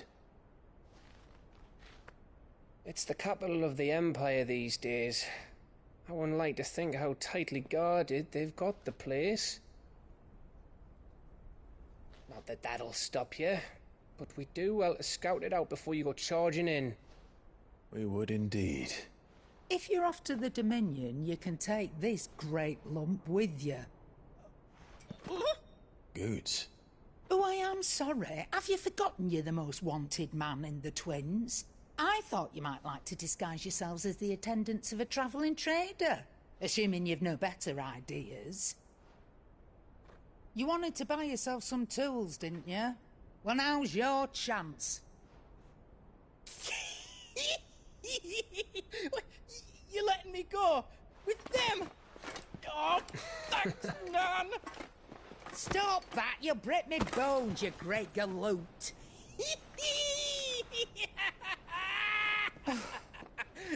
There's a caravan that runs back and forth between the Dominion and the Bocklad markets. It's managed by the Merchants Guild. Just show them Goots' traders pass and you'll be on your way. It'll be a damn sight less risky than footing it the length of the Crystal Road. That's for sure. Thank you, Karen. And glad to have you with us, Goots. Okay then. I'll get me things and I'll meet yous there. See yous down in Bocklad. Get off! Me poor fingers! Jill, you're with me. Understood. And Gav? Already on my way, Captain. Be careful. Aren't I always?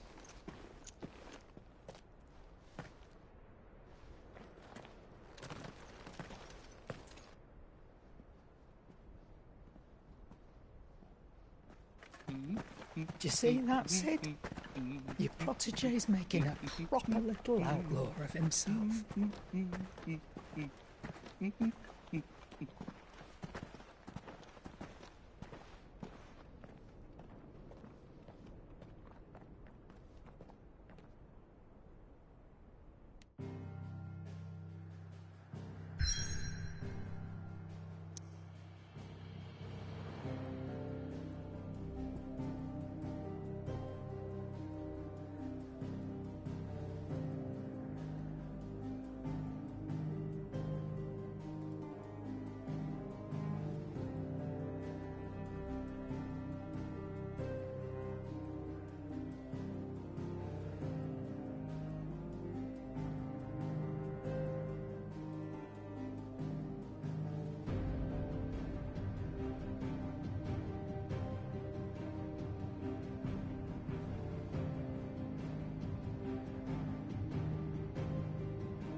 How are you feeling?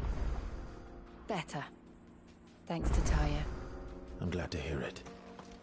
And Torgal helped too. Didn't you, boy?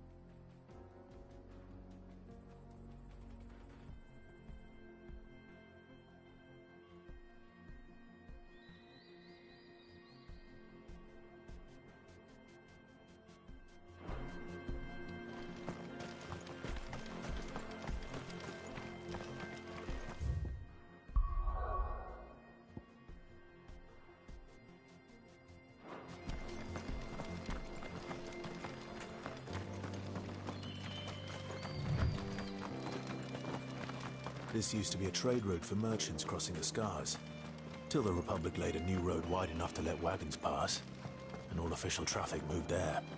Leaving this one for those living outside the law. Indeed. I doubt we'll be the only outlaws on the trail today.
So what do you think?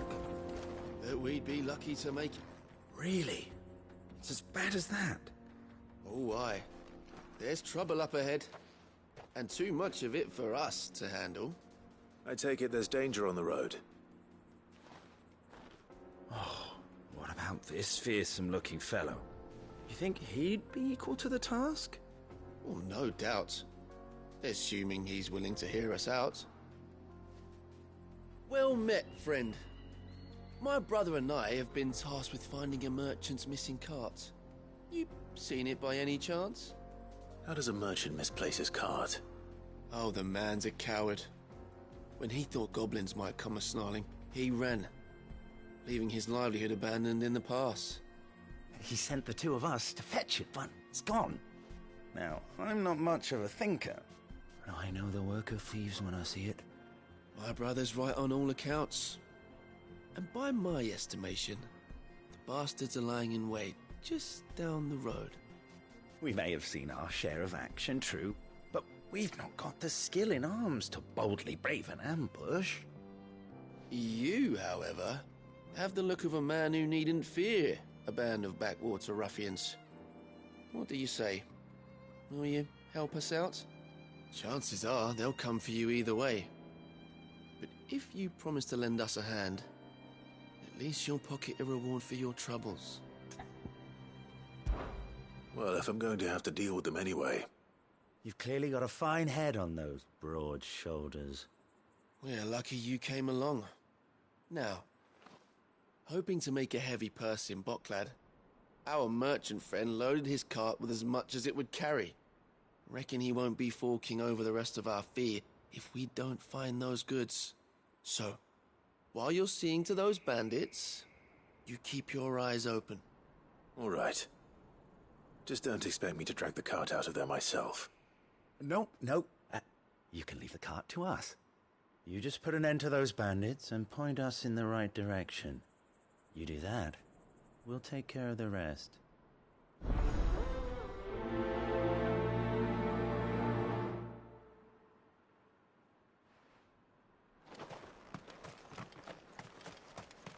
I'm not sure I trust those two. But if there are bandits lying in wait, I should probably take care of them. Look lively, you lot. We've got guests. These must be our bandits.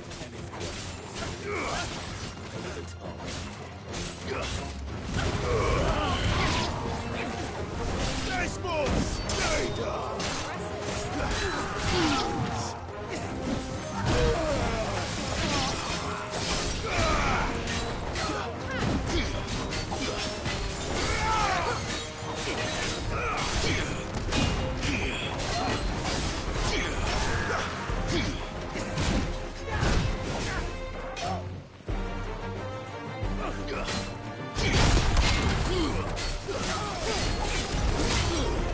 Too slow.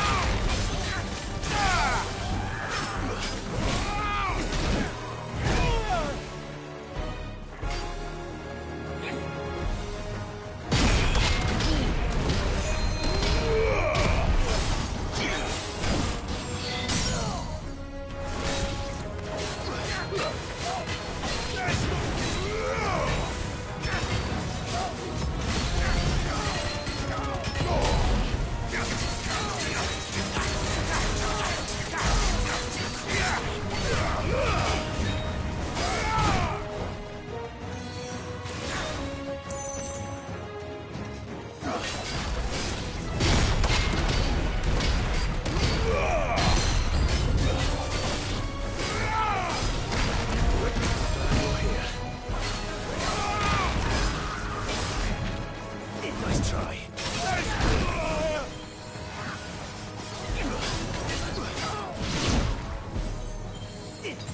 better.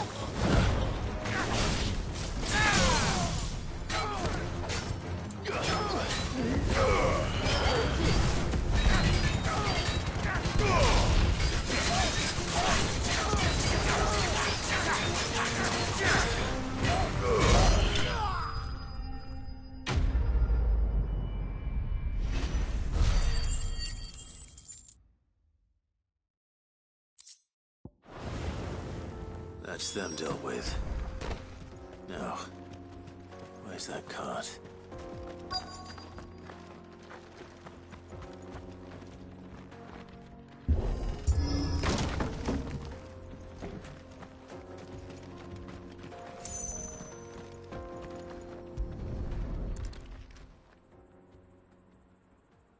Getting all of this out of here will be a nightmare. Seems we've found ourselves the right man for the job, wouldn't you say? Found the cart and didn't leave a single bastard breathing. Our merchant friend will be delighted. And how exactly will he be getting his goods out of here? You leave that to us. After all, it'd be wrong to make such a fine warrior haul cabbages to market. You've done your part. And that's all you need to worry about. Here.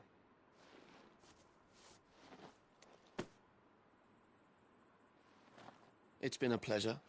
Now piss off. There's no need to be so rude, brother.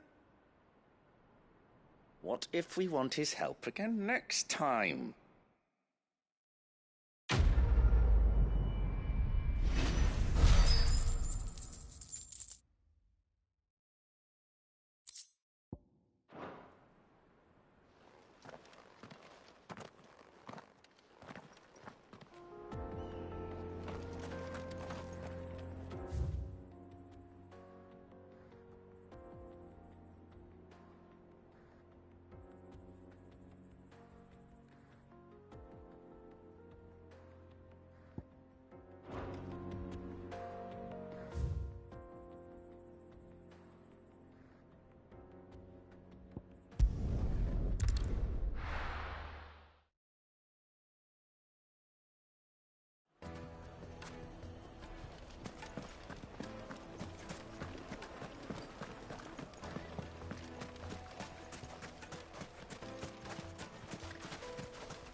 Carpets have The most Now, fragrant herbs. Dusan, I know you're keen, but Oh, where did all the men go? made from the stoutest stoneware.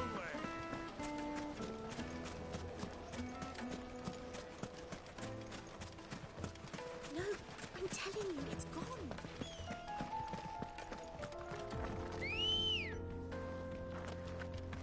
Let's go. Fly, Ambrosia.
Good girl.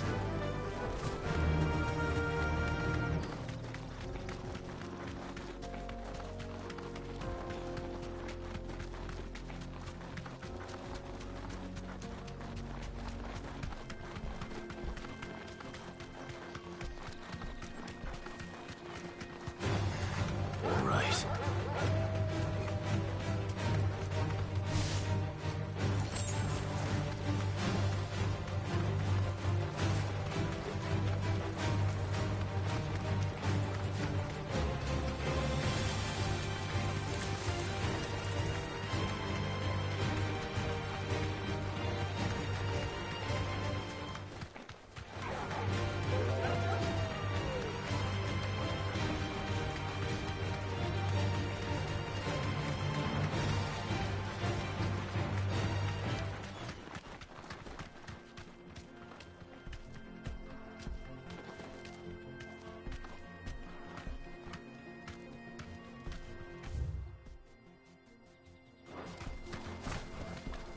Straight home now.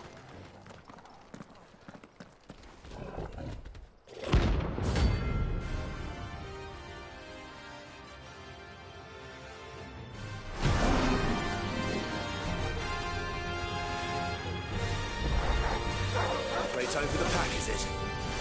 Let me introduce you to mine. This one.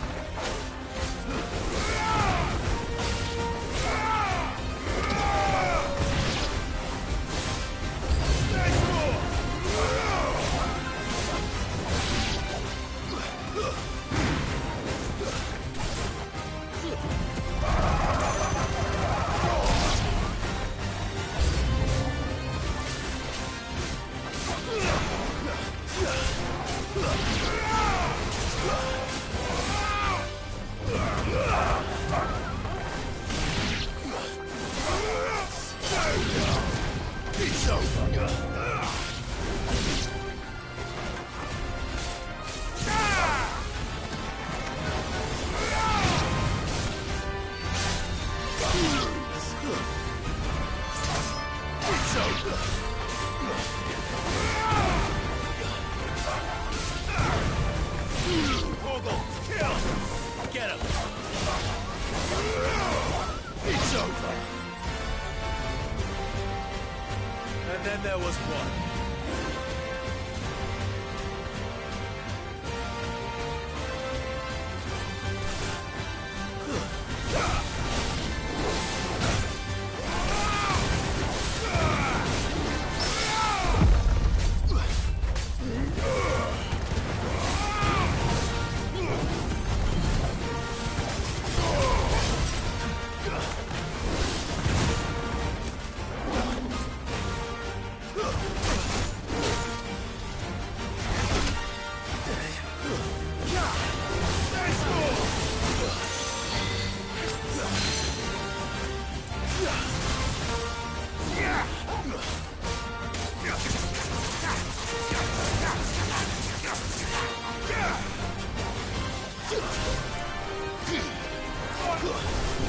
Nice try.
Farewell.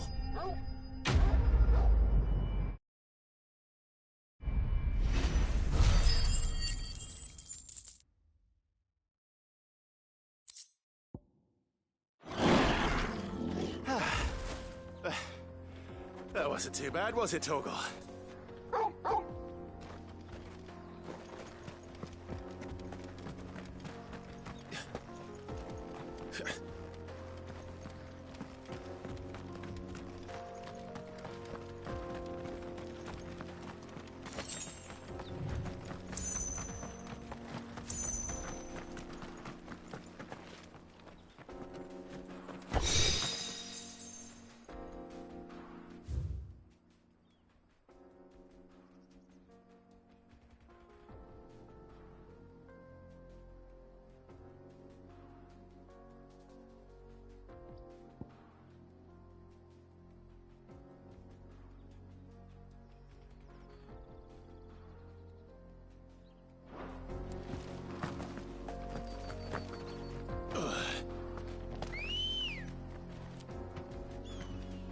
Let's go.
to fight.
That'll do, girl.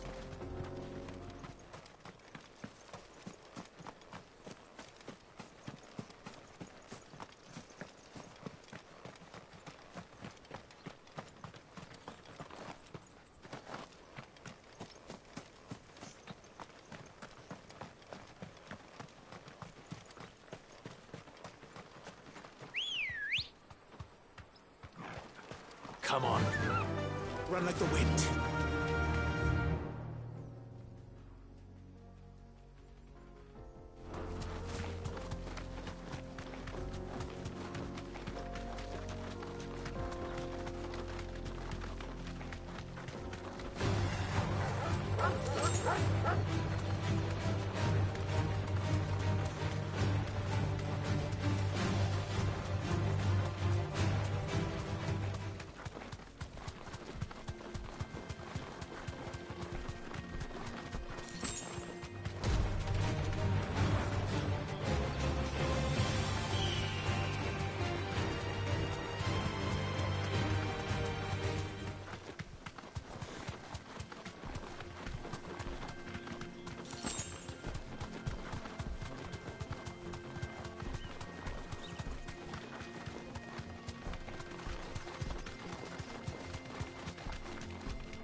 They don't look happy.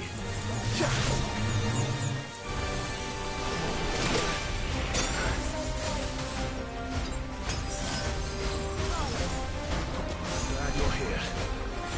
To me, Flame!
Enough!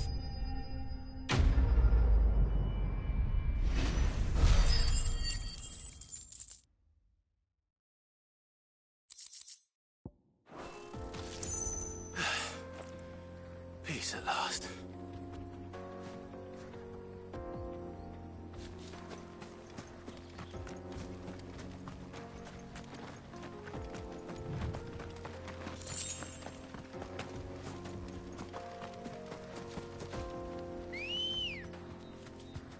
Let's go.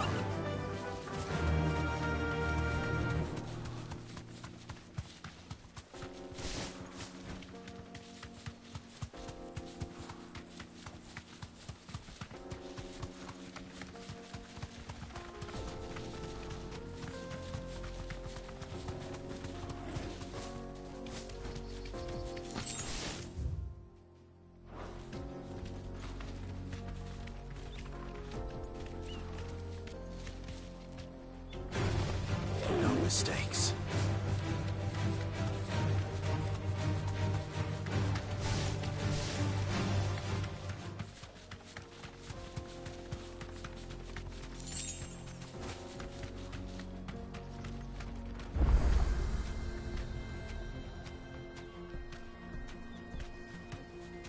Be safe. You lost, stranger. Wherever you're headed, it's back the way you came.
There was a time this path was guarded day and night by Lord Kupka's men.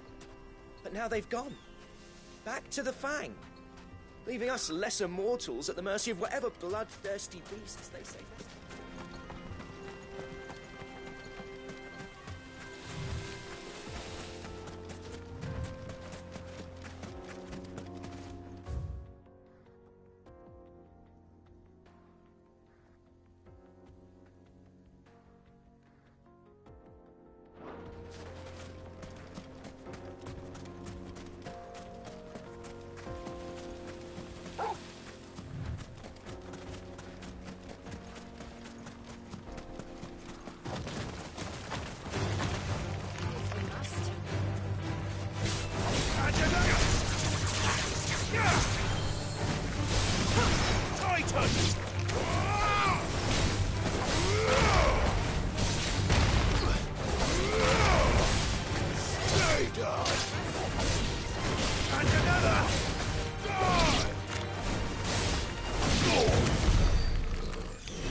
This must have been a fishing village before everyone left.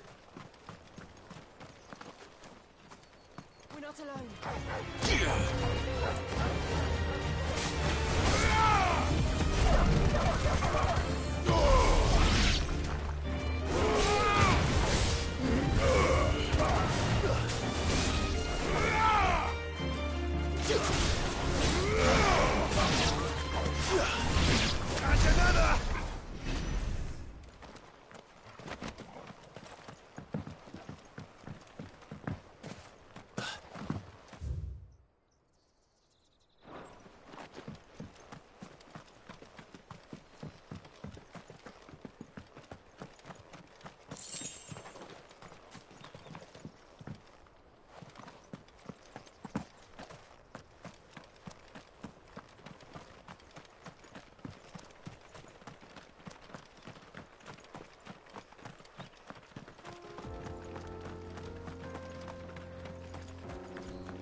Come on.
That'll do, girl.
Ready, go? Faster!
I see the Dalmecs lag behind Rosaria when it comes to bridge building.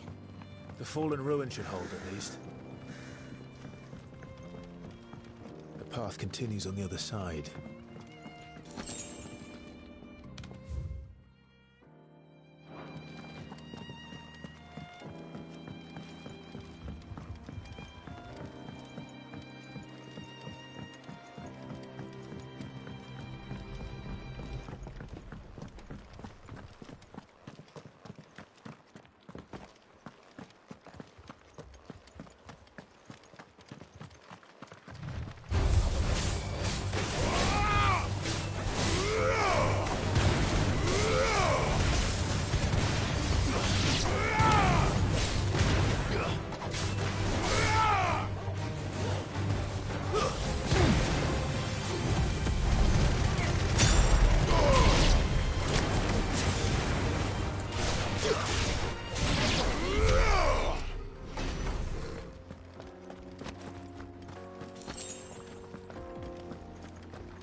So this is Zemeckis.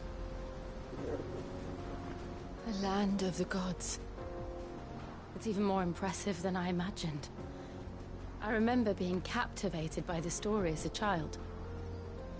Long, long ago, man was overcome by avarice and challenged the gods in a bid to win their power. The final battle took place here, at these falls. Or so the legend goes. If anyone ever manages to plumb those depths, perhaps we'll learn if there's any truth to the tale.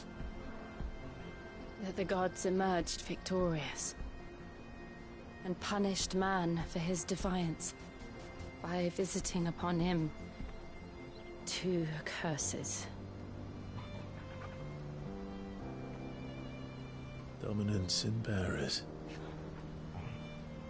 To tell the truth, I always thought it strange that the dominant and their icons were deemed a curse. Back home, the dominant inherited the throne. They were admired and exalted, not spurned. Whenever I got to that part of the story, I always assumed there must be something I'd misunderstood. You had a lot of storybooks, didn't you? In your room, I mean. When we were young. The old legends were always my favorites. Epic battles between gods and men. Father encouraged me to read as much as I could. He thought it good for my education. You really were a boy like any other, weren't you?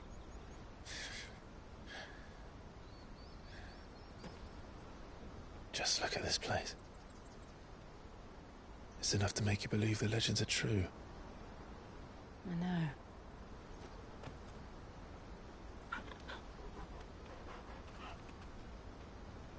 We're not far from Boklad. The road will be busier up ahead. And we'll have to keep our wits about us.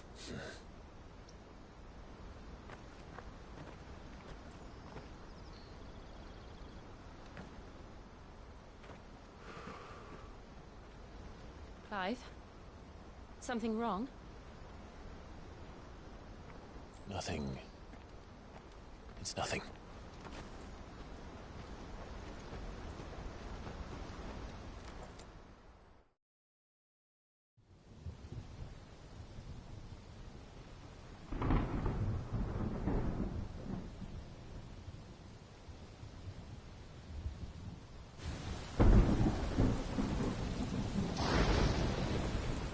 I see the reports are true, Father. You have surrendered the throne to Olivier. I have. Emperor Olivier shall rebuild the Holy Empire of Sanbreque.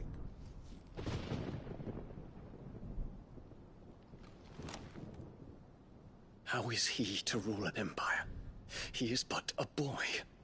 I shall advise him until he comes of age. Father, please. Or for as long as I am able. The empire we seek to build needs young blood to rule it, and I can think of none better suited to the task.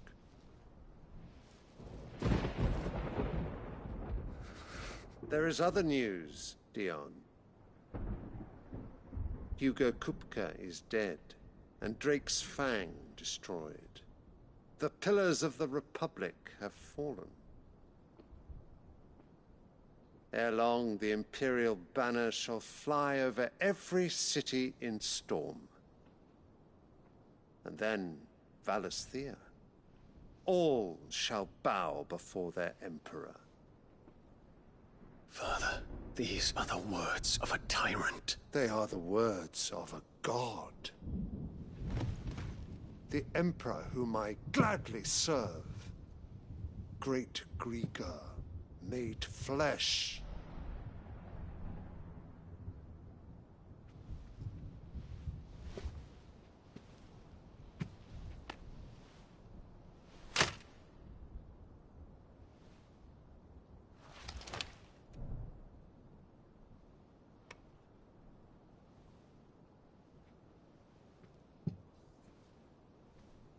Return to your camp, Dion, and ready your forces.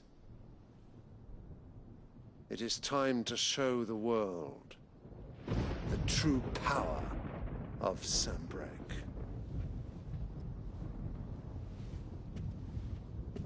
Father. I find you much changed. Is this truly the path you wish to tread? Or are these the ambitions of another? Of Ultima, perhaps? What nonsense is this? I speak my mind, and my mind only.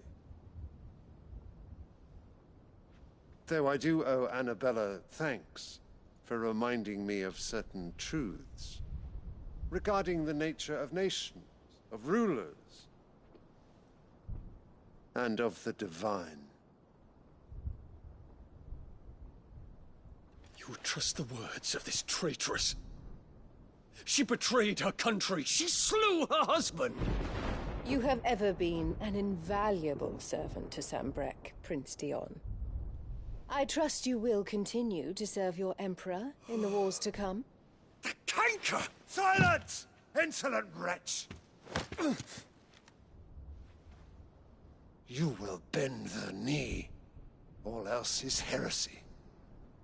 Sire, forgive me. This audience is over. Come, your Radiance. The Rowena Syndicate awaits your pleasure. Oh, not another meeting with silly old men. They're so boring. I'm hungry, Father. Can't we have luncheon instead?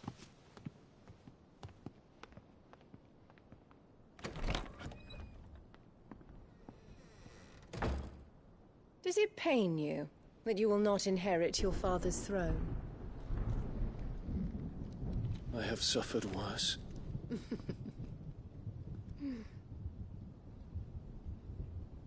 Count your blessings, Dion. For a base-born child to be chosen by Bahamut is miracle enough. You have risen high on his wings, but you shall rise no higher, lest your impure blood stain the throne. What do you know of my blood?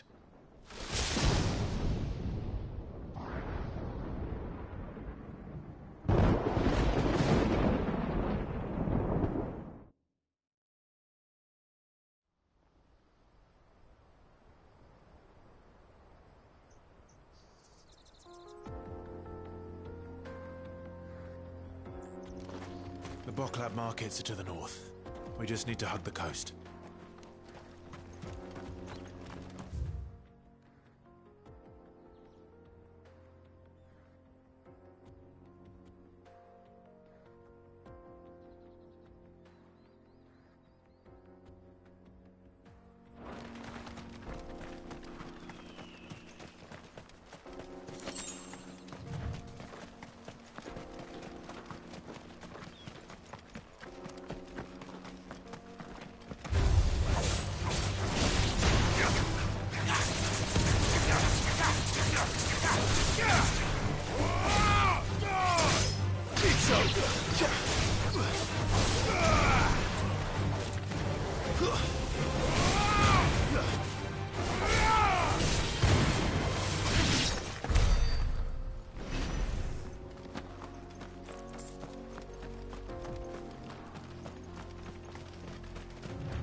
Infiltrating the Dominion won't be easy with the Imperials on high alert.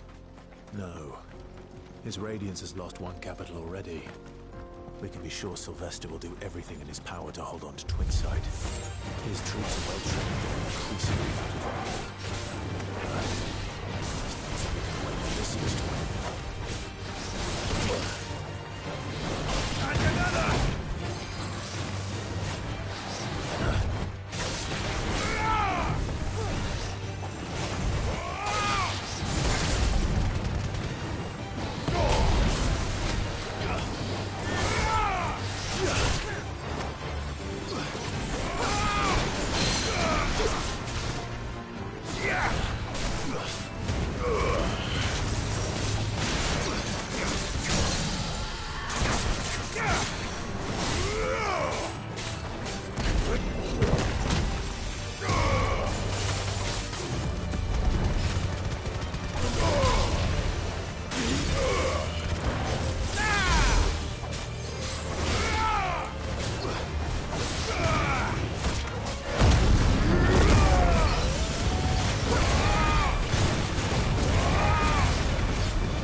They've closed the road to Randalar. If the siege breaks, they'll need more than this to stop the Imperial legions marching on the capital.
More refugees. And they're all making for the Crystalline Dominion. Because they don't know how to live without the Crystal's blessing.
There are no crystals here.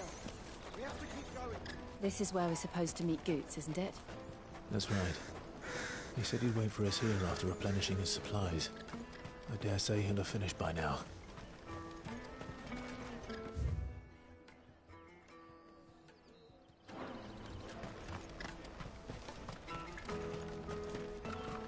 Hurry, man. I must leave for the Dominion post-haste.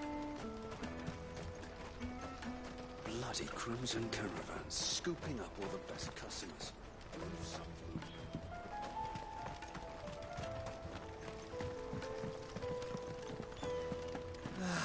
If our new arrivals had brought any coin with them, we'd be rich.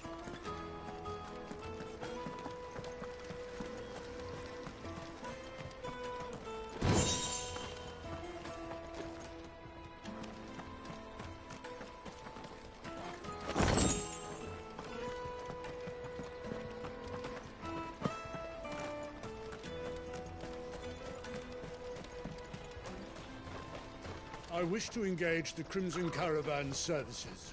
Where's the proprietress? She's otherwise engaged at present, my lord. Come back later.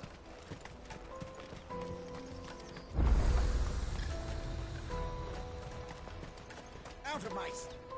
You won't find a finer array this side of the strait. A fine choice. You've a discerning eye.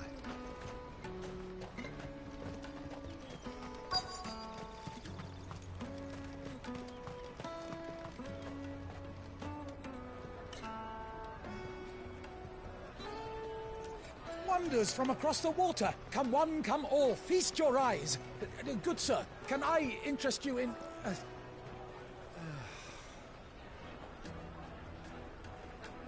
How much? For a measly crust of bread? You won't find any cheaper. Not nowadays. But you're more than welcome to look.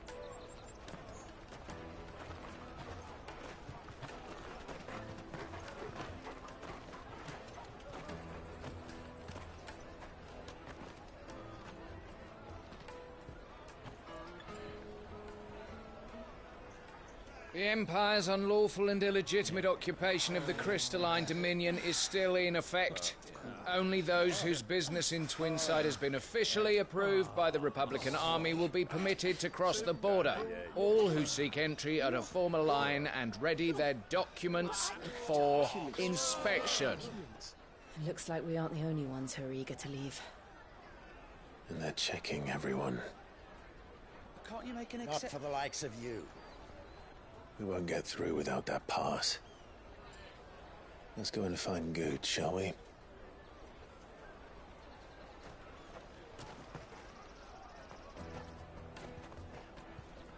He must be around here somewhere.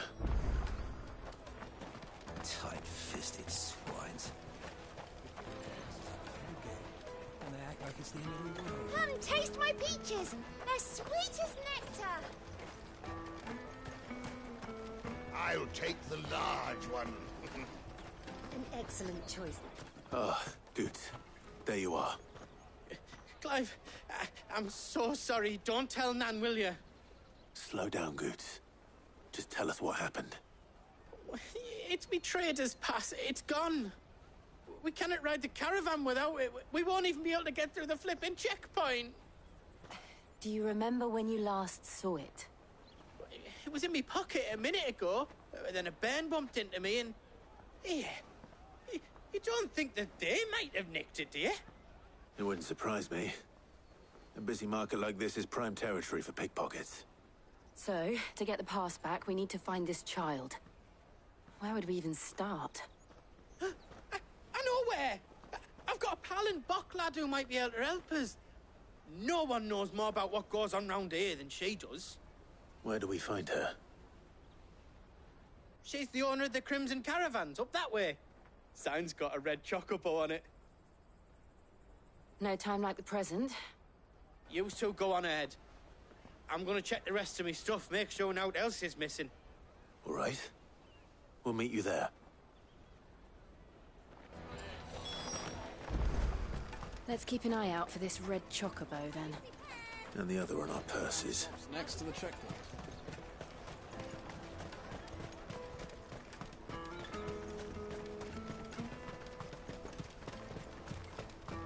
Peaches and pears.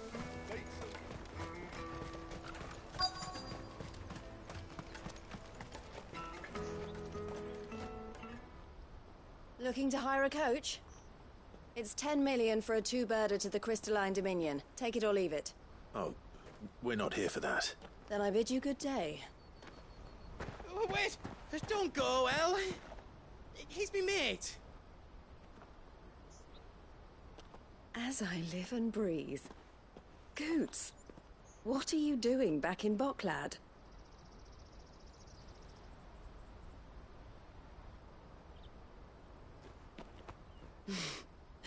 I gather Lady Karen didn't send you.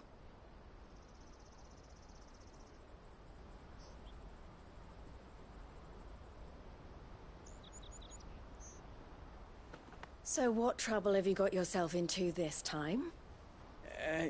It's me trader's pass. It got stolen. By a little bairn. Of all the... You're the size of a marble. Honestly. Ugh. Goots told us that you know the markets well. Might you have an idea which little bairn could have done this? We don't intend to punish them.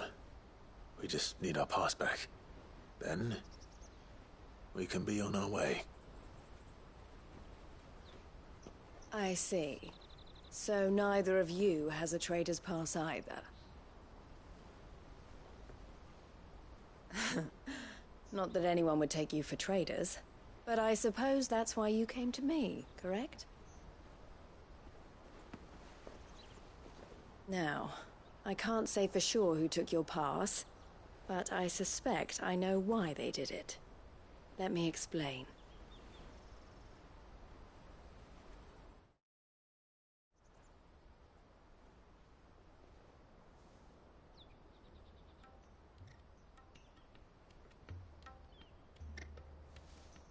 Ever since the Fist marched on the Dominion, the Republic has been clamping down on any commerce that might aid the Empire more than it does us. Which means traders' passes have gone from being merely a way of easing one's progress to being essential if one wishes to cross the border at all. And with demand outstripping supply, they've become a precious commodity, leading some to seek to acquire them by less than legitimate means. So the children are stealing passes to sell on the black market? Yes, and no. Passes are inscribed with the names of their owners, and yet none of the victims' names have appeared on the register of those passing through the checkpoint. Which means? That someone is doctoring the stolen passes. The same someone who is encouraging the children to steal them. And the same someone who has Goots' pass, no doubt. Whoever they are, they're ruining the livelihoods of honest merchants, which is why we've decided to take a stand. Will you stand with us? You want to get your pass back, and we want to ensure that no more are stolen. Catch whoever's behind it all, and 2 birds shall be slain with a single stone. Is there any other way of getting to the Crystalline Dominion Goods? They won't let you in if you're not with the caravan. It's that, I don't know, try swimming across the strait. But the guards will definitely spot you if you try and do that. Like, we don't want to get spotted, right? So either we find the people who took the pass, or give up all hope of entering the Dominion. All right. We'll help. Thank you kindly. But I don't know your name. Eloise at your service. Clive. A pleasure doing business with you, Clive.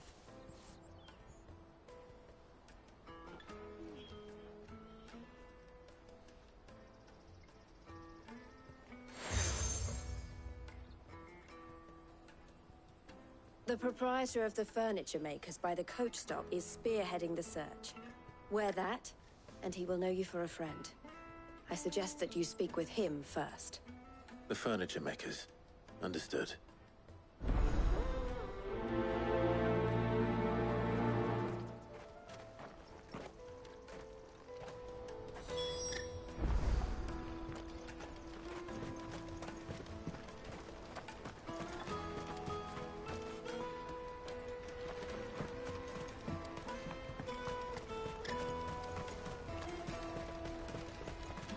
Out of my sight, wretch!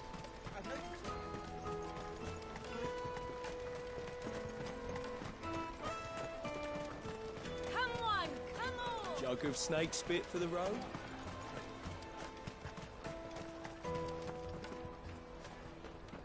Are you the furniture maker?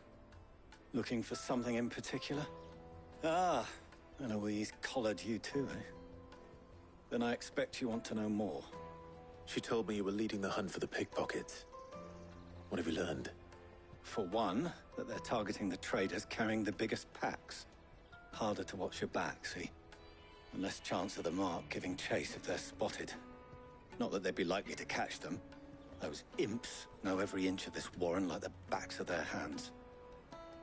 Their eyes must have lit up when they saw Goots. The fishmonger round by the gate's been trying to track down the children involved. You should go and have a word with her. Thank you. We will.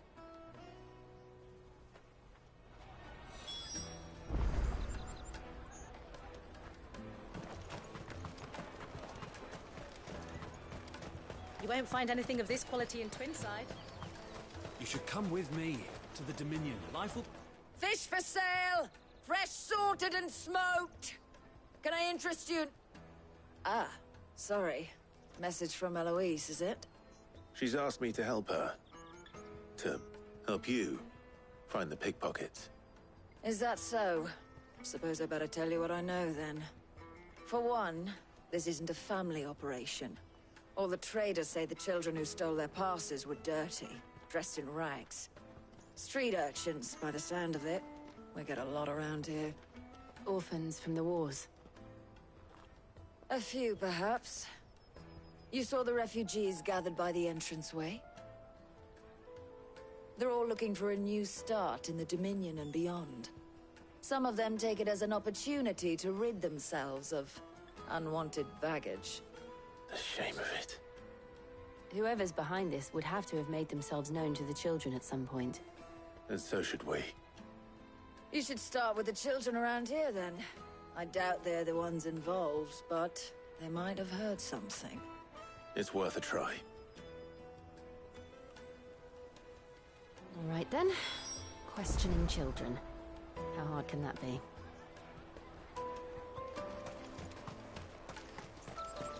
Remember when half the people coming through here were traders from the Empire? Come, taste my peaches! They're sweet as nectar! The finest earthenware from the free cities! All but a free...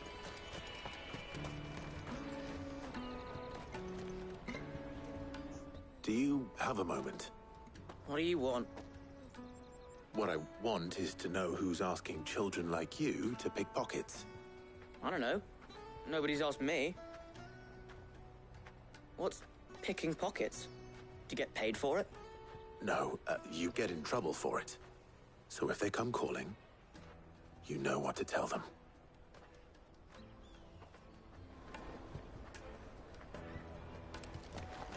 The caravan stops next to the checkpoint.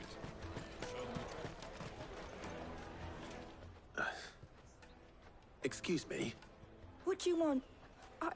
I don't have any money. It's all right. We're not going to hurt you. We just want to talk. What about? We've heard that some very bad people are making children like you steal from travelers. We need to know who's behind it so we can stop them. I don't know much about it, really. But my friend, Hansa, he said he got a job doing something dangerous. Sounds promising. We need to find him and ask. Do you know where your friend might be?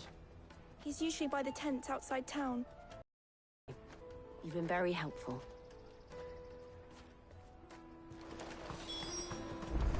Come on, come on!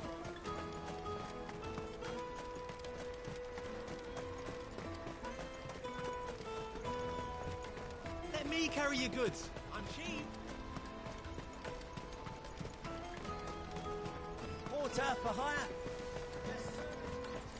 That's that, then. She must have meant the refugee camp. Let's hope he's still nearby. Daddy, I'm hungry. Yeah, and I'm broke.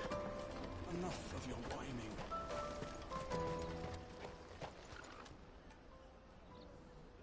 whining. That big fat donkey was easy pickings. He wouldn't have noticed if we robbed his boots off him. Yeah. Wish we hadn't handed over the pass, though. Could use one of those things to get out of this dump. Chance would be a fine thing. The moment they found out, they'd string us up by our guts. Would they now? Perhaps you'd like to introduce us to these charming characters. Shit! We're in trouble now! What do we do? You two get caught if you want. I'm off. Hunter! Where are you going? So that was Hansa, eh? Jill, you watch these two. I'm going after him. All right.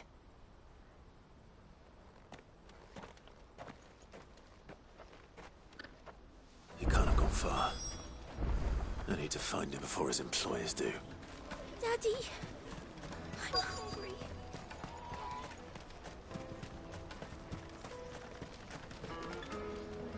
Did you see a boy run past? He stole something from a friend of mine. There was a boy ran back there towards the chocobo pen, but... Thank you.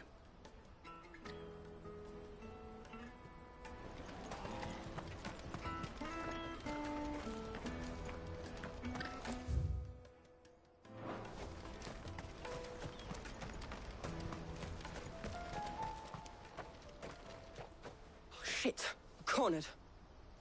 It's all right, Hansa. I'm not going to hurt you. I just want to ask you some questions. Fine. Not like I've got a choice. I'm looking for the people who are making you steal for them. Who are they? Call themselves the Carstones. They said they'd give me good gill if I did what they told me. I knew they were bad, but bread doesn't come for free. Didn't come at all half the time, before I started buzzing for them. You know, if I didn't do it, they'd just pick on someone else. Someone they could push around easier. Honza. You found him then? Jill. Where are the other two? Eloise is watching over them. She sent Goots and I to look for you.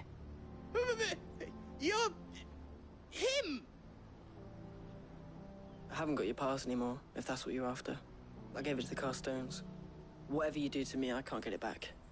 Not that I go against them anyway. If it weren't for their guild, me and my mates would have starved.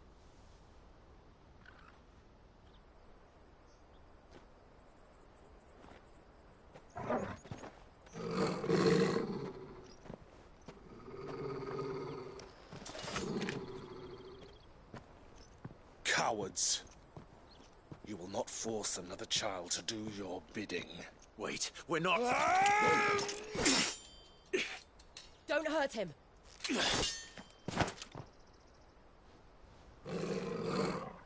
You're making a mistake. We're on the same side. Like hell we are. That brooch. Where did you get it? Master Theo? Goots. What are you doing with these people? Unless you're the ones my sister was talking about. Your sister?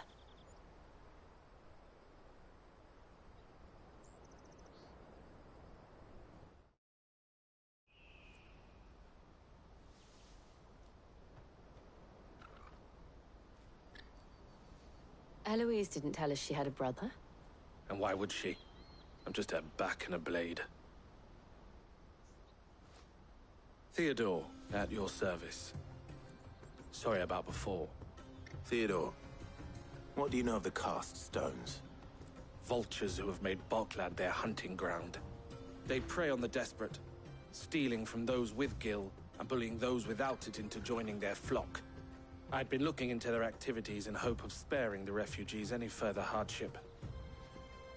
But it seems they've already stooped even lower than I'd feared. Honza's a good lad. Don't blame him for what they've made him do. If he and his friends hadn't agreed to work for the stones, some other poor souls would have. On pain of death, most likely. Clive, was it? And my sisters asked you to help put an end to the pickpocketing. Then we all want the same thing.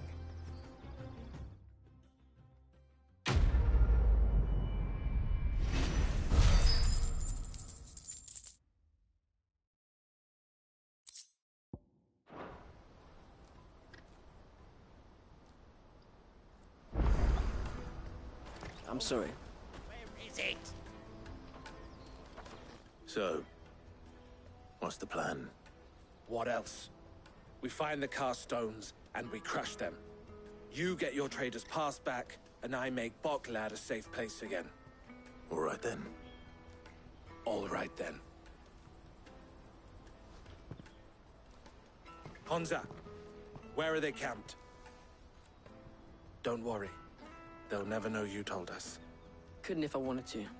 They always come to town to collect the passes. Meet us outside the gate. I tried following them once, but they spotted me halfway down the trail. Said they'd string me up. We'll try it this time. Which way were they going? Back down the road towards Leighton's Cleft. To Leighton's Cleft, then.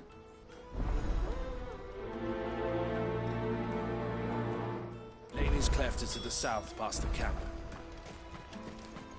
No, you better not have scared any of my brothers.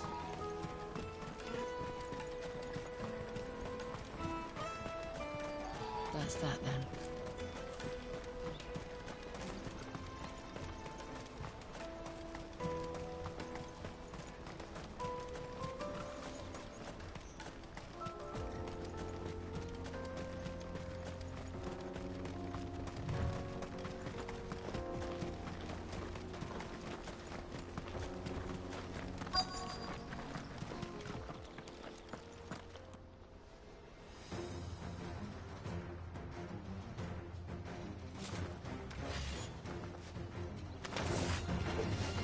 the one who's been sticking his nose in our business.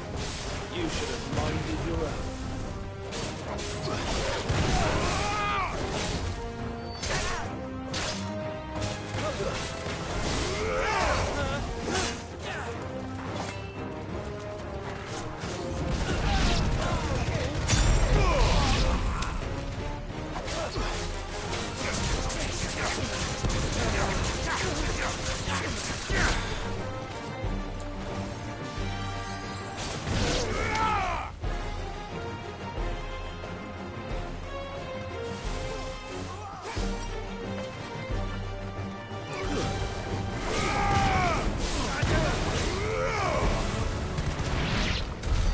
I doubt these were the ringleaders. But at least we know we're on the right track.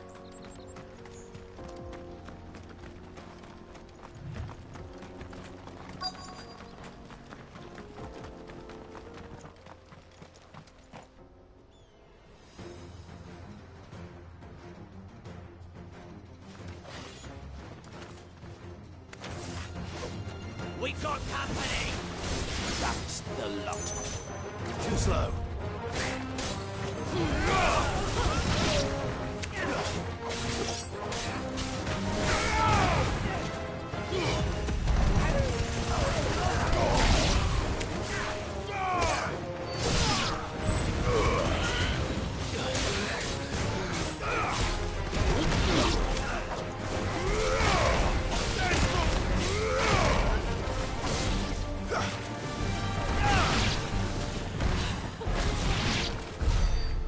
Soldiers. Fewer now.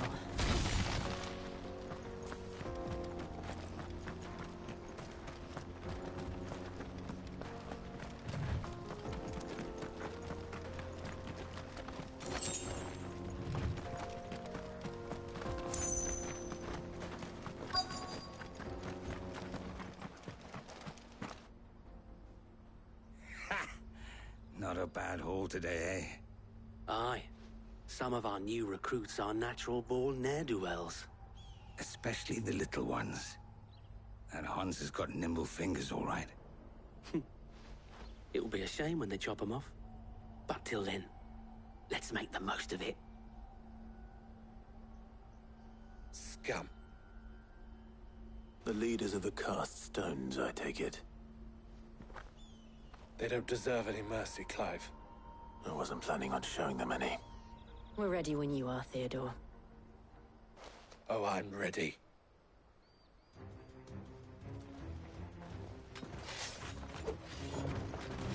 Fuck! It's that guard from Blockland! Kill him! Kill them all!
And they say crime doesn't pay.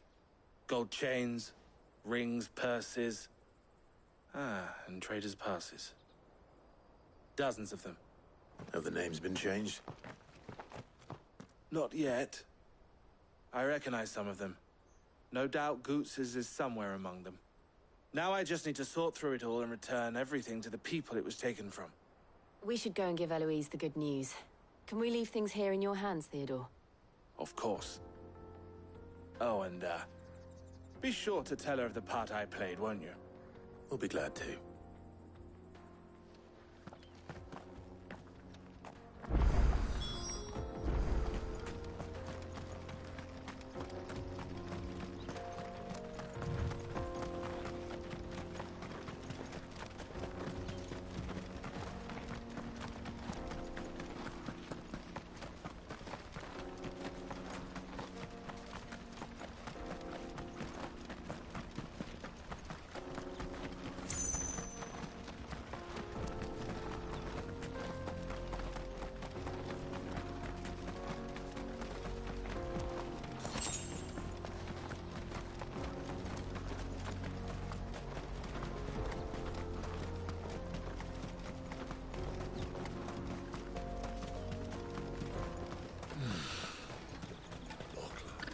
There are no crystals here. Daddy, I'm hungry.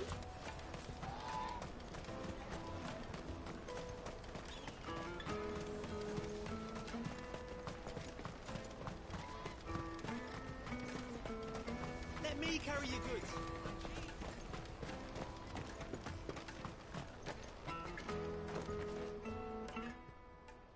Ah, Clive.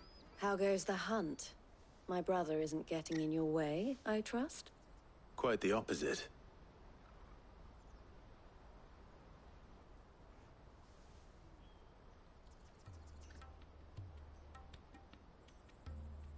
So it was the cast stones who were behind it all. Theo told me he'd been on their trail. And their demise solves 3 problems at a stroke. That of the pickpockets, the bandits pulling their strings, and the passes they were stealing. I only hope yours is among the items you recovered. Only time and Theo's return will tell. Speaking of whom, welcome home, dear brother.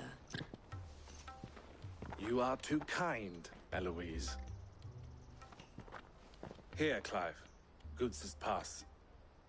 Ask him to keep a closer eye on it from now on, would you? I will. Thank you. El, I've asked our boys to carry the rest of the goods back. Can I count on your help in sorting through it all? Of course. I'll make some space in the storeroom. I expect you'll soon be on your way then. But it wouldn't do to leave without introducing yourself properly. Would it now? Sid. Don't look so shocked. We're on the same side. I don't understand.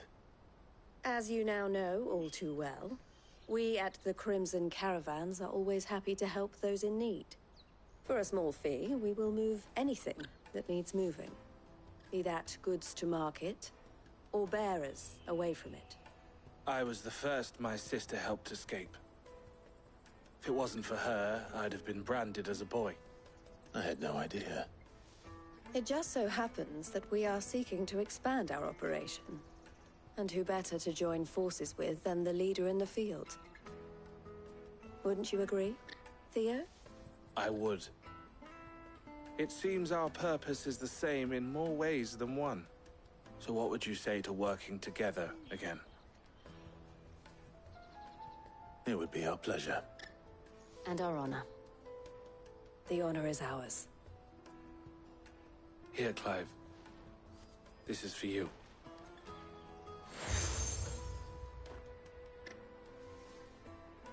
What is it? El has friends in high places, while I have associates in, lower ones. That mark is proof that you're a friend to us both.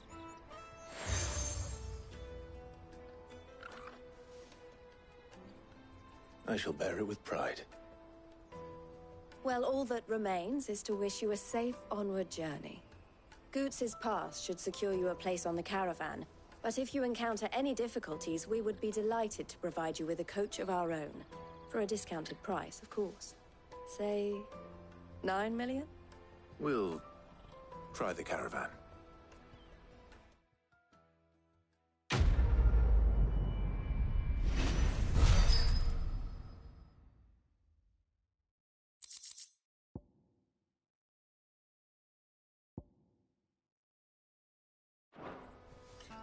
Right then.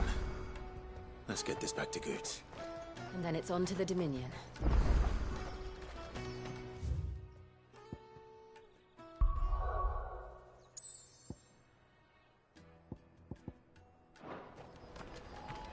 Bloody crimson caravan, scooping up all the best customers. Leave some for the rest of us.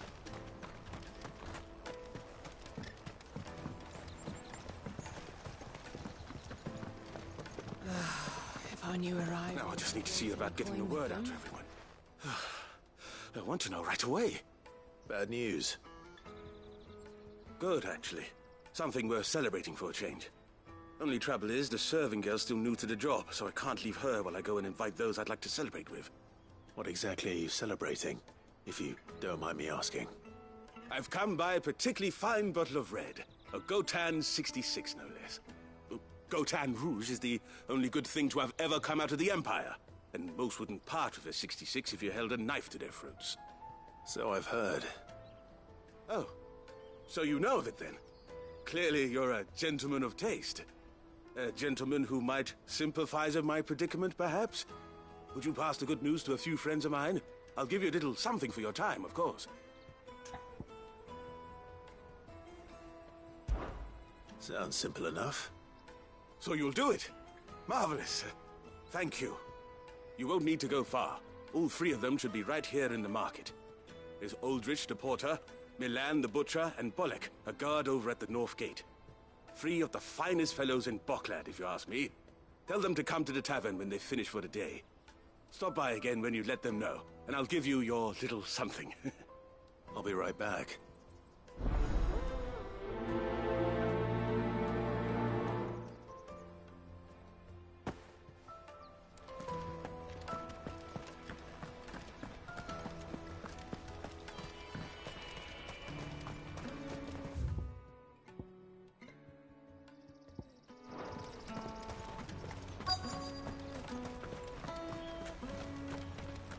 Hurry, man. I must leave. I've been asked to find Aldrich, the porter. I don't suppose that's you, is it? That's me right enough. You need something delivered? The innkeeper sent me. He said there's a cup of Gotan 66 with your name on it when you're done for the day. A 66? Bugger me. If he's just got hold of it now, it must have been in the crates he had me carry down from Sanbrek. From the Empire to Boklad. You must be a braver man than most. That's a treacherous route at the best of times. Such is the porter's lot. There's not a patch of storm these feet haven't traipsed across. It's Oriflamme one day, then off to Canva the next. The farther you're willing to go, the fatter the purse. Which is why there's no shortage of competition for some of the longer routes. I'd say I've done enough for today to earn myself a cup of something tasty. Thanks for letting me know.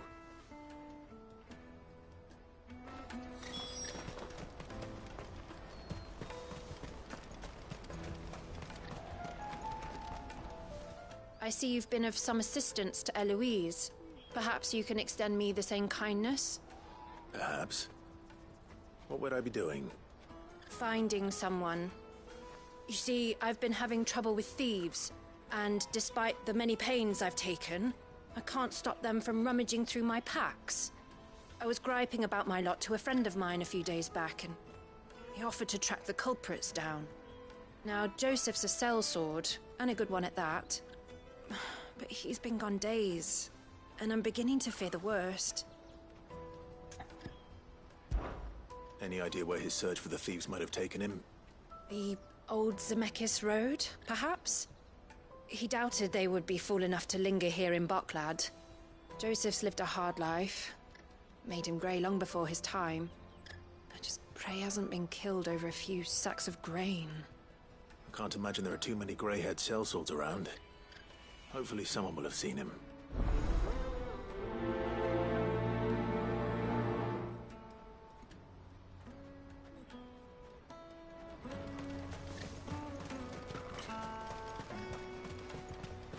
Pardon me, but would you happen to be... Let me carry your goods. I'm cheap. Peaches and pears. Meats and beans.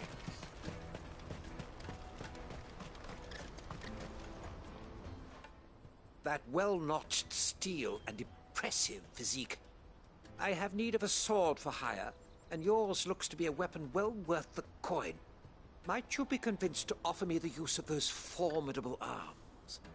How exactly do you intend to use them? Well, being something of a scholar of Zemeckis history, I wish to investigate the ruins near the city. And I require a rugged companion, lest I find myself waylaid by ne'er-do-wells or the beasts said to roam the area. Should you accept, you will not only earn yourself material wealth, but partake of the true treasure that awaits us there. The rich and storied history of Zemeckis. Well, were you ever party to a finer proposition? My arms are yours. Wonderful! Then come. We must away. But where are we going? Along the old Zemeckis Road, and from there, onward to discovery. Quickly! There is not a moment to lose. Wait. Good luck with your ne'er-do-wells.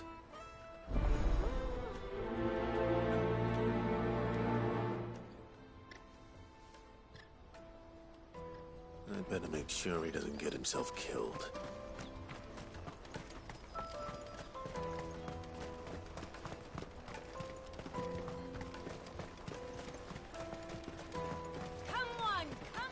Jug of snake spit for the road?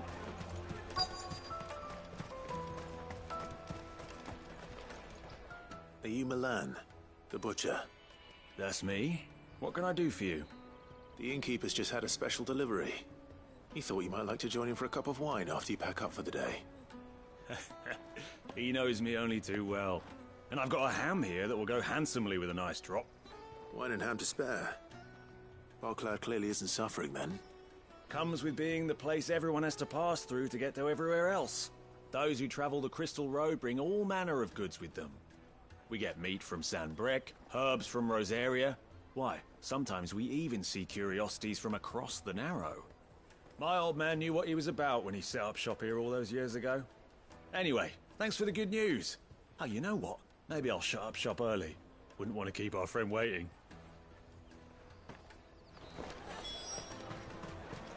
You won't find anything of this quality in Twinside. Tight-fisted. The Empire's your enemy, not us. I'm looking for Bolek. I was told he'd be guarding the gate. Well, you found him. You're not here to enlist, I take it? The innkeeper sent me. He's just taken delivery of a rare vintage, a Gotan 66. He thought he might like a cup. I've never said no to a goat hand. I'm not about to start now. Thanks for letting me know. You must be a busy man. The market would be flooded with refugees if we weren't here to stem the flow. Oh, my heart goes out to them, all right, but we've got our orders. No papers, no passage. Plenty try to slip past us nonetheless. And every now and then, one of them's foolish enough to try and force their way through. And when they do, well, things can get nasty. You know what? That wine's sounding better by the moment. Well done. I wonder if the innkeeper might spare a cup of that wine. None, taste my peaches. I'll take the large. What I really want to eat. Juicy pears! Slate The caravan stops next to the checkpoint. Jug of snake spit for the road? Come on, come on!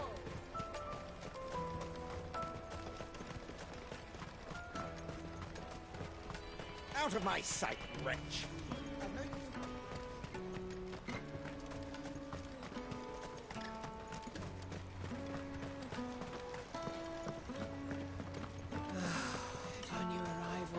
Not any call.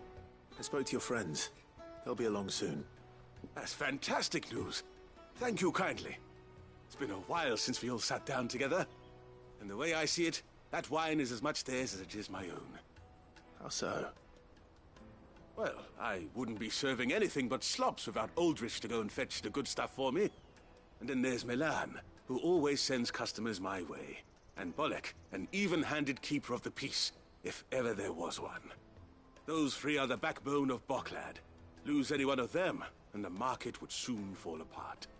And without the market, I wouldn't have a single customer. I'd say that's worth a bottle of 66, wouldn't you? And more besides. Everyone needs a shoulder to lean on. Be they world-weary innkeepers or brooding swordsmen.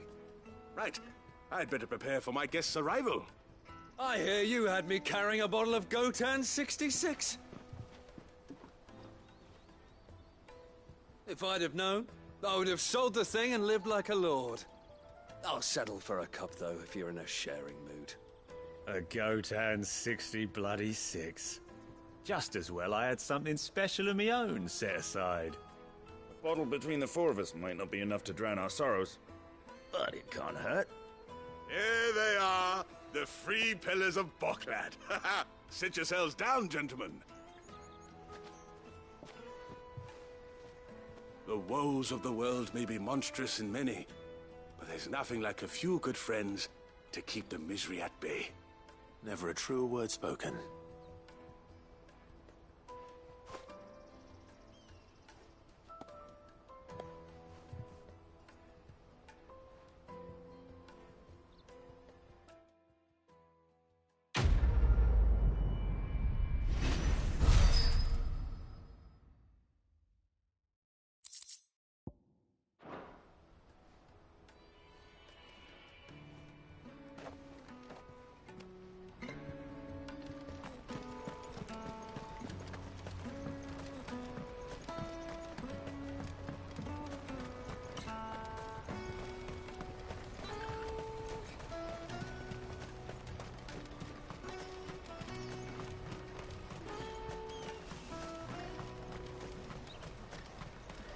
That's that then.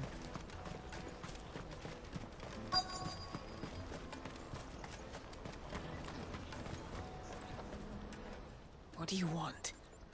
I've no coin on me. Just information. Has a sellsword passed through here? Grey hair. Now you mention it, there was a young man with salt in his mane sneaking around out there a while back. Which way did he go? How am I supposed to know? Buggered off down the road, I expect. Now why don't you do the same and leave me be?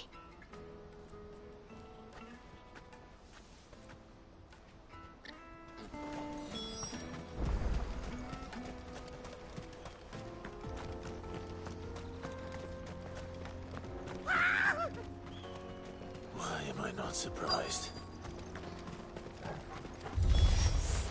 You'll hand over your coin if you know what's good for you.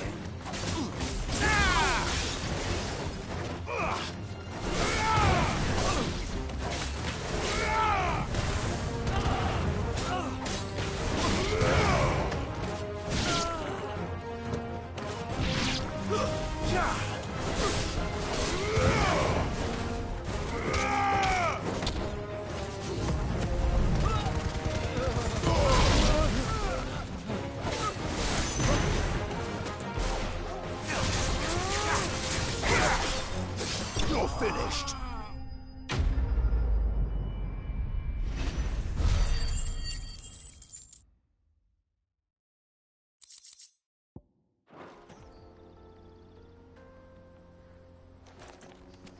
Are you hurt?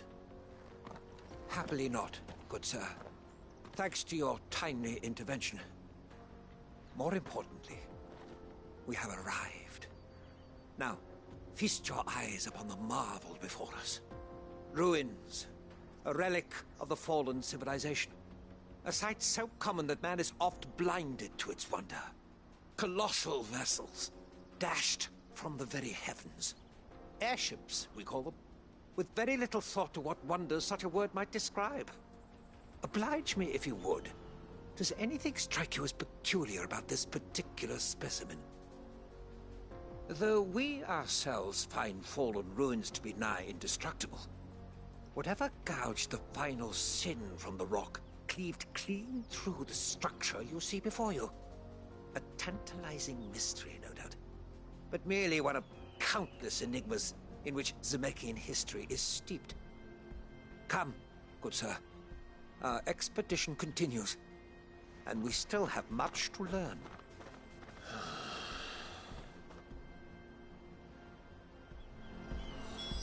He's passionate. I'll give him that.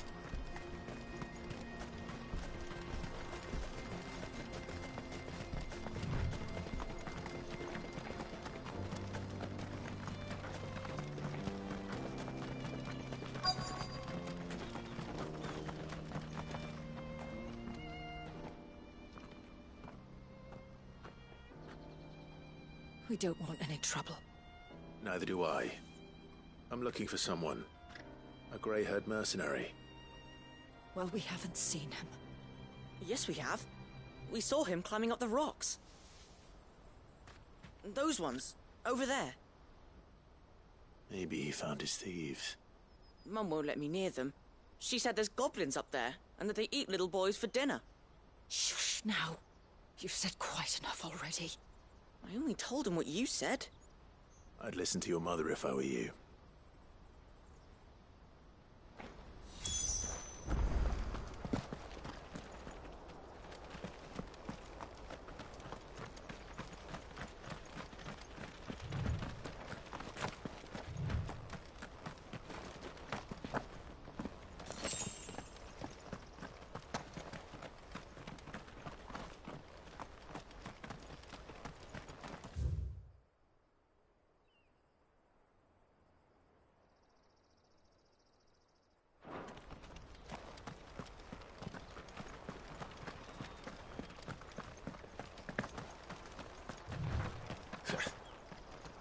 Did Joseph's thieves really lug their stolen wares all the way out here?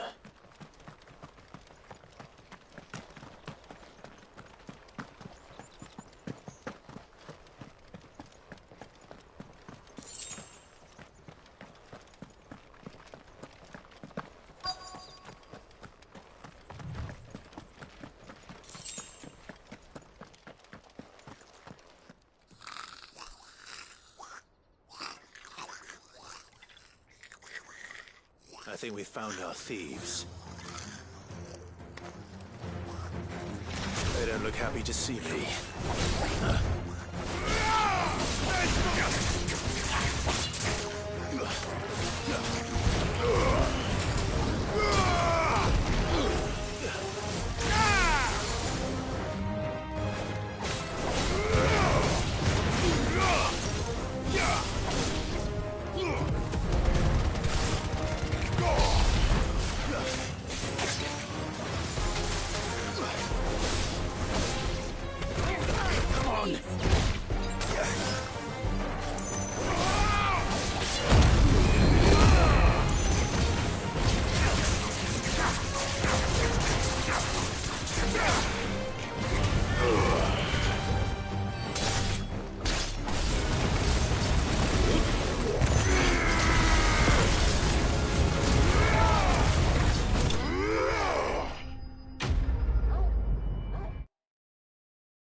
Let's get this over with. Stop! Don't kill him, he's just protecting his home. Joseph? So the boy was right. I don't know you. Your porter friend sent me to find you. She was worried you might have got yourself killed. Have I been gone that long? Wasn't hard finding the thieves. The problem was knowing what to do with them when I did. I take it things are more complicated than they appear.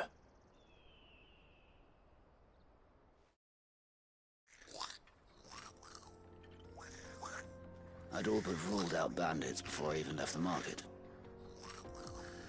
You know where that is? Because our thieves had no interest in gold or gems, or anything they couldn't eat for that matter. Add to that the rumors of goblins in the area, and the mystery practically solved itself.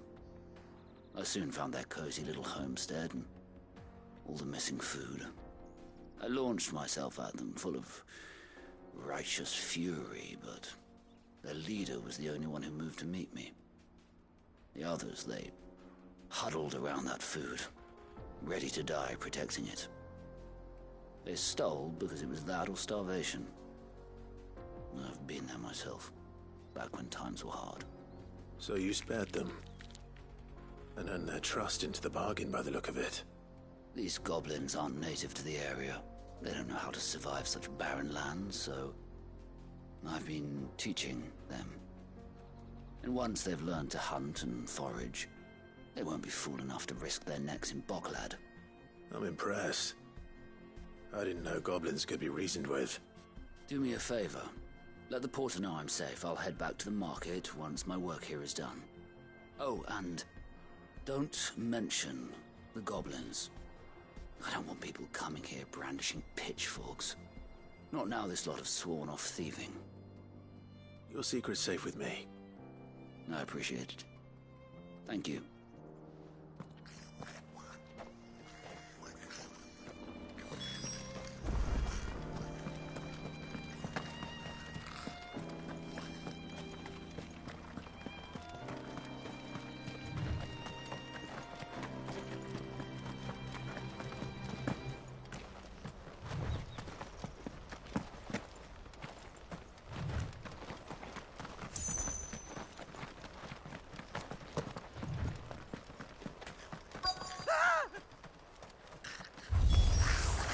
All right then.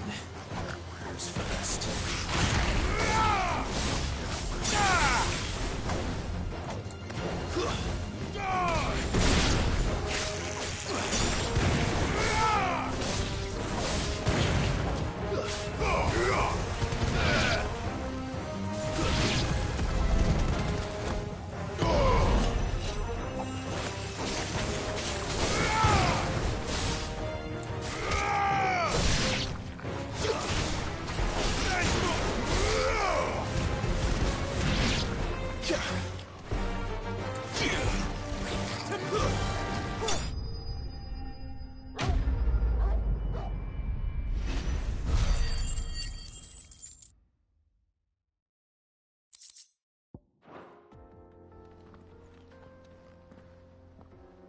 You're going to get yourself killed.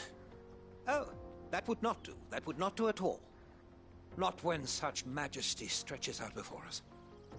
Behold, the final sin in all its glory. As Moss tells us, a battle was fought here in ancient times. A battle of such ferocity that it tore a great crater in the very land upon which it was waged. In reaching for their holy sanctum, did man enrage the gods, and great was the vengeance that was rained down upon him. Alas, the full truth of the matter is lost to time, though I live in hope that I might see it discovered. But we must not dwell upon such things. There is more yet to see. Onward! History awaits!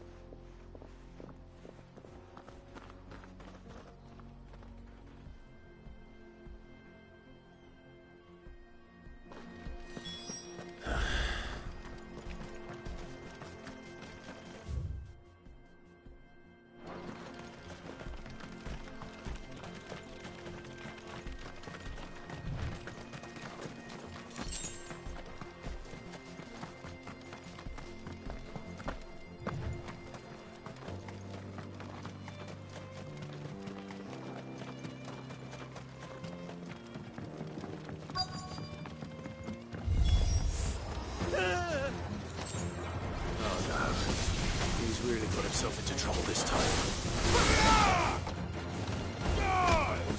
You're finished!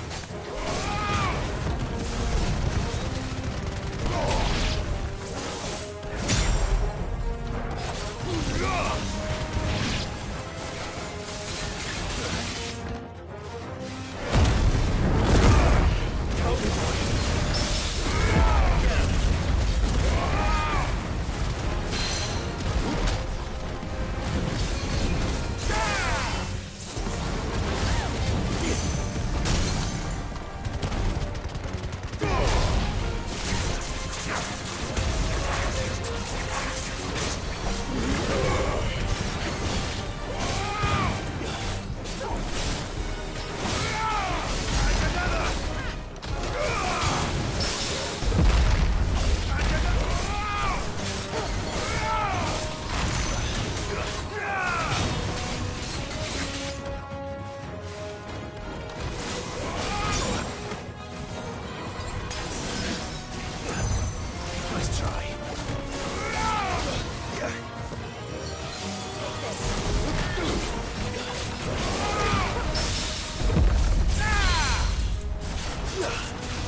Still in one piece?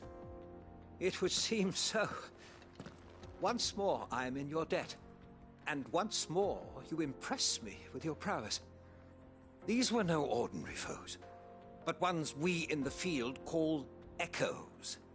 Though Moss the Chronicler concurs with the legends in attributing the fall of Zemeckis to a wrath wrought upon mankind by the gods, he offers little in the way of explanation. Could the ruins we see before us here, in all their elaborate beauty, perhaps suggest an answer? Could the construction of such miraculous edifices have been considered an encroachment upon the province of the divine? Alas, all is mere speculation. But one day, perhaps, I will learn the truth. Not if you keep running headfirst into trouble. You are right, of course.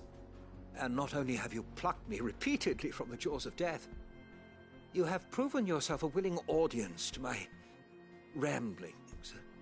Glad to help, but didn't you say you came here to investigate something?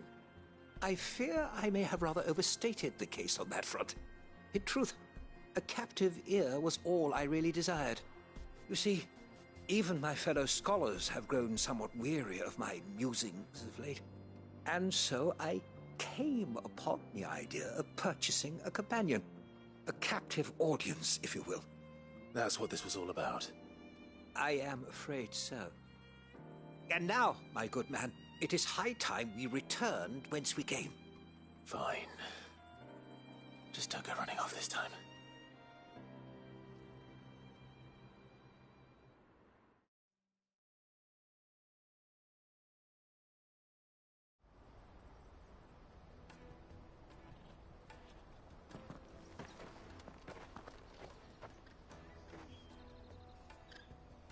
And so ends a delightful day. Here, your reward for humoring my selfish whims, plus a little extra for the trouble I have put you to.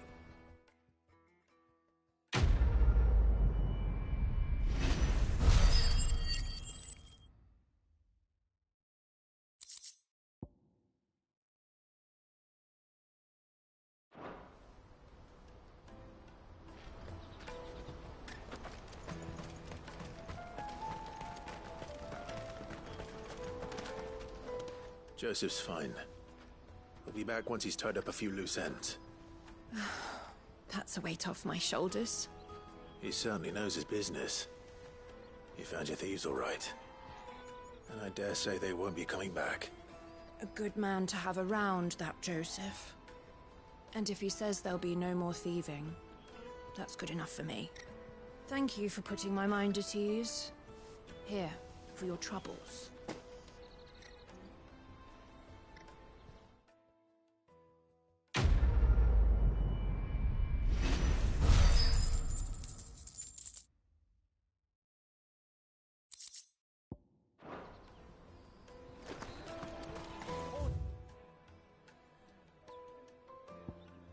For hire.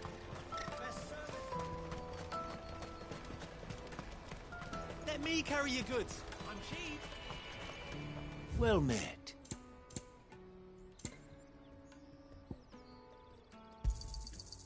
Many thanks. Out of my sight, wretch.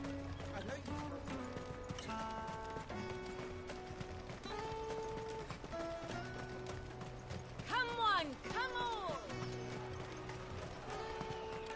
Caravan stops next. Juicy pears! Slake your thirst! What I really want to be... Here you are, good. Try not to lose it again. Me pass! You found it! Oh, thank you so much. Nan would have killed me if I'd come back without it. I'll have to say thanks to Elle and Theo, too. So should you, Hansa. You and your friends don't have to steal anymore. If anyone threatens you again, you know who to turn to. We do. And we already have. Miss L's given us a job shifting the chocobo shit out the stables. It's hard work, and the pay isn't half what we got from the stones. But if we stick at it, we'll keep ourselves fed. You stick at it, then. And Goots, I'm sorry for stealing your paws. That's all right. I've got it back now. And all's well that ends well, eh? You said you're trained to be a blacksmith, right? Well, I'm gonna be your first customer. I'm gonna save up all my gil and get you to make me a massive sword. I'll do me best. Till then, eh?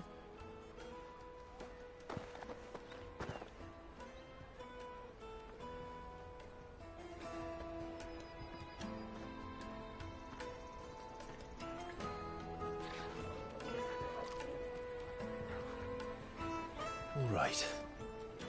We have a place on the wagon.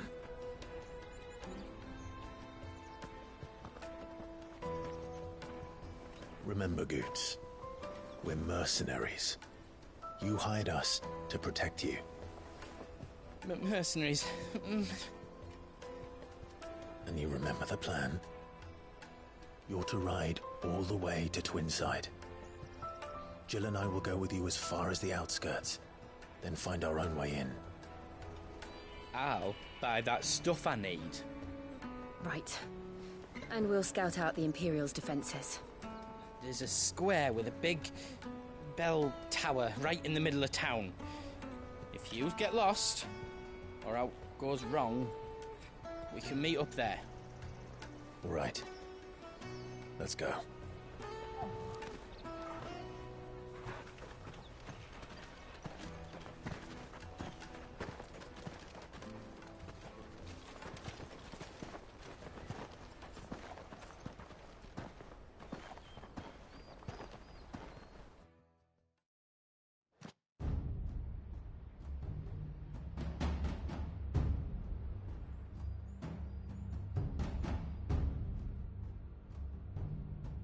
I see.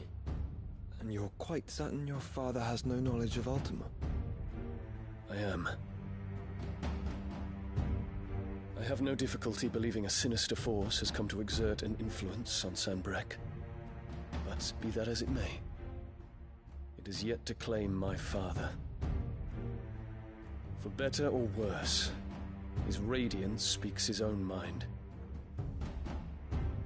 Then the fiend works from the shadows. I confess, when first you told me of this fiend, I had my doubts, and more than a few at that. A beast that labors to plunge Valisthea into turmoil, all in pursuit of your brother. But that wound is proof enough that evil is afoot. Then I have your answer, Your Highness. You will join me in my fight. I cannot. Not yet. Your Highness, please. As you are aware, the Dhalmekian army is at our gates. They have lost their mother crystal, and with it all hope of a negotiated withdrawal. It is but a matter of time before they invade. If Bahamut is not here to meet them, my people will be slaughtered. Though not by Hugo Kupka, thanks to Ultima's machinations. I know the fate of your people weighs heavy on your conscience, but if we do not put an end to Ultima's plans, they shall face a far darker fate. The chaos he would wreak would sweep all of Valisthea into the abyss. The lives of every man, woman, and child in the Twins are at stake. I believe what you say, Phoenix. But I have duties of my own, and I must discharge them. Come what may.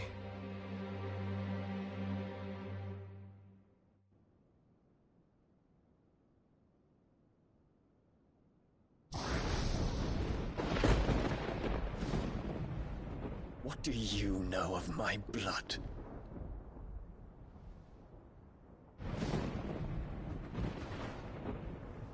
I know that it is wholly unworthy of the highest offices of state, which rightly belong to those of purer breeding.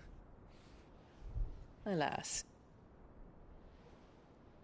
Your bloodline runs through the Oriflamme gutter, from a whore who weighed her child's worth in gil. Have you threatened my father? Of course not.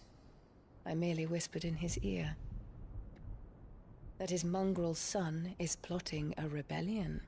What? Sylvester listens to the words of his astrologers. And they have ears too. You have been feeding them your lies! Should you remain loyal to Emperor Olivier, his radiance may yet crown your head with laurel, and not with tar. Fork-tongued witch!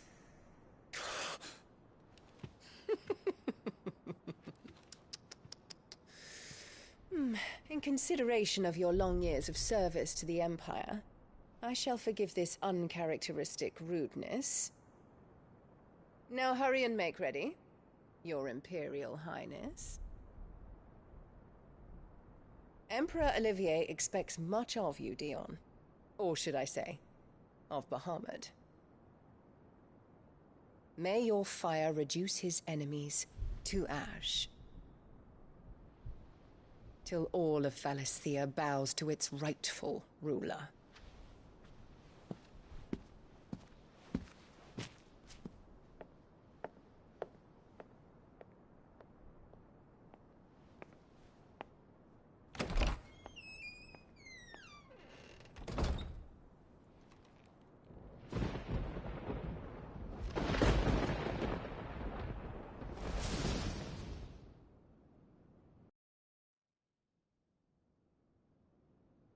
There is another darkness that has taken hold of Sanbreque.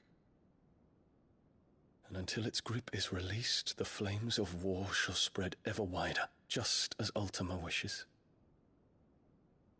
Forgive me. My family has caused you much grief. You are not her keeper, Phoenix. This is a matter for the Imperial household now, and as a member of that household, it falls to me to resolve it. At such time as that is done, what strength I have shall be yours.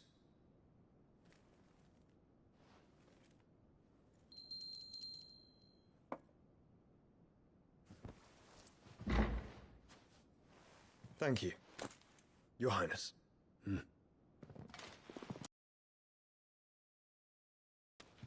us take to the skies together, and bring a new dawn to Valisthea.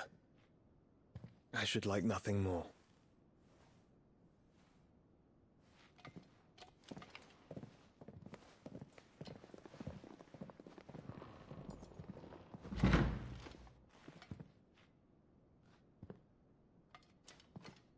Terence. My prince. Tell me true. Do you believe what I'm about to do is wrong? We dragoons have but one leader, Your Highness. And we shall follow him unto the very end.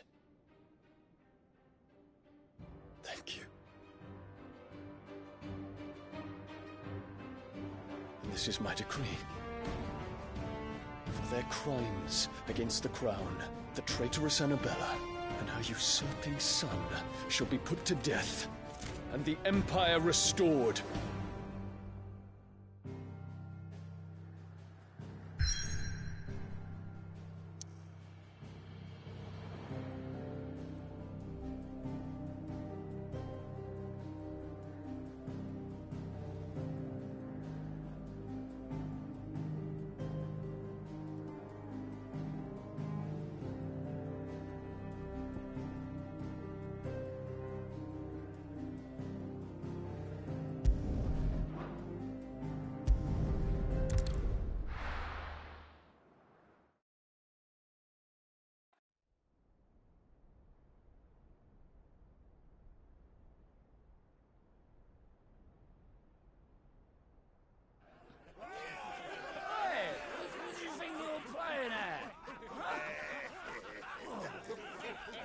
Stop you getting eaten by a fucking wolf, that's what. Come on. One would never guess that these people stood on the brink of war. They're afraid. They turn to drink to forget their fears. Anything you want to forget?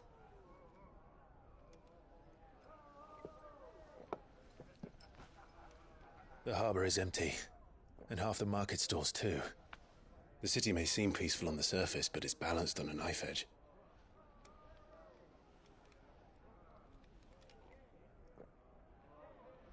Were we to give it a nudge, It might be just the distraction we need to reach the Mother Crystal. I thought you might say that. We should send for Gav. We'll need someone to keep the fires we start from going out. And we can busy ourselves scheming until he gets here. I'll send a Stolas then.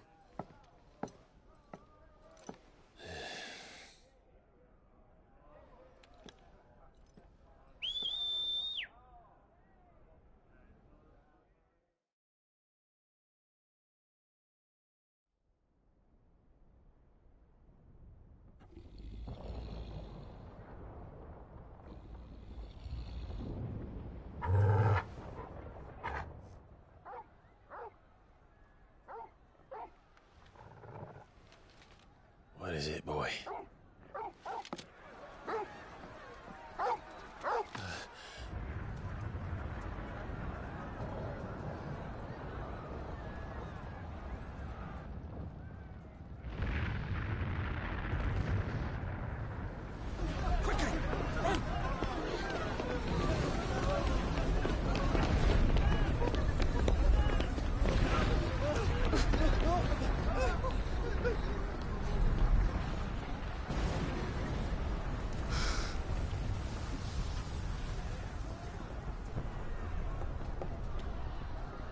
What's happening?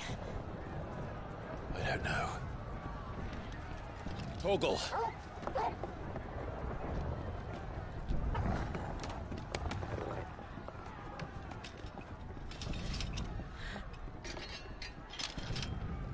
This way.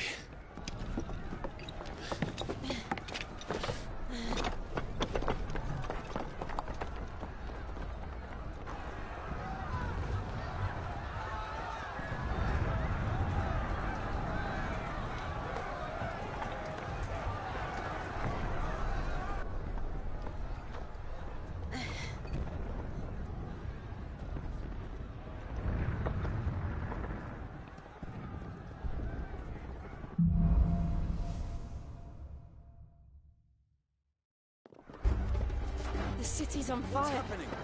I'm sure Goots is fine. He'll be making for the square. The one with the bell tower. In the middle of town, right? Watchman or sentry is to be slain on sight. But spare the citizenry. His Highness's orders were clear. The people... Those were Imperial Dragoons.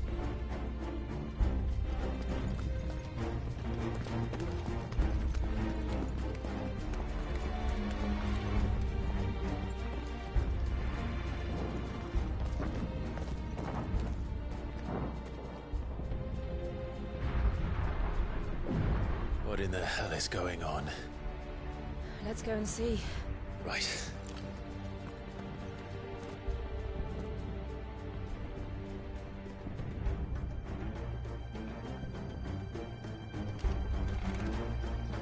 But first we find Goots.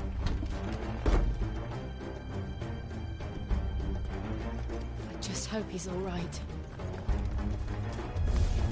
You there! Identify yourself! Do we have to?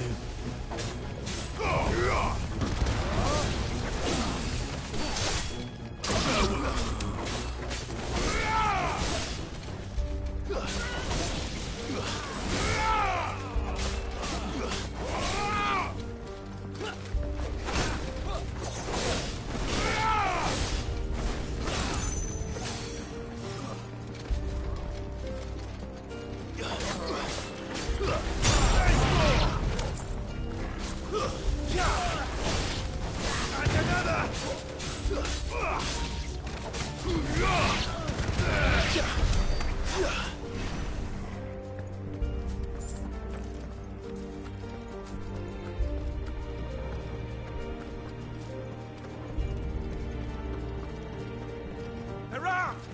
Quickly! Cut them down! Finished.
Be glad to fall into a sewer.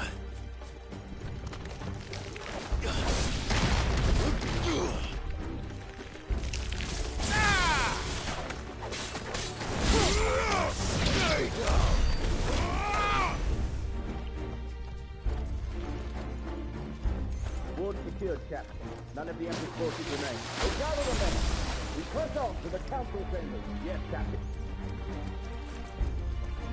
What of the men and women in the market district? The evacuation is complete, Captain. Good. Then all that remains is to dethrone the Pretender.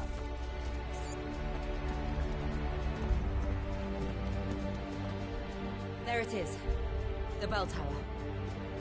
Right. Let's go.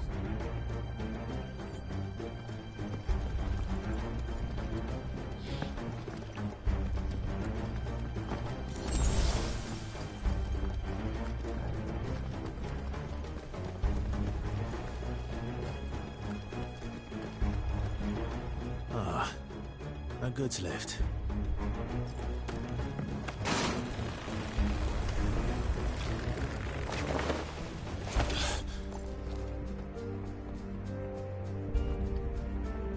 Where in Grieger's name did you come from?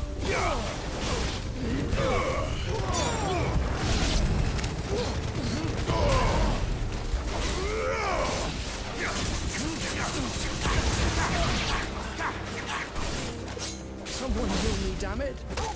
All yours, Torgal!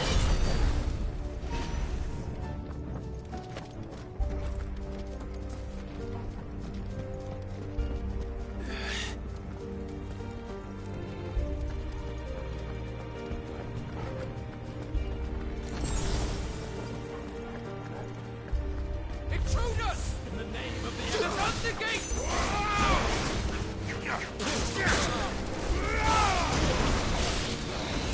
Stay down!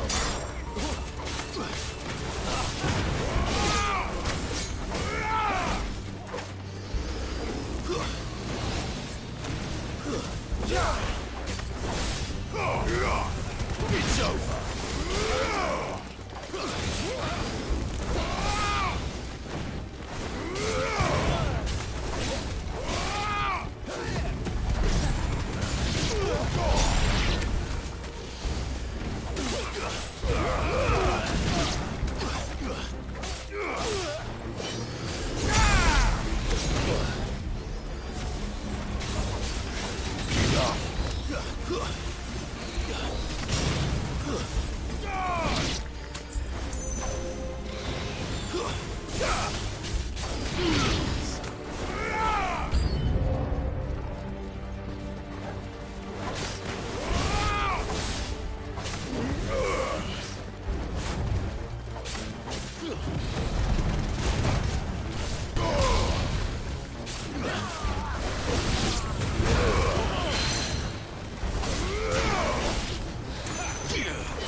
Damn it.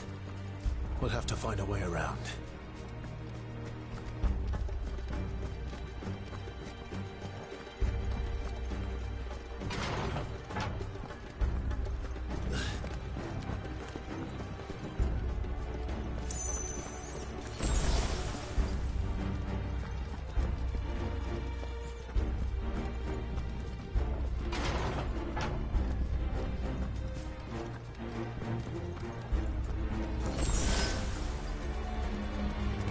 In the name of His Highness!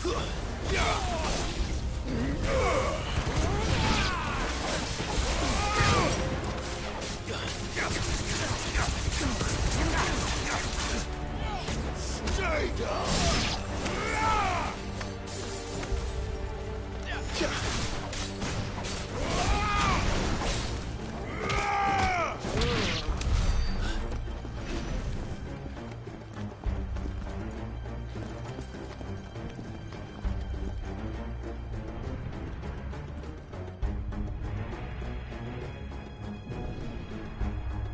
Hold on, kids. We're coming.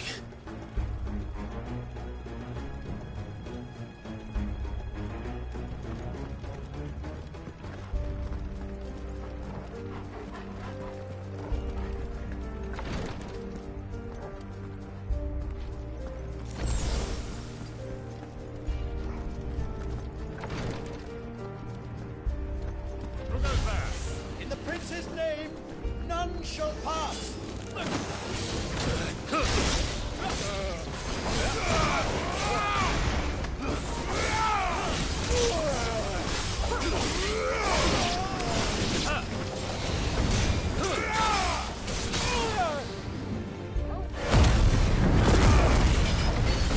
Glad you're here.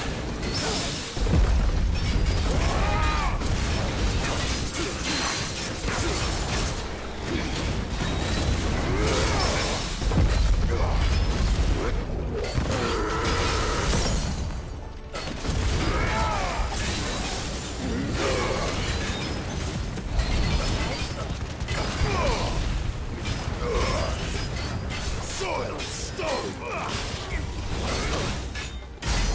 And another!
Enemies on the ramparts! Kill them!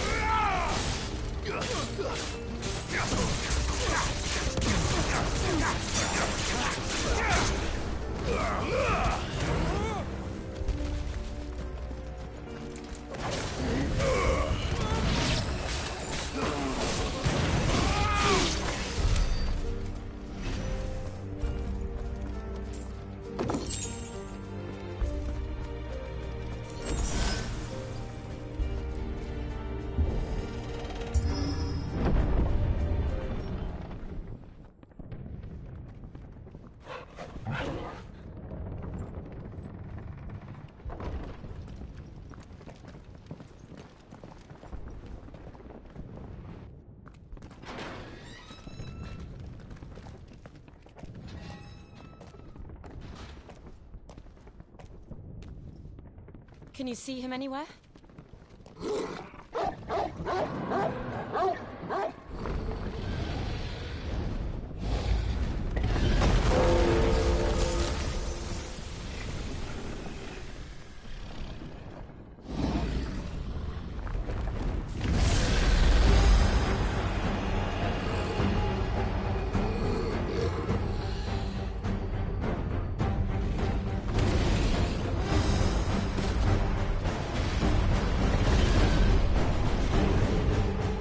It must be one of the Dragoon's pets.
slow.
Ready to move.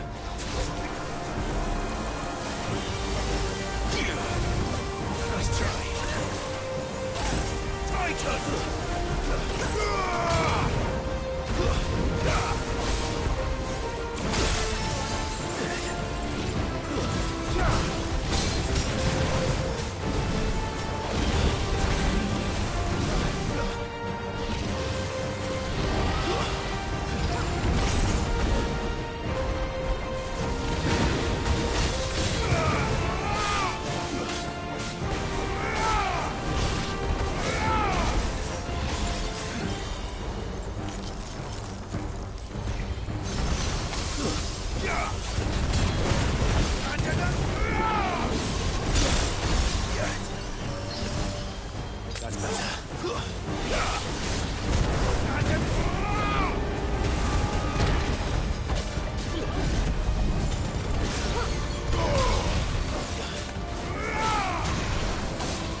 Over here, Clive!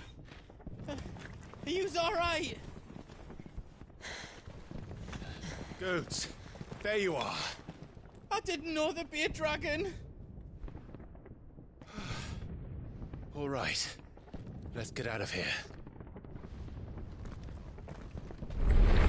Oh! What now? Is that Mother Crystal's heart? What the hell is it doing up there?